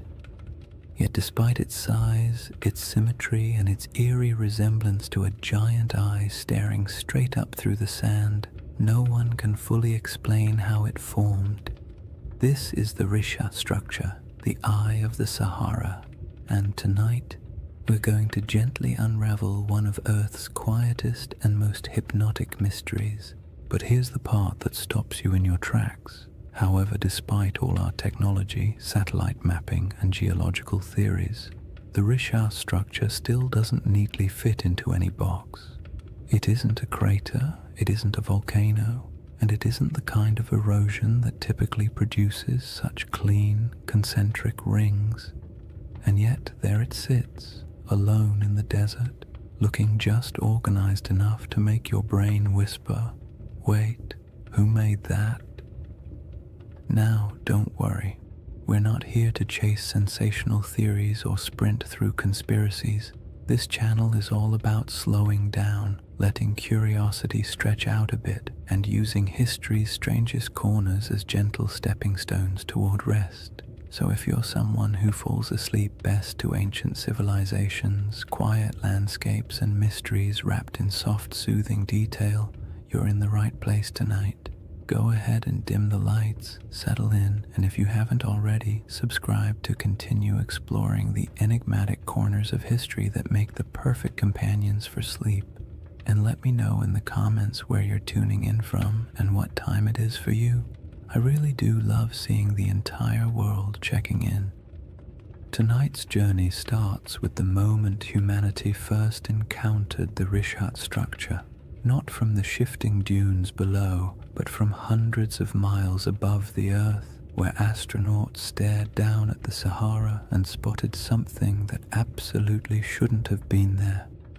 From that strange cosmic discovery, we'll move slowly backward through time to the lush green Sahara that existed long before the desert we know, to the geological puzzles that still bother scientists, and eventually to the gentle whispers of an ancient legend you may already be thinking about. So take a breath, let your shoulders relax, and whenever you're ready, we'll begin with Chapter 1, the moment we first glanced down from orbit and saw the eye looking back. Chapter 1. The Eye That Shouldn't Exist. Imagine looking down at Earth from orbit, the Sahara stretched beneath you in soft, endless waves of gold. From up there, the desert doesn't look harsh or unforgiving. It looks calm, like a giant sleeping creature under a pale blue sky.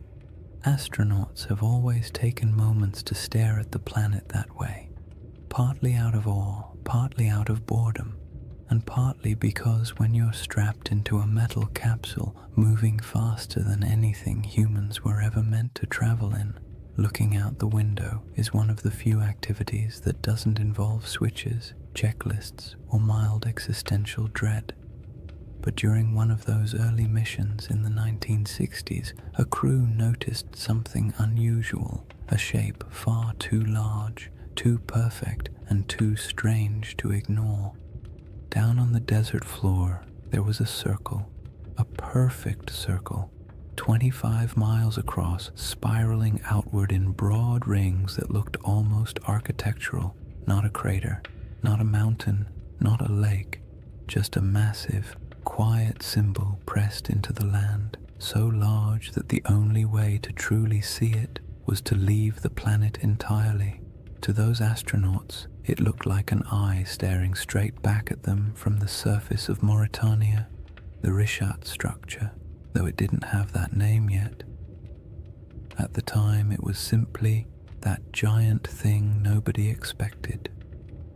From a distance of hundreds of miles, the symmetry was unmistakable: perfect curves, clean rings, a massive pupil-shaped center. It had the kind of geometry that makes your brain immediately start asking questions it can't answer. Why is it so round? Who carved it? What force makes a shape like this in a place so empty? And perhaps the most unsettling question of all, how could something this big go unnoticed for so long? On the ground, the Richat structure is much less obvious. If you were walking across it on foot, you wouldn't see a circle at all. You'd just see gentle ridges rising and falling, interrupted by patches of rock, sand, and stubborn little plants that somehow decided this environment was worth the trouble. Nothing about it screams perfect cosmic spiral. From eye level, it looks like any other collection of rocky hills, the kind of place early travelers might have grumbled about after stubbing a toe or losing a sandal in a patch of loose sand. People likely passed through it for thousands of years without realizing they were walking across something extraordinary. And that contrast, invisible from below, unavoidable from above, is part of what makes the Richat structure so hypnotic. It's a feature you can only understand by stepping back far enough to see the pattern. It quietly resists being known, as if it only reveals itself to observers who approach from the right angle, with the right distance, and the right amount of patience. Scientists naturally tried to classify it the moment the images came down from orbit. Their job, after all, is to put everything neatly into categories, like very polite librarians of the natural world. But the Richat structure didn't fit easily. Some insisted it must be an impact crater until the evidence disagreed. No signs of shocked quartz, no melted rock, none of the scars left by a cosmic collision. Others suspected a volcano, but there was no volcanic rock. No lava flows, no ash deposits. Then came theories of uplift, erosion, domes, collapses, each one working nicely for the first few sentences before quietly falling apart upon closer inspection. The Richat structure, in classic mysterious fashion, remained cooperative enough to study, but stubborn enough to defy a simple explanation. It sits awkwardly between categories, like a puzzle piece cut in the wrong shape but still clearly belonging to the overall picture. And it doesn't help that it's located in one of the most remote regions of the Sahara, far from major trade routes, major kingdoms, or the kinds of resources that attract large ancient settlements. This is not the place where ancient people built empires or dug canals or left behind giant inscriptions announcing their presence. It's a place of wind, silence, heat, and sand, the kind of environment that erases evidence as quickly as humans can create it. Yet even in that isolation, the Risha structure demands attention. It is too large to ignore, too precise to dismiss, and too quiet to fully understand. You look at it and it feels like a riddle you weren't meant to solve on the first attempt. The desert around it stretches endlessly, dunes rising and falling like slow-motion waves, while the structure itself sits calmly in the center, a spiral carved into a world of shifting sand. There is a strange comfort in its stillness, as if it has been watching changes for far longer than humans have been paying attention, waiting patiently for someone to finally look down and notice.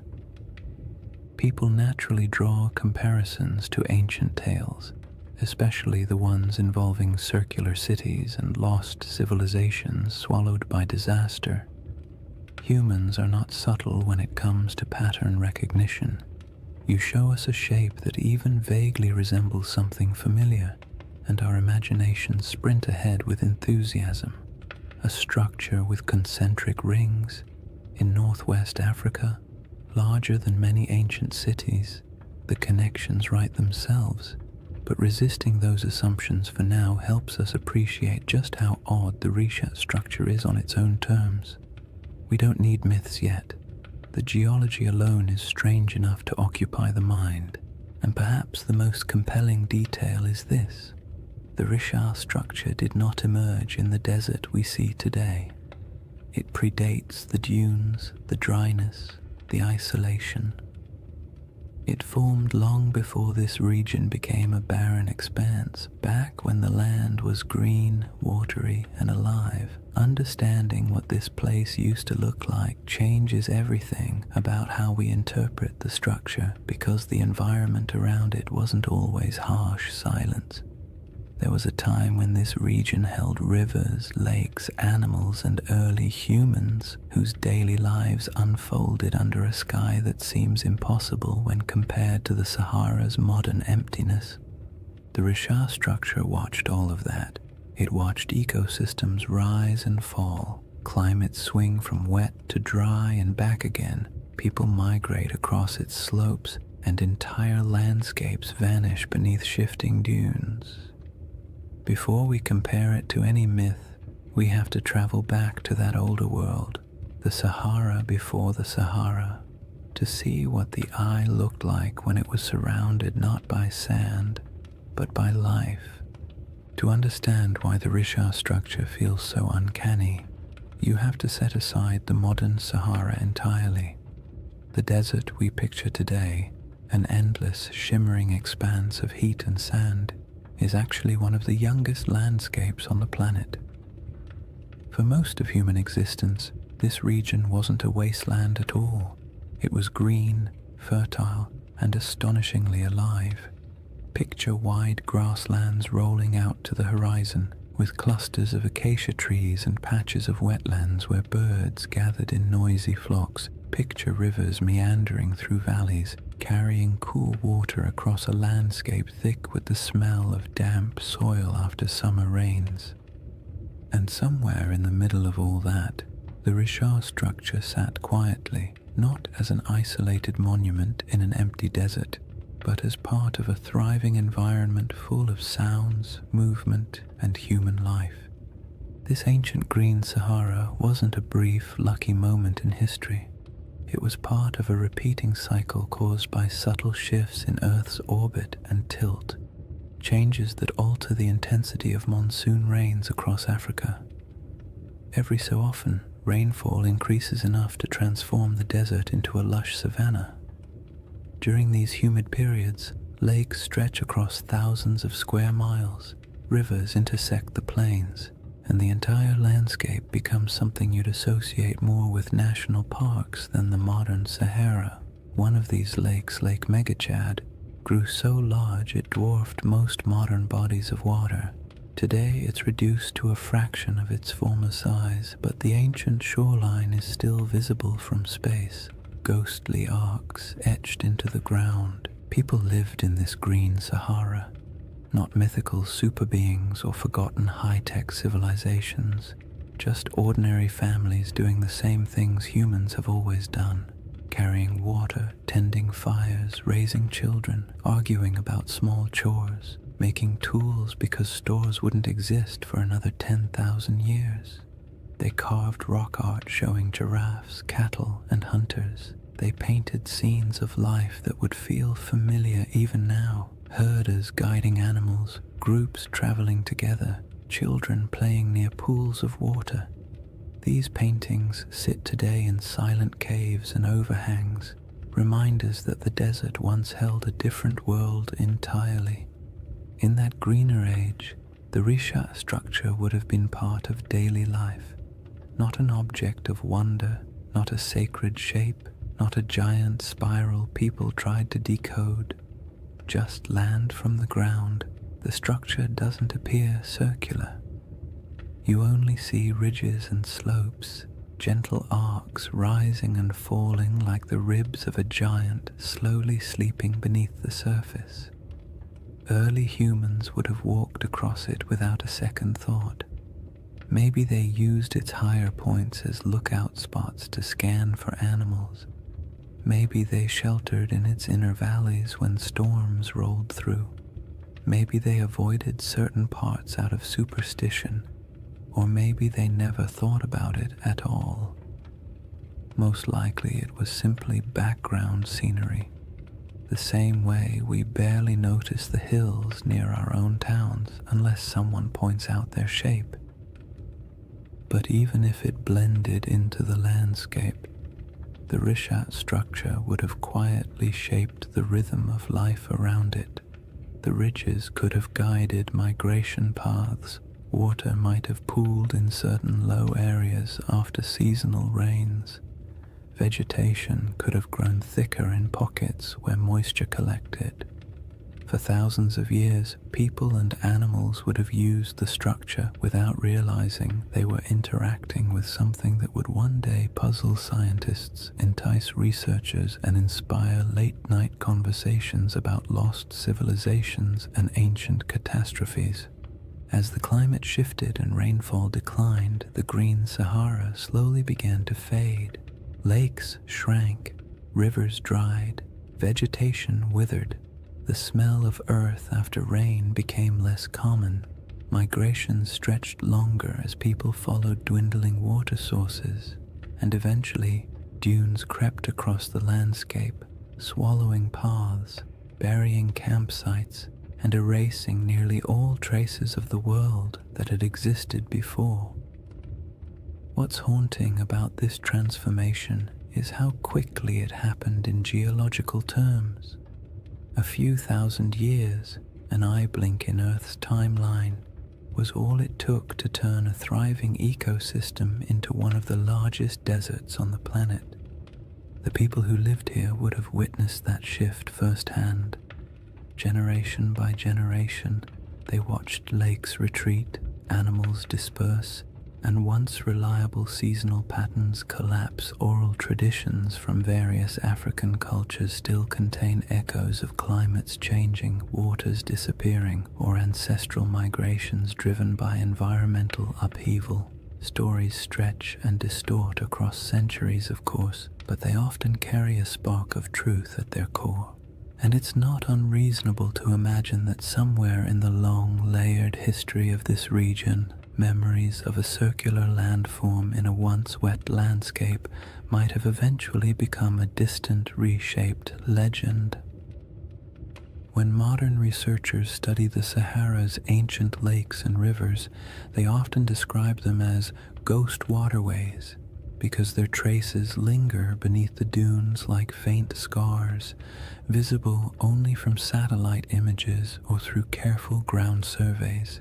It's peaceful in a strange way to picture these lost rivers running across land that now feels so desolate. The desert is quiet, but beneath that quiet are the outlines of ecosystems that once flourished. The Risha structure existed during all of those cycles. It watched water fill basins, watched wetlands grow thick with life, watched grass return and then die away. It endured storms, sun, wind, and the slow grinding force of erosion. There's something soothing about how unbothered the structure is by all these changes. Landscapes rise and fall, climates swing wildly, civilizations appear and vanish, and the Risha structure simply remains.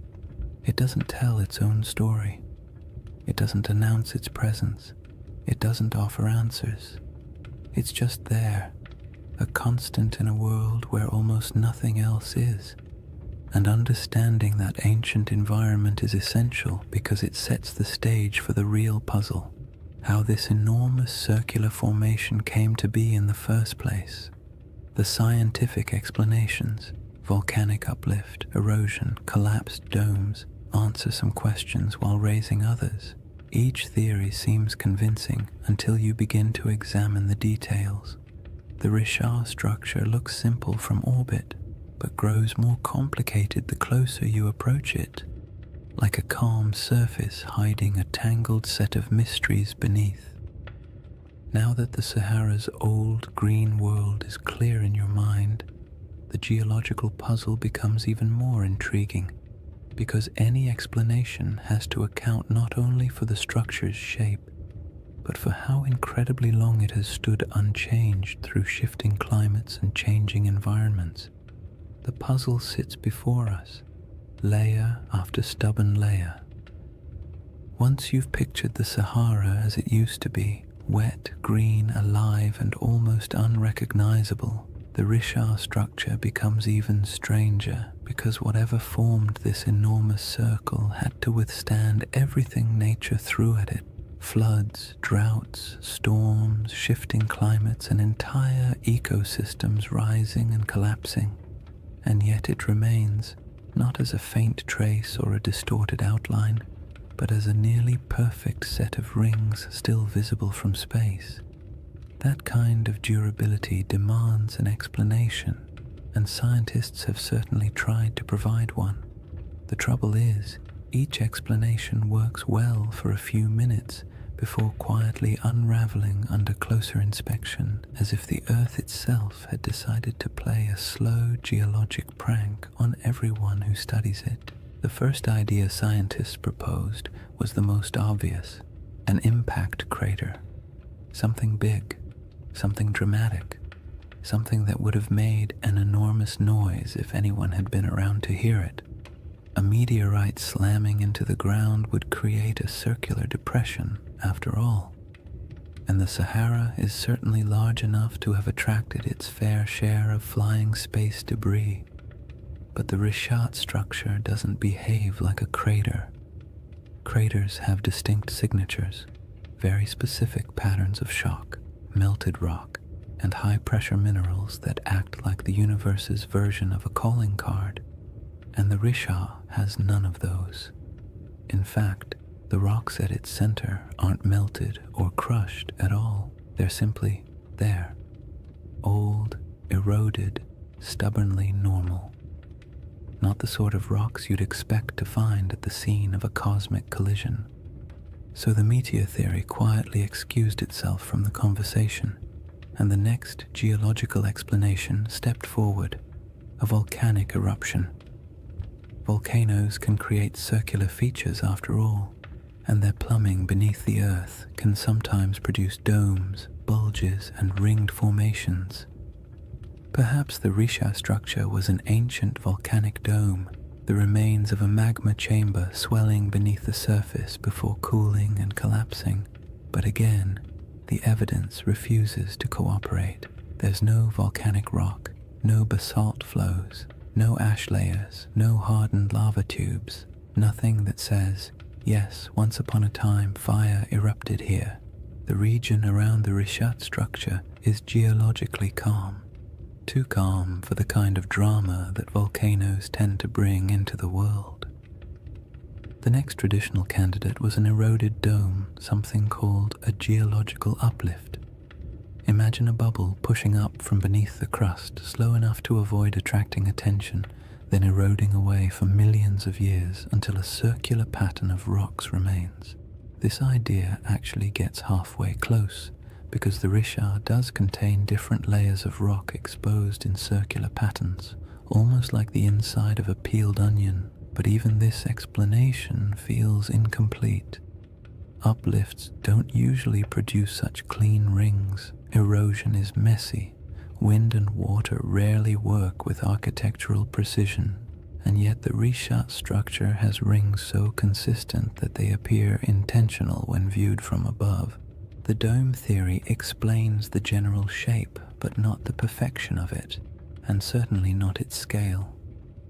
A 25-mile wide circle is not something easily dismissed as coincidence. Even erosion has its limits when it comes to symmetry, and geologists who typically love tidy classifications had to admit the Richat structure was mostly behaving but not entirely cooperating, like a student turning in homework that looks suspiciously too neat compared to their handwriting in class. Then there's the age problem. The rocks that make up the Richat structure are incredibly old, hundreds of millions of years in some places, but the shaping of the structure itself, the exposure of its rings, is much younger, something pushed upward long ago, something eroded later, something left behind a pattern that would eventually catch the eye of anyone staring down from orbit. It's not a single event. It's a series of long, slow, overlapping processes, each stretching far beyond the human timeline. And yet even knowing that, the structure feels too deliberate. The more scientists studied it, the more the Richat structure revealed small curiosities. The center is oddly flattened. Some ring segments are more pronounced than others. The patterns of quartzite and softer stone alternate in ways that feel as though nature was following a set of instructions. But nature doesn't usually draw in spirals or circles unless something dramatic is happening. Impact, volcanism, collapse. But in this case, the evidence for anything dramatic is conspicuously absent. And then there's the perfect ring issue, the one that quietly bothers everyone who looks at the structure, even if they don't say it out loud. Circles in nature are rare at this scale. Random erosion doesn't create them, rivers don't carve them, wind doesn't sculpt them, and when you see one this large, this clean, and this old, it's hard not to feel like the earth briefly decided to act like a compass and draw a near-perfect shape in the sand. It's not surprising that the Richat structure often leaves people with a vague sense of unease, not fear, not dread, just the gentle discomfort of encountering something that feels too orderly in a world built on chaos. Geologically, the best explanation we currently have is that the Richat structure started as a circular uplift, a dome of ancient rock that rose slowly from the earth long before humans existed. Over tens of millions of years, wind and water eroded the softer materials, leaving behind harder rings of quartzite that resisted erosion. In essence, the shape is a natural accident, a byproduct of uplift plus erosion plus time. But even if this is the correct explanation, it still doesn't quite satisfy the imagination, because most uplifts don't look like this. Most erosion doesn't cooperate so neatly, and so the Richat structure lives in that strange middle space, scientifically explainable, yet visually suspicious, like a naturally occurring optical illusion, a formation that checks enough geological boxes to avoid being classified as supernatural, yet raises enough questions to spark curiosity in anyone who looks at it. It's the kind of feature that almost begs for a story or a legend, something to give meaning to its shape, even if that meaning exists only in the human mind. Once you've explored the geological explanations and realized none of them fully capture the structure's quiet strangeness, it becomes easier to understand why some people entertain a very different question. Not the scientific, what made this, but the mythic, does this remind me of something? a city described long ago with concentric rings of land and water positioned somewhere to the west of ancient civilizations, a place said to have vanished in a single day and night. The Risha structure does not announce itself as that place, but it echoes the pattern just enough to make you wonder where coincidence ends and imagination begins. Before any comparisons can be made gently or cautiously, the building blocks of those ancient descriptions must be understood not as fantasy, but as the fragments of memory, geography, and storytelling that shaped one of history's most enduring legends. Long before anyone could stare down at satellite images or argue over geological uplift on the internet, there was a different kind of puzzle circulating through the ancient world, a story recorded by a single philosopher, passed on from a conversation he claimed to have heard, describing a civilization so strange and so perfectly structured that it bordered on myth even in its own time. Plato's tale of Atlantis has been repeated so often, repackaged so many times, and stretched so far by imagination that the original description often gets lost under the weight of all the versions built on top of it. But if you strip away the embellishments, the crystal cities, the impossible technologies, the ancient aliens with clipboards, interpretations, you're left with a surprisingly simple outline: a circular city, rings of land and water, mountains to the north protecting it, a broad plain to the south, a river that flowed to the sea stones of red, black, and white, abundant animals, especially elephants, and a civilization that rose to prominence before collapsing in a sudden, dramatic event. Whether this description is literal, symbolic, exaggerated, or entirely fictional is something scholars have debated for centuries. But what matters for our quiet journey tonight is not whether Atlantis existed. What matters is the shape of the story, because that shape is what causes people to glance at a satellite photo of the Risha structure and pause. The comparison doesn't begin with belief. It begins with pattern recognition. Humans are wired to look for familiar shapes in unfamiliar places. It's the same instinct that makes us see faces in electrical outlets or animals in passing clouds. So when someone sees a massive set of concentric rings in northwest Africa, a structure wrapped in mystery and sitting in a region that once held rivers, lakes, and life, it's reasonable that part of their brain whispers, "This looks like something I've heard before." The resemblance is not perfect, not literal, not conclusive, but it's enough to make curiosity shift in its seat a little. Consider the colors Plato mentions: red, black, and white stones. The Risha structure, like much of the Sahara, contains layers of rock and sediment that naturally fall into those shades. Iron-rich sandstone brings the red. Basalt and volcanic remnants elsewhere in the region bring the black, and pale limestones offer the white. No one is saying ancient builders selected them and arranged them like a geological art project, but the coincidence is interesting, especially when paired with the natural ring pattern visible from above. Then there are the mountains. Plato describes a notable mountain range to the north of Atlantis. The Risha structure sits in front of the Adrar Plateau, a raised, rugged region that would have looked like a natural wall in a greener era. Today, it's a dry, worn highland, sculpted by time and wind, but long ago it would have been more dramatic. Cliffs, ridges, and elevated land dotted with vegetation and wildlife.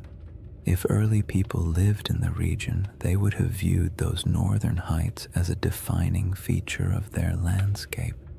And what about animals? This part always surprises people because they imagine the Sahara as permanently empty. But during the African humid period, elephants were plentiful. So were giraffes, rhinos, crocodiles, and countless other species. Elephants weren't just passing through, they were thriving. Some rock art across the Sahara shows entire herds, depicted with the casual familiarity of people who lived alongside them. So yes, if someone had described this region during one of its greener eras, full of elephants, would have been an accurate statement. The river connection is where things become both interesting and gentle in their ambiguity. In a lush Sahara, a river system could have flowed westward toward the Atlantic. Some ancient channels still appear faintly beneath the modern desert, traced by satellite radar and geological surveys. These channels hint that at least some rivers once traveled across areas that are now sand and stone. Whether any of them connected near the Richat structure is debated, but the possibility is not unreasonable. In a world where climates shifted dramatically, waterways did too. It's worth saying calmly and clearly, none of these correlations prove anything. They simply show why the mind wanders toward the comparison. The Richat structure does not need Atlantis to be interesting. Its mystery stands fully on its own. But when the circular shape, the colors, the mountains, the animals, and the long-lost rivers all quietly line up with parts of an old story, your thoughts naturally drift toward the what-if of it all. Plato wasn't writing a travel guide. He was a philosopher using allegory to make a point about human nature, power, hubris, and collapse.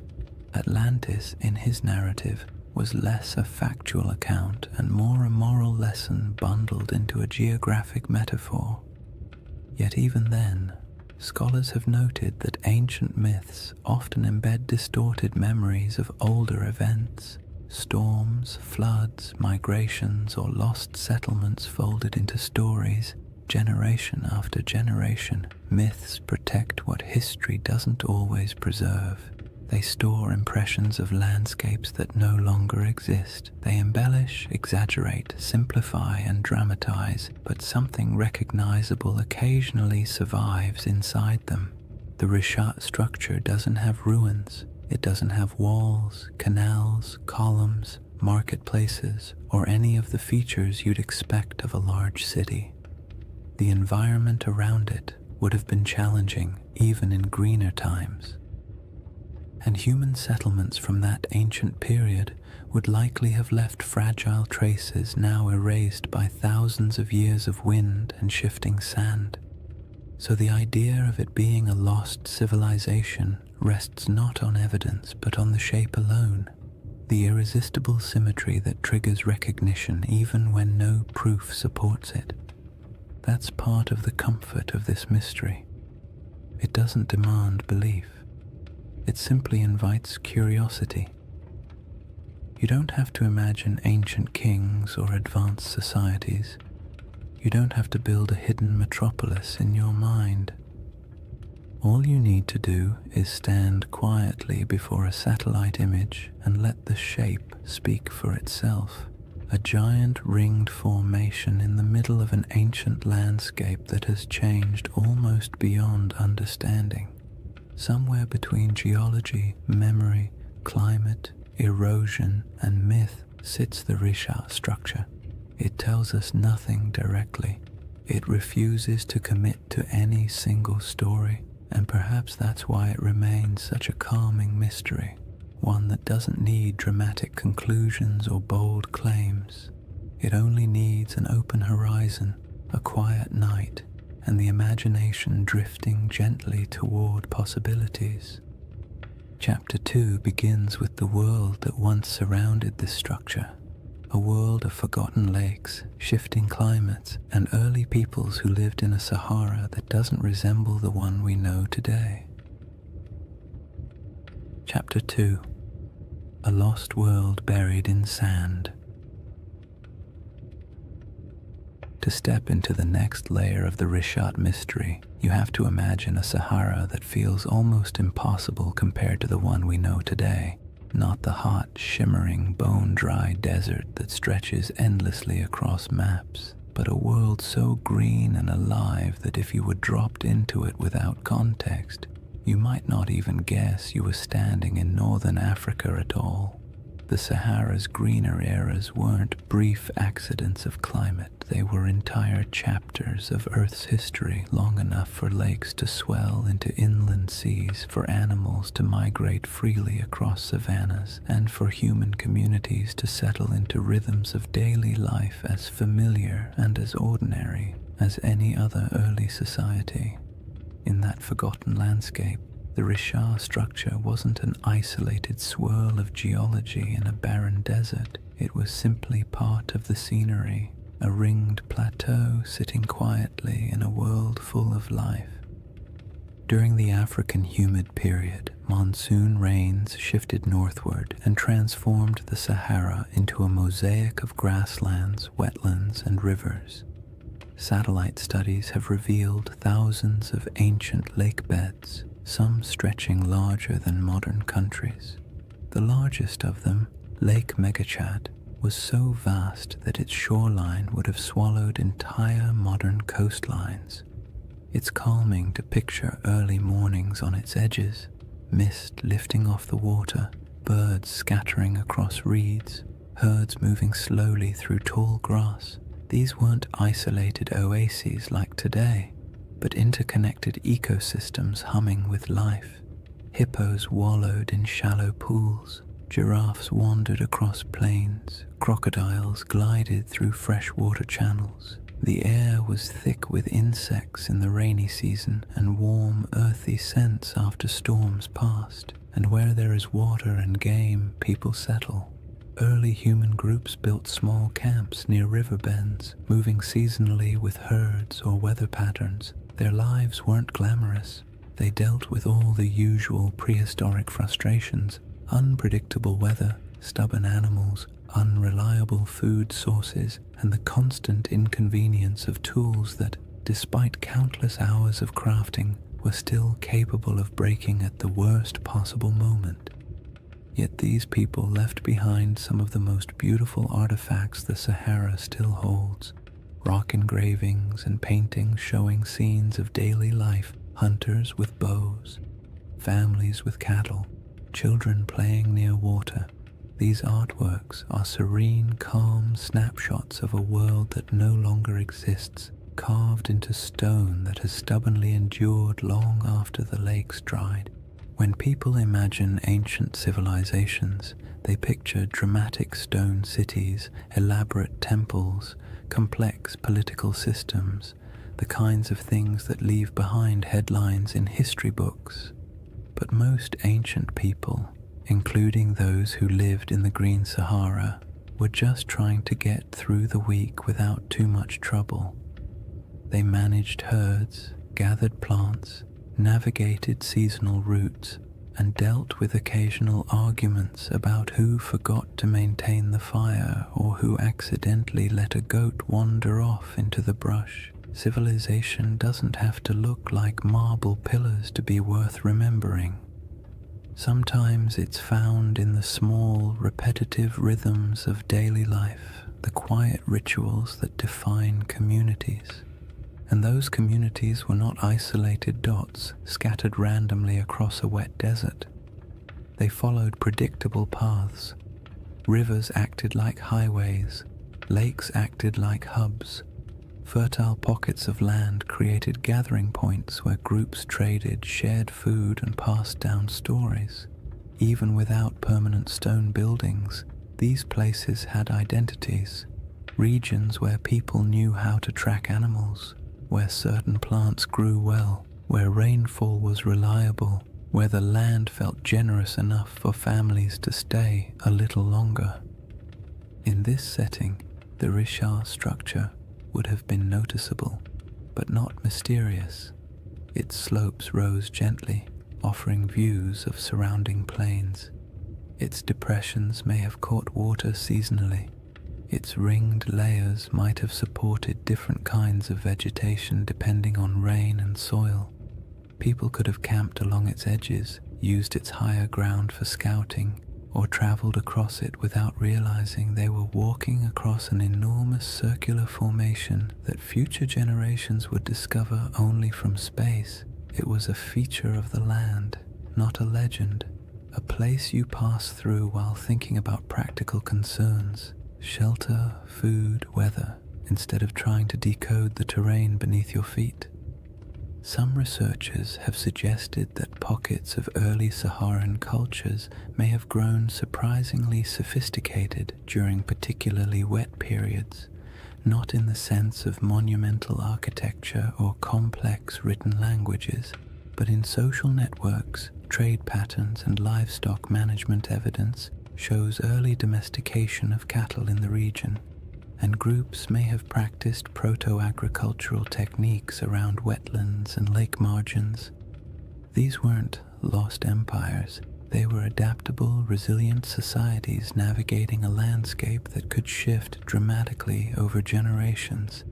The idea that a civilization could thrive here, disappear, and leave little trace isn't far-fetched at all. Wet climates draw people, harsh climates erase them. The desert isn't just unforgiving, it's efficient.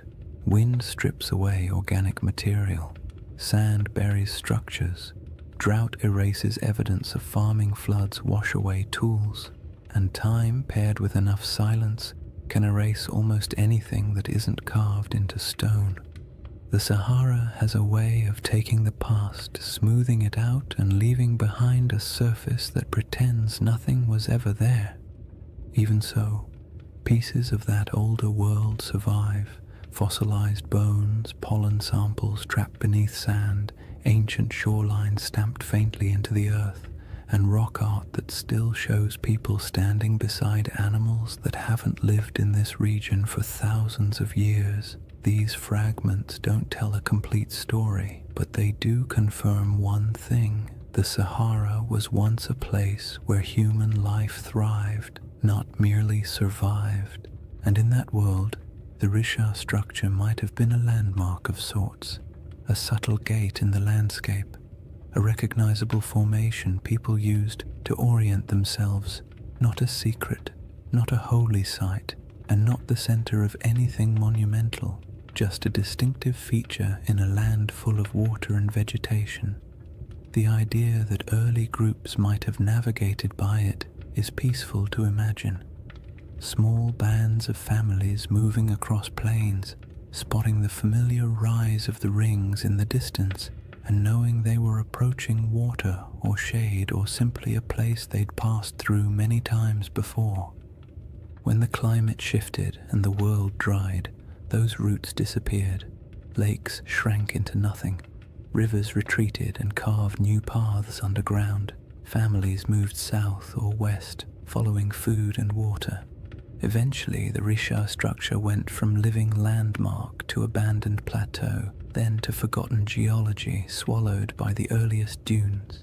There are no written records, no monuments, no grand architectural remains from this era, just silence and the faint memory of a world washed away by time. The civilizations of the Green Sahara weren't lost in a dramatic catastrophe. They faded gradually, quietly, as the rains weakened and the land transformed, and that gradual fading matters when we begin comparing ancient descriptions, lost worlds, and the shape of stories that survived long after the land itself changed beyond recognition. The timeline of that fading, and how closely it lines up with certain ancient myths, forms the next layer in the riddle. When people hear the word Atlantis, they often imagine something impossibly ancient, a civilization so old it might as well have existed when mammoths were still wandering around, being large, shaggy inconveniences. But Plato didn't describe Atlantis as a civilization from the dawn of time. He dated its downfall to around 9,600 BCE, a period surprisingly close to the end of the last ice age and, as it happens, surprisingly close to the moment when the Sahara began shifting into one of its long, humid phases. The more you compare his proposed timeline with the environmental data, the more you notice an odd overlap, not in details or certainty, but in rhythm. And rhythm is often what ancient memories preserve best. Geologists studying the African humid period estimate that around 10,000 BCE, rainfall began increasing dramatically across North Africa. The desert, which had been relatively dry and barren, transformed into a landscape of lakes, wetlands, and grasslands. This wasn't a gentle shift. Climate models show that the monsoon system surged northward in a way that would have felt abrupt on a human timescale. Rivers reappeared, plants spread, herds expanded, and places that had been empty for thousands of years suddenly became habitable again. If you were living anywhere near the region, the shift would have felt like the land itself waking up after a long sleep. Plato's date for Atlantis is often treated like a mystical number. But if you strip away the mythology and look only at the time frame, it places his story right inside the most dramatic environmental transformation the Sahara has ever undergone.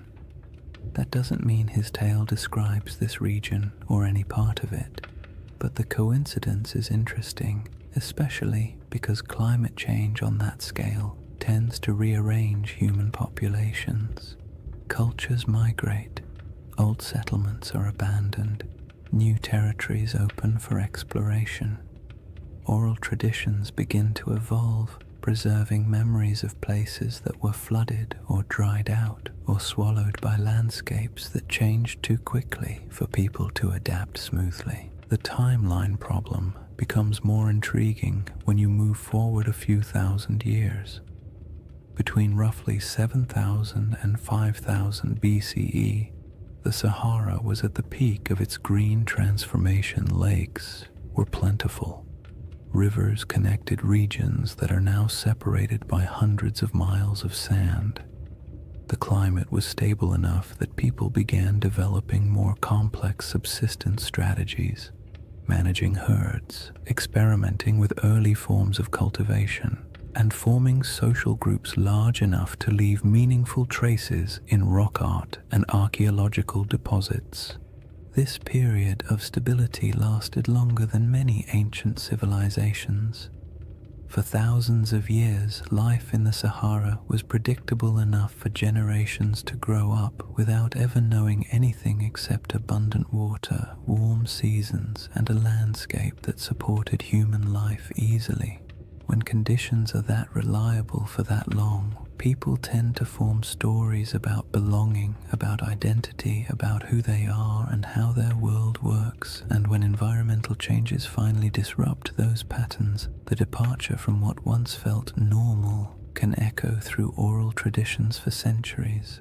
Around 5000 BCE, rainfall began to decline, slowly at first, then more dramatically. Rivers shrank, lakes retreated, grasslands thinned. People who had lived in certain places for generations found themselves forced to move, one small migration at a time. What's striking about this timeline is how well it fits what many ancient myths tend to describe. Not sudden apocalypses, but drawn-out declines, landscapes that once supported life losing their balance. Cultures forced to let go of familiar places, worlds shrinking gradually in ways that felt both natural and tragic. Plato described Atlantis as falling in a moment of sudden catastrophe, but his narrative was shaped by philosophical goals, not meteorological accuracy. When you strip the moral and symbolic layers away, you're left with a simple suggestion: an old civilization, once vibrant, lost to changing conditions long before recorded history. You don't need a supernatural event to produce a memory like that. All you need is a shifting climate. But the timeline problem isn't just about the humid period itself. It's also about the ancient coastline.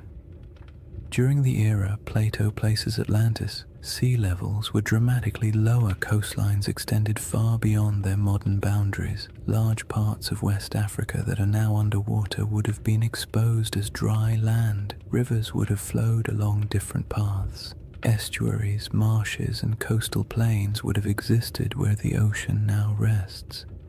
If someone in the deep past described a coastal landscape, that description would make little sense today unless you knew where the shoreline used to be. This matters because many interpretations of Plato's story assume that his geography reflects the world we see now, when in reality, none of the modern coastlines apply. What he described could have been based on something that existed thousands of years before the Sahara dried, in a world with rivers and lakes stretching across land that is now considered lifeless. The Risha structure itself sits inland today, but in an earlier era, with different river networks and different coastlines, it might not have felt nearly as isolated. Human perception of geography is always shaped by local experience. A river can feel like a highway. A lake can feel like a boundary. A plateau can feel like a landmark that divides territories. When climates shift, those familiar markers vanish, but the stories about them can persist long after the landscape has changed beyond recognition. The most compelling part of this timeline overlap isn't the idea that Atlantis maps onto the Sahara, it's the realization that human memory, especially oral tradition, often stretches back further than we assume. Cultures pass down stories of floods, droughts, migrations, and disappearing lands without needing exact dates or written scripts. These stories evolve, take on symbolic meaning, and sometimes become cautionary tales. But the seeds of truth often remain embedded in the narrative. A changing coastline becomes a city swallowed by the sea. A drying river becomes the fall of a once great kingdom. A shifting climate becomes a punishment from the gods. Human imagination attaches meaning to change, especially when change feels larger than individual experience. The Risha structure sits quietly in the middle of this enormous timeline, a geological constant in a world that refused to stay still. Ancient people may have lived near it when the land was green. Their descendants may have moved away when the desert expanded. Their grandchildren may have carried memories of lost lakes or vanished rivers into stories told over fires in distant regions. Those stories may have drifted into different cultures over thousands of years, and by the time someone like Plato heard fragments of them, much of the original context would have faded, leaving only symbols and shapes. The timeline problem is not really a problem at all. It's a reminder. The Sahara we know today is young. The world Plato described was older than most of the settlements humans would later build. And between those eras, countless stories were lost, reshaped, or retold. When you compare timelines, climates, and ancient memories, the idea of a forgotten world in North Africa stops sounding fantastical and begins to sound, quietly, like something entirely plausible in a landscape that has reinvented itself so many times. The next piece of the puzzle lies in the maps, reports, and strange hints left by ancient writers who claimed that distant peoples lived beyond the Pillars of Hercules, in lands most Greeks had never seen. These records aren't proof, but they are clues, echoes of a world few modern people realize ever existed. Long before satellites, long before compasses, and long before anyone tried to draw the Sahara from anything resembling first-hand experience, ancient geographers took their best guesses about the world beyond familiar coastlines. Their maps were charmingly confident and wildly inaccurate, full of creatures that never existed, coastlines that wandered like drunk serpents, and entire regions labeled with vague phrases like lands unknown or people of strange appearance. Yet even within that imaginative chaos, certain patterns appear again and again. rumors of distant nations beyond the Pillars of Hercules, stories of tall tribes, strange settlements, and river systems far to the west that no Greek or Egyptian explorer had ever reached. These fragments don't offer facts. They offer echoes, traces of a world remembered through second-hand conversations, traveling merchants, and stories that had already aged long before they were written down. Herodotus, often called the father of history and sometimes less generously the father of wildly entertaining exaggerations, wrote about mysterious peoples living beyond the familiar reaches of North Africa. He described tribes who were unusually tall, unusually pale, or unusually skilled at activities no one else could verify. He wrote of great rivers flowing through lands no Greek had ever visited, and of cities existing somewhere far inland beyond deserts that seemed too vast for ordinary travel. His accounts mix truth, rumor, and a healthy dose of "someone told me this, so here you go," but they reveal something important. The regions west of Egypt and Carthage were known to ancient writers only through layers of retelling and misunderstanding. They existed in the Greek imagination as distant, half-seen places where strange things could plausibly happen.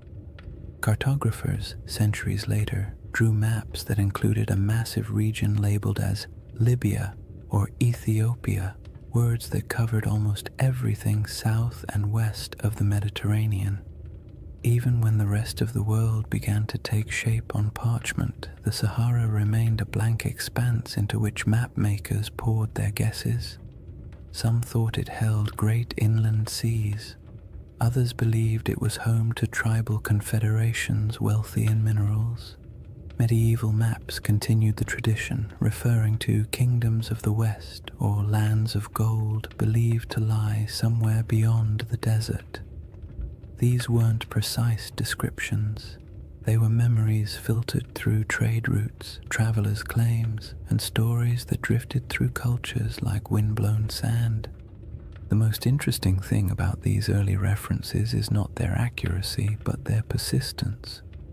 For thousands of years, people believed that lost polities existed somewhere in the interior of Africa.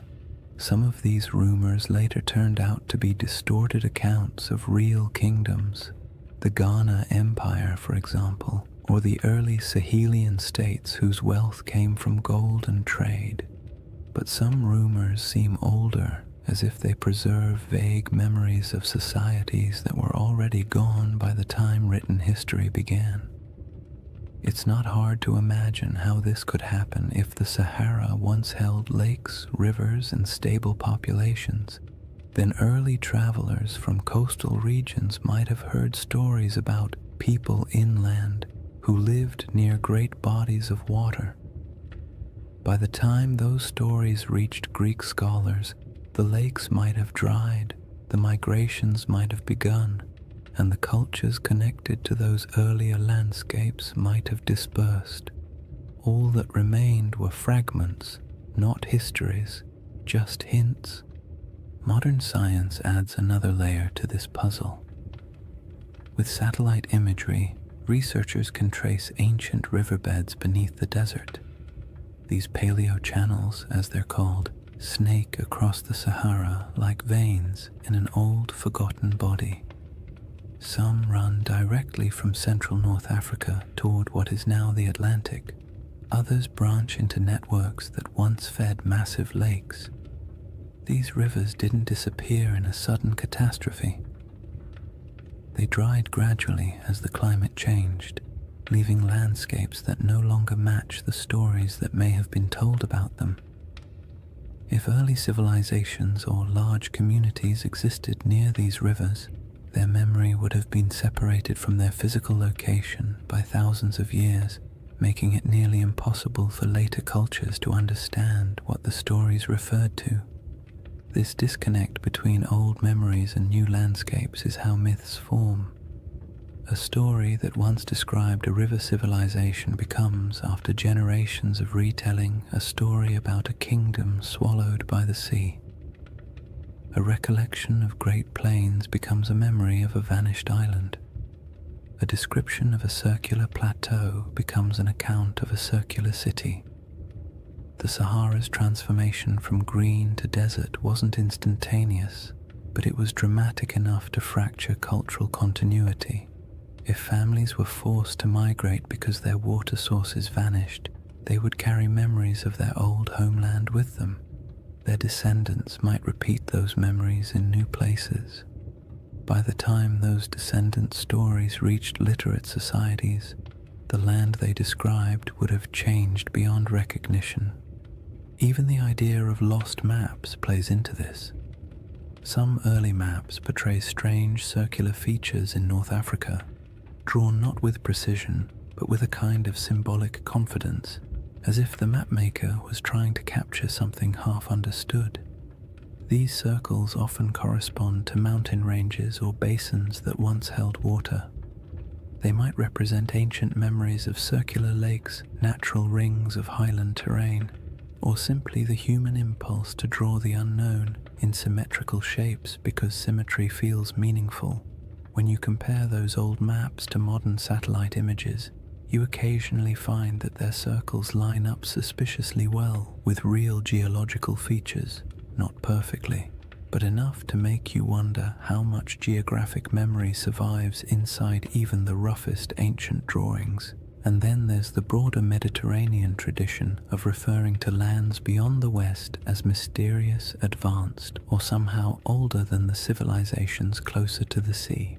Phoenician traders, known for their long-range voyages, undoubtedly reached parts of West Africa, but their records are mostly lost. Carthaginian sailors may have traveled even farther, leaving behind legends like those of Hanno the Navigator, who described coastlines that are still debated today. These accounts weren't detailed maps or precise reports. They were impressions, glimpses of coasts, glimpses of rivers, glimpses of interior lands that would later be swallowed by dunes over generations. These impressions morphed. Cultures forgot the context, but kept the intrigue. What makes all of this so calming and strangely satisfying is the realization that humans have always tried to map the unknown. Even when they lacked the tools, even when they guessed incorrectly, they kept trying. And in doing so, they sometimes preserved things they couldn't possibly understand. Old coastlines, vanished rivers, or stories from travelers who described worlds that no longer existed. When you approach the Sahara with that perspective, its ancient geography becomes less like a blank desert and more like a palimpsest, a surface written over many times but still carrying traces of the words beneath. The question isn't whether ancient maps show Atlantis or any other legendary city. The question is whether the stories behind those maps contain fragments of real places erased by climate and time. In a world where the Sahara once supported thriving cultures and vast waterways, it's not unreasonable to imagine that memories of those lost communities could drift across centuries, eventually arriving in distorted form on the pages of ancient writers. The final piece of this chapter lies in the moment when all those rivers dried and the green Sahara collapsed into the desert we know now. A transformation so dramatic that it could easily have become the seed of legends about worlds swallowed, lands lost, and civilizations fading into silence. When people imagine worlds disappearing, they usually picture sudden disasters, walls of water, earthquakes splitting the earth, angry gods sweeping civilizations into the sea. But the Sahara didn't collapse in a single night. Its transformation from a green, living landscape into a vast desert was quieter, slower, and far more unsettling. It wasn't a dramatic catastrophe, it was a gradual unraveling of an entire ecosystem, a process so steady and so relentless that it might have felt to the people living through it like the land itself was breathing out for the last time. This slow-motion disaster is one of the most profound environmental changes in human history. and its echoes still shape our perception of ancient worlds. The end of the African humid period began subtly. Rains that had once arrived predictably started coming later. Lakes that had always been full began to shrink just slightly around their edges. Wetlands that had supported birds, fish, and early settlements became patchier. People may not have noticed these first signs at all. One dry season feels like an anomaly. 2 in a row feel like an inconvenience. 3 or 4 begin to feel like a pattern. And before long, families who had lived near the same lake for generations might have found themselves walking farther and farther to reach the shore each year. As rainfall continued to decline, the lakes shrank dramatically. Rivers that had once flowed energetically across the plains became shallow streams, then trickling channels, then dry paths where children could walk without getting their feet wet. The soil hardened, vegetation struggled, herds moved away, and because humans rely on the same resources as every other species, they followed. Migration became a necessity rather than a choice. People packed up their belongings, tools, baskets, simple ornaments, memories of what had once been, and set out in search of more reliable water. This wasn't an age of monumental architecture. People didn't leave behind cities where archaeologists could sift through layers of foundations. What they left behind were stories, passed from one generation to the next. Stories of places that had been full of water. Stories of rivers that used to run through valleys now swallowed by dust. Stories of hunting grounds that disappeared so gradually it felt like watching a friend fade over time. These stories survived even after the landscapes themselves did not. And as families moved farther away, spreading into new regions, the memory of those green lands became a distant echo, reshaped by each retelling. If you could watch the Sahara's drying from a high vantage point, maybe even from the center of the Richard structure itself, the change would look like a slow retreat, lakes pulling inward decade by decade. Shorelines collapsing, riverbeds fracturing into networks of disconnected pools before vanishing entirely, grasslands thinning until the only plants left were the stubborn species adapted to drought. You would see the land lose color, then texture, then sound, until finally all that remained was the wind sweeping grains of sand across empty plains. But there were moments during this drying where the process didn't feel slow at all. When monsoon patterns shifted suddenly, regions that had relied on predictable rainfall could experience dramatic declines in just a few years. A lake that had provided generations of stability might disappear in 2 or 3 long drought cycles. Floods that once rejuvenated riverbanks might stop arriving altogether. These moments would have felt catastrophic to the people experiencing them. They wouldn't have had the language of climate science, but they would have understood that something fundamental had changed in their eyes. The land had turned against them. Such moments of environmental collapse often become the seeds of myths. A lake vanishing can become a story about the gods withdrawing a gift. A flood that never returns can become a story about a cursed people. A migration forced by drought can become a tale of exile. When these stories pass through enough generations, the context blurs and the details shift. What once described a drying valley might eventually become a narrative of a kingdom sinking beneath waves or disappearing overnight. Not because the original event was exaggerated maliciously, but because the environment changed more quickly than human memory could keep up with.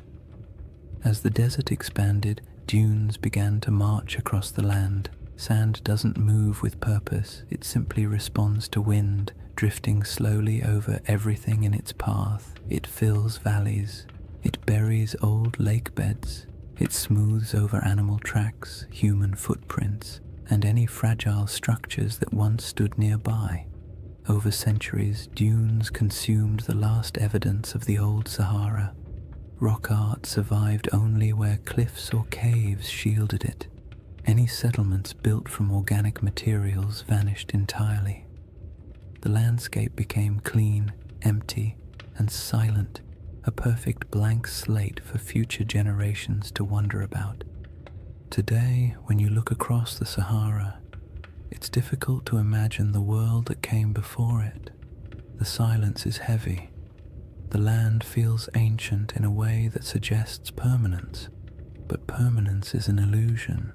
The desert is young, geologically speaking. It is still changing, still shifting, still carrying beneath its surface the faint outlines of rivers that once sustained entire populations. And in the midst of this world of sand sits the Rishat structure, a relic of deeper geological time that somehow feels connected to the stories of the people who once lived nearby. If early civilizations or pastoral groups did gather near the Rishat structure in greener times, they would have watched their world collapse gradually. The retreat of the lakes, the shrinking of rivers, the decline of herds, and the encroachment of sand would have felt like losing a home in slow motion. And when those people moved on, their stories went with them. Stories of a place where water once flowed, stories of circular hills or landscapes shaped in ways that felt meaningful. These stories might have evolved into tales of lost worlds, not because anyone invented them out of fantasy, but because the original geographic references vanished. This is what makes the drying of the Sahara such a powerful backdrop for ancient legends. When a land undergoes such a dramatic transformation, memories of the old world become mythic by default. A fertile plain becomes a garden of the gods. A shrinking lake becomes a vanishing kingdom. A circular plateau becomes a city swallowed by disaster. Not because any of these interpretations are literally true, but because the landscape changed so completely that the only way to explain it was through story. By the time later civilizations began writing their records, the Green Sahara had been gone for thousands of years. All that remained were scattered hints, maps with odd symbols, travelers' reports of ancient rivers, and faint memories passed through cultures far from where the original events took place. And all of it sets the stage for the comparisons and questions that would later emerge when people finally saw the Rishat structure from above and began searching for meaning in its perfect rings. With the ancient landscape transformed, the stage is set for the next part of the mystery. How the Rishat structure quietly echoes elements of Plato's most enduring legend. Chapter 3. Atlantis, Coincidence or Clues? By the time people began comparing the Rishat structure to Atlantis, Plato had already been misunderstood, misquoted, stretched into metaphors he never intended, and, to his likely horror, placed at the center of more conspiracy theories than any other philosopher in history. Yet at the core of his tale is a surprisingly compact list of details, simple descriptions that, when read plainly, don't sound like mystical riddle poetry or coded allegory. They sound like someone describing a place, a very specific place with very specific features. Whether he meant it literally, symbolically, or somewhere between the two is a debate scholars love to have, usually over too much coffee, but the details themselves are straightforward enough to explore calmly. The centerpiece of Plato's description is the shape. Atlantis, he wrote, was arranged in concentric rings, alternating circles of land and water, each perfectly circular, each surrounding the next. This is the detail that grabs people instantly because most landscapes do not naturally arrange themselves into rings, and when you see a 25-mile-wide circular formation in northwest Africa, your brain taps you on the shoulder and whispers, Huh, interesting. Plato describes 3 rings of water and 2 of land, though he also notes that parts of the outer sections were later modified by the Atlanteans themselves, which means even in his own story, the shape wasn't necessarily pristine or untouched. When you compare this to the Richard structure, you naturally see a resemblance, not a perfect match, not a one-to-one replication, but a visual echo, a geological rhythm that resembles a narrative rhythm. Next come the mountains. To the north of Atlantis, Plato describes a notable mountain range, high, sheltering, and rich with rivers. The Rishat structure sits in front of the Adrar Plateau, a rugged highland that, in a greener era, would have looked like a natural barrier protecting the region from northern winds. Today it looks like ancient stone sculpted by ages of dryness, but 10,000 years ago those elevations would have been covered in vegetation, dotted with water sources, and significantly more imposing. The match isn't perfect, but it's enough to make you tilt your head slightly. Plato then mentions the plain to the south, long, level, fertile. In his account, this plain was one of the defining features of the Atlantean realm, not the center city, but the agricultural heartland that supported it. In the modern Sahara, fertile plains feel like a strange fantasy, but during the African humid period, they were very real. Vast stretches of land south of the Richat structure once held grasslands, wetlands, and seasonal rivers. The environment shifted dramatically with each cycle of climate change, but during the greener ages the region could have supported exactly the kind of plains Plato describes. Whether he was referencing this area or somewhere entirely different is impossible to say, but the environmental context overlaps in interesting ways. One of the most striking details Plato gives is about the materials used in Atlantis. He refers to red, black, and white stones, distinct colors quarried from the landscape and used for construction. The Richat region naturally contains these colors in abundance. Iron-rich sandstones provide reds, dark volcanic rocks and basalts provide blacks, pale limestones and quartzites provide whites. Again, this doesn't prove anything at all. It simply means the palette Plato described exists in the region, which is more of a quiet coincidence than a revelation. But it's the accumulation of quiet coincidences that tends to capture people's attention. Then there is the detail about elephants.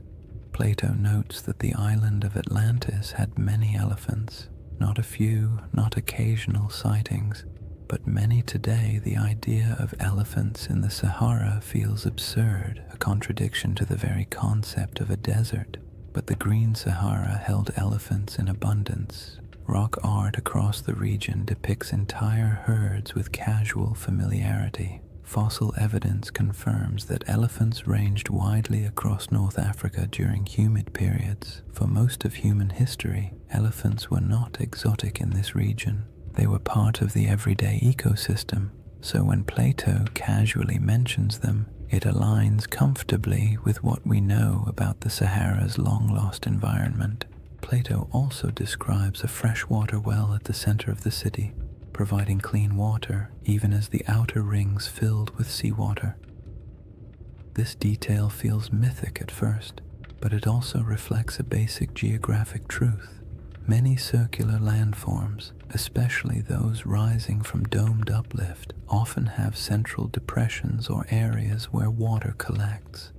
The Richat structure's core is lower than its outer rings, and though it holds no water today, in a wetter climate it may have held springs or temporary ponds after seasonal rains. Early humans could have used such features for drinking water. As climates changed, memories of these water sources might have been folded into later stories. The river to the sea detail is where the puzzle grows delicate. Plato describes a channel from the city to the ocean, allowing ships to pass through the rings. The Richat structure is inland today, very inland, but ancient river systems in the region once flowed toward the Atlantic.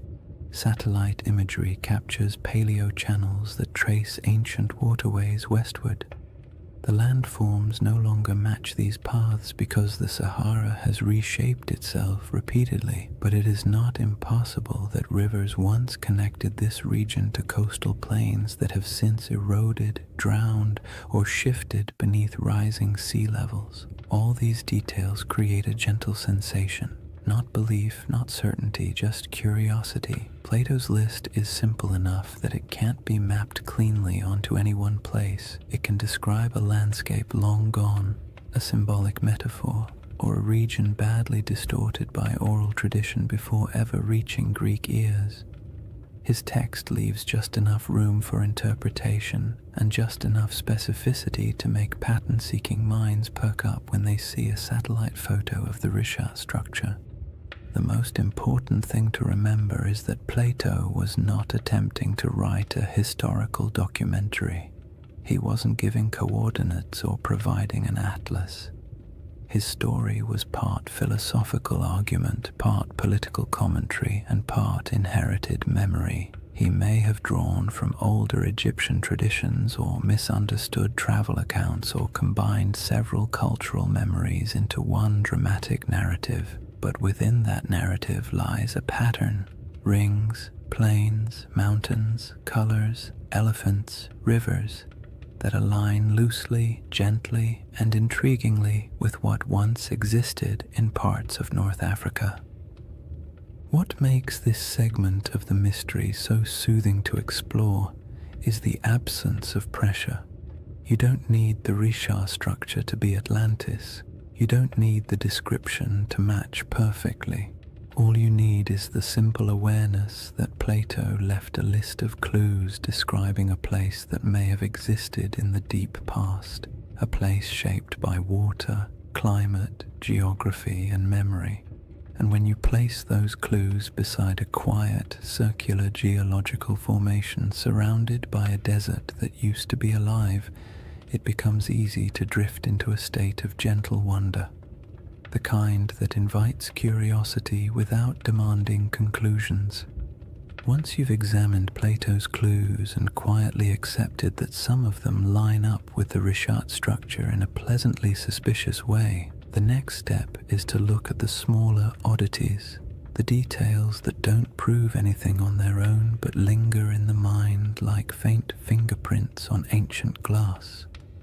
These are the features that make researchers pause, tilt their heads slightly, and say something academic like, "Well, that's interesting." They don't demand conclusions, they simply refuse to be ignored. One of the strangest among them is the presence of ancient salt deposits inside the Risha structure. In a desert environment where rain is scarce and water evaporates quickly, salt isn't surprising by itself. What is surprising is the suggestion that the salt layers within the structure formed through processes involving ancient water bodies. Some geologists have pointed out that portions of the Risha contain evaporate deposits, minerals that form when water sits, lingers, and evaporates over long stretches of time. This doesn't mean the Risha was once a lake, but it does hint that water interacted with its geology in ways that aren't immediately obvious from the modern climate. When you picture the Sahara during a humid phase, rivers flowing, lakes filling, storm clouds gathering, it becomes easy to imagine water pooling in the structure's circular basins, creating the kind of environment where salt layers could slowly accumulate. Then there are the ancient river systems that slither beneath the desert like ghosts of a wetter world. Radar imaging in the late 20th and early 21st centuries revealed the outlines of these massive paleo-channels, dried riverbeds that once carried immense volumes of water across North Africa. Some of these channels flow in directions that match Plato's narrative surprisingly well, running from deep inland regions toward what is now the Atlantic coastline. In modern geography, the Richard structure sits far from the sea, but in the world of 10,000 or even 8,000 years ago, the landscape would have been dramatically different. Coastlines were altered, deltas shifted, and river networks created pathways across regions that are now hostile to life. When you consider these ancient waterways, the idea of a circular formation once connected to a westward flowing system becomes far less far-fetched. Another curiosity is the distribution of ancient fauna across the region, especially elephants. Plato goes out of his way to mention that Atlantis had many elephants, as though their presence was noteworthy, and it would have been if you were writing for an audience in classical Greece, where elephants were known but rarely encountered. But in the Green Sahara, elephants weren't exotic at all. Fossil evidence shows they roamed freely across vast stretches of North Africa. Rock art carved by prehistoric peoples depicts them with a kind of casual familiarity, often standing near lakes or grazing beside herds of cattle. The presence of elephants in Plato's narrative doesn't align with modern geography, but it aligns beautifully with the prehistoric Sahara, suggesting that the imagery in his account may have been drawn from memories of a much earlier landscape. Tools and artifacts found throughout Mauritania add another layer of quiet intrigue. Archaeologists have uncovered stone tools, habitation traces, and remnants of early human activity around regions adjacent to the Richard structure. None of these finds point to an advanced or monumental civilization, but they confirm that humans lived, traveled, and worked in the area long before the desert swallowed it. Simple stone tools may not inspire the same imagination as grand ruins, but they indicate human presence. People exploring the ridges, hunting across the plains, or gathering plants near seasonal water. And while these finds don't match the grandeur of Plato's Atlantis, they contribute to a broader truth. This land was not always empty. Then there's the matter of erosion patterns. The Richard structure's rings are composed of alternating layers of hard quartzite and softer sandstone. Over millions of years, erosion carved the concentric ridges into their present shape. The science here is solid, yet the level of preservation, how clearly the rings remain visible after such immense timescales, is quietly surprising. Erosion usually softens shapes, blurs lines, and creates irregular patterns. The Richard's rings are worn but still strikingly coherent. They have a kind of stubborn symmetry, the sort that feels almost architectural even though it is entirely natural. When viewed from above, the rings appear too clean for the surrounding environment, as if the land is trying a little harder than necessary to maintain its shape. Another oddity lies in the mineral composition scattered across the formation. Geologists have noted that the area contains minerals associated with hydrothermal activity, meaning the region once experienced heat and fluid movement beneath the Earth's surface. This supports the uplift theory, but also paints a picture of a place shaped by multiple overlapping geological events. The Richard structure is not the result of a single moment. It is the result of a series of slow, layered processes interacting in strangely harmonious ways. When geological events stack neatly like this, creating a tidy circle in the middle of a continent, it sparks the imagination, because nature rarely arranges its complexity into something that looks organized from space. Some people point to the alignment of the structure with ancient travel routes, though this is more speculative. During the Sahara's greener days, groups traveling across the region might have used prominent landforms as markers. A circular plateau would have stood out. It might have acted as a natural waypoint and a place you recognized from a distance, a feature that reassured you that your path was correct. This doesn't make it a settlement or a central city, but it makes it part of the landscape of human movement. Landmarks have always shaped migration, even unintentionally. Then there's the subtle but persistent fascination researchers have with the interior depressions of the Richat structure. The central basin and inner rings create natural pockets where water might have pooled during rainy seasons. These areas could have provided temporary freshwater sources long before the desert took hold. If early communities ever camped here, the structure might have served as a resting place, a place where the land, by pure coincidence, gathered the elements people needed to survive. None of these oddities amount to direct evidence of Atlantis or any lost civilization. They don't point to architecture, writing, or engineering. They don't claim that the Richat structure is anything more than a geological formation shaped by erosion, uplift, and deep time. But taken together, these small details create a sense of place, a landscape shaped by water, life, and environmental transformation. A place where memories of a greener world might have lingered long after the land grew silent.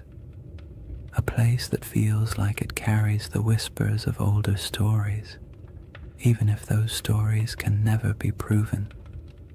What remains after examining these clues is not certainty, but the soft, contemplative feeling of a mystery that refuses to resolve too neatly. That's the charm of the Richat structure, not that it answers questions, but that it invites you to keep asking them slowly and without urgency, the same way the desert allows time to drift without needing conclusions.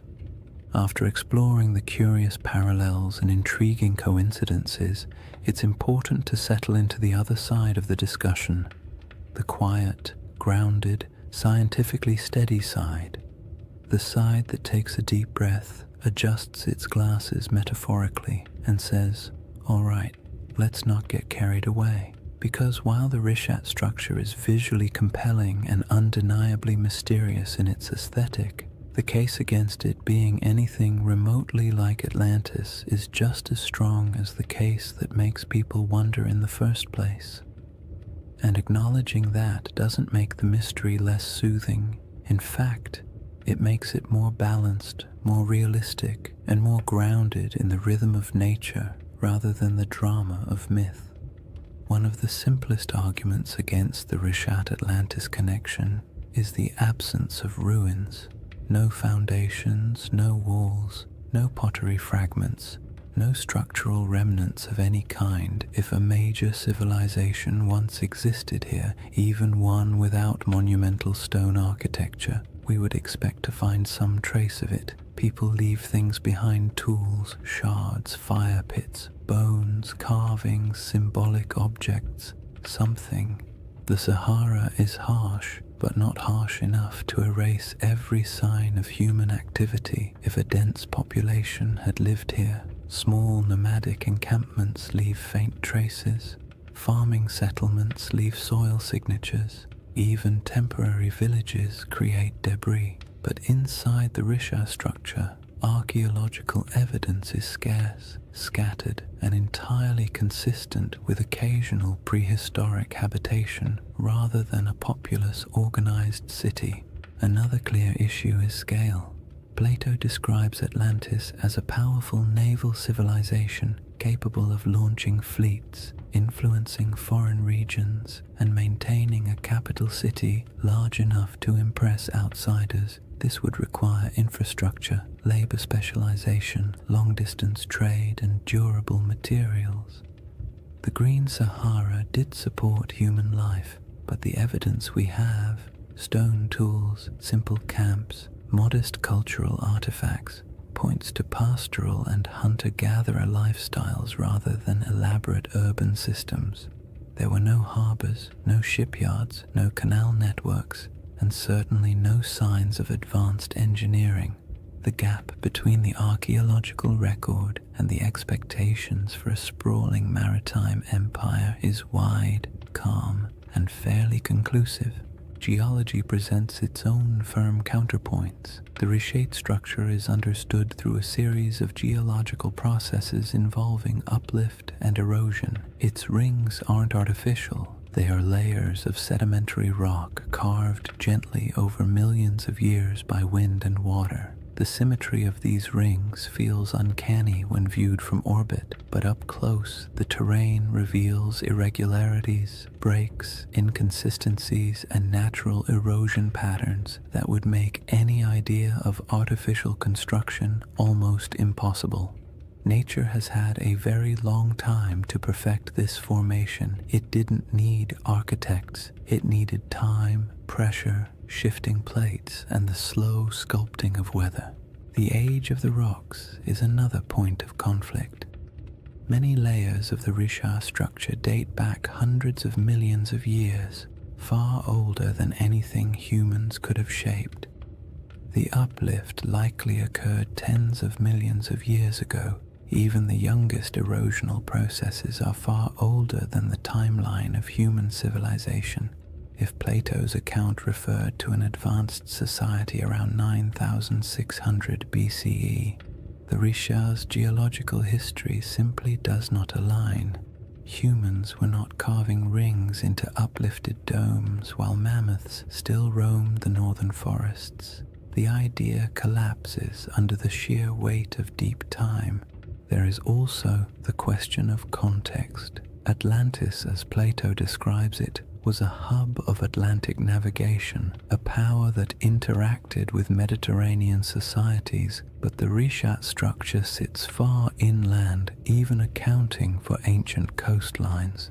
Even at its closest connection, this region would have required extensive river systems or routes across wide plains, and while ancient rivers existed, the logistics of sustaining a large maritime civilization so far from stable ocean access are difficult to justify. Plato's Atlantis was a sea power. The Richat region was, at best, a freshwater-rich inland landscape during humid periods. Another important point comes from understanding Plato himself. His dialogues, Timaeus and Critias, are philosophical works, not historical treatises. Atlantis serves as a metaphorical lesson about societal hubris, moral decay, and the consequences of unchecked ambition. Ancient Greek writers often crafted allegorical narratives in grand mythic terms. They weren't necessarily recording precise histories. Even if Plato drew inspiration from older Egyptian stories or folk memories of distant lands, his purpose wasn't to document geography, it was to illustrate ideas. Seeing Atlantis as literal misses the genre he was writing in. Then there's the lack of supporting historical records. No Egyptian writings describe a circular coastal city matching Plato's description. No Phoenician traders mention it in their maritime logs. No Carthaginian accounts reference such a settlement.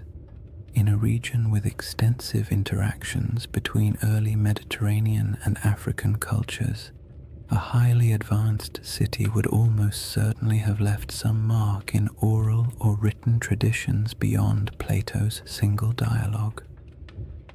The silence is telling.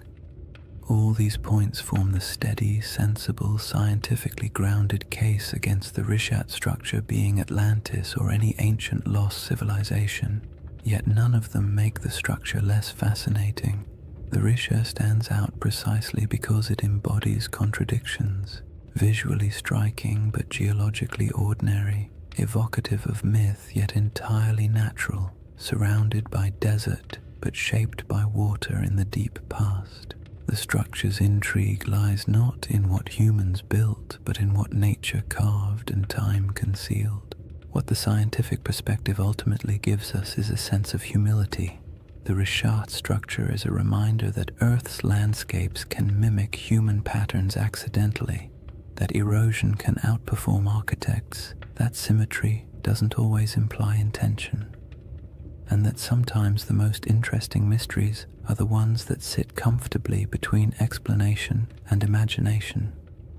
There is a quiet comfort in acknowledging what the Rishat structure is not, because it allows us to appreciate what it is: a monumental geological formation shaped entirely by natural processes, yet somehow capable of whispering to the part of the human mind that loves stories of lost worlds. Dismissing the Atlantis comparison doesn't end the mystery. It reframes it, shifting the focus from fantasy to the wonder of a landscape that survived floods, droughts, and time itself. And somewhere between geological certainty and mythic speculation lies a middle path, a gentle possibility that doesn't require lost empires or supernatural disasters, only the simple fact that landscapes change, memories drift, and stories evolve across generations. That quiet middle ground forms the foundation for the next part of this chapter. After weighing the clues and counterpoints, what remains is a space in between, a soft, contemplative middle ground where certainty isn't required and imagination doesn't have to be excessive. It's the place where most real historical mysteries quietly live, suspended between the cold confidence of science and the gentle allure of myth. The Risha structure fits comfortably there. Not as Atlantis, not as evidence of a forgotten super-civilization, but as something far more grounded and oddly more beautiful, a landscape that carries echoes of memories older than history itself. This middle ground begins with an idea that's far less glamorous than lost empires but far more plausible. That Plato's account of Atlantis may have been shaped by older stories, older observations, and older memories passed through generations of storytellers, traders, and priests. Not memories of a technologically advanced society, but memories of places that once existed and then disappeared as the world changed. Civilizations don't have to be grand to be worth remembering.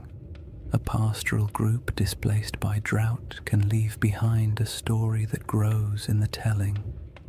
A lakeside settlement swallowed by desert winds can become a tale of a city lost. A dramatic shift in climate can be recast as a divine punishment, and long after the physical evidence is gone, the story continues, reshaped a little each time it's spoken aloud. If you imagine early North African cultures watching their world change, watching lakes shrink, herds migrate, familiar routes vanish beneath encroaching sand, it's easy to understand how memories of those landscapes could eventually transform into myths about lost worlds. The Sahara didn't disappear overnight, but it disappeared quickly enough in human terms that it would have felt, to those who lived through it, like watching a homeland dissolve. People don't forget something like that. They carry it into new regions, tell it to their children, bury it in rituals and cautionary tales, and as those stories move from one culture to another, details shift, embellishments form, and simple memories become larger narratives. When Plato eventually recorded the Atlantis story, he may have been receiving not a literal historical account, but a story already many generations old. A story so old, in fact, that the geography behind it had changed completely since the original events. That is the gentle possibility that keeps the Riche conversation alive.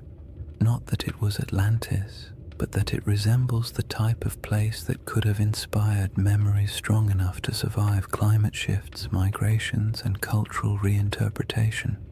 In this middle ground, the Rishat structure becomes less a candidate for Atlantis and more a symbol for the forgotten worlds that once existed during the Sahara's green phases.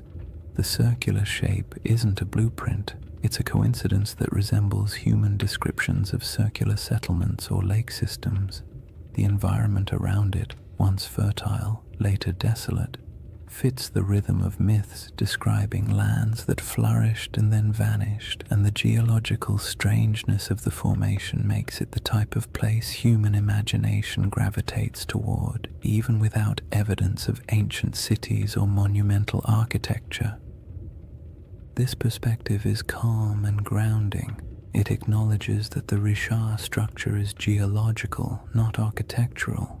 It embraces the idea that natural formations can inspire awe without requiring supernatural explanations, and it allows space for the possibility that human stories, especially the very old ones, often preserve impressions of landscapes altered or erased by time.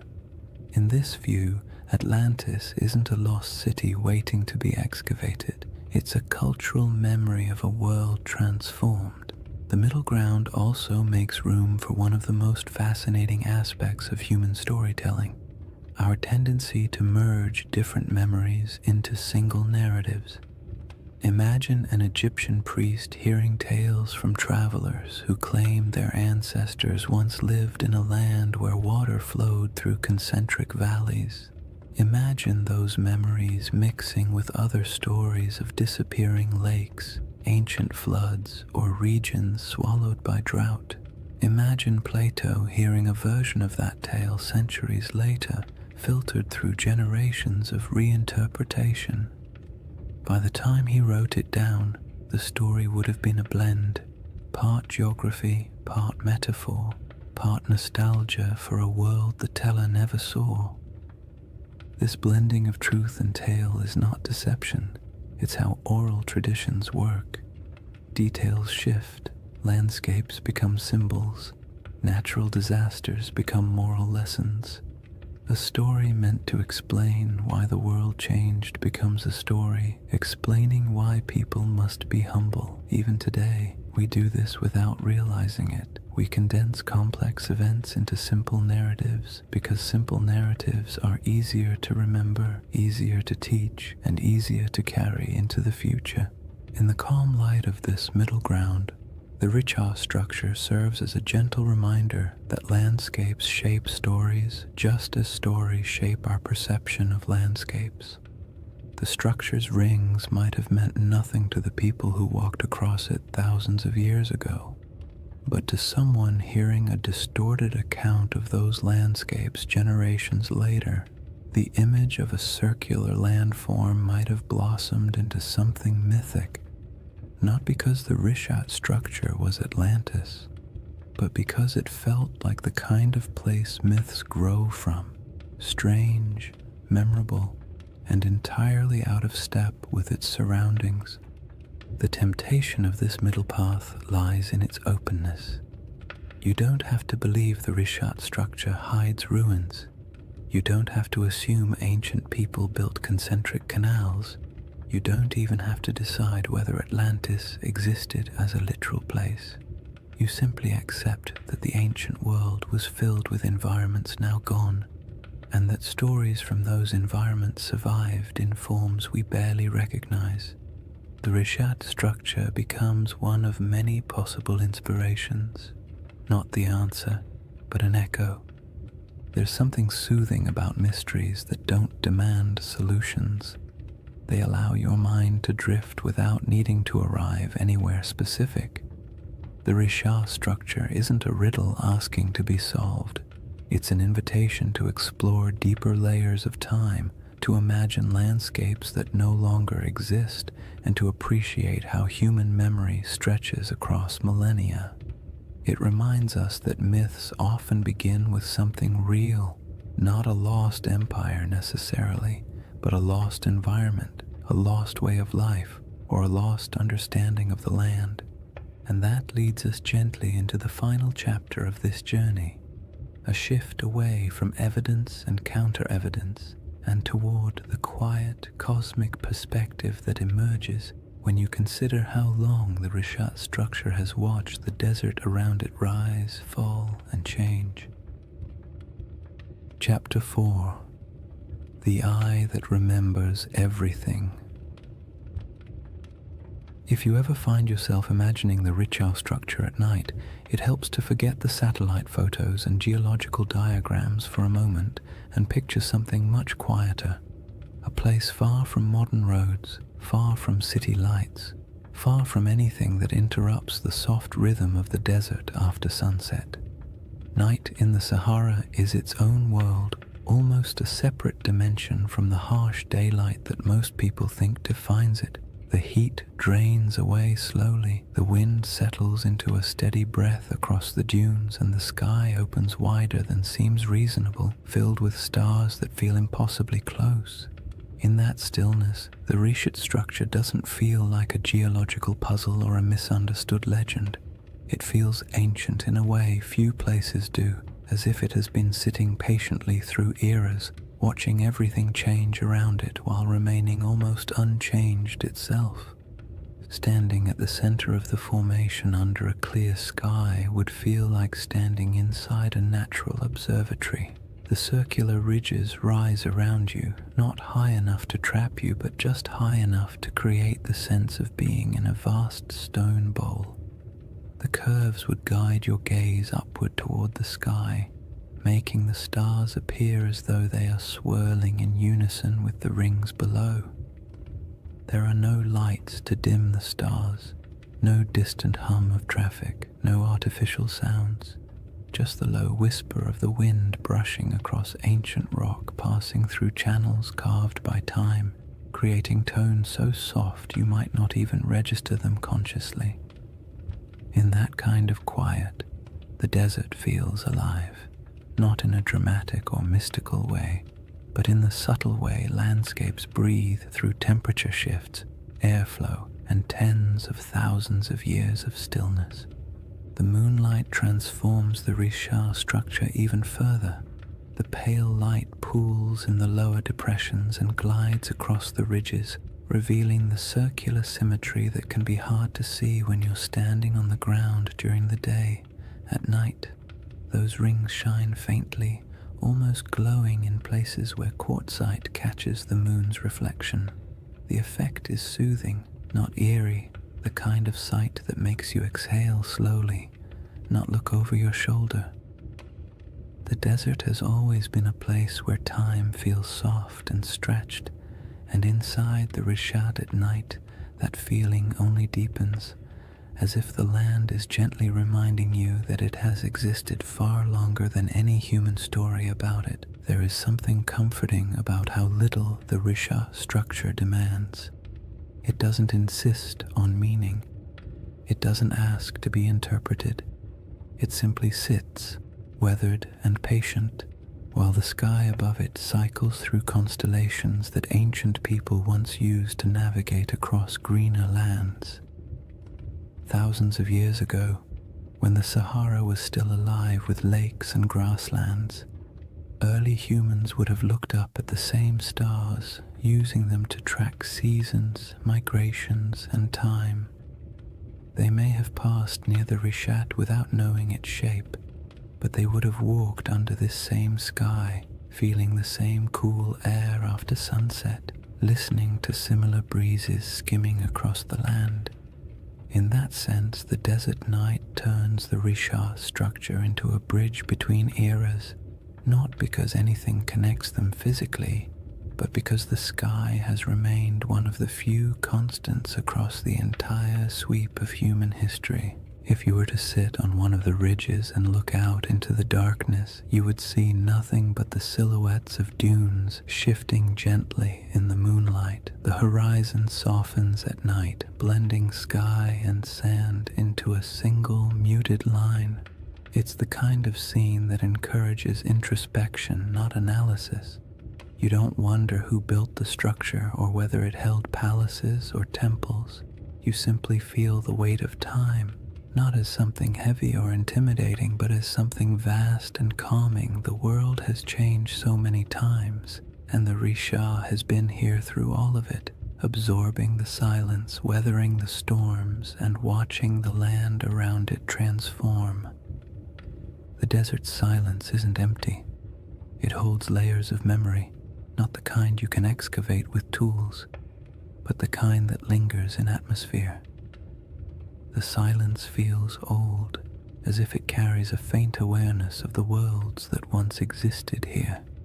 Lakes reflecting starlight, animals moving across grasslands, families gathering near fires that burned in a landscape now gone.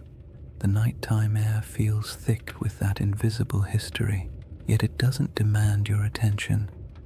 It simply exists like a soft background hum. The stars above the Rishat structure appear especially dense because of the region's extreme remoteness. The Milky Way stretches overhead like a pale river of light, echoing the rivers that once flowed across the Sahara during its humid phases. The longer you look, the more constellations seem to reveal themselves, and the more the structure on the ground feels connected to the cosmos above. The rings of the Rishat mirror the vast circular patterns in the sky, the arcs of the galaxy, the curvature of the horizon, the slow rotation of the Earth itself. It creates a sense of gentle symmetry between Earth and sky, a reminder that humans have always found meaning in patterns even when those patterns were accidental. It's easy to understand why people feel drawn to connect this ancient formation with legends. Standing inside the Risha at night could make anyone feel the urge to tell a story, not a sensational one, but a quiet one about the persistence of the land, the fragility of memory, and the way nature sometimes creates shapes that feel like symbols. In the soft glow of the moon, the structure doesn't look artificial, but it does look intentional in a way only nature at its most patient can achieve. What makes the Risha structure so soothing at night is the way it absorbs human curiosity without answering it.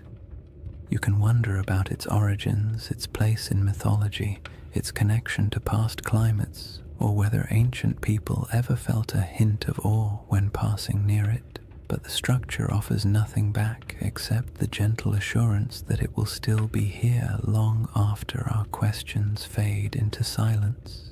In that sense, it becomes a reminder not of lost civilizations, but of time's quiet endurance, the slow, steady processes that shape the Earth far beyond human timelines. And as the night grows deeper and the air cools further, the Rishat structure settles into complete stillness, becoming not a mystery to solve, but a place to simply exist for a moment, to rest, to breathe, and to absorb the sense of calm that comes from standing in a landscape that has survived every climate, every story, and every shift the world has thrown at it. The next layer of this journey explores the source of that storytelling instinct, why humans see patterns, build myths, and create meaning from landscapes that endure long after the civilizations around them disappear. If you sit long enough inside the Risha structure, not literally of course, but in your mind, quietly imagining the desert night and the slow movement of stars overhead, you eventually drift into a very human question. Why do we tell stories about places like this? Why do certain landscapes, certain formations, certain patterns pull at the imagination more strongly than others? We don't look at an ordinary hill and assume it holds ancient secrets. We don't stare at a random cluster of rocks and start crafting mythologies, yet give us a perfect circle in the middle of a desert, or a mountain shaped like a face, or a forest that feels too symmetrical to be an accident, and our brains immediately begin weaving meaning into the shapes. It isn't irrational, it's instinctive. A deep part of how humans make sense of the world, especially the parts of it that feel older than our ability to explain them. That instinct begins with something simple: pattern recognition.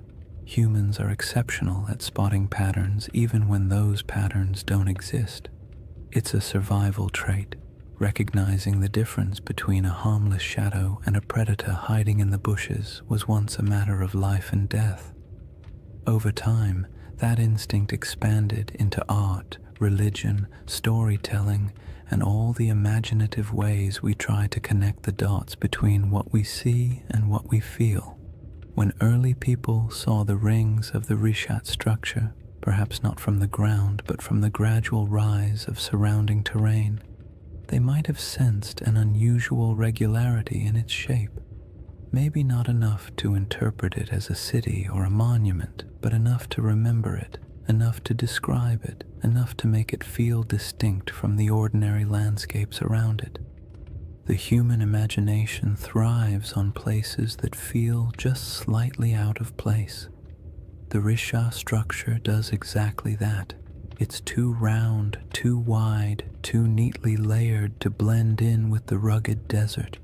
It doesn't look artificial, but it doesn't look random either. It occupies a liminal space, natural but strangely intentional in appearance, and when a landscape hovers in that space, the imagination naturally steps in to fill the gaps. People project stories onto it not to deceive anyone, but because stories help us understand what feels beyond understanding.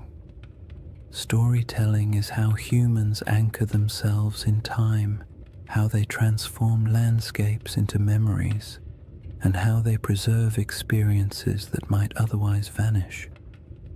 This is why even the calmest, most scientific minds sometimes drift into gentle speculation when they look at places like the Rishat, not because they truly believe in lost empires hiding under millions of years of erosion, but because landscapes with unusual beauty evoke a sense of quiet wonder, and wonder is a fertile ground for stories. You don't need to imagine Atlantis rising and falling. You only need to imagine how it felt for early communities to live in a Sahara full of lakes and wildlife, passing by a strange circular plateau that looked different each season. Maybe it was a landmark, maybe it was a gathering point, maybe it meant nothing at all, but it would have stood out, and anything that stands out tends to gather stories. Humans also tell stories because the natural world isn't always generous with explanations. For most of history, people didn't have geology textbooks or climate models. They had observations, intuition, and oral traditions. When a river dried, they created a story. When a mountain erupted, they created a story. When the stars shifted seasonally, they created stories to explain their patterns. Over generations, these stories evolved, blending details from nature with the emotional tone of the people describing them. A drought wasn't just an environmental event, it became a moral narrative of balance lost and regained. A vanished lake wasn't just climate change, it became a tale of a great flood or a divine warning, or a forgotten world swallowed by forces beyond human control. It isn't surprising that the Rishat structure, surrounded by a desert shaped by one of the most dramatic climate transformations in human prehistory, inspires curiosity bordering on myth. Long before Plato wrote about Atlantis, people across the Sahara would have witnessed environmental shifts so profound they could barely describe them. Shrinking lakes, migrating animals, the slow invasion of sand, these experiences leave emotional impressions. A landscape that once supported entire populations can fade into silence within a few generations, and when that happens, the stories that form afterward are rarely literal accounts. They become metaphors for loss, change, and the fragility of human presence. The act of storytelling also brings comfort. It creates order in places where nature seems chaotic. It offers meaning in events that feel senseless, and it allows cultures to pass knowledge from one generation to the next. A story about a lost world isn't just entertainment. It's a way of saying, something important happened here, don't forget it. Those stories can stretch across thousands of years, even if the exact details blur. The memory of a disappearing lake might evolve into a legend of an entire region swallowed by the sea. The The recollection of an unusually shaped landform might become a story about circular cities or divine architecture. When landscapes change as drastically as the Sahara did, the human imagination steps in to preserve what the land no longer shows. What's interesting is that the imagination doesn't only reach backward, it also reaches upward. Humans have always linked earthly landscapes with the sky. The circular shape of the Risha structure mirrors patterns in the heavens, orbits, celestial spheres, the arc of the Milky Way. Ancient cultures often looked at the sky and the earth as mirrors of one another. If something looked meaningful on the ground, they assumed a celestial connection. If something appeared in the stars, they looked for its reflection in the landscape. This tendency isn't mystical, it's psychological. It creates symmetry between the known and the unknown, allowing people to navigate a confusing world through harmony rather than randomness. The Risha structure invites that kind of thinking. At night, when the stars swirl overhead and the rings below form a gentle spiral of shadow and light, it becomes easy to understand how the human imagination might link the two, not through elaborate theories, but through quiet intuition, through the simple feeling that a place shaped in circles must hold a story shaped in circles, through the awareness that landscapes sometimes look like symbols even when they are not, through the natural desire to connect the visible world with the invisible past. In the end, the human imagination isn't a flaw in our understanding of places like the Risha structure. It's a companion. It allows us to explore possibilities without insisting on answers. It lets us appreciate mysteries without demanding they be solved. And it reminds us that even when we know the scientific explanation for a geological formation, we can still feel wonder, still be moved by the beauty of its shape, and still tell stories about what it might have meant to the people who walked through a greener Sahara thousands of years ago. That instinct to remember, to reinterpret, to imagine, leads naturally into the next part of this journey. The way deserts protect, preserve, and occasionally conceal pieces of worlds that no longer exist, leaving behind not cities but quiet geological breadcrumbs for the patient observer. When people think of the desert, they often imagine it as a place that erases everything. Wind sweeping across dunes, sand swallowing anything left on the surface, time grinding all traces of the past into dust. And while parts of that are true, the desert is far more complicated. It destroys, yes, but it also preserves in ways wetter climates never can. Humidity decays wood, softens clay, and corrodes metal. Rain washes away structures and scatters artifacts. Plants reclaim abandoned land quickly, burying the past in roots and soil. But the desert is patient. Dry air keeps things intact. Sand buries but also protects. Stone carvings last almost forever when nothing grows to break them apart. If anything, the Sahara is one of the most powerful memory keepers on Earth, even if it rarely gives up those memories easily.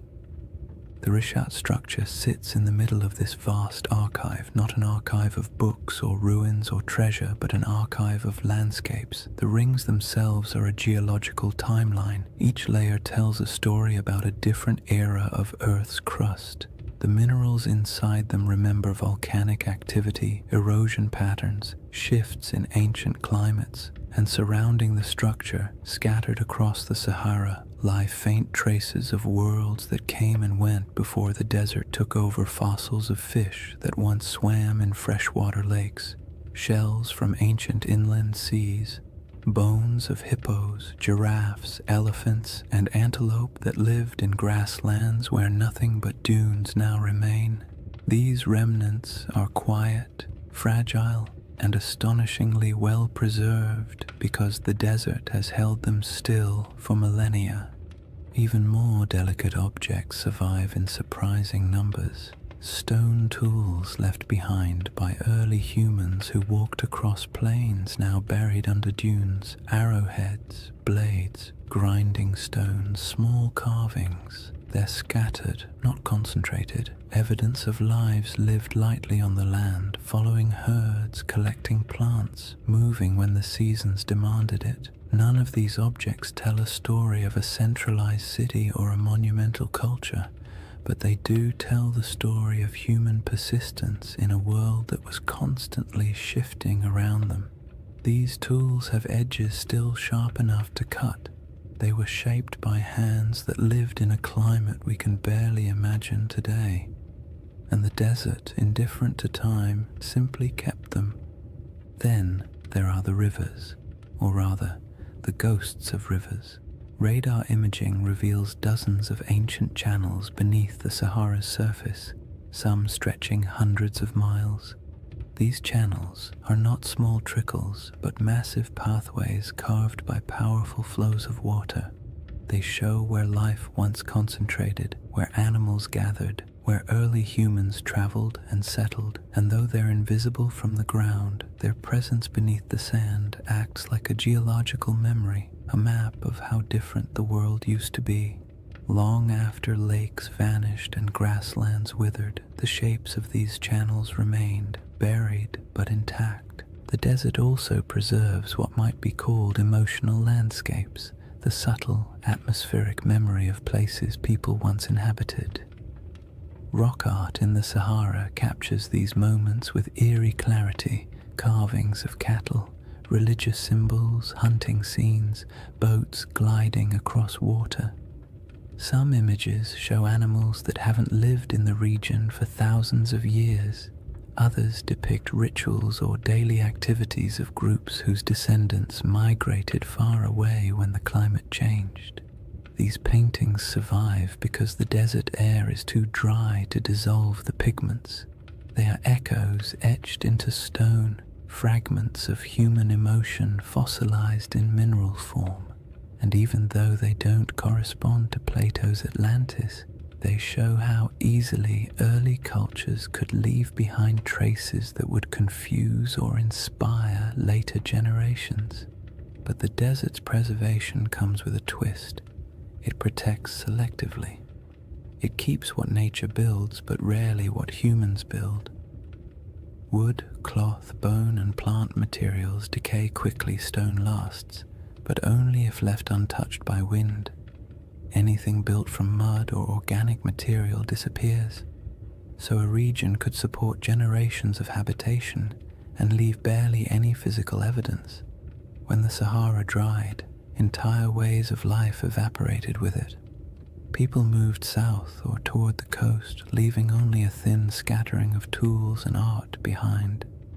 By the time later civilizations emerged in Egypt, Carthage, and the Mediterranean world, the memory of those Saharan cultures had already faded into rumor. What remained was the land itself, a massive desert holding fragments of forgotten worlds. The Risha structure in this context isn't a monument to something lost. It's a survivor from geological history that just happens to sit among the buried traces of human history. Its rings are not ruins, but reminders that the planet keeps records in stone long after humans forget. Its symmetry draws the imagination not because it hides a city, but because it stands out against the silence of the desert, a quiet landmark in a landscape that erases almost everything else. What the desert preserves best, strangely enough, is not artifacts or fossils, but absence. It preserves the feeling of worlds that used to exist but no longer do. It holds the echo of water where there is none. It holds the memory of animals that once roamed freely. It holds the imprint of climate cycles so vast they dwarf every human empire combined. When you stand in a place like the Rishat structure, the most powerful sensation isn't that something is buried beneath your feet, it's that something is missing.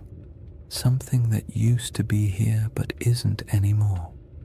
That sense of absence can be misunderstood as evidence of ruins or lost cities, but it's really just the desert doing what deserts do, revealing nothing and everything at the same time. And that is why this landscape inspires stories. Humans fill silence with meaning. We see the absence and imagine what might have once filled it. We see preserved fossils and picture thriving ecosystems. We see ancient riverbeds and imagine the people who walked beside them. The desert keeps just enough evidence to suggest what once existed, but not enough to tell the full story. And in that gap, wide, quiet, and centuries deep, the imagination takes over.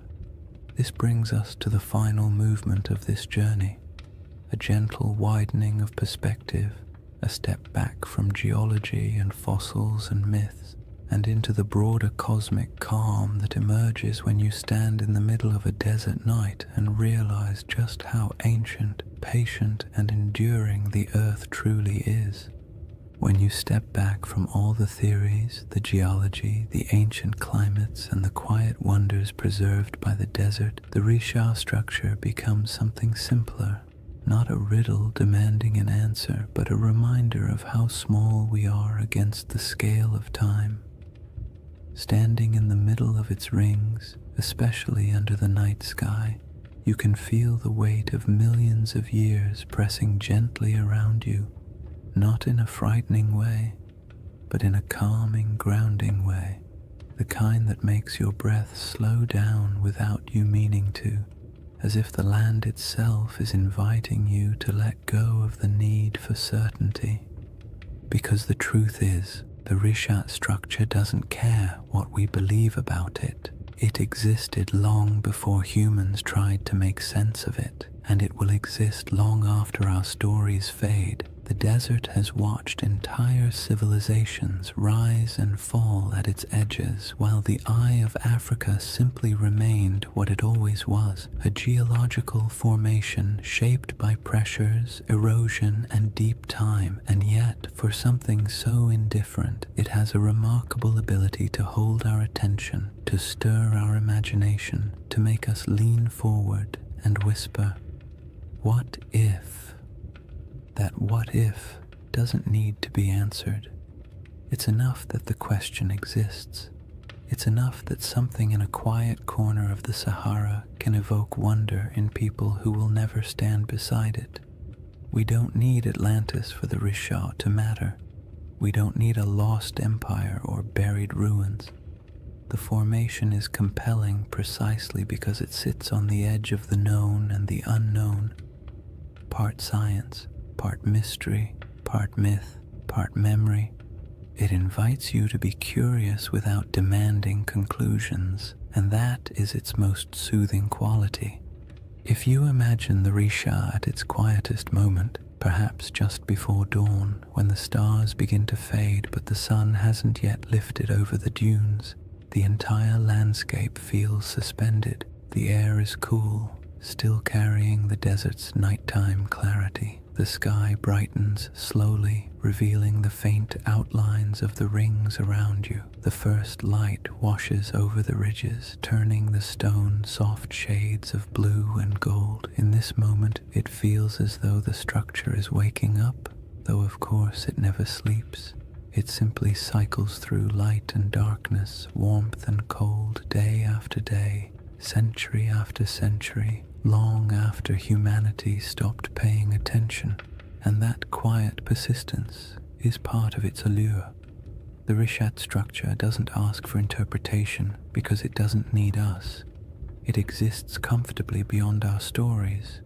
We are the ones who project meaning onto it, who draw parallels, who search for patterns, and there's nothing wrong with that. Humans make meaning because it helps us navigate a world that rarely explains itself. But when you're standing in front of something so ancient, so vast, and so unaffected by our questions, the impulse to interpret eventually softens. You start to accept the landscape the way you accept the night sky, beautiful, mysterious, complete without needing answers. This is why the final feeling the Risha structure gives isn't excitement or fear or even curiosity. It's perspective, the kind of perspective that makes you realize how temporary human history is compared to geological time. Civilizations rise, cities flourish, myths form, and then everything fades. But the land remains.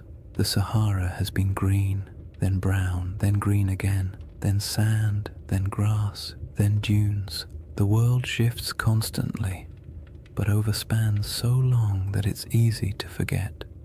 Human history is only a blink in the Earth's memory. When you imagine the Eye of Africa remembering, it's not literal, of course. Rock doesn't hold memories the way we do, but landscapes preserve patterns, scars, layers, and echoes of what came before.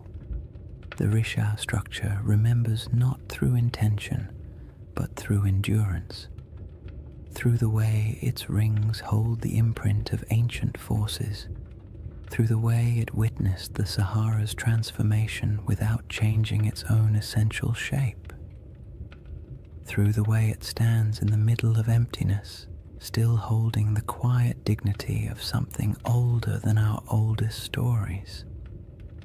And as you let that perspective sink in, the idea of Atlantis becomes less about a place and more about a feeling that somewhere, sometime, a world existed that is now gone, a feeling that memory outlasts evidence, a feeling that not everything that disappears is lost forever. Some things simply fade into new forms, new landscapes, new interpretations.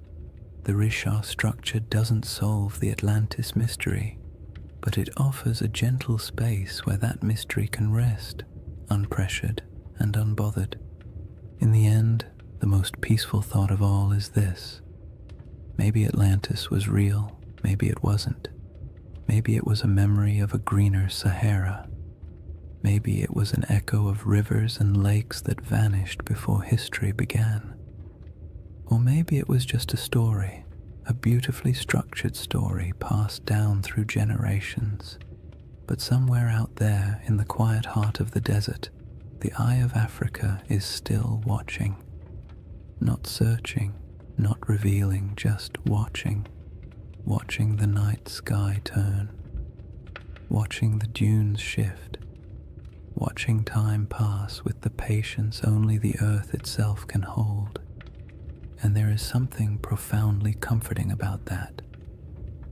To know that long after questions fade and theories shift and stories evolve, the land remains silent, enduring, timeless.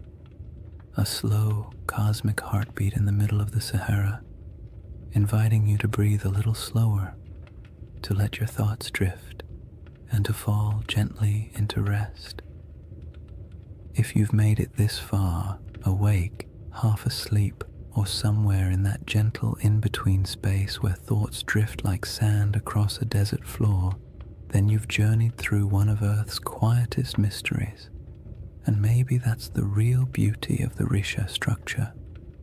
Not that it holds answers, but that it encourages the kind of patient wondering that modern life rarely gives us time for. In a world full of noise, urgency, and constant stimulation, the Eye of Africa offers the opposite: silence, space, perspective, a slow reminder that the planet moves at a pace far older and far calmer than anything we build on its surface. When you think back to what we've explored, the green Sahara that once flourished with lakes and herds, the ancient river systems buried beneath dunes, the rock art carved by hands that lived in a world we can barely imagine, the geological forces that sculpted the Risha's rings millions of years before humans ever walked near them, it becomes clear that the story of this place isn't about a lost civilization. It's about a lost landscape, a world that once existed, quietly thrived, and then vanished not because of catastrophe, but because Earth itself shifted into a new rhythm. The Rishat structure is a witness to all of it, a memory in stone shaped not by human intention but by natural processes that unfold over spans of time far beyond our comprehension. And even though the Atlantis comparison has become part of its identity, the truth is you don't need a legend to appreciate this formation. You don't need Plato or myths of rings and cities or theories about ancient mariners. You only need the simple awareness that our planet contains places so strange and so beautiful that they feel like stories even before we start telling them. The Rishat structure is one of those places. Perfectly circular, timeless, a little unsettling, completely mesmerizing, the kind of formation that makes you pause and remember that the earth was sculpting wonders long before anyone arrived to give them names. There's a quiet comfort in imagining the Eye of Africa as a presence rather than a puzzle, not a watcher in any mystical sense, but a symbol of endurance. It has seen the Sahara as a cradle of life, then as a wilderness, and now as a vast ocean of sand. It has seen climates shift, species migrate, and entire ecosystems vanish into memory. And through all of it, it stayed where it was, letting time carve every ridge, every basin, every curve. There's something almost meditative about that, the idea that some things don't chase meaning, they simply endure and allow us to come to them with whatever questions or stories we carry. As you settle into the final moments of this journey, imagine once more the Rishat structure under the stars, the rings around you fading into shadow, the sky stretching overhead like an ancient tapestry, the air cool, the sand carrying the day's warmth, the wind quiet enough to feel like the earth is holding its breath. In that moment, all the theories, all the debates, all the speculation falls away. What remains is just the land, unconcerned, immense, older than memory, a reminder that our place in the world is temporary but also meaningful in its own small way. And maybe that's the real gift of places like this. They allow us to step outside ourselves, to drift gently into perspective, to remember that not everything needs to be solved. Some mysteries are meant to rest. Some landscapes are meant to simply be admired, and some stories, like the Sahara itself, are more soothing when left open, when allowed to breathe, when allowed to drift into the same soft silence that defines the desert at night. So as you drift towards sleep or into a deeper state of calm, let the Rishat structure fade into that quiet space behind your thoughts.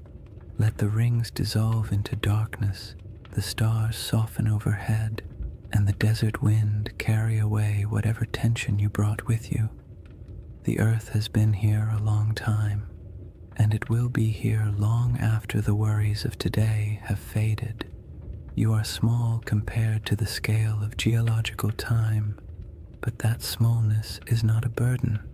It's a comfort, a reminder that it's okay to rest. Thank you for spending this time exploring one of the planet's most beautiful and enigmatic features. If you enjoyed this journey and you'd like to drift through more forgotten landscapes and ancient mysteries crafted to help you unwind, consider liking the video and subscribing to the channel. It truly helps, and it means a lot. And before you fall asleep fully, let me know in the comments where you're watching from and what time it is for you. I love seeing the entire world gathered in one quiet, shared moment. For now, take one last breath. Let it go slowly, and let the desert night close around you. The Eye of Africa will keep its silent watch. You only need to rest.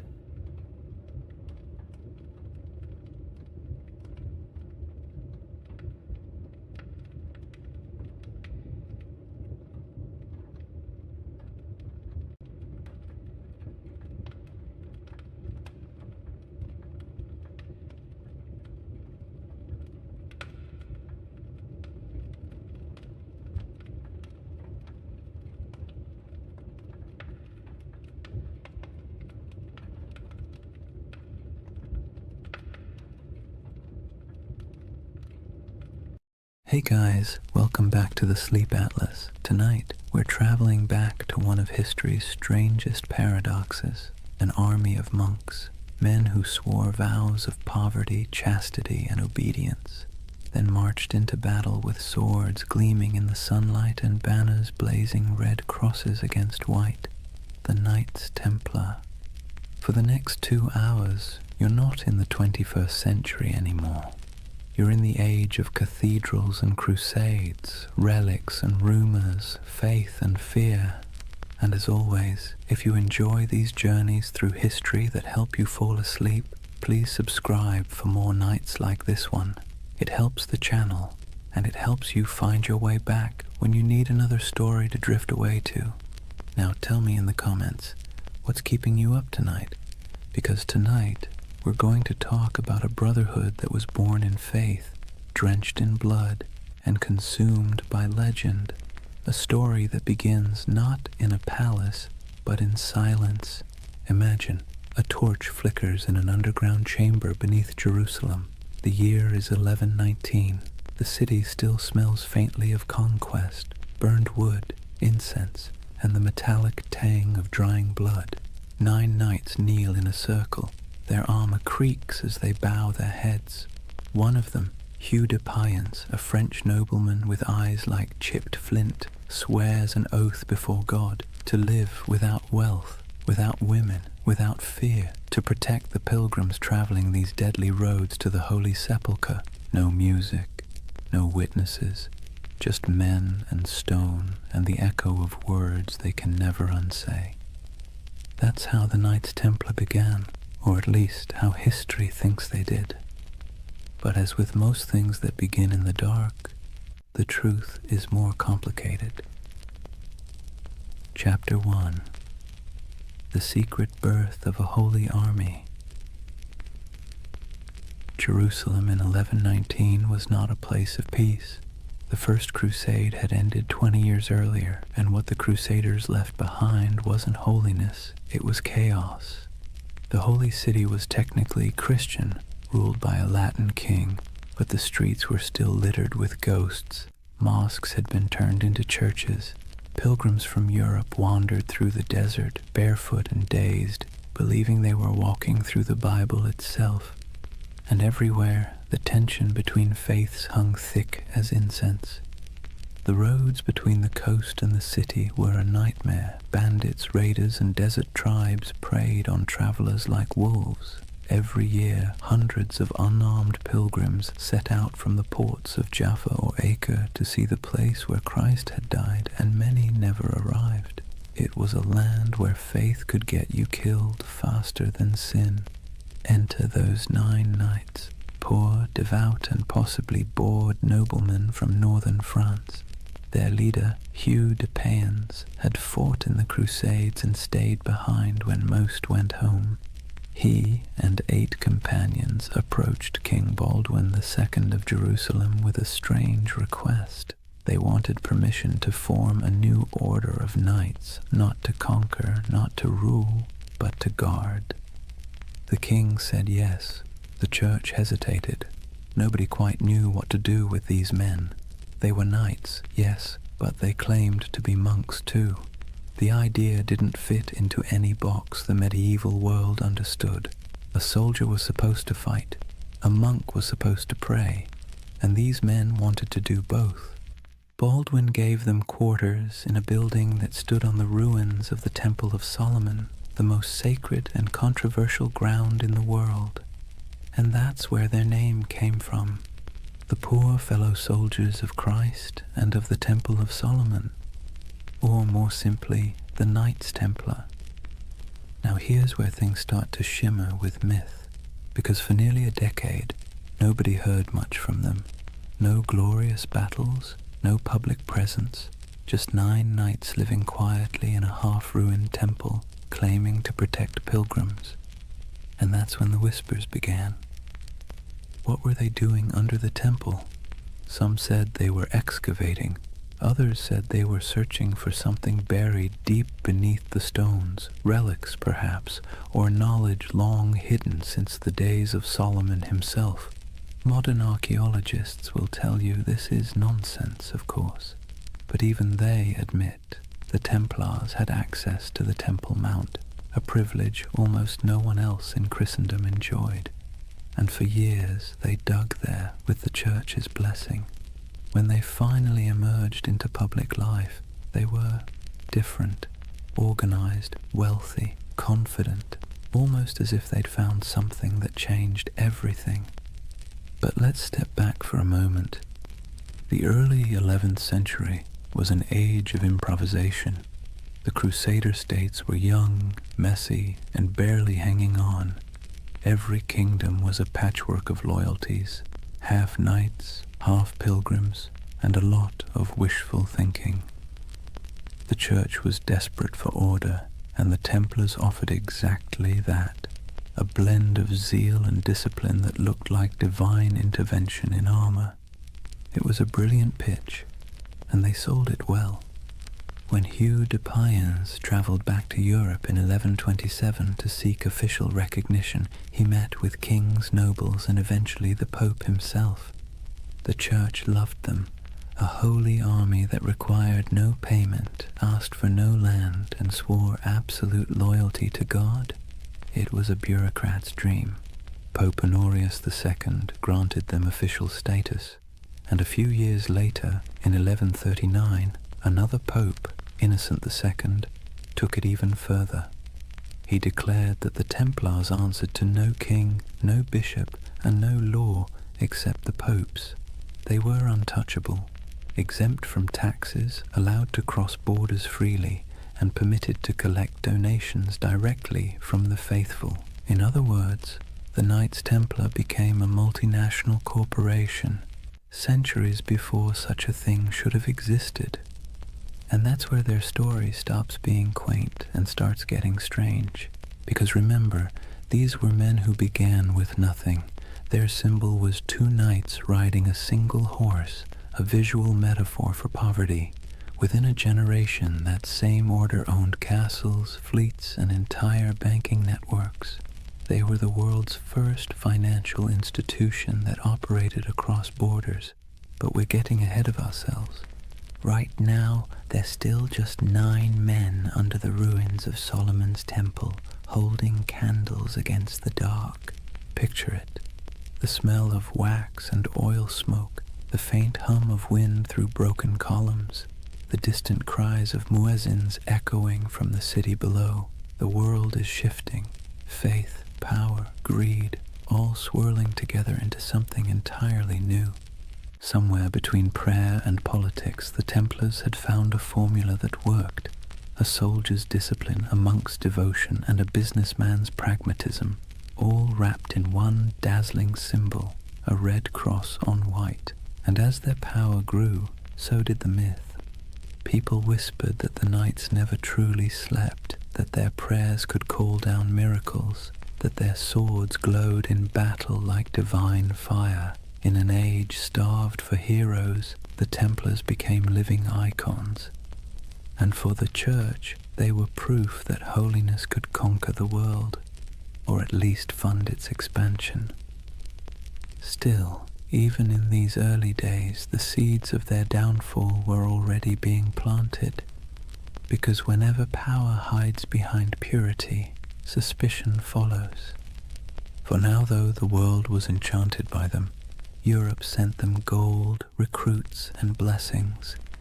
The Templars began to build fortresses across the Holy Land, stark geometric structures designed not for beauty but for survival. The first of these rose near Gaza, its walls thick and severe as if carved from a single thought, hold, and hold they did. Against heat, disease, and endless waves of enemies, the Templars endured. They were a strange hybrid, too pious for ordinary knights, too violent for ordinary monks, but somehow they worked. The desert turned them into something sharper, harder, less human, and the world rewarded them for it. By the end of the 12th century, the Templars were no longer a curiosity. They were a force of nature. Their red cross fluttered on every major battlefield from Antioch to Acre. Pilgrims prayed to them as if they were saints. Kings borrowed money from them as if they were banks, and behind their stoic silence they smiled, because they knew the holiest men in Christendom were also its most indispensable. The Holy Land. It sounds peaceful, doesn't it? Golden deserts, olive groves, sun-bleached ruins, the kind of place you might imagine angels hovering over in serene silence. But in the early 12th century, it was anything but serene. Jerusalem had been liberated by Christian crusaders only a few decades earlier, and let's be clear, liberation in medieval terms usually meant blood up to the ankles. The First Crusade had ended with the massacre of nearly every inhabitant of the city, Muslim, Jew, and even some Christians unlucky enough to be standing in the wrong doorway. The survivors who staggered out of those gates left behind a city that was holy, yes, but also haunted. Now, imagine you're one of the pilgrims arriving from Europe after that carnage. You've sold your land, kissed your family goodbye, and endured months on a leaky ship that smelled of salt, vomit, and desperation. You finally set foot on the sacred soil of Jerusalem, only to realize it's crawling with mercenaries, thieves, and rival priests arguing over who owns which holy relic. There were monks selling pieces of the true cross for pocket change, relic peddlers waving around bones that supposedly belonged to every apostle, and beggars who could quote scripture better than bishops. It was chaotic, commercial, and weirdly alive. The Holy Land was supposed to be a place of purity, but it was also a marketplace of faith, and this was the world the Templars were born into. To protect pilgrims, they needed roads. To patrol the roads, they needed horses. To feed the horses, they needed money. And to get money, they needed support from Europe, which meant they needed branding. And few groups in history have ever branded themselves better. The Knights of the Temple. It sounded like a riddle. A name that whispered of prophecy, secrecy, destiny. In an age addicted to relics and miracles, the idea of an army living on sacred ground was irresistible. Still, their mission was grimly practical. The routes from the ports to Jerusalem, Jaffa, Acre, Tyre, were treacherous. Travelers were robbed, murdered, or sold into slavery. The Templars became the bodyguards of faith itself, escorting caravans of believers through the desert, fighting off raiders who saw pilgrims as walking coin purses. Picture it, a long line of weary travelers trudging beneath a white-hot sun, sandals kicking up dust, and ahead of them a small band of armored men on horseback, faces hidden behind helms, silent except for the thud of hooves. To see that Red Cross approaching must have felt like salvation made visible. But Jerusalem wasn't the only concern. Beyond the city walls, the Crusader states were fracturing. Christian lords squabbled like children over territory they barely controlled. The Kingdom of Jerusalem, the County of Tripoli, the Principality of Antioch, all were fragile, stitched together by ambition and distrust. The Muslim world, meanwhile, was far from united but infinitely more patient. Leaders like Zengi, Nur ad-Din, and later Saladin understood that the Crusaders were temporary. Empires built on zeal tend to burn bright and burn out. The Templars didn't know it yet, but they were living on borrowed time. For now, though, their world was still expanding. They built their first fortresses across the Holy Land, massive, angular structures that looked more like stone mathematics than architecture. No decoration, no vanity, just geometry and faith. These weren't castles meant to impress. They were meant to survive. Thick walls, narrow gates, cisterns for water, hidden staircases for escape. If you were a Templar stationed in one, your days were predictable. Prayer, patrol, repair, repeat. The heat was relentless. Armor became ovens. Horses collapsed from thirst. And yet, they endured. They believed every drop of sweat was a prayer, every scar a kind of devotion. The Templar life was monastic but also militarized. They rose before dawn, prayed, trained, rode, and ate simple meals in silence. Even at the table they sat in pairs, sharing food from a single bowl, just as they once shared horses when they were poor. That duality, poverty and power, humility and dominance, defined them. To outsiders it made the Templars look almost supernatural. They were disciplined in a world that thrived on chaos. They didn't drink, gamble, or chase women. They didn't hoard gold for themselves, but for the order. Compared to the average Crusader knight, who often behaved like a drunk tourist with a sword, the Templars seemed godlike. But discipline has its price. Their strictness made them feared, but it also made them cold. And in a land that worshipped stories, coldness was suspicious. Rumors spread that they worshipped strange idols, that their prayers were not quite Christian, that beneath their white mantles they bore symbols not approved by Rome. None of it was true, yet, but you can see why people started to talk. The Templars were always apart. They answered to no king, no priest, and no local authority. They were an army within an army, a church within the church. And whenever men form a power that stands outside all others, paranoia soon follows. Still, in the 1130s and 1140s, those fears were whispers drowned out by praise. Pilgrims wrote home about the silent, white-cloaked knights who saved them from bandits. Kings sent donations, nobles offered land. The Templar name spread across Europe like wildfire. Soon new recruits poured in, sons of minor lords, second brothers with no inheritance, men too proud to farm and too poor to rule. To join the Templars was to gain purpose, rank, and immortality of a kind. When they swore their vows, they gave up everything, property, family, even their names. They became one organism, and that made them terrifyingly efficient. Meanwhile, in Jerusalem, politics festered. The so-called Latin Kingdom looked glamorous from afar. Gleaming churches, processions of relics, knights shimmering in gold. But behind the spectacle lay disease, infighting, and endless debt. Maintaining an army in the desert cost a fortune, and Europe's appetite for holy war was already fading. That's where the Templars' financial genius quietly began. They developed systems for storing, transferring, and protecting wealth for pilgrims and crusaders alike. A traveler could deposit money at a Templar preceptory in London, receive a coded letter, and withdraw the funds safely in Jerusalem. It was medieval banking, and it worked. While the kings of the Crusader states struggled to feed their armies, the Templars were busy inventing international finance. It's a miracle they didn't invent the credit card. Their wealth, however, wasn't just monetary, it was reputational. In a world obsessed with honor, the Templar cross became a brand of trust. Churches displayed it proudly. Merchants painted it on their ships.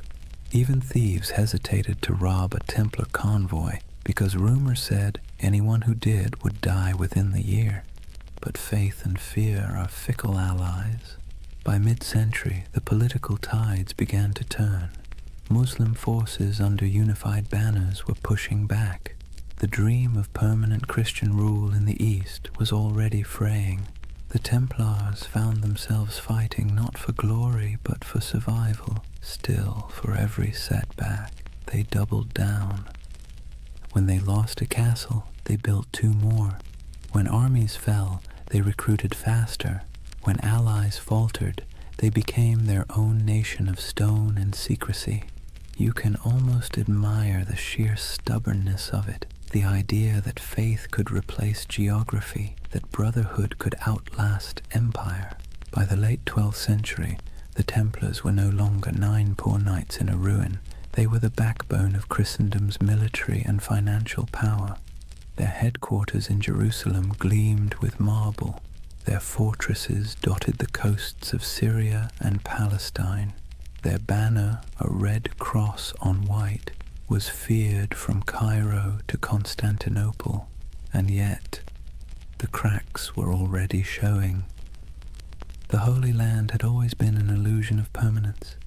Empires rose there only to crumble beneath the same sun. The Templars, for all their discipline, could not change geography.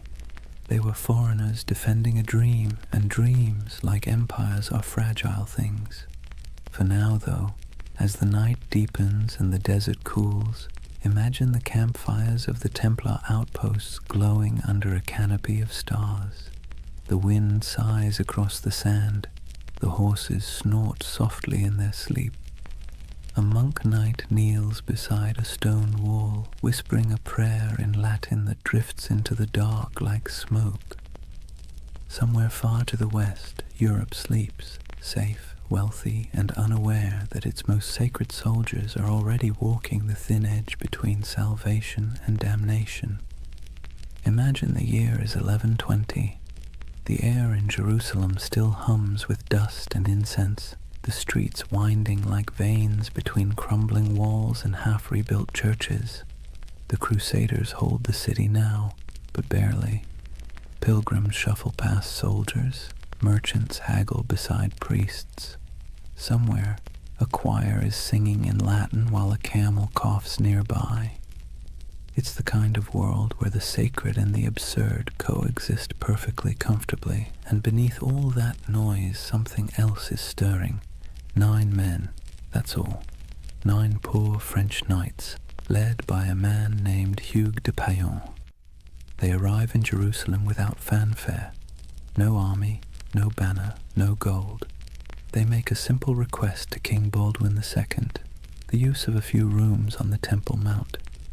The king agrees, perhaps amused by their humility. He gives them quarters in the old Al-Aqsa Mosque, which the Crusaders believed sat atop the ruins of Solomon's Temple. That's where the story becomes hazy. Officially, these knights called themselves the poor fellow soldiers of Christ and of the Temple of Solomon. Their stated mission: to protect pilgrims traveling to and from the Holy Land. A noble enough cause and one desperately needed. But here's the question. Historians still whisper over their coffee. If their job was guarding roads, why did they spend the next 9 years living almost entirely underground? According to later accounts, the Templars rarely left the Temple Mount during that first decade. They dug tunnels, moved stones, and kept their activities secret. When questioned, they gave vague answers about renovations and holy works, which, let's be honest, is exactly what you say when you don't want people to ask more questions. So what were they doing? The truth is, no one knows for certain. But speculation has filled that silence for centuries. Some believe they were excavating ancient ruins, searching for relics buried since the days of Solomon. Others suggest they were hunting for texts, scrolls containing forgotten wisdom, early Gnostic writings, alchemical treatises, even architectural blueprints said to hold divine secrets. And then, of course, there's the most enduring rumor of all, the Holy Grail. It's easy to roll your eyes now, but picture it from their perspective. You're in the 12th century, sleeping on the ruins of the most mythic temple in history. You're a warrior who believes God speaks through symbols, and beneath your feet are thousands of years of rubble, Babylonian, Persian, Roman, Byzantine. If faith ever had a basement full of mysteries, this was it. The Templars' time under the Temple Mount became the seed of every legend that followed. Later chroniclers claimed they discovered something extraordinary, but were maddeningly vague about what that was. Some said they found the Ark of the Covenant. Others insisted they unearthed gold from Solomon's treasury. More imaginative souls suggested they uncovered proof of bloodlines, records linking Christ's family to European royalty. And then, of course, there were the occult theorists who decided the knights had learned sacred geometry, secret knowledge about the structure of the universe itself. Whatever the truth, one thing is certain. When the Templars finally emerged, they were not the same men who went in. They returned to Europe transformed, quietly powerful, almost unnervingly composed. Hugues de Payen travelled to France and sought an audience with Bernard of Clairvaux, one of the most influential churchmen of the age. Bernard was a Cistercian monk, a man so ascetic he considered sleep an indulgence and food a distraction. Yet he was also a brilliant strategist, the closest thing the medieval church had to a public relations genius. Hugues explained the mission, a brotherhood of knights bound by poverty, chastity, and obedience, dedicated to God but armed for war. Bernard immediately saw the potential. It was a paradox so perfect it had to be divine. Monks who killed, soldiers who prayed, holy poverty funded by the wealth of nations. In 1129, at the Council of Troyes, the Templars received official papal approval. They were no longer just a handful of wanderers. They were an order of the Church. Bernard even wrote a sermon for them, in praise of the new knighthood, describing the Templar as a man who fears neither demons nor men, because he bears Christ in his heart and steel in his hand. It was marketing genius. Overnight, the Templars went from mysterious diggers under a ruin to God's chosen army. Donations poured in, nobles offered land, peasants offered sons. The Templar banner, white for purity, red for martyrdom, became one of the most recognized symbols in Christendom. But still, the whispers persisted. Even as they rose, people kept asking, what did they find beneath that temple? Why did they never speak of those 9 silent years? The truth, if there is one, is probably less cinematic and more bureaucratic. Archaeology as we know it didn't exist. Digging beneath ancient ruins wasn't about science. It was about faith and superstition. Maybe they really did find something sacred. Maybe they found nothing but stones. But it almost didn't matter. The mystery itself was more powerful than any treasure, and the Templars knew how to use that. You see, medieval Europe adored relics because relics made the invisible visible. A saint's bone could turn a dusty chapel into a pilgrimage site. A scrap of cloth from Christ's robe could transform a forgotten village into a holy destination. The Templars, deliberately or not, became a living relic. They didn't need to show proof of miracles. Their very existence was the miracle. Their silence became their sanctity, their secrecy, their strength. And silence travels farther than any sermon. When you think of the early Templars, don't picture roaring armies. Picture candlelight flickering in a stone corridor, the faint echo of Latin prayers, the sound of picks striking stone somewhere deep beneath the earth. 9 men convinced that God had chosen them for something they didn't fully understand, but could feel like a heartbeat in the dark. The idea of the hidden runs through everything they did afterward. Their architecture, simple, geometric, full of hidden passages. Their symbols, crosses, circles, dual riders on one horse. Even their banking system, which relied on coded letters and secret ledgers, carried that same shadowy precision. It's as if the memory of that underground decade never left them. They had been under the world, and when they emerged, they brought a little of the underworld with them. By the time they were formally recognized, the order already had chapters spreading across Europe.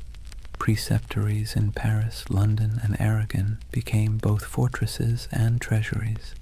Templar seals began to appear on documents everywhere, a sign that whatever business was being done, it was trustworthy, incorruptible, and conveniently untouchable by taxes. They were monks, they were soldiers, they were accountants, and they were untouchable. If it sounds like a setup for disaster, that's because it was. But for now, their ascent felt unstoppable. Jerusalem glowed in their imagination as both a holy city and a buried promise. Whatever they had found, or thought they had found, gave them a sense of destiny that radiated outward. They built fortresses across the Holy Land like a constellation, each one a star of faith, light against the desert. They moved with precision, their ranks swelling from 9 to hundreds. Their banners fluttered beside kings, yet their loyalty remained solely to the order and to God, or at least their version of him. And through it all, that mystery under the temple lingered, quiet and magnetic. Even centuries later, when the Templars were long gone, legends kept sprouting like weeds. Freemasons claimed descent from their architects. Alchemists said their secrets survived in hidden manuscripts. Occultists saw them as guardians of forbidden wisdom.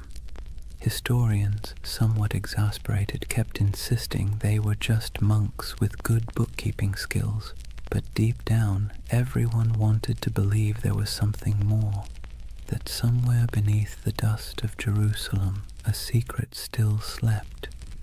So perhaps it's fitting that the story of the Knights Templar begins not with battle, but with silence, not with conquest, but with curiosity. Because if history has taught us anything, it's that the most powerful empires are often built on unanswered questions. The Templars' first great victory wasn't on a battlefield, it was in the imagination, and that, more than gold or relics or papal favor, would carry them into legend. Picture Rome in the early 12th century, a city that smells of candle wax and incense, but also of politics. Papal banners hang limp in the sun. Monks shuffle through marble corridors whispering in Latin, and outside the streets reek of tanneries and ambition. The church by now was more than a faith.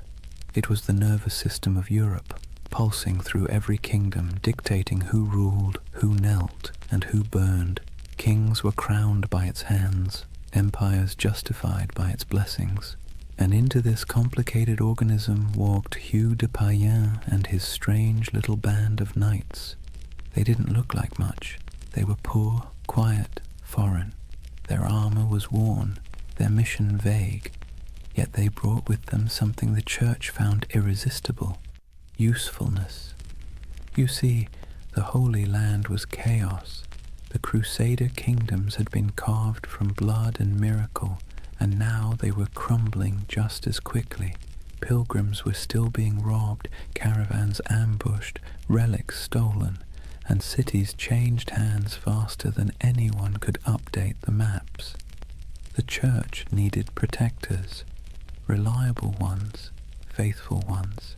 And the Templars, well, they were perfect. No wives, no children, no debts, no distractions, just pure obedience. The kind of men who'd ride into battle without pay, die without complaint, and most importantly, funnel everything they owned directly into the hands of the church. But they needed legitimacy first. The Pope's blessing wasn't just a stamp of approval, it was armor. It turned obscure men into an institution. So Hugh de Payens travelled to meet with the powerful Abbot Bernard of Clairvaux, a man both saintly and strategic. Bernard was the face of the Cistercian reform movement, which prized simplicity, purity, and obedience. He lived on bread, wore plain robes, and wrote letters that could humble kings. He was also, conveniently, the Pope's favourite monk. When Hughes explained the idea of warrior monks, men who prayed like monks but fought like crusaders, Bernard saw opportunity gleaming like gold leaf in a gospel. Think of it. Europe was overflowing with restless knights, violent men with nothing to do once the Crusades ended. They roamed the countryside, looting villages, feuding over puddles of land, and repenting on Sundays. The church couldn't stop them, but what if it could redirect them? The Templars were the perfect solution. Channel the chaos of knighthood into a holy purpose. Sanctify violence, wrap war in prayer. Bernard became their champion. He wrote, in praise of the new knighthood, a sermon that would become their manifesto. In it, he drew a sharp line between ordinary knights and these new holy warriors. The Knight of Christ, he wrote, fights the battles of the Lord without fear, for he bears Christ in his heart and steel in his hand. It was genius, simple, poetic, dangerous.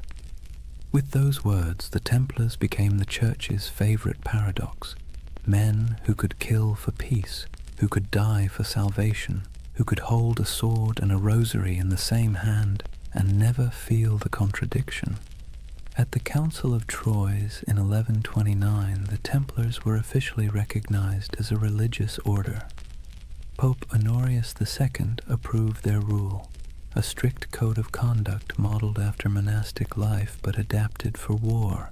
They took vows of poverty, chastity, and obedience. They ate in silence.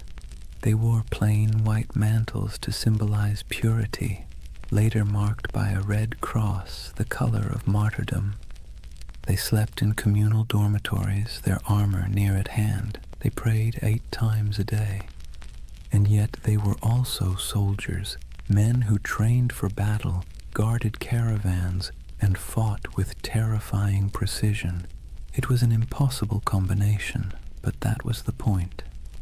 The contradiction itself was their mystique. The Church, always hungry for spectacle, adored it. Sermons across Europe began praising these poor knights of Christ as living saints. Relics were touched to their swords. Songs were written about their devotion. Donors poured gold into their coffers. Within a decade, they owned lands across France, England, and Iberia. Within 2, they controlled a network that stretched from London to Jerusalem, all under the cross, all under God. The irony, of course, was that their vow of poverty made them one of the richest organizations in Europe. Nobles who couldn't join gave donations instead. Merchants stored money in Templar houses for safekeeping, the world's first reliable banking network. Pilgrims could deposit coins in Paris and withdraw them in Acre. It was faith-based finance, centuries before anyone invented the word finance, and all of it tax-free. The papal bulls that followed granted them extraordinary privileges. Templars answered only to the Pope himself. They could cross borders freely, build their own churches, even collect tithes. Kings couldn't touch them. Bishops couldn't question them. They were a country within a country, a kingdom without a king.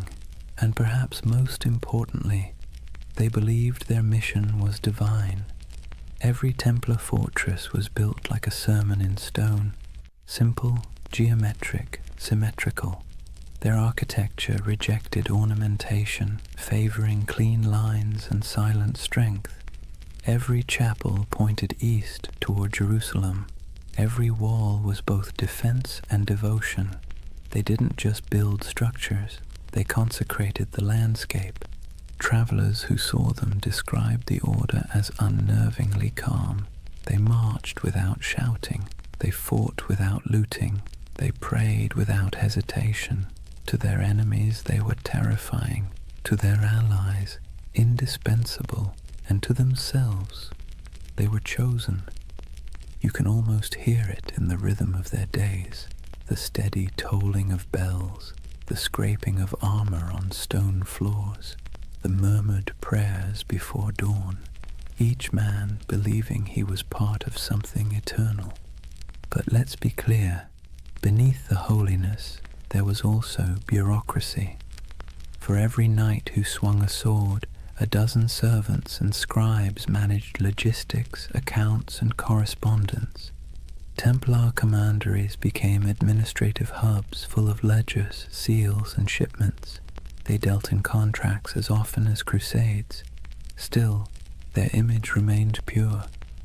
To medieval Europe, the Knights Templar were walking proof that heaven and earth could coexist, that spiritual discipline could be forged into literal steel. But to the cynical eye, they were something even more interesting, the Church's experiment in privatized holiness.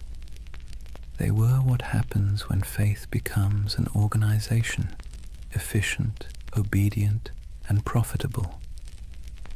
By the mid-12th century, the Templars had become indispensable. Crusader kings relied on them for defense.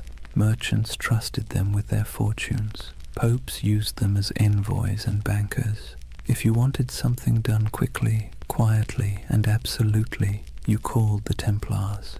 But with power came something more dangerous than sin, perception. People began to notice that the order's members rarely answered questions. They had their own language, their own symbols, their own rites. Their headquarters, a vast round church in London modelled after the Holy Sepulchre in Jerusalem, seemed deliberately mysterious. And then there were the rumours, always the rumours. Some said they still possessed what they found under Solomon's temple. Others claimed they performed secret ceremonies, that they whispered oaths in the dark, that they had seen things no mortal should. And yet the Church did not question them, not yet. For now Rome was content. The Templars had become everything it could hope for, holy warriors, loyal bankers, global agents of faith. But you can sense the shift coming, can't you? The same way you feel a storm before it breaks.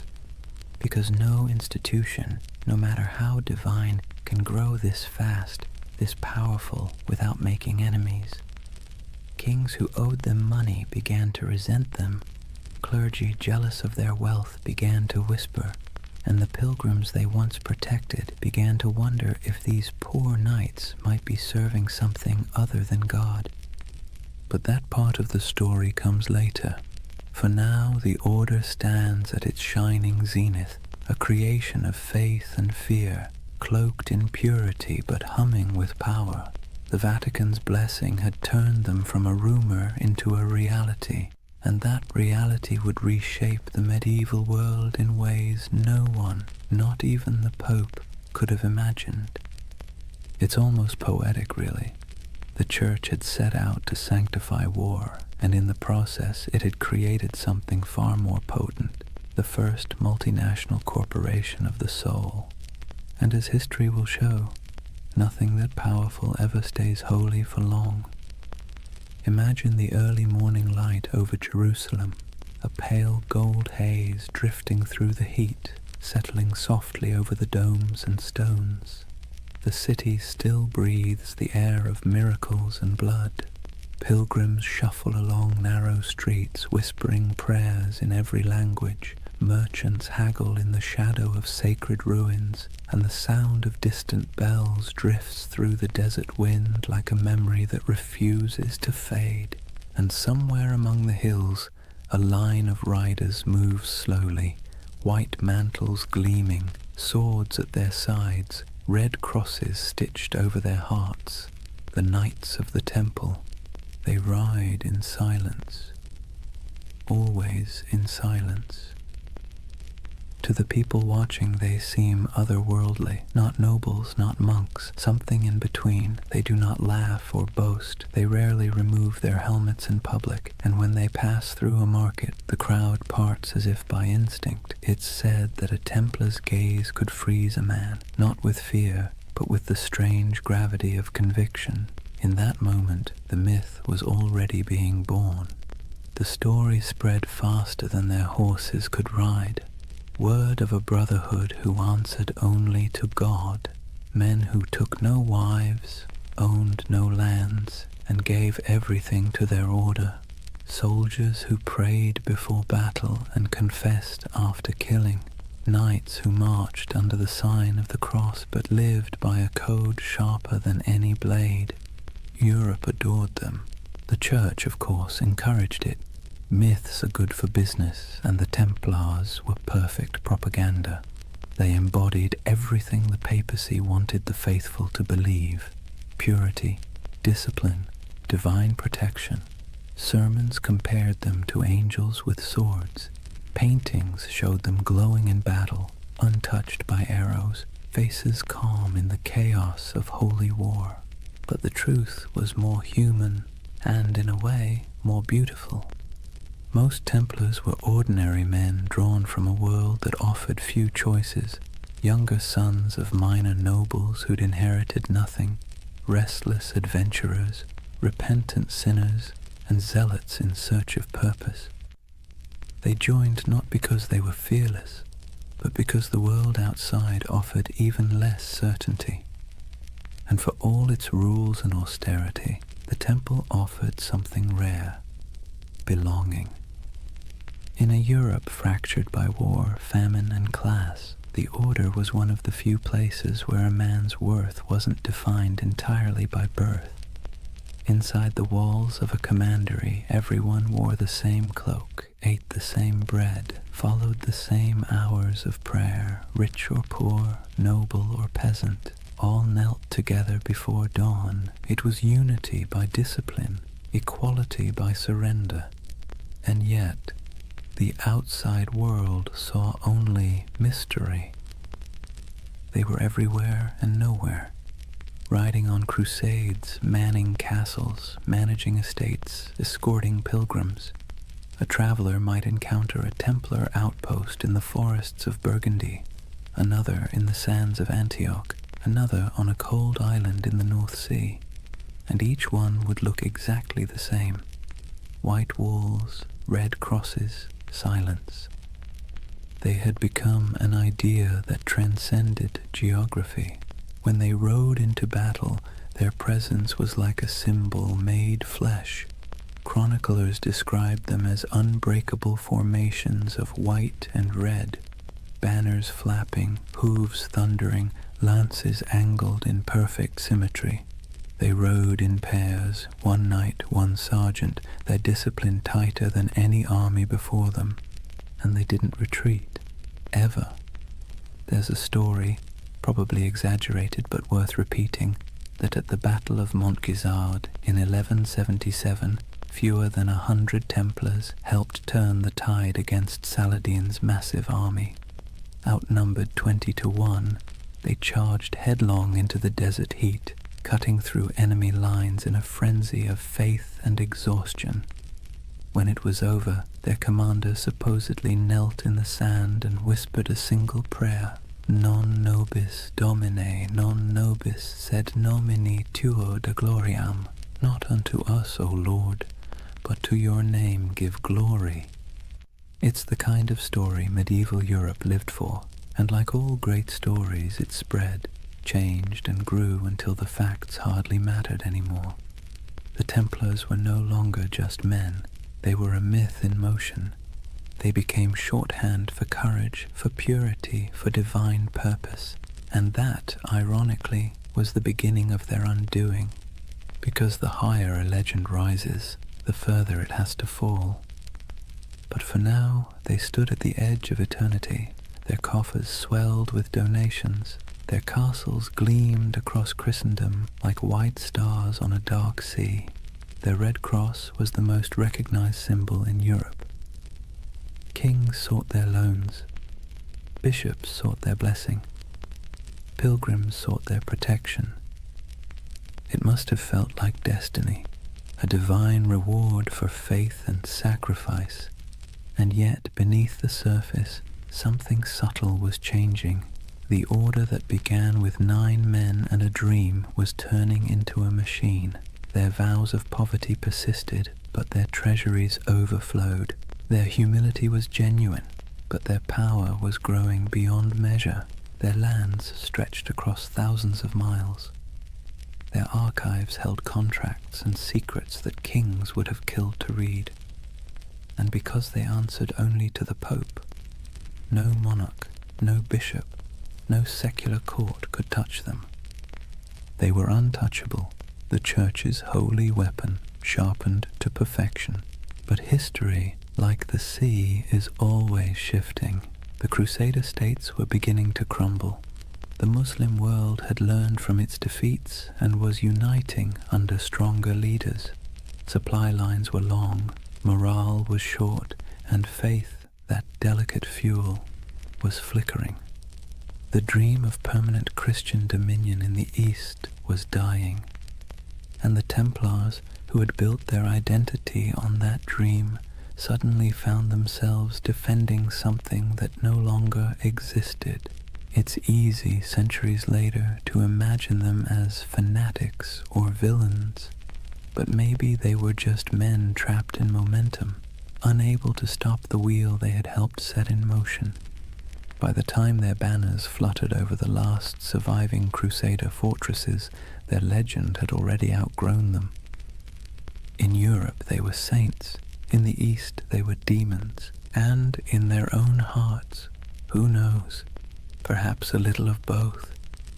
The ordinary knights must have felt it, the slow decay beneath the glory, the endless wars that achieved nothing, the heat, the sand, the weight of armor, the prayers whispered into silence, the feeling of being instruments of something divine, and yet increasingly something political. But legends don't need clarity, they need symbols, and the Templars had become the most powerful symbol in the medieval world, the perfect fusion of faith and violence. You can almost see it, a banner rippling against a stormy sky, red cross vivid against the white cloth, lightning flashing behind it. To a peasant in a church pew or a monk in a distant cloister, that image meant safety, devotion, and divine justice. To a king in debt, it meant something else entirely. The story of the Templars was no longer being written by saints or chroniclers. It was being rewritten by envy, fear, and ambition. But for now, the curtain hasn't fallen, the candles still burn, the chants still echo in stone halls. The world hasn't yet turned against them. The 9 knights who once huddled beneath the Temple Mount have become an army, a network, a myth. Their legacy has taken on a life of its own, glowing, untouchable, and slightly unreal.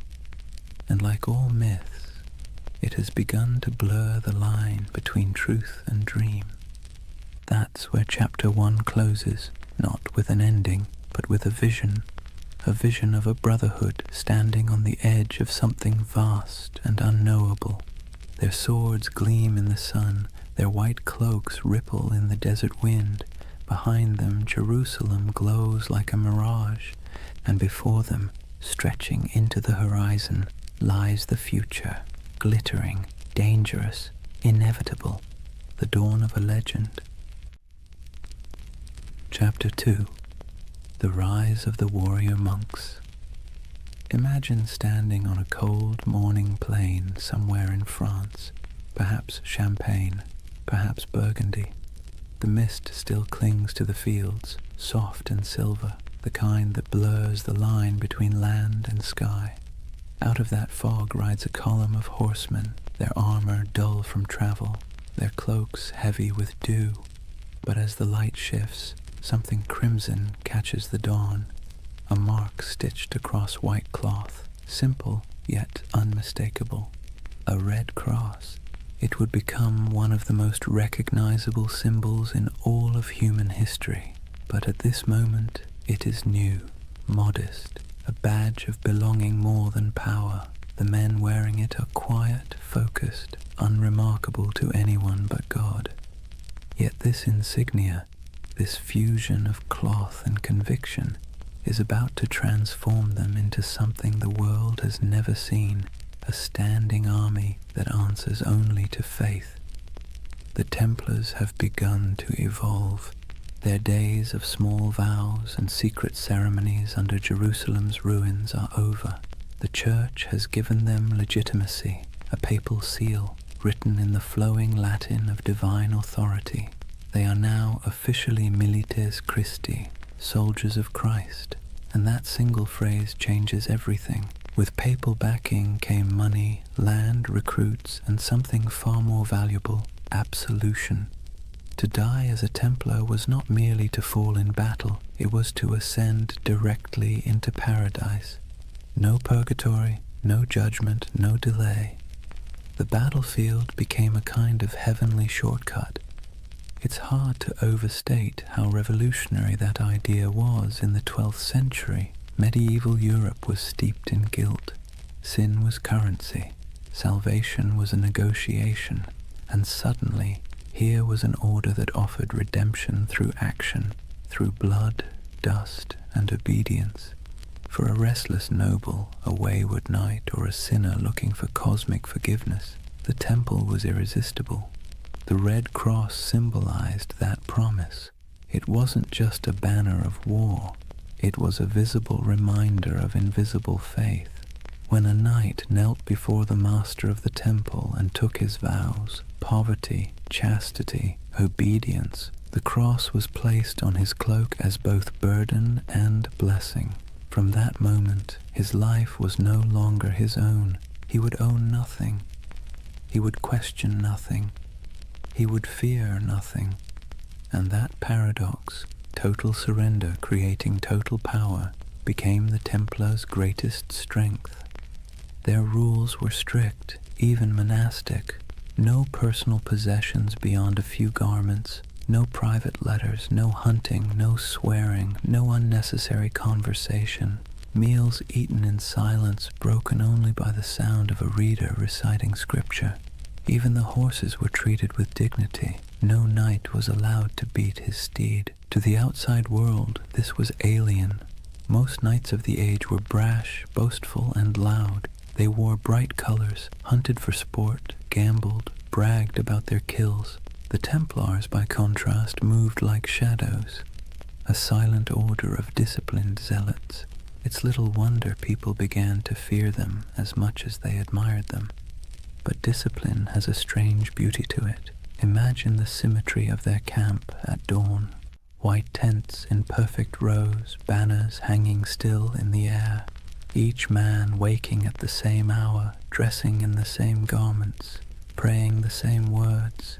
The clang of armor, the rasp of whetstones on steel, the steady rhythm of order in a world of chaos.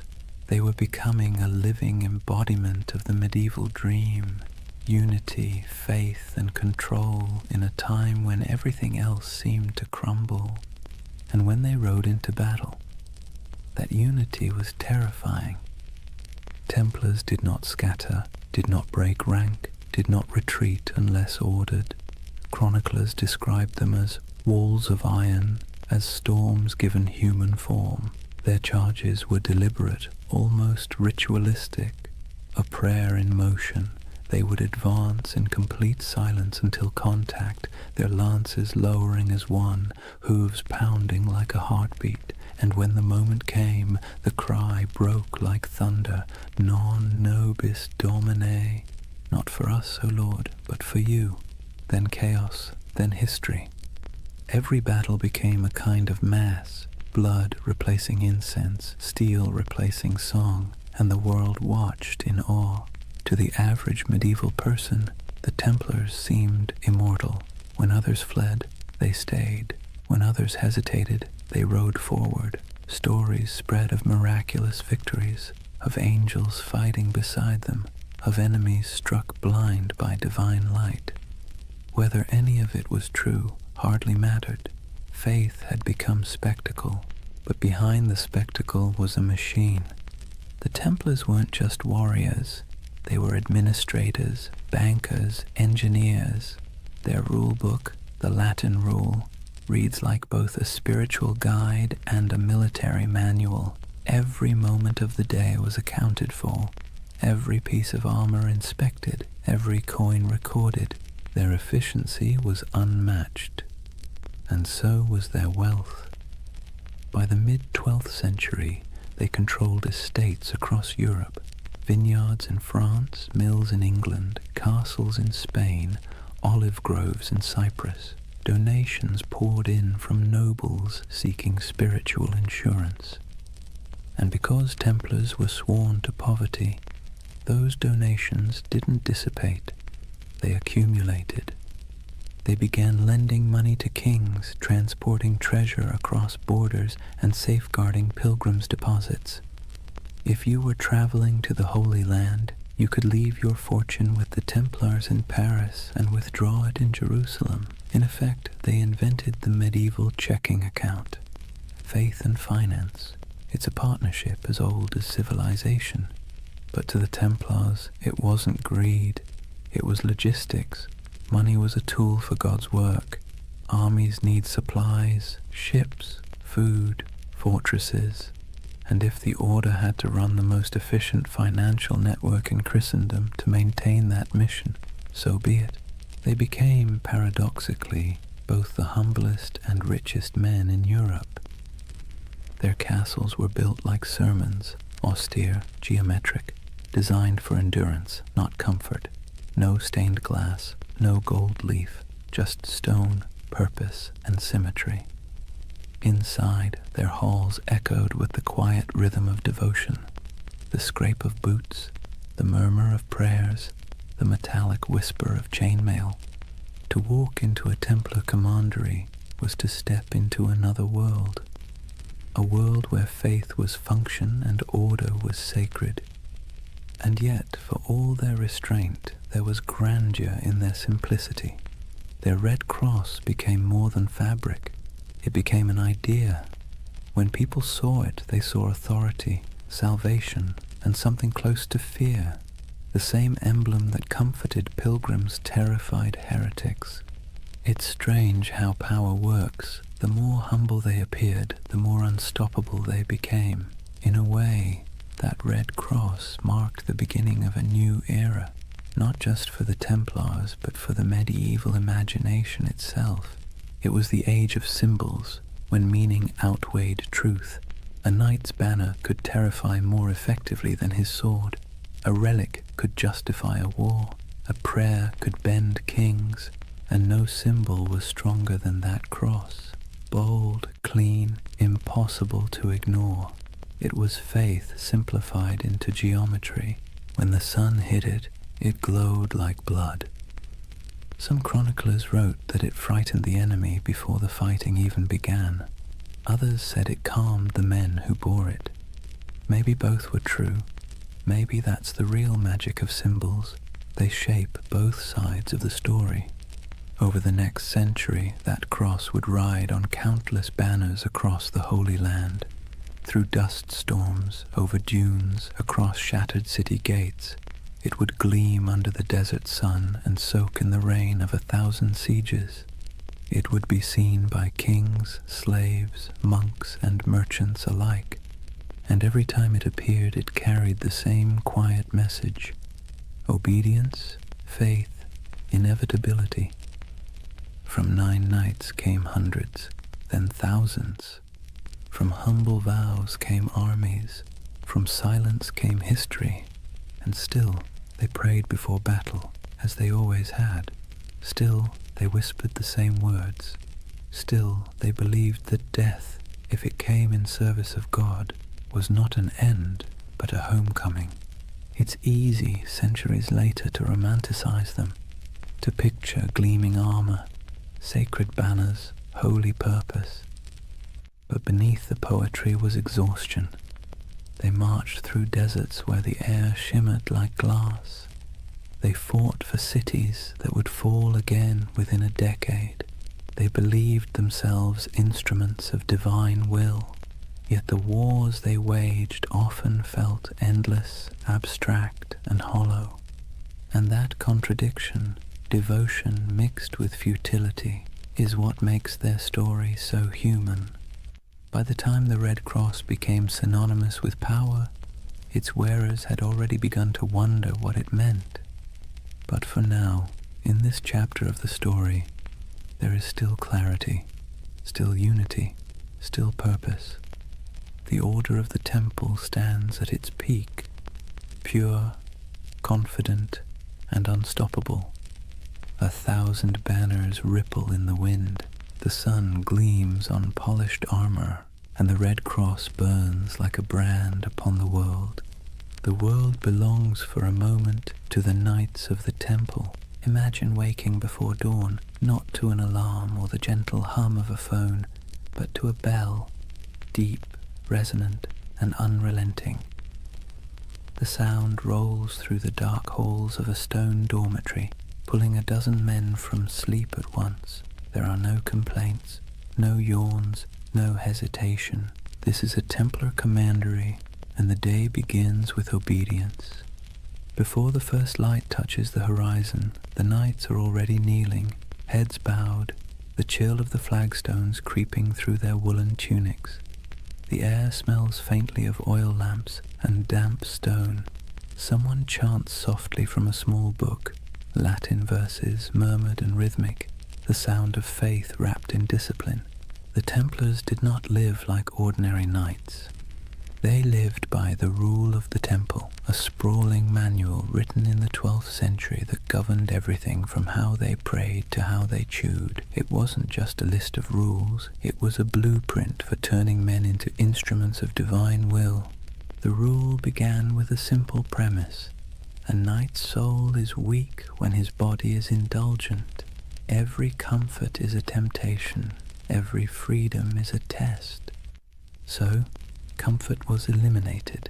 Templars slept fully clothed, tunic, belt, even their boots close by, ready to ride at a moment's notice. They owned no personal possessions, not even a coin or a comb. Their cloaks and armor belonged to the order, and if something broke, it was repaired or replaced, never personalized. They were forbidden to hunt, to falcon, to gamble, to swear, forbidden from kissing women, even their own mothers or sisters, forbidden from eating meat more than 3 times a week, forbidden from laughter that wasn't humble or restrained. Templar joy was not the joy of feasting or music or wine. It was the quiet satisfaction of obedience, and obedience to them was the purest form of freedom. Every knight took a vow of poverty, chastity, and obedience, the holy trinity of control. But unlike monks who lived behind monastery walls, Templars carried their vows into the world. They were soldiers, but their battlefield was also their monastery. Every act, from sharpening a sword to cleaning a saddle, was a kind of prayer. At dawn, they gathered in the chapel. The service was brief. They were not contemplatives, but men of action. Each prayer was followed by ritual silence. They listened for commands, received their orders, and dispersed without argument. Theirs was a faith built on motion, not meditation. After prayers came breakfast, bread, sometimes cheese, and a cup of watered wine. Meals were eaten in near silence. As they ate, one brother stood at a lectern and read aloud from scripture or from the rule itself, reminding everyone that even the act of eating was a sacred task. The sound of chewing, the scrape of spoons, the droning Latin, it all blended into a rhythm of humility. When they weren't fighting, they worked. Some tended horses, rubbing down the flanks of massive destriers, checking hooves, repairing tack. Others mended chainmail, inspected swords, or organized provisions for long campaigns. A Templar's world was practical, full of physical labor, repetition, and readiness. And yet, beneath all this discipline, there was a strange comfort. The rule removed choice, and with it, uncertainty. A Templar didn't have to wonder what his purpose was. It was written in the rule, enforced by his brothers, and sanctified by God. Every decision had already been made for him. In a world where chaos was normal, where famine, war, and plague struck without warning, that kind of certainty was a luxury few could afford. But of course, it came at a cost. There were moments when the silence must have felt oppressive, when the sameness of days blurred together into a single endless prayer. Imagine years of this life, the same bread, the same rules, the same faces under the same white cloaks, no family, no possessions, no indulgence beyond the thin comfort of faith. And yet, the Templars endured it, perhaps because the alternative, a world without order, without divine meaning, felt far worse. There's something haunting about their discipline. It wasn't born from cruelty, but from conviction. They believed that to serve God they had to strip away everything that made them individual. Ego, desire, even identity itself, all burned away, leaving only function. They became pieces in a sacred machine, and when the machine moved, it moved with terrifying precision. Templars trained relentlessly. Their battle formations were geometric, mathematical, rows of cavalry timed to strike in perfect waves.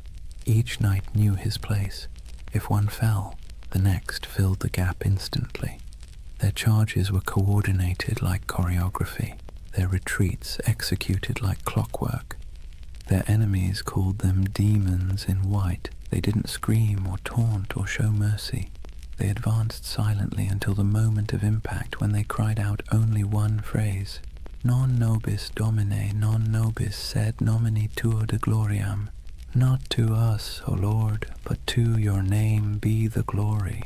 It was their mantra, their battle hymn, their surrender to something larger than themselves.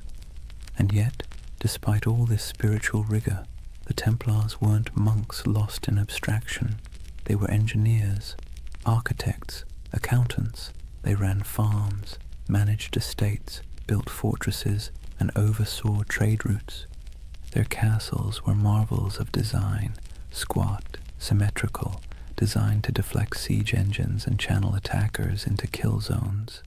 But even in architecture, their aesthetic was austere.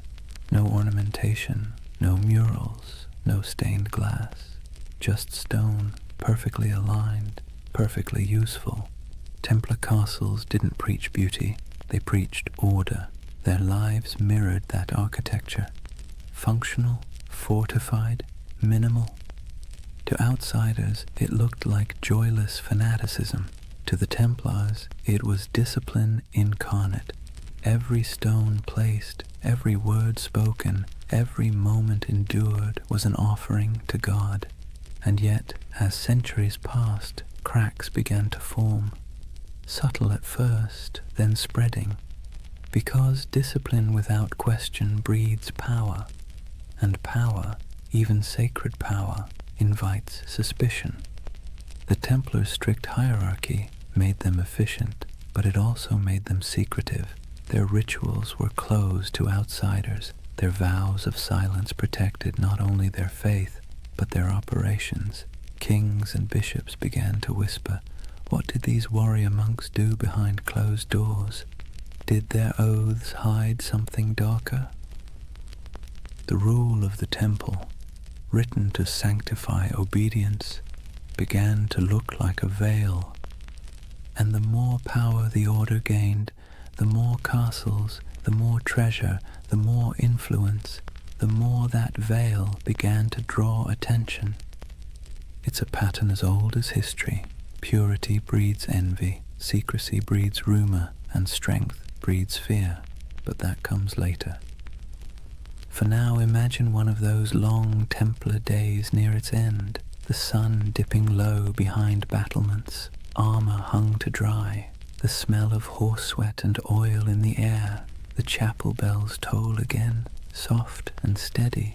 The knights gather one final time, kneeling in rows, their white cloaks ghost-like in the flickering candlelight.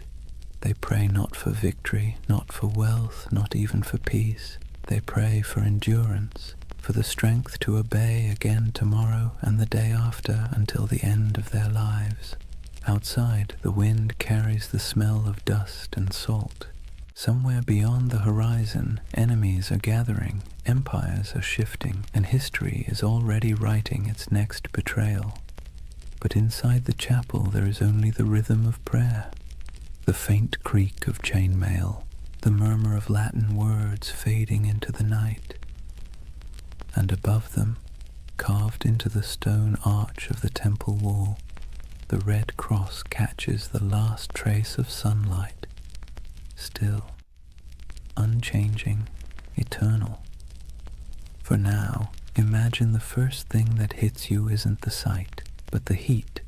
The air itself feels alive, sharp with salt from the sea, heavy with dust from the desert, and tinged with the scent of oil, incense, and sweat.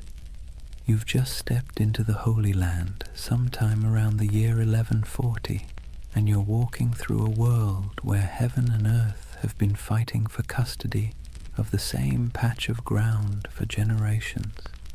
The Crusader kingdoms were born from blood and disbelief. After the First Crusade captured Jerusalem in 1099, waves of settlers, soldiers, and zealots streamed eastward, knights chasing absolution, merchants chasing profit, peasants chasing a miracle. What they found was a land older and more complicated than anything they'd been promised. Picture Jerusalem then, not the golden city of postcards, but a dense, sun-bleached labyrinth of limestone walls, narrow streets, and markets bursting with languages: Arabic, Greek, Latin, Armenian, Hebrew, all colliding in the same dusty air. Bells rang from churches while the call to prayer echoed from minarets. Frankish knights and Muslim merchants haggled over silk. Pilgrims shuffled barefoot past relics too sacred to question. The Holy Land was less a battlefield than a mosaic, fragile, shimmering, and always on the verge of breaking. For the Templars, this was both home and battleground. They arrived as guardians of faith but quickly became administrators of empire. They built massive fortresses to anchor the Crusader presence, stone giants rising from the desert like mirages made real. One of their most famous was Crac des Chevaliers, the castle of the knights. If you've ever stood on a cliff and felt the wind try to push you backward, you'll know the feeling of that place. Perched high above the Homs Gap in modern Syria, it was less a castle and more a declaration. Double walls, circular towers, arrow slits that could whisper death at 100 yards. The stones gleamed pale under the sun, and from its ramparts you could see for miles the mountains, the valleys, and the endless horizon of sand and sky. Inside, it was strangely orderly. Kitchens, chapels, barracks, even a bathhouse. You could live there for months without stepping outside, which was convenient, since stepping outside usually meant someone was trying to kill you. The Templars' castles weren't built to impress. They were built to endure. They were a theology of stone, faith expressed in geometry. The Crusader kingdoms themselves were strange hybrids, part European colony, part medieval experiment. French nobles ruled over Middle Eastern cities filled with Syrians, Greeks, and Jews. Mosques stood beside cathedrals. Crusader coins bore Latin inscriptions on one side and Arabic ones on the other. In some ways it worked. Trade flowed, cultures mixed, and for a brief shimmering moment East and West coexisted, not peacefully, but practically.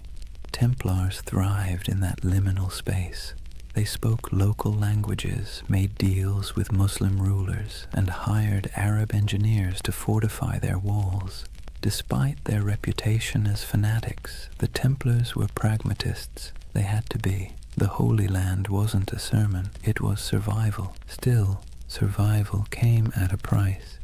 The heat wore on them, the endless patrols through sand and rock, the smell of blood baked into armor, the weight of divine expectation pressing down like the sun itself. Every campaign was a pilgrimage of exhaustion. Imagine a Templar caravan winding across the desert. Horses sweating beneath white banners marked with red crosses, sand grinding in every crevice of armor. They march in silence except for the creak of leather, the occasional clink of mail. Ahead lies an enemy they can't see, only the shimmer of heat on the horizon. By nightfall they camp beneath a vault of stars so clear it feels like a cathedral of light. prayers are murmured, wounds are tended. The men sleep on bare ground, swords within reach, their faith both pillow and weapon. In this land even the air felt charged with contradiction, sacred and savage all at once, and nowhere was that clearer than in Jerusalem itself. For a brief century the city stood under Christian control, a jewel of Christendom wrapped in ancient dust. The Templars' headquarters was no ordinary building.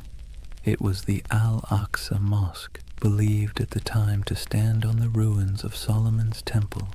To the Muslim world it was one of Islam's holiest sites. To the Templars it was the very foundation of their identity, the Temple of Solomon, the birthplace of their name. They turned its halls into barracks, its courtyards into stables, its shadowed corners into places of prayer and secrecy. There, in the dim glow of oil lamps, the Templars trained, planned, and perhaps, as rumors later claimed, uncovered something ancient. Some said they found relics buried beneath the Temple Mount, the Ark of the Covenant, the Holy Grail, scrolls of forgotten wisdom. Others said they simply found nothing and invented mystery to fill the void. Whatever the truth, their presence in Jerusalem became mythic. The sight of their white mantles moving through the streets, calm, silent, immaculate, inspired awe and unease in equal measure. They were soldiers of God, but they moved like ghosts. Their faith was practical, but their reputation became supernatural. Pilgrims whispered that Templars could not be killed by ordinary men. Enemies swore they saw them fight after being struck down, and perhaps that was the point. In a land where death was daily and miracles were currency, a little fear was useful. Templar strategy was as psychological as it was martial. They fought not just with swords but with image, the cross on their chest, the silence in their ranks, the absolute certainty in their purpose. Their presence in battle could shift morale before a single blade was drawn. When the call to arms came, whether at Ascalon, Damascus, or Hattin, the Templars rode out not as individuals but as one unbroken will. Their discipline was terrifying. They charged in perfect formation, shields tight, lances lowered, red crosses blazing against white. They were often the first to enter and the last to retreat. In moments when other armies broke, the Templars held, and when they died where they stood. But for all their valor, their victories were temporary. The Crusader kingdoms were built on sand, politically, literally, and theologically. They could conquer cities, but they could never conquer geography. The further they stretched their lines, the thinner their strength became. And while Templars built walls of stone, their enemies built alliances. Muslim leaders like Zengi, Nur ad-Din, and eventually the great Saladin began to unify what had once been divided. The dream of Christian dominion over the East began to falter as reality, relentless and strategic, pressed back. Still, for nearly 2 centuries, the Templars endured. They were the spine of the Crusader world, a constant presence, whether guarding pilgrims on dusty roads, escorting kings, or defending castles that seemed impossible to hold. And through it all they believed, or at least tried to, that their struggle was holy, that every drop of sweat, every wound, every brother lost was part of a cosmic design.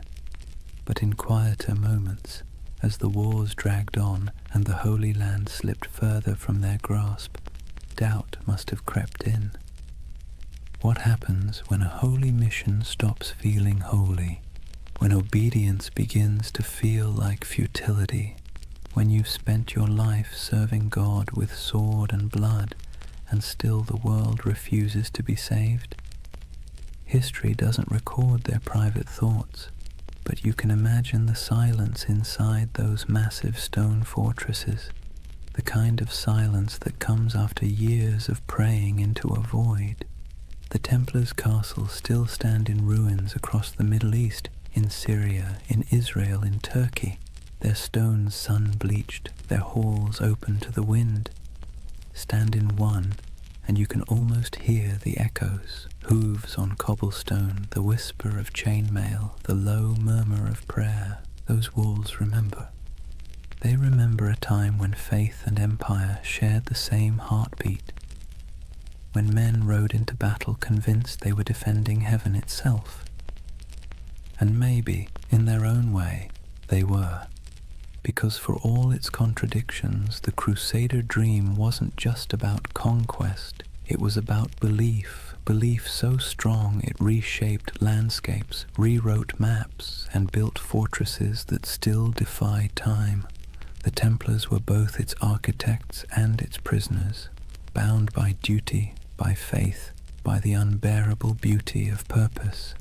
And even as the Crusader kingdoms began to crumble, they didn't loosen their grip, they just prayed harder, fought longer, and built higher, until the day came when the walls themselves began to crack. But that's a story for the next night. For now, picture that world one last time, the desert glowing gold under the last light of day, the red cross fluttering above a fortress wall, and somewhere inside, a group of knights kneeling in silence, their faces half-shadowed, their faith still unbroken. The wind moves through the stones like a sigh, the candles flicker, and the Holy Land sleeps, as it always has, torn between heaven and earth. Imagine standing in a candle-lit chamber somewhere in Paris in the early 1200s. The air smells of beeswax and damp stone.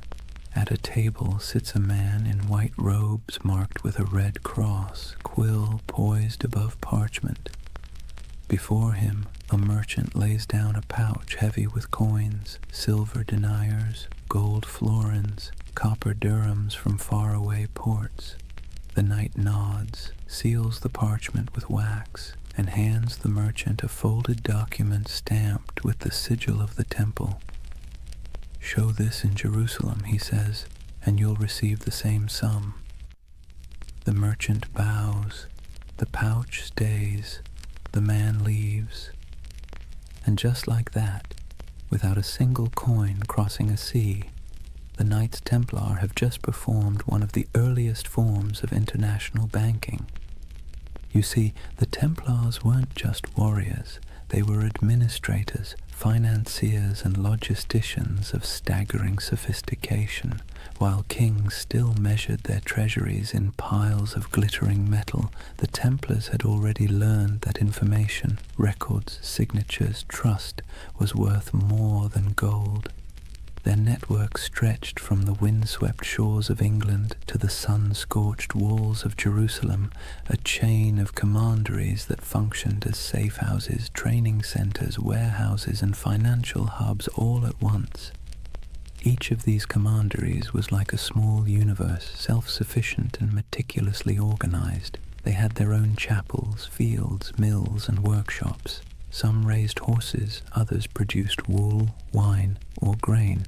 Every coin earned was logged, weighed, and sent up the chain, an unbroken current flowing toward the heart of the order. And through this system, the Templars quietly became one of the richest organizations in the medieval world. The irony, of course, is that they began with vows of poverty, but vows are tricky things. The Templars themselves owned nothing. The order owned everything, and that subtle distinction let them accumulate wealth without technically breaking faith. Their financial system worked with an elegance that modern bankers would envy. A pilgrim traveling from London to Jerusalem could deposit money at a temple house in England and receive a coded letter of credit. Along the route, through Paris, Marseille, Acre, and finally to the Holy City, Templar commanderies would honor the note, deduct expenses, and mark it in ledgers kept under strict guard. The traveler never had to risk carrying his fortune across pirate-infested seas or bandit-strewn roads. In a way, the Templars invented something that feels astonishingly modern. A secure international trust network, and unlike kings or nobles, they were trusted by everyone. Christian, Jew, Muslim, it didn't matter. The Red Cross was as good as a vault door. The Templar ledger became a passport through chaos. Picture the roads of Europe in the 13th century, narrow tracks winding through forests and mountains, lined with monasteries, taverns, and thieves. Now picture a convoy of Templar couriers, riding fast, cloaked in white, armed but calm. They carried more than messages, they carried secrets, diplomatic letters, royal decrees, coded inventories, even treaties. A letter stamped with the seal of the temple traveled like lightning compared to anything else in the medieval world. And where there were secrets, there were suspicions. People whispered that the Templars had mastered cryptography, that their ledgers contained hidden symbols, that their archives were guarded by curses. In truth, it was discipline, not magic, that kept their system running. But to the medieval mind, efficiency itself felt supernatural. Each regional commandery reported to a central master, who in turn answered to the Grand Master in Jerusalem and later Paris. The chain of communication was ironclad, the discipline absolute. Orders passed down with the precision of a monastic liturgy. Every brother knew his rank, his duty, and the exact limits of his authority. Templar correspondence reveals a world that hummed like a machine. Cargoes of wheat, shipments of crossbow bolts, barrels of wine, all recorded, all accounted for. Even the smallest commandery in rural France or Scotland was part of a vast, synchronized network, a medieval multinational that existed centuries before the word corporation would be invented. And yet, for all this order, there was mystery. The Templar headquarters in Paris, known simply as La Maison du Temple, was a fortress of stone walls and tall towers surrounded by gardens and workshops. Inside lay one of the greatest treasuries in Europe, a glittering hoard of gold, silver, jewels, and documents so valuable that kings themselves stored their wealth there. King Louis VII did. So did Henry III of England. Even the Pope trusted the Templars to manage funds for crusades. When monarchs needed loans, it was often the temple that provided them. When nobles needed to transfer land, the temple served as intermediary. They were accountants of God, and for a time it seemed even heaven owed them interest. But power has a way of creating shadows. As their influence spread, so did envy. Clergy whispered that the Templars had grown too rich, too independent. Kings resented being indebted to monks with swords. Rumors began to drift through Europe like incense, that the Templars worshipped idols, that their rituals were secret and profane, that the cross they bore was not a sign of purity, but of blasphemy. Still, in their heyday, those whispers were little more than background noise. Outwardly, the Templars thrived. Their fortresses dotted Europe and the Levant, solid, silent, identical in style, as if each had been built from the same blueprint, stone geometry repeating across continents.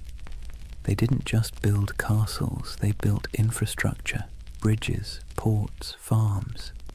They managed trade routes that linked the Mediterranean to northern Europe. They established supply lines for crusading armies that stretched across thousands of miles.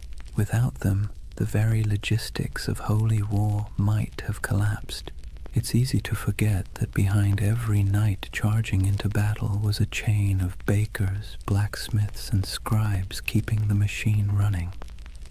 The Order's power didn't come from miracles. It came from ledgers, but not all their wealth was material. The Templars also held something far more dangerous: information. Through their far-flung network, they gathered intelligence about politics, trade, and warfare from every corner of Christendom. They knew which kings were broke, which roads were unsafe, which alliances were shifting. In an age before newspapers, that knowledge was gold. Their reach was so vast that you could travel from Scotland to Syria and never truly leave their shadow. Every few days' journey, you'd find another Templar house, white walls, red cross, the same rhythm of prayer and order. Their presence was both reassuring and unnerving, like a vast skeleton under the skin of medieval Europe. To ordinary people, they must have seemed immortal. Their discipline never wavered, their symbols never changed. Generations rose and fell, and still the Templars endured, unmoved, unstoppable. Even their dress added to the myth.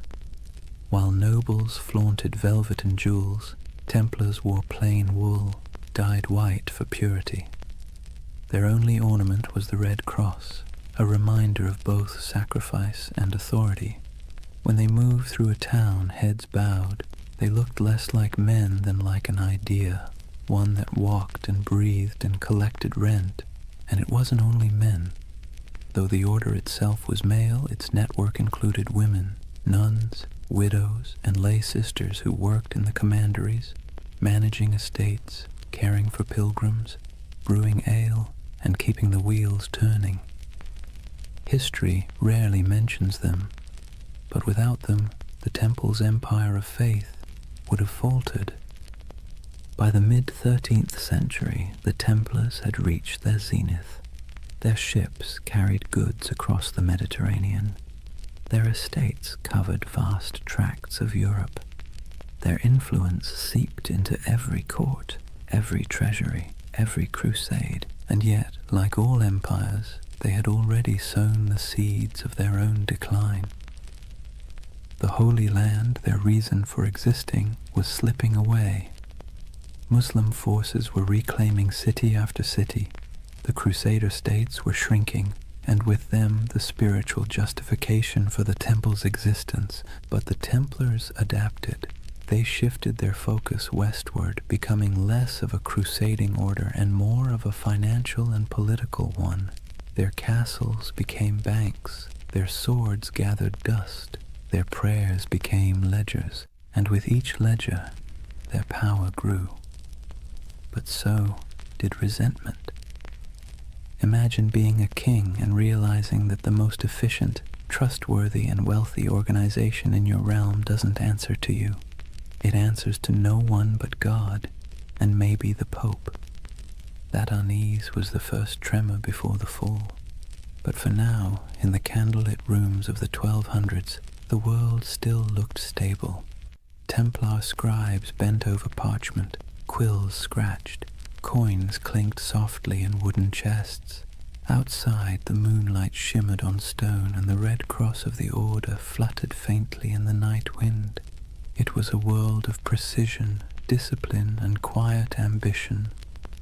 A world that believed itself eternal. And perhaps, for a while, it was.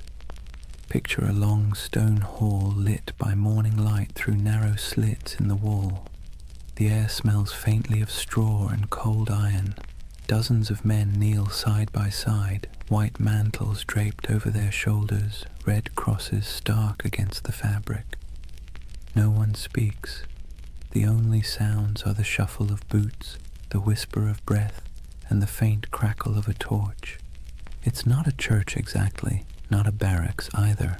It's both, and that contradiction is the essence of the Knights Templar. Discipline was their creed. Every movement, every word, every thought was governed by the rule of the temple, a sprawling set of commandments written in the early 12th century that blended the rigidity of a monastery with the brutality of a battlefield. And yet, for all its severity, there was beauty in that order, a rhythm that shaped their days like the tolling of distant bells. They rose before dawn to pray, their voices echoing in unison. Then came the chores, feeding horses, sharpening weapons, tending armor, mending cloaks, cleaning wounds. Breakfast was simple: bread, sometimes watered wine, rarely meat. Then training, endless training, sword drills in formation, mounted charges across dusty fields, bow practice until fingers blistered. To the outside world, they were holy warriors. To themselves, they were servants of God, of each other, and of discipline itself. Templars lived by vows of poverty, chastity, and obedience, but those words meant something very different in their world. Poverty meant no personal possessions, but the order itself owned vast estates. Chastity meant avoiding women entirely, even in conversation, an easier rule to write than to live by. And obedience meant complete submission to one's commander, even unto death. That last vow was the hardest, and the one that defined them. A Templar didn't fight for victory.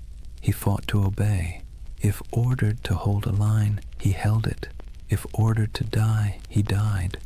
There was no hesitation, no bargaining, no emotion. In battle, this made them terrifying. Other soldiers might panic, flee, or waver. The Templars never broke formation. Even when surrounded, they fought in silence, red crosses vanishing one by one into the dust. It's tempting to romanticize that kind of devotion, but there was nothing romantic about it. It was hard, mechanical, and often lonely.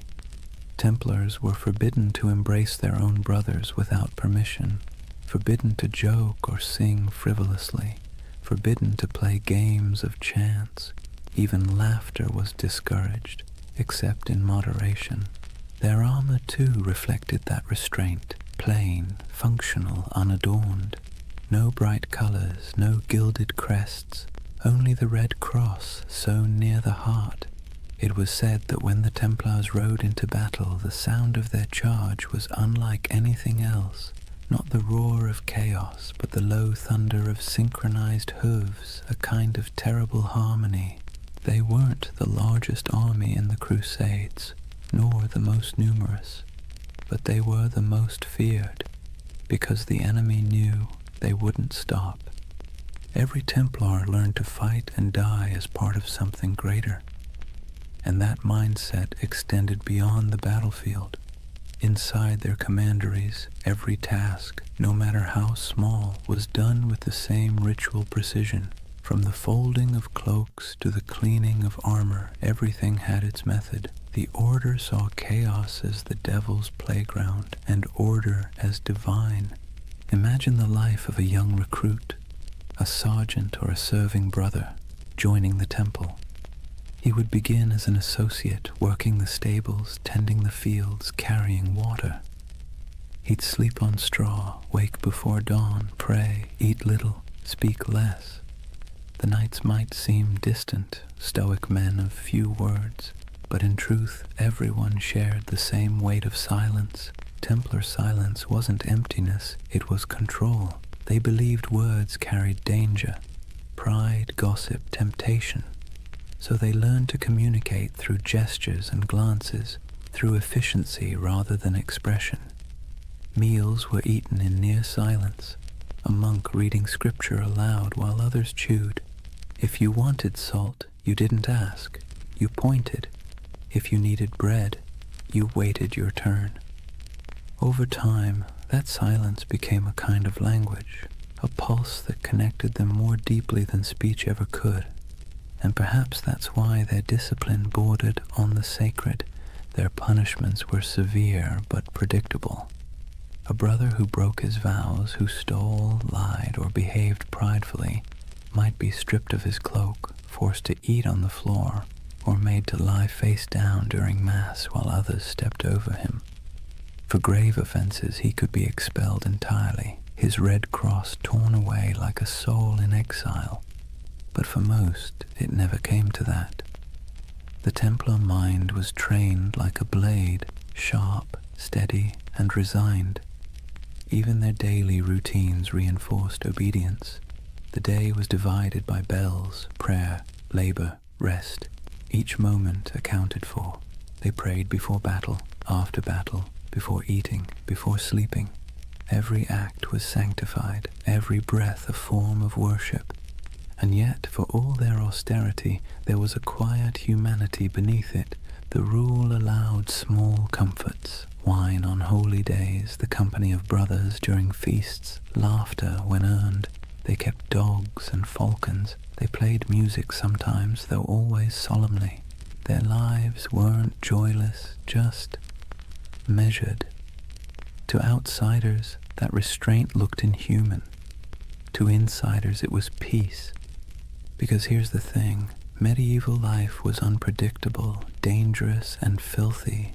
Plague, famine, war, it was all chaos. The Templars built a life where everything made sense, a world of routine, duty, and clear purpose. That order was their sanctuary. And yet, there's a strange irony in that. For all their vows of humility, the Templars radiated pride. Not arrogance exactly, but a certainty that they were different, chosen. While other knights fought for lords, women, or glory, the Templars fought for eternity. Their enemy wasn't just flesh and blood, it was sin itself. That certainty gave them strength, but it also made them untouchable. When they marched through cities, people stepped aside. Their white mantles glowed in the sun. Children watched them pass in awe. Priests blessed them. Merchants envied them. Kings tolerated them. And slowly, without realizing it, they became what they were sworn to resist, powerful, privileged, and proud. Their discipline, once spiritual armor, became something colder, a mask. By the late 13th century, the Templar ideal had begun to crack. The Holy Land was lost, the Crusades had soured, and yet the Order still trained, still prayed, still obeyed, as if nothing had changed. It's almost haunting, that image. An army without a war, marching in perfect silence toward a future that no longer needed them. They kept their rituals alive even as their purpose faded. The morning prayers, the vows, the cold meals, the endless drills, like monks in armor performing the same liturgy long after the congregation had gone home.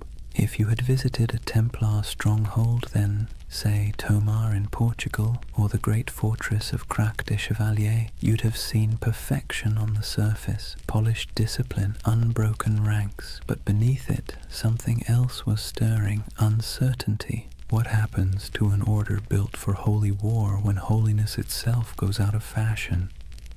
The Templars didn't have an answer. They just kept obeying. And maybe that's the tragedy.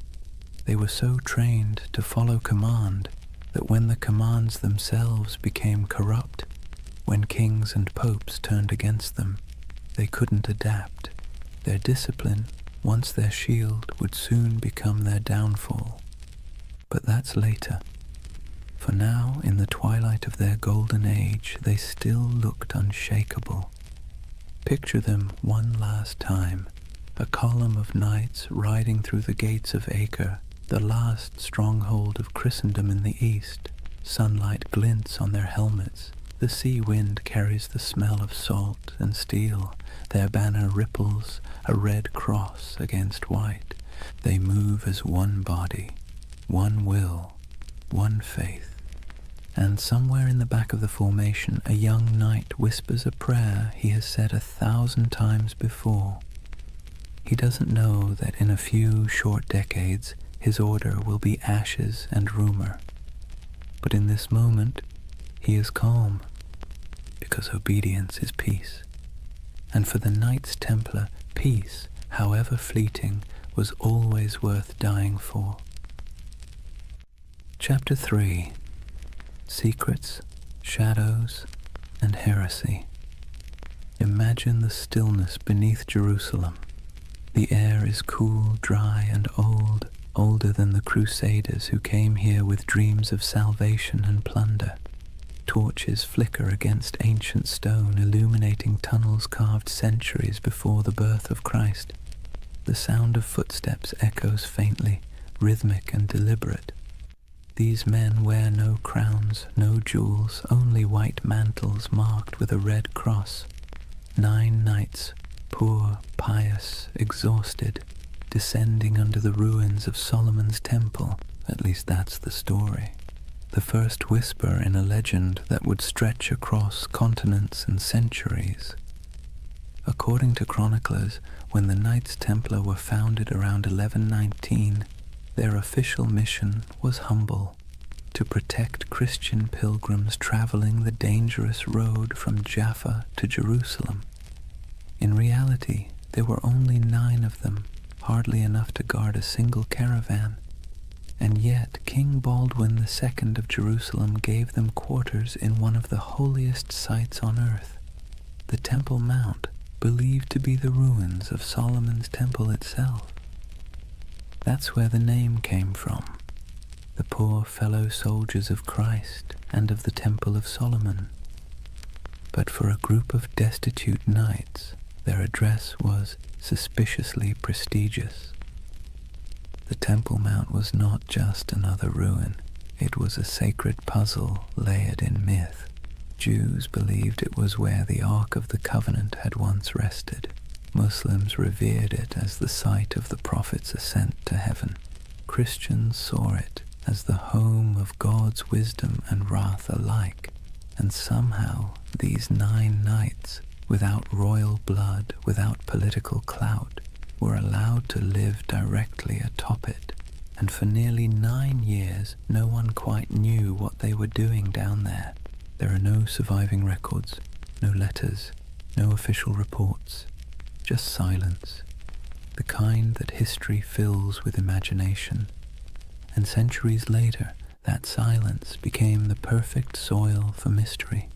Some say the Templars were digging, not guarding, that they searched the ruins for hidden relics, ancient scrolls, or lost knowledge buried deep beneath Jerusalem. According to certain accounts, the knights conducted excavations under the temple itself, tunneling through ancient chambers that had lain untouched since biblical times. Archaeologists in the 19th century actually found evidence of Templar tunnels beneath the site, narrow shafts and corridors leading nowhere, carved by human hands during the Crusader period.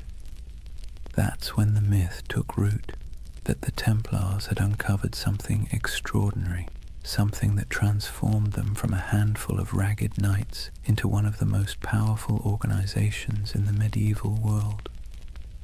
What was it? The Ark of the Covenant? The Holy Grail? Secret knowledge from King Solomon himself? Or perhaps something less tangible? A myth so potent it didn't need to exist to be believed. It's easy to see why the story stuck. The Templars' rise defied logic. They appeared out of nowhere, impoverished, under-equipped and obscure. Then, almost overnight, they became legends. Their fame spread through Europe like wildfire. Popes blessed them. Kings donated land. The church gave them privileges no other order had ever held. They could collect tithes, build fortresses, even run their own banks. Within decades, they were richer and more influential than most monarchies. How does that happen unless you've found something powerful? Of course, the historian in us can explain it rationally. Europe was full of eager donors. The Crusades were romanticized as a holy cause. The Church wanted soldiers who could fight without being corrupted by greed, and the Templars fit that image perfectly. Their vows of poverty made them trustworthy. Their discipline made them effective. Their myth was self-reinforcing, but reason rarely wins the imagination. And so the legend persisted that beneath the stones of the Temple Mount, they discovered secrets the Church itself feared. Hidden teachings, forbidden wisdom, proof that faith was not as simple as it seemed. You can almost hear the whispers, a flicker of torchlight in the dark, the scrape of metal against stone, the muttered Latin of a prayer or a spell. It's nonsense, of course, probably, but beautiful nonsense. That's the curious power of the Templar myth. It lives in the gap between faith and doubt, between the seen and the unseen. Take the idea of the Grail, for instance. In medieval Europe, the word didn't mean a chalice at first. It meant a vessel of divine mystery, something that contained the essence of truth. The connection between the Templars and the Grail only appeared centuries later, in 12th and 13th century romances, when poets like Chrétien de Troyes began weaving stories of knights, purity, and hidden relics. Those tales weren't history. They were dreams, but dreams with staying power. To the medieval mind, it made perfect sense that the holiest warriors would be the keepers of the holiest object. And to the modern mind, still restless in the dark, it makes perfect sense that an empire's rise must hide a secret. Maybe that's why the Templars continue to haunt us, because we can't resist the idea that someone, somewhere, found the truth and kept it to themselves. But beneath the mystique, there's something more mundane and more fascinating. The real secret of the Templars wasn't gold or relics. It was organization. While other Crusader groups floundered in chaos, the Templars built a system. They turned faith into logistics. They mastered record-keeping, finance, communication, and property management at a level Europe had never seen before. Their commanderies stretched from Scotland to Syria, forming a network that could move money, men, and messages faster than any king's court. They were medieval globalists, an early blueprint for the international corporation. That was their real treasure, their true grail, not buried under Jerusalem, but written in ledgers and sealed with wax. Still, it's fun to imagine the other version, the one where those 9 knights, by flickering torchlight, brushed away centuries of dust and found something that made them more than soldiers, something that whispered of destiny, because that's the romantic engine of the Templar myth, that somewhere in their cold discipline and rigid faith, they touched a kind of forbidden light. Maybe it wasn't treasure. Maybe it was understanding. The Church would later accuse them of heresy, of denying Christ, of spitting on the cross, of worshipping strange idols, all of which sound absurd, until you remember how much they changed between those first 9 knights and the empire they became. Power always transforms faith, sometimes subtly, sometimes completely, and perhaps in those long tunnels beneath the temple, the transformation began. There's a moment, halfway between legend and history, when we can almost see it. 9 men on their knees, torches flickering, the stones around them whispering echoes of the past. They think they're praying, but maybe, in that silence, something ancient is listening. And maybe that's why the myth still holds us, because even if the Templars never found the Ark, or the Grail, or any secret knowledge at all, they still uncovered something remarkable, the power of belief itself. They discovered how mystery can move empires. Imagine a candle-lit chapel deep in the hills of France. The walls are rough stone, the air thick with incense and dust. In the dim light, the symbol of the Red Cross flickers faintly across banners and shields stacked neatly against the wall.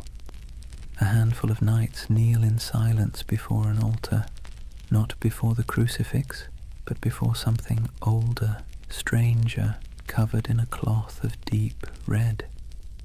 No one speaks, only the low chant of prayer, rhythmic and hypnotic, filling the space like the hum of bees in a summer field. This is the image that has haunted storytellers for centuries. The idea that the Knights Templar possessed secret knowledge, perhaps even a relic of impossible power. And like all the best myths, it's never quite clear whether we want it to be true or whether we enjoy believing it's hidden. The legend of the Holy Grail, for instance, didn't actually begin with the Bible. It began with poets. Around the late 12th century, when the Templars were at their most powerful, a French poet named Chrétien de Troyes wrote of a mysterious grail, a shining vessel carried in a sacred procession. capable of granting eternal nourishment and divine wisdom. He never called it holy, nor said it was a cup. Later, writers turned it into the chalice of Christ, the cup of the Last Supper, or the vessel that caught his blood at the crucifixion. But in Chrétien's day, the Grail was simply something too sacred to name directly. And in that ambiguity, the Templars found a shadow, because who else fit the image better? Knights of divine mystery, warriors of impossible devotion, a brotherhood whose rituals were secret, whose vows were absolute, and whose origins lay under the ruins of Solomon's temple. To a medieval audience it made perfect sense. If the Grail existed, it was the Templars who kept it. Over the centuries, the Grail and the Templars fused together into a single enduring myth, a marriage of chivalry and mysticism that no amount of historical evidence has ever been able to undo. The truth, though, is both smaller and more interesting. The Templars were bureaucrats of the divine. They didn't sit around sipping from golden chalices or unlocking cosmic secrets. They balanced books. They managed estates. They wrote letters in crisp Latin. They were the spiritual accountants of a holy empire. But because they lived in an age obsessed with relics, bones of saints, drops of Christ's blood, splinters of the true cross, they were inevitably drawn into the world of the sacred object. They guarded reliquaries. They escorted pilgrims who sought miraculous artifacts. They helped fund and protect monasteries where fragments of supposed holy items were displayed. So when rumors spread that they had discovered ancient scrolls beneath the Temple of Solomon, texts written by early Jews, Gnostics, or even pre-Christian mystics, the stories stuck. The scroll myth would grow and mutate over time. Some later accounts, centuries after the Templars were gone, claimed they had found the Book of Thoth, an Egyptian text of divine wisdom. Others said they uncovered teachings from the lost tribes of Israel, and some whispered of alchemical diagrams, maps of the cosmos itself, hidden away from the church to protect humanity from knowledge it wasn't ready to bear. Of course, there's no evidence for any of this, but myths thrive where evidence fails, and perhaps that's what made the Templars so irresistible to later imaginations. They embodied that perfect combination of real power and secret silence. The Church itself fueled much of it, unintentionally, because the Templars, though loyal to Rome, answered to no king, no bishop, no worldly authority. They were free to move money, land, and information across borders. They could send coded letters that no one else could read. They had their own internal justice system, their own chapels, their own prayers. In other words, they looked a lot like the very thing the Church feared most, a second church. And that's when suspicion began to bloom. Whispers spread that the Templars practiced strange rituals, that their initiations involved renouncing Christ, spitting on the cross, or worshipping a mysterious head called Baphomet, that their power came not from God but from something older. Most historians agree that these accusations were lies, propaganda created to destroy them later. But it's worth noting why those lies were so effective. Because they sounded plausible. Because secrecy always invites projection. If you give people a locked door, they will imagine what's behind it. And for medieval Europe, already steeped in apocalyptic fear and superstition, the Templars became the perfect vessel for that imagination. Their very success became suspicious, their discipline unnatural, their wealth sinful, their silence heretical. And yet, maybe there was something beneath all the rumor. Not magic, not relics, but an attitude. See, the Templars didn't pray like other monks. Their spirituality wasn't cloistered, it was militant. Their daily life was about control, obedience, and the annihilation of the self. Every moment of pleasure, every trace of comfort was stripped away to make room for purpose. In a sense, that was a kind of secret knowledge, the knowledge that faith and suffering could be fused into a single weapon. And that's what made them so dangerous. Not to the Muslims they fought in the Holy Land, but to the church that eventually feared them, because the Templars didn't seem to need intermediaries. Their faith was too direct, too efficient, too pure. When you can talk to God through action, you make priests nervous. By the time the Crusader kingdoms began to crumble, the Templars' mystique had already surpassed their usefulness. Europe no longer needed warrior monks. It needed bankers, diplomats, and obedient clergy. And so the Templars' mysticism, once admired, became suspect. It's strange, isn't it? How quickly a symbol of holiness can become a symbol of heresy. One century they were Christ's chosen, the next they were whispered to be sorcerers. But perhaps that's the price of mystery. The more tightly you guard your secrets, the easier it is for others to fill them with darkness. And in the quiet moments when we think of the Templars by torchlight, kneeling before something hidden under silk, we feel that same tension, that blend of awe and suspicion, that uneasy beauty of something half-believed. Because part of us wants to believe. We crave hidden truths. We need our mysteries, especially the ones that refuse to resolve. And maybe that's why, centuries later, the Templar myth is still alive, in Dan Brown novels, in video games, in conspiracy theories whispered on YouTube at 3 a.m., because it scratches that ancient itch, that somewhere, someone knows something we don't. It's funny how little we've changed. The medieval mind looked at the stars and imagined divine design. We look at old ruins and imagine lost technology. Both are acts of yearning, proof that we are wired to believe that history hides something from us. And perhaps the Templars were the first to realize that the greatest power isn't in what you know, but in what others think you might know. Theirs was a religion of silence, and silence in any age is seductive. Imagine the city of Jerusalem in the morning light. The walls are pale gold, dust drifting through narrow streets where merchants lift their shutters and donkeys stamp impatiently in the shade.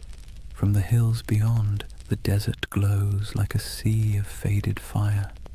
Bells ring from the Church of the Holy Sepulchre, and somewhere a muezzin's call answers softly from across the valley. This was the city the Templars swore to defend, the heart of their purpose, the reason for their existence. But by the late 12th century, Jerusalem was no longer the eternal prize they once imagined. It had become a coin tossed endlessly between empires, each claiming divine right, none able to hold it for long. The cracks began, as they so often do, with pride. The Crusader kingdoms, those fragile Latin states carved out after the First Crusade, had grown decadent and divided. The descendants of knights who once marched barefoot to holy war now lived like minor kings, drinking imported wine, bickering over titles, and marrying into local dynasties to secure land and dowries. The Templars, meanwhile, had become something very different from their humble beginnings. They were no longer 9 men kneeling in the dust. They were a multinational corporation of the Middle Ages, thousands strong, with property stretching from Scotland to Syria. They operated fleets, fortresses, and treasuries.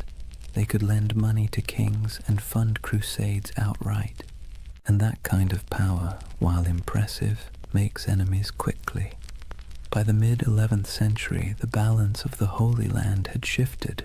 Muslim forces, long divided, were now uniting under a single banner, led by a man who seemed born for the role, Salah ad-Din Yusuf ibn Ayyub, known in the West as Saladin. If the Crusaders were a tangle of arrogance and infighting, Saladin was the opposite, disciplined, patient and devout. His armies were not the wild hordes described in European rumor. They were organized, loyal, and most importantly, fighting for home. The Templars met them on countless fields, Hattin, Ascalon, Arsuf, and though they fought with ferocious resolve, they were outmatched by unity and strategy. The Battle of Hattin in 1187 was the breaking point. It began with a cruel trick of the sun. Saladin's army lured the Crusaders away from their water supplies, dragging them across the dry Galilean plains under a blazing July sky.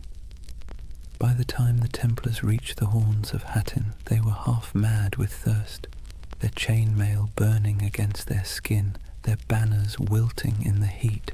The Muslim forces surrounded them. Archers darkened the sky with arrows, smoke from burning grass choked the air, and when the fighting finally stopped, almost the entire Crusader army was dead or captured. The True Cross, a relic carried into battle like a talisman, was seized by Saladin's men. It was never seen again. The Templar Grand Master Gerard de Riedfort was taken alive. Saladin spared him, though many of his brothers were executed. He would live long enough to watch the walls of Jerusalem fall later that same year. When word reached Europe that the Holy City was gone, it was as if the world itself had cracked open. Sermons thundered across cathedrals, blaming sin, pride, and divine wrath. Monarchs trembled, pilgrims wept. The Pope called for another crusade, and through it all, the Templars stood in the ruins of their purpose. You can almost imagine the silence that followed. The once sacred city, its streets littered with the detritus of war, now echoed with the sounds of new rulers. The Templar headquarters on the Temple Mount was emptied, their altars dismantled, their treasures seized. What began as a holy mission now looked suspiciously like a failure of faith. For the first time, the Templars were without their holy ground, and without Jerusalem, they were forced to confront an uncomfortable truth. If the temple was gone, what exactly were they the knights of anymore? But endings have a way of becoming beginnings. Driven from the holy city, the Templars retreated to the coast, to Acre, Tyre, and Cyprus, where they rebuilt themselves as the guardians of ports and pilgrims rather than of the temple itself. Their castles became symbols of endurance. Crac des Chevaliers in Syria rose like a stone crown over the hills, its walls layered and massive, designed to resist even the most determined siege. Safed Tortosa, Athlit, each fortress a defiant miracle of engineering, built with geometry, patience, and faith in stone. In those high towers, the Templars kept the flame of their order alive. But it was different now. Less about holy destiny, more about survival. Their discipline hardened into something colder. Their prayers became shorter, their eyes sharper. They trained recruits not to imagine glory, but to endure isolation, hunger, and the dull ache of endless duty. And yet, despite all this loss, their legend somehow grew. Europe romanticized them even as the Holy Land slipped away. Chroniclers back home painted the Templars as holy martyrs, holding back the tide of heathens. Donations poured in. New recruits arrived from noble families eager for redemption. It's one of history's great ironies. The worse they failed in the East, the more powerful they became in the West. But under the surface, something had changed. Their order was no longer about the sacred geography of Jerusalem. It was about the machinery of power. And in that subtle shift from spiritual to financial, the seeds of their downfall were already being sown. When the Crusades began, the Templars fought for the soul of Christendom. By the 13th century, they were its bankers. They lent to kings and nobles, secured transport for crusading armies, and managed estates that rivaled monasteries in wealth. Their temples in Paris, London, and Aragon became repositories for gold and secrets. Some said their vaults held the lost relics of the East. Others whispered that beneath their churches, tunnels led to rooms where initiates swore oaths in candlelight, swearing not to crown or cross, but to something older. In truth, those basements probably held nothing more exotic than ledgers and coin chests, but perception, as always, was more dangerous than reality. To kings in debt, the Templars' wealth was an insult. To the Church, their independence was heresy. And so, while the Templars rebuilt their fortresses and continued their crusading vows, the world around them quietly changed. New powers rose, old faiths fractured. Europe began to turn inward, to trade, to politics, to profit. The dream of Jerusalem faded like smoke on the horizon. The Templars became relics themselves, living fossils of an age of faith that no longer fit the world they helped create. And perhaps that's the tragedy at the heart of their story. They were men who built a system so efficient, so disciplined, that it outlasted their original purpose. Their creed was supposed to die with Jerusalem, but it didn't. It calcified. It spread through Europe's veins, into its banks, its armies, its bureaucracies. Even as they prayed for salvation, they were laying the groundwork for capitalism, for modern finance, for the idea that faith could be managed like currency. When you think about it, that might be their most heretical legacy of all. In the distance, though, back on those coastal walls, you can almost still hear the wind off the sea whistling through the battlements of Acre. The Templar banners still flutter there in imagination, crimson crosses fading against the salt air. They never stopped believing they could reclaim the Holy Land. They never stopped waiting for the day the horns would sound again. But faith, like empire, has tides, and the tide was already receding. Imagine standing on the ramparts of Acre at twilight. The sea stretches endlessly westward, glowing copper beneath the dying sun. Seagulls drift above the harbor where broken ships list in the water, their masts creaking softly. Behind you, the wind carries the scent of smoke and salt, and the low, steady hum of prayer from men who know the end is coming. This is the world of the final crusades, not the holy fire of the first generation, not the fevered marches of kings and saints, but a quieter, more desperate echo. The age of glory was over. What remained was a grim, bureaucratic persistence. Wars fought on borrowed faith, borrowed time, and borrowed money. By the late 13th century, the Kingdom of Jerusalem existed mostly on parchment and in memory. Its capital, if one could call it that, was Acre, a coastal city pressed between a restless sea and endless desert. It was crowded, rich, and tense, a city of pilgrims, traders, and soldiers living shoulder to shoulder in uneasy tolerance. Here the Knights Templar had built their final fortress, a marvel of engineering, all white stone and iron gates, its walls thicker than any catapult could breach.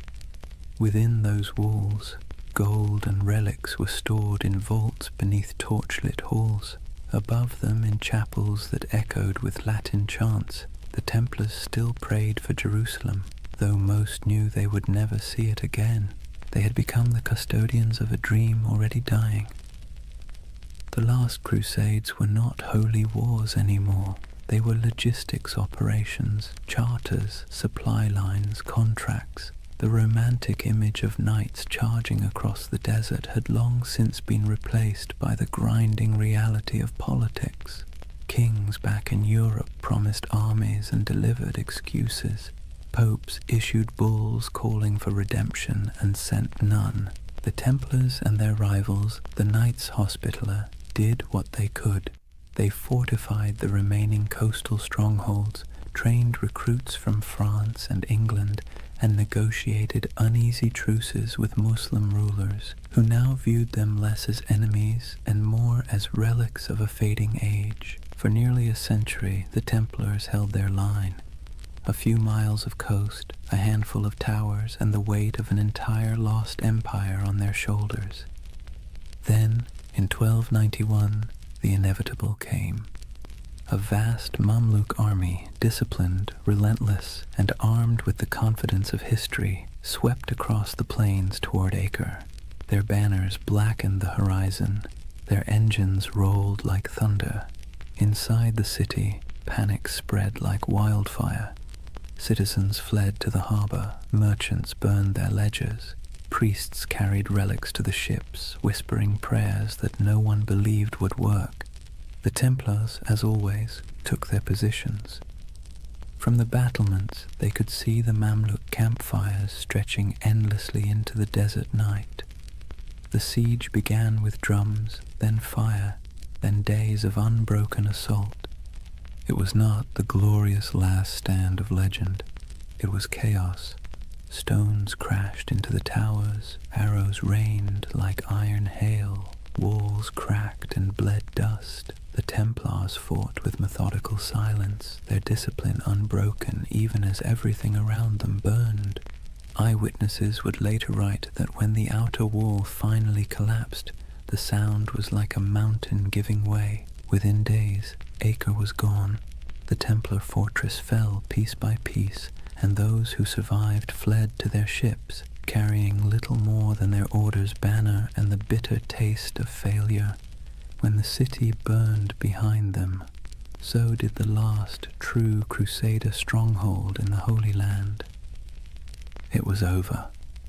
The Crusades had lasted nearly 2 centuries, and now, after all the pilgrimages, sieges, and sermons, the Holy Land was once again entirely in Muslim hands. For the Templars, the loss was more than strategic, it was existential. They returned to Europe as an army without a battlefield, an order without a purpose. Their castles in the east were gone, their mission obsolete, but they were still wealthy, still disciplined, and still bound by vows that made them useful or dangerous, depending on who was watching. They settled mostly on the island of Cyprus, rebuilding their headquarters there. From its harbors, they continued to dream of returning to the Holy Land, though it was clear to everyone that the age of crusades had passed. But faith is a stubborn thing. The Templars still believed that their duty was not complete. They trained, prayed, and planned as if the next crusade was always just one papal decree away. And Europe for a while humored them. Popes still called them the sword of the church. Kings still borrowed their money. Peasants still whispered prayers for them. But under the surface, the world was changing. Trade was replacing war. Cities were replacing castles. Banks were replacing swords. And the Templars, with their vast holdings and network of treasuries, found themselves at the uncomfortable center of this transition. They had invented the closest thing to modern finance, a system where a pilgrim could deposit gold in Paris and withdraw it in Acre using coded letters of credit. It was genius, practical, and efficient, and in hindsight, catastrophic. Because when the wars ended and the debts came due, kings looked at the Templars' wealth and saw temptation, not salvation. Especially one king in particular, Philip IV of France. Philip was a man both pious and paranoid. He owed the Templars enormous sums of money, loans for his wars, his court, his vanity. But he also saw their independence as an affront. They answered not to him, but to the Pope. Their fortresses in France were like miniature states, their archives sealed and secret, and the more Philip learned about them, the more their silence unnerved him. Rumors spread of strange initiation rites, of heretical symbols, of men kissing the cross in reverse. Nonsense, most likely, but for a monarch looking to erase his debts and consolidate power, nonsense can be weaponized. In the years after Acre, Philip began to scheme. He courted the Pope, then bullied him. He planted spies among the Templars. He listened to gossip and invented the rest. The Templars, perhaps naively, continued to operate as they always had, holding mass, training knights, managing estates. They trusted in their reputation, in their service, in their holy mission. They never realized that while they were guarding against heathens abroad, the real danger had been quietly gathering at home. In the fall of 1307, France was restless. Taxes were high, the treasury was strained, and the king's legitimacy was fragile. Philip needed an enemy, and what better villain than a secretive, wealthy brotherhood whose glory had long since faded into rumor? The Templars were about to learn a lesson the Romans once taught long ago, that power without narrative is just a target. Their story had begun with oaths whispered beneath the Temple of Solomon. It was about to end in the flicker of torches and the hiss of sealed orders. History, like the sea, has its own rhythm, rising, falling, devouring. The Templars, once masters of both faith and war, had finally drifted too far from shore. Their banners would not fall on the battlefield, but in the courts of kings. Their last enemy would not wield a sword, but a quill. The Crusades had ended, but the Inquisition was just beginning. Imagine Paris in the early morning of October 13th, 1307. The air is cold, the mist heavy. Bells toll softly from the towers of Notre Dame, their echo rolling over the Seine. Most Parisians are still asleep, unaware that within the hour history itself is about to shift. Across the city, a quiet army stirs. Royal messengers slip through fog-damp alleys, carrying sealed orders bearing the king's personal wax seal. Soldiers, sworn to secrecy, assemble at street corners and bridges. They don't yet know who they're hunting, only that the order comes directly from Philip IV, and that disobedience would mean ruin. When the sun finally breaks the horizon, the trap is sprung. Every Templar house in France, every fortress, every commandery, every quiet estate hidden among vineyards and fields is surrounded. Gates splinter, iron boots echo down stone halls. The knights of the temple, warriors who once faced Saracen armies in the blazing deserts of Palestine, are dragged from their beds half-dressed, bewildered, accused of crimes so grotesque they can barely comprehend them. Blasphemy, idolatry, heresy. The list reads like something pulled from a fever dream, but this was no dream. It was politics, dressed in the robes of faith. Let's be clear, Philip IV was not a fool. He was something more dangerous, clever, desperate, and convinced of his divine right to do whatever was necessary to hold his kingdom together. He had bled France dry with wars against England, then with his campaigns to tax the clergy. When the church resisted, he struck back, exiling the Pope from Rome, installing his own candidate, and essentially turning the papacy into a branch office of the French crown. That Pope was Clement V, a man whose spine was as soft as the velvet cushions he sat on. Officially, he ruled from Rome. In practice, he lived under the shadow of Philip's will, a papal puppet relocated to Avignon. And so, when the King of France whispered that the Templars were dangerous, heretics, maybe even satanic, Clement listened. But the real accusation wasn't spiritual, it was financial. The Templars held vast wealth, not in piles of coins, but in something far more threatening: records, ledgers, IOUs. They were Europe's most sophisticated bankers, managing royal treasuries, facilitating trade, and holding deposits from nobles who trusted their vaults more than their own castles. That included Philip himself, who now owed them so much that, if they called in their debts, France might collapse. And so, with one order, Philip did what every indebted man has dreamed of doing since time began. He erased the balance sheet. The raids were coordinated with surgical precision. Templars across France were seized simultaneously, their archives confiscated, their leaders imprisoned. Jacques de Molay, the Grand Master, was arrested in Paris, along with his top commanders. He had been a guest of honor at the king's court just days before, attending the funeral of Philip's sister.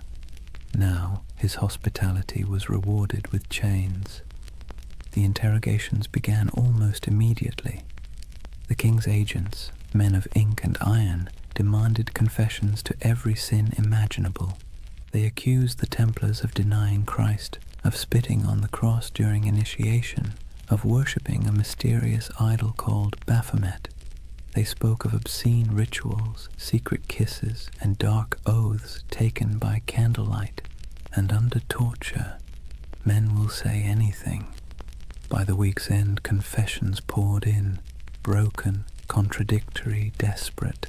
Some swore they had been tricked, others simply wept and signed whatever parchment was placed before them. The king had his proof. But outside the dungeons, the world was less convinced.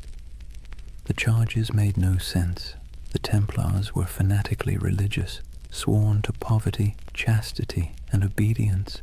Their prayers structured their lives so tightly that even eating and sleeping were acts of devotion. To accuse them of heresy felt like accusing monks of witchcraft. But logic was irrelevant. The spectacle was the point. Philip had turned the trial into theatre. He invited clergy, nobles, and the public to hear the confessions. He displayed the trembling knights as examples of corruption and divine justice.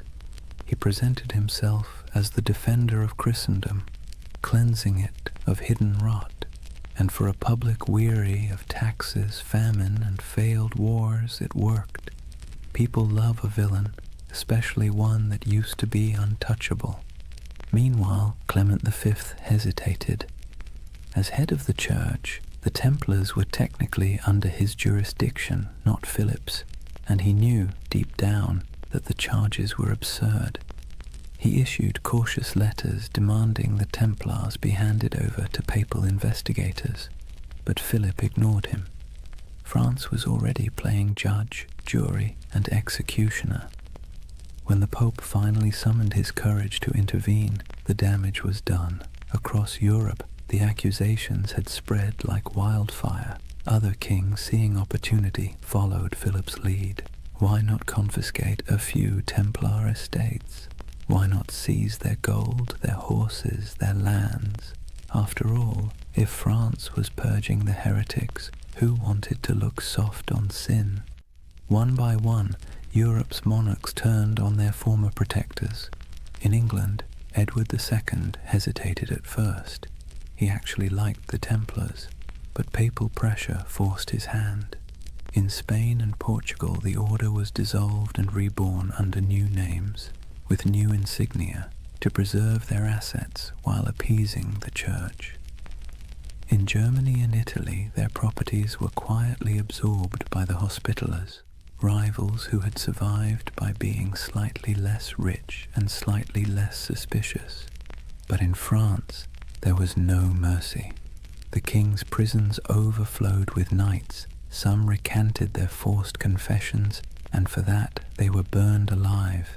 Others were kept in darkness for years, their order formally disbanded by papal decree in 1312. As the walls closed in, Jacques de Molay remained calm. His life, by then, had been one long act of faith. He had fought in Outremer, negotiated with kings, and seen the fall of Acre. He knew what it was to lose everything. But this betrayal, this twisting of faith into a weapon, was something colder. He endured years of imprisonment, interrogation, and humiliation before being brought once more into public view. On March 18th, 1314, the king staged one final spectacle. Molay and 3 senior Templars were led onto a platform erected on the Ile de la Cité, a small island in the Seine, directly across from the royal palace. The crowd gathered in silence, expecting confessions and repentance. But instead the old man, gaunt, weary, his hair turned white in prison, stood tall and spoke words that would echo for centuries. He retracted every confession, declared the order innocent, condemned the lies, the cruelty, the injustice. The crowd gasped. The executioners hesitated. Even Philip's officials seemed unsure what to do, but the king, unmoved, ordered the fires lit immediately, and as the flames climbed, witnesses said Jacques de Molay did not scream. He stood, unmoving, until the smoke swallowed him. According to legend, with his final breath, he called down a curse, summoning the Pope and the King to meet him before God within a year. It sounds like myth, but here's the strange part. Both men did die within 12 months.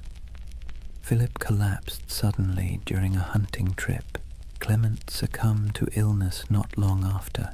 Their bodies, it was said, refused to rest peacefully. One burned, one desecrated by lightning. History, for once, indulged in poetic justice, and so ended the Knights Templar, at least on paper. Their castles were seized, their treasure vanished, their order dissolved, but their legend, that refused to die. Whispers began immediately, of ships slipping away from La Rochelle under cover of night, carrying gold, relics, and sacred texts, of surviving knights who fled north to Scotland or vanished into the Alps, of secret brotherhoods, the Freemasons, the Rosicrucians, who claimed descent from the last guardians of the temple. It's hard to tell where history ends and myth begins. Maybe they're the same thing now, a story too powerful to stay buried. The fires of Paris went out, the ashes scattered. But in the imagination of every generation since, the Templars never stopped riding. Their red crosses still gleam faintly in the dark corners of our collective memory, where faith and conspiracy meet like 2 mirrors reflecting forever. Chapter 4. The Fall, the Curse, and the Immortal Legend. Take a deep breath and picture it again. Paris, 1314. The sun setting behind the grey spires, the river glinting like a blade, the crowd dispersing after the execution, their murmurs fading into the wind. For a moment, the city feels hollow. The flames have gone out, the smoke has thinned, and all that remains of the Knights Templar is the faint scent of burning oak and the whisper of rumour. It should have ended there, but history, like fire, has a way of smouldering long after the last spark dies. They say Jacques de Molay's final words were a curse. He called out from the pyre, summoning Pope Clement and King Philip to appear before the judgment of God within a year. The legend says his voice did not tremble. It carried through the crowd, past the walls of Paris, past the gilded windows of the royal palace, carried by the smoke as if heaven itself were listening. And then, as the flames consumed him, something strange happened. The air shifted. The crowd fell silent. Even the guards who had lit the pyre looked uneasy, like men who had just seen something they shouldn't have. You can almost hear the echo, soft, defiant, and final. Within 1 year you will answer before God. It's the kind of line that sounds too neat to be true. And yet, history, either by coincidence or poetic design, obliged. Within a month, the Pope fell ill. Clement V's body gave out after years of stress, guilt, and compromise. His corpse was placed in a monastery awaiting burial. But as if on cue, the monastery caught fire. The flames consumed the chamber, and the papal body, already lifeless, was said to have sat upright in the coffin, engulfed in flames, as though the curse had come to collect. Not long after, King Philip went hunting in the forest of Fontainebleau. A strong, healthy man, still in his 40s, he rode out in the crisp autumn air and never returned alive. Accounts differ. Some say he fell from his horse, struck his head, and lingered for days in agony. Others say he was seized by a sudden paralysis. Either way, the most powerful man in Europe died slowly, staring into nothing, as if haunted by something he couldn't see, and with their deaths, the curse of the Templars was born. It was a simple story. 2 men destroyed by the vengeance of a martyred knight, but it grew quickly. People whispered that France itself was doomed, that Philip's descendants, the Capetian line, would die out within generations, and, strangely enough, that too came true. Within less than 2 decades, all 3 of Philip's sons, each having worn the crown, were dead without heirs. The dynasty that had ruled France for centuries was snuffed out like a candle in a storm. The people of the time called it La Malédiction des Templiers, the Templar curse. To later generations, it became a parable, a warning about greed, corruption, and the strange persistence of divine justice. Of course, historians will tell you it was all coincidence, and maybe they're right. But that's the beautiful thing about history. It leaves just enough cracks for the imagination to pour through. When you close your eyes and think of those final days, it's not hard to believe that something larger was at work, a kind of cosmic balancing act, subtle and cruel. The Templars, who had built their order on discipline, loyalty, and faith, had been betrayed by those who claimed to uphold the same virtues. And perhaps, just perhaps, the universe took notice. Yet even as their bodies turned to ash, their legend began to breathe again. Within a generation, stories of the hidden treasure of the temple began to surface. Gold, relics, and ancient knowledge spirited away from France before the arrests. Ships loaded in secret at the port of La Rochelle, sailing west into the mist. Some claimed they vanished into Scotland, others into Portugal, and some said they crossed the ocean itself, centuries before Columbus, to lands unknown. The myth of the lost Templar fleet became the fuel for countless tales. Sailors swore that on stormy nights they'd seen ghost ships bearing red crosses on their sails, gliding silently across the waves. Monks whispered of secret vaults beneath cathedrals where the last Templars hid sacred relics, and among peasants and pilgrims alike a quiet belief took root. The Templars were not dead. They had merely gone underground, waiting for the world to be ready again. It was an idea too romantic, too mysterious to fade. The church had tried to erase the order's name, to burn their banners, melt their seals, and scrub their records. But the Templars had built something deeper than stone. They had built a story, one that couldn't be killed with fire or buried in royal decrees. And the story began to change shape. In the Middle Ages, people whispered that the Templars had discovered the Holy Grail beneath the ruins of Solomon's Temple, that the treasure they carried was not gold, but knowledge, secret doctrines, ancient scrolls, perhaps even relics of Christ himself. These weren't just bedtime stories, they were expressions of longing for a lost wisdom, a purer faith, a world where the sacred and the powerful were one and the same. It's strange, isn't it? The church destroyed them for being too secretive, too independent, and yet that very secrecy made them immortal. The less we knew, the more we wondered. And wonder, as every myth-maker knows, is the soil in which legends grow. By the 14th century, the Templars were ghosts. By the 15th, they were saints of imagination. By the 18th, they had been reborn entirely, absorbed into the rituals of the Freemasons, who borrowed their symbols, their oaths, and their mystique. Masonic lodges across Europe adopted the Red Cross, the sword, and the language of brotherhood.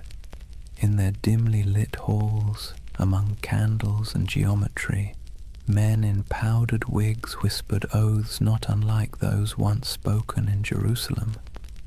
And in those flickering moments, the Templars lived again, not as soldiers, but as symbols. Symbols of resistance, of hidden knowledge, of purity lost and truth buried beneath the weight of time. Somewhere along the way, their story stopped being about history at all. It became about us, about our hunger for mystery, our suspicion of power, our desire to believe that somewhere in the forgotten corners of time, the pure and the brave are still watching. And that brings us back to that fateful Friday, the 13th of October, 1307, the day that superstition itself was born. Before that morning, Friday the 13th meant nothing. It was just a date. But after the Templars were seized, tried, and condemned, it became a symbol of betrayal and bad luck. The day the innocent were destroyed by the powerful. The day faith was tested and justice mocked. The day one of the most disciplined brotherhoods in human history was wiped out in a single breath. Centuries later, we still flinch at that date without remembering why. Maybe that's the real curse, not divine vengeance, but cultural memory, a faint echo of injustice that hums quietly beneath the surface of modern life. Every time the calendar aligns and Friday falls on the 13th, we pass through that echo. Most of us shrug it off, but somewhere deep in the collective mind, a voice whispers, "Be careful." It's the whisper of a fire crackling on an island in the Seine. The whisper of 9 knights kneeling in the dark, taking oaths no one else would ever hear. History loves to bury its ghosts, but ghosts, if nothing else, are patient, and so the legend of the Templars endures, not as a warning, not as dogma, but as a lullaby for the restless. A story that reminds us that even in corruption, there can be faith. Even in endings, there can be echoes. That the night, however dark, always remembers the shape of its stars. Close your eyes for a moment and imagine the sea. A cold wind blowing from the west, the smell of salt, iron, and rain. It's October of 1307, just days after the arrests began. France is tightening like a fist. Across the countryside, Templar commanderies, once bustling with horses, treasure, and prayer, now sit silent under royal seals. Soldiers ransack vaults, priests pore over ledgers, and the knights, those who survive the sudden sweep, vanish like smoke, or at least, that's what history says. But if you listen carefully, beneath the crackle of parchment and the scratching of quills, you'll hear the ocean whispering another version. At the western edge of France, in the port of La Rochelle, witnesses claim they saw something strange. A convoy of ships flying the Red Cross of the Temple quietly slipped out to sea just before the arrests. The official records say nothing, but rumors say otherwise. Some say the ships were loaded with gold, silver, relics, and documents, everything the order held sacred. Others say they carried only men, brothers who refused to die in chains. Either way, when the king's men arrived to confiscate the Templar fleet, the docks were empty. Every ship was gone, vanished into the grey Atlantic mist. Where did they go? That question has haunted historians for centuries. Some claim they sailed north to Scotland, where King Robert the Bruce, excommunicated by the church, might have welcomed the outlawed knights. Scotland, after all, was in rebellion. Its land was cold, rugged, and far from papal reach. It's said that on the eve of Bannockburn in 1314, the same year Jacques de Molay was burned, a small band of armoured riders appeared on the battlefield, carrying the Red Cross.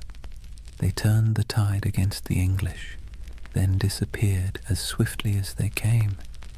Is it true? Probably not, but as every good myth knows, plausibility is optional when the imagination takes hold. Others believe the Templars went west, farther than any Christian ship had gone, that they reached the shores of Portugal, and from there, the New World itself, centuries before Columbus. In Portugal, after all, the Templar legacy is easy to trace. King Denis, who admired the order's discipline and skill, quietly rebranded them as a new brotherhood, the Order of Christ. Same men, same property, same goals, different name. Under that new banner, they built fortresses, trained explorers, and financed voyages.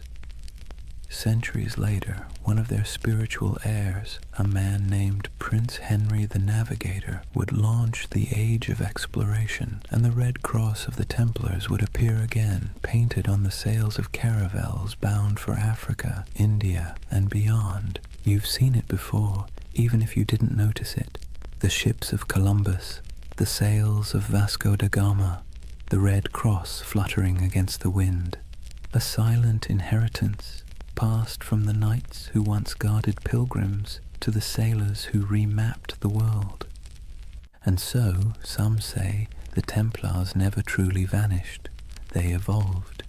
They traded swords for sextants and Jerusalem for the horizon. But there's another theory, quieter, stranger, almost tender in its melancholy, that many of the surviving Templars simply went home. Imagine them.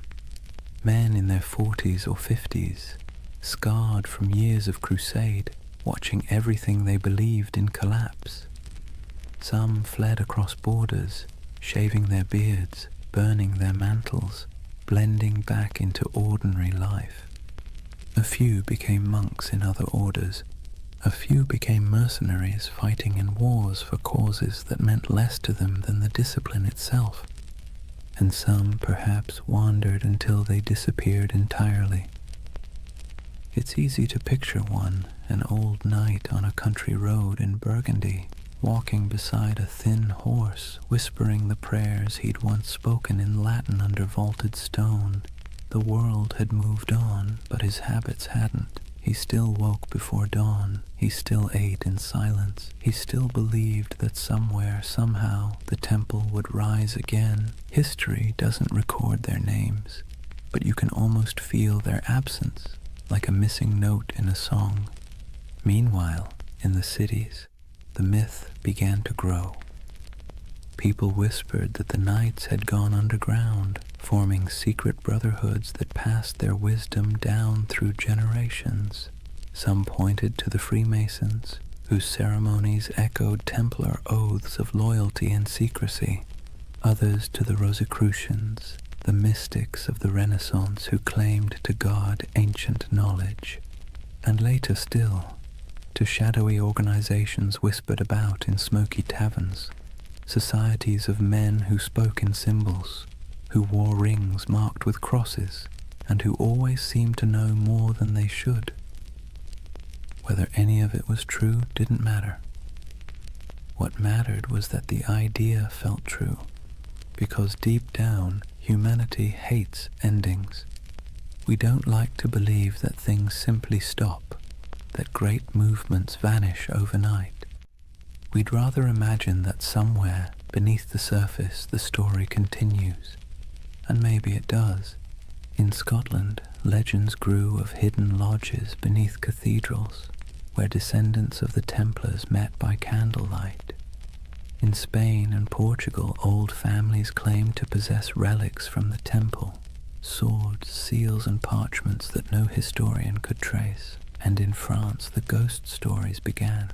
Peasants said that on stormy nights they saw riders in white cloaks galloping through the woods near old commanderies, their torches flickering like stars. No hoofbeats, no voices, just the wind, the rain, and the sound of metal brushing against metal. The church called it superstition, but the peasants knew better. They said it was the Templars, still keeping watch. Centuries later, during the French Revolution, when mobs looted churches and burned archives, strange things were found. Stone carvings of Templar crosses hidden behind altars, letters sealed with wax bearing the order's symbol, and cryptic diagrams suggesting that not everything had been destroyed. Even Napoleon, the great skeptic, was rumored to have been fascinated by them. When he invaded Egypt in 1798, he brought with him not just soldiers, but scholars, engineers, and, oddly enough, men obsessed with the Templar myth. They saw the pyramids, the ruins of ancient Alexandria, and believed they were walking in the same footsteps as those mysterious knights who had once dug beneath Solomon's temple. It was as if every century rediscovered the Templars anew, each generation projecting its own dreams onto their ghost. For the Renaissance, they were seekers of hidden wisdom. For the Enlightenment, martyrs of superstition. For the modern age, symbols of rebellion against authority. And through it all, their image never changed. White cloaks, red crosses, silent resolve. The perfect blend of purity and menace. That's the strange paradox of the Knights Templar. They began as humble monks sworn to poverty and ended as eternal figures of power. They were meant to defend faith but became symbols of doubt. They were destroyed for secrecy, and yet secrecy is what keeps them alive. When you trace their story from the ruins of Jerusalem to the myths of modernity, you realize that the Templars have become less a chapter of history and more a kind of mirror. Every age sees itself in them. Every conspiracy, every spiritual revival, every lost cause finds its reflection in their legend. Even today, their name is everywhere. Video games, novels, films, coffee brands, even insurance companies. The irony would probably amuse them. Men who once vowed to own nothing now sell everything. But perhaps that's fitting. The Templars were never just about religion or war. They were about the human need to believe in something that endures.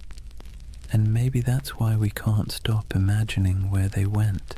Not because we need the facts, but because we need the comfort of knowing that ideals, courage, loyalty, sacrifice don't just die with men. They drift, they adapt, they survive. So when you think of those ships sailing out of La Rochelle into the fog, try not to see them as fugitives. See them as dreamers, as the embodiment of a simple, quiet truth. That faith and mystery always find a way to escape the fire. Maybe they reached Scotland, maybe they reached the New World, or maybe they're still out there somewhere, beyond the horizon, sailing a sea that never ends. Imagine a cold dawn in Paris, 1307. The streets smell of smoke and fear. Bells toll somewhere in the distance, slow, heavy, deliberate. The king's guards march through the mist, their armor clattering like a death knell. Inside the stone halls of the royal fortress, a handful of exhausted men kneel before a tribunal. Their white mantles, once symbols of divine purpose, are now stained with dirt and tears. The red cross across their chests looks almost like a wound. These are the Knights Templar, the once unbreakable brotherhood now accused of heresy, blasphemy, and witchcraft. Their Grand Master, Jacques de Molay, stands among them. His face is gaunt, his hands tremble, but not from fear, from disbelief. Only a few years earlier, kings had begged for the Templars' loans, popes had blessed their missions, and merchants had trusted their vaults with fortunes. And now, the same powers that exalted them call them servants of the devil. Let's be clear, the charges were absurd. The Templars were accused of spitting on the cross during secret initiations, of worshipping a mysterious idol named Baphomet, a bearded head that supposedly whispered prophecies, of kissing each other's backsides as oaths of loyalty. It sounds like something invented by a drunk gossip trying to impress a tavern full of bored clerks. But in medieval Europe, rumor and heresy were as lethal as swords. Under torture, men confessed to anything, and King Philip IV of France, buried in debt to the Templars, knew that pain was cheaper than repayment. He wanted their treasure and their silence. So he ordered confession after confession until even the strongest broke. It's strange to imagine these were men trained to endure battle, to ride through sieges, to fight without sleep. And yet here they were, chained in dungeons, whispering prayers that turned into pleas. Some recanted immediately, others held firm until their bodies gave out. But through it all, one question pulsed beneath the surface like a heartbeat. Where is the treasure? Because according to legend, the Templars had amassed unimaginable wealth. Gold from Jerusalem, silver from Europe, relics from the Holy Land. They were bankers to kings, landlords to half of France, and custodians of secrets no one dared write down. When their order collapsed, that treasure simply disappeared. The official records show nothing. The king found empty vaults, the church seized estates, but no gold. And so the myth began. The missing Templar treasure has been called the most enduring unsolved mystery in medieval history. Over the centuries it's been found 1,000 times, in hidden tunnels under Paris, buried beneath Rosslyn Chapel in Scotland, locked inside the catacombs of Malta, even frozen beneath Nova Scotia's Oak Island, where fortune hunters have been digging for 200 years and still haven't hit bottom. Each theory begins the same way, with the night of October 13th, 1307, when those ships at La Rochelle sailed off into the mist. And each theory ends the same way, with an empty map and more questions. But maybe the treasure wasn't gold at all. Maybe what they protected wasn't wealth, but knowledge. There's a quiet rumor, older than the Freemasons, older than most conspiracy theories, that the Templars discovered something beneath the ruins of Solomon's Temple during their early years in Jerusalem. What it was, no one agrees on. Some say it was the Holy Grail, not a cup, but a secret bloodline. Others claim it was the Ark of the Covenant, still humming with divine energy. And a few whisper that it was something far less biblical, ancient texts from before recorded history, knowledge so profound it could rewrite theology itself. Whatever it was, the rumor insists that the Templars hid it, not in one place, but in many. Fragments scattered like seeds across Europe, buried under chapels, sealed in crypts, or disguised as relics. You can almost imagine it. Stone corridors lit by flickering torches, brothers moving in silence, passing relics wrapped in linen. No words spoken, no records written, only vows that what was found in the Holy Land must never be lost again. It's beautiful, isn't it? The idea that knowledge can be smuggled through time, that truth, like treasure, can survive corruption, fire, and forgetfulness. But let's pause, because the historian's mind has a way of ruining poetry. The truth is, most of what the Templars had was painfully ordinary. Farms, mills, vineyards, warehouses. Their treasure was bookkeeping. Still, the legend persists, because it speaks to something deeper, a yearning for meaning behind mystery. We want to believe that somewhere beneath the dust, something sacred still waits to be uncovered, and maybe, in a way, it does. Because even stripped of myth, The story of the Templar trials is a perfect reflection of how power consumes its own creation. King Philip's campaign wasn't just about greed, it was about fear, the kind that festers when kings realize faith answers to no one. The Templars had grown too independent. Their wealth was international. Their loyalty was to God, not to any throne. They were an early version of globalization, efficient, disciplined, untaxed. They'd become everything monarchs hate, powerful, moral, and incorruptible. And so Philip did what tyrants always do when faced with something they can't control. He called it evil. By 1310, the trials had become theater. Dozens of knights were paraded through Paris to confess and repent before crowds. Some, desperate for mercy, repeated the false confessions they'd made under torture. Others refused, and for that they were burned. The flames were said to burn clean. No black smoke, only white. People whispered it was the Holy Spirit taking their souls. Others said it was the wind carrying away the last truth the church dared not hear. But one man's death would outlive them all. Jacques de Molay, the Grand Master. In 1314, after 7 years of imprisonment, he was led to a small island on the Seine. The executioner tied him to the stake as the king's men watched. When asked for a final confession, de Molay refused. He looked at the crowd and spoke instead to the heavens. He declared that both the king and the pope, Philip and Clement, would soon answer before God for what they had done. It was less a curse than a statement of cosmic bookkeeping, but it landed like a thunderclap. Within a year, both men were dead, and so legend turned to prophecy. The curse of Jacques de Molay was born. In taverns, people whispered that the Templars had struck back from beyond the grave, that the king's line was doomed, and when Philip's dynasty collapsed within a few generations, the myth grew stronger. History remembers it as coincidence, but myth doesn't care for coincidence. It prefers poetry, and in that poetry, the Templars became immortal. Their treasure, whatever it was, became eternal. Their curse became their revenge.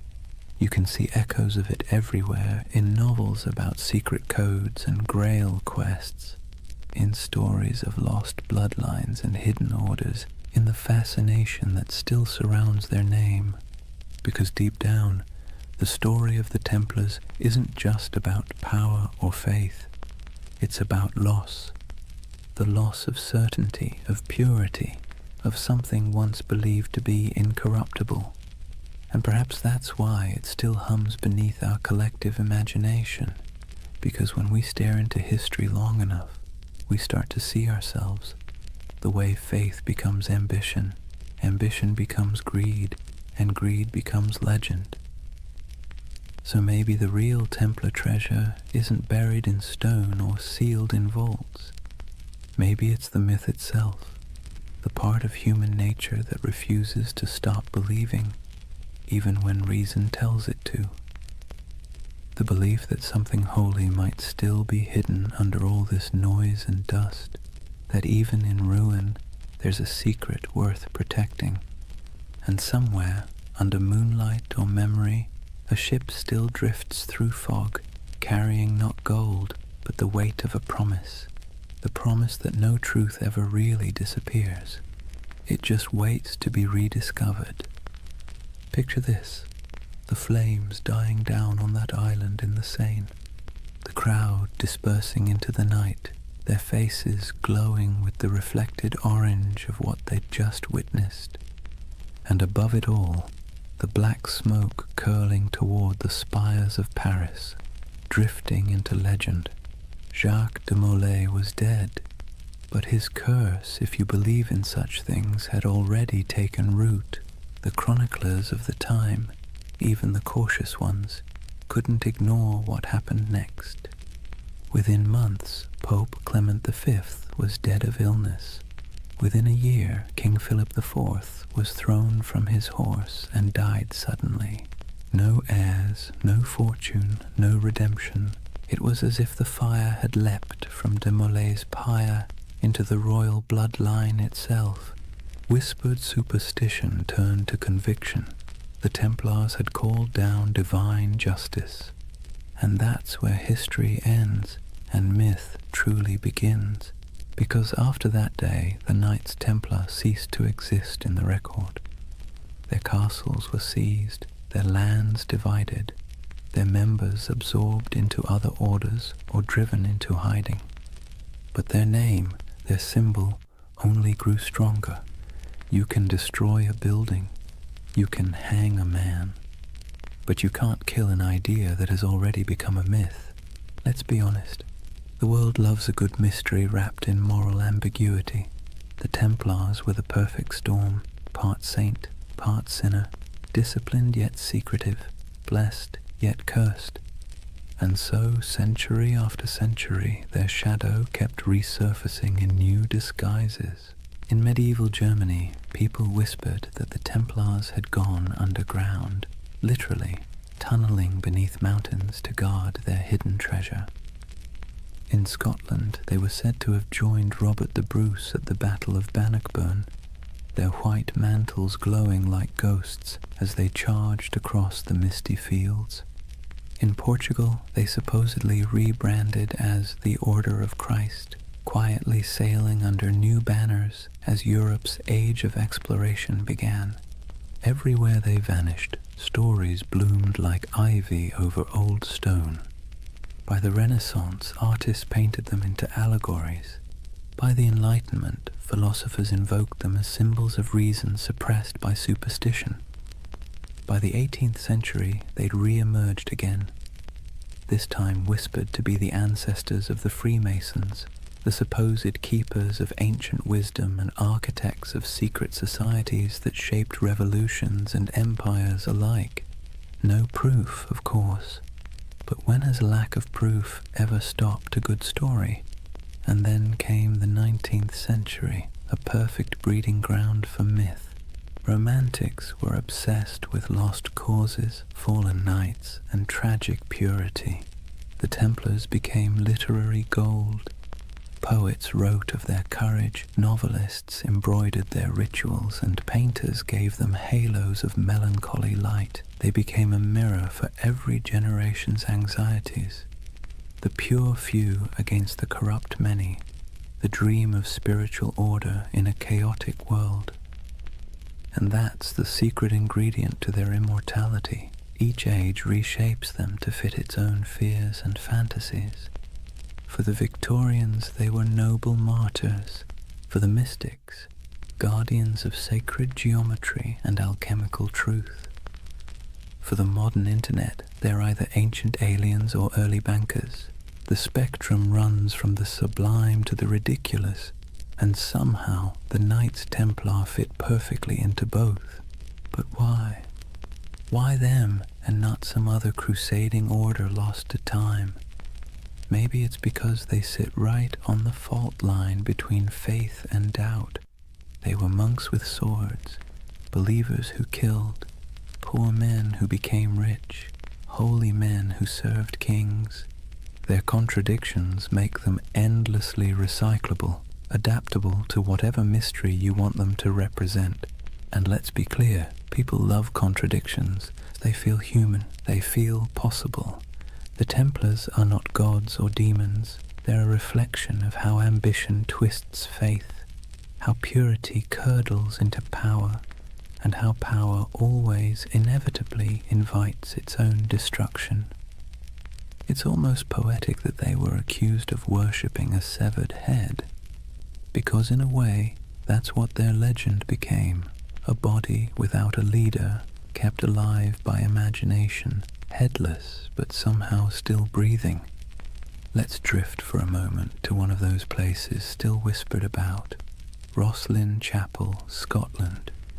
Built in the 1400s, long after the Templars' supposed end, it's a riot of stone carvings, angels, vines, strange geometric knots, and figures that seem oddly ancient. In the quiet of that chapel, with dust in the sunlight, and the faint echo of distant hymns, you can almost believe the stories, that beneath its floor lies a vault, and in that vault lies a secret, one so profound it could change everything we know about history. But then again, maybe it's just a crypt, maybe it's just stone and shadow, and maybe that's the point, that the real magic of the Templars isn't what they left behind, but what we keep searching for. Even their curse, that famous curse of de Molay, wasn't a curse at all until later writers made it one. It was a final speech, a cry for divine justice, but humans can't resist dramatizing justice into vengeance. We want the universe to mean something, to balance the scales, so we turn dying words into cosmic verdicts, and over time, that became the mythology we know today.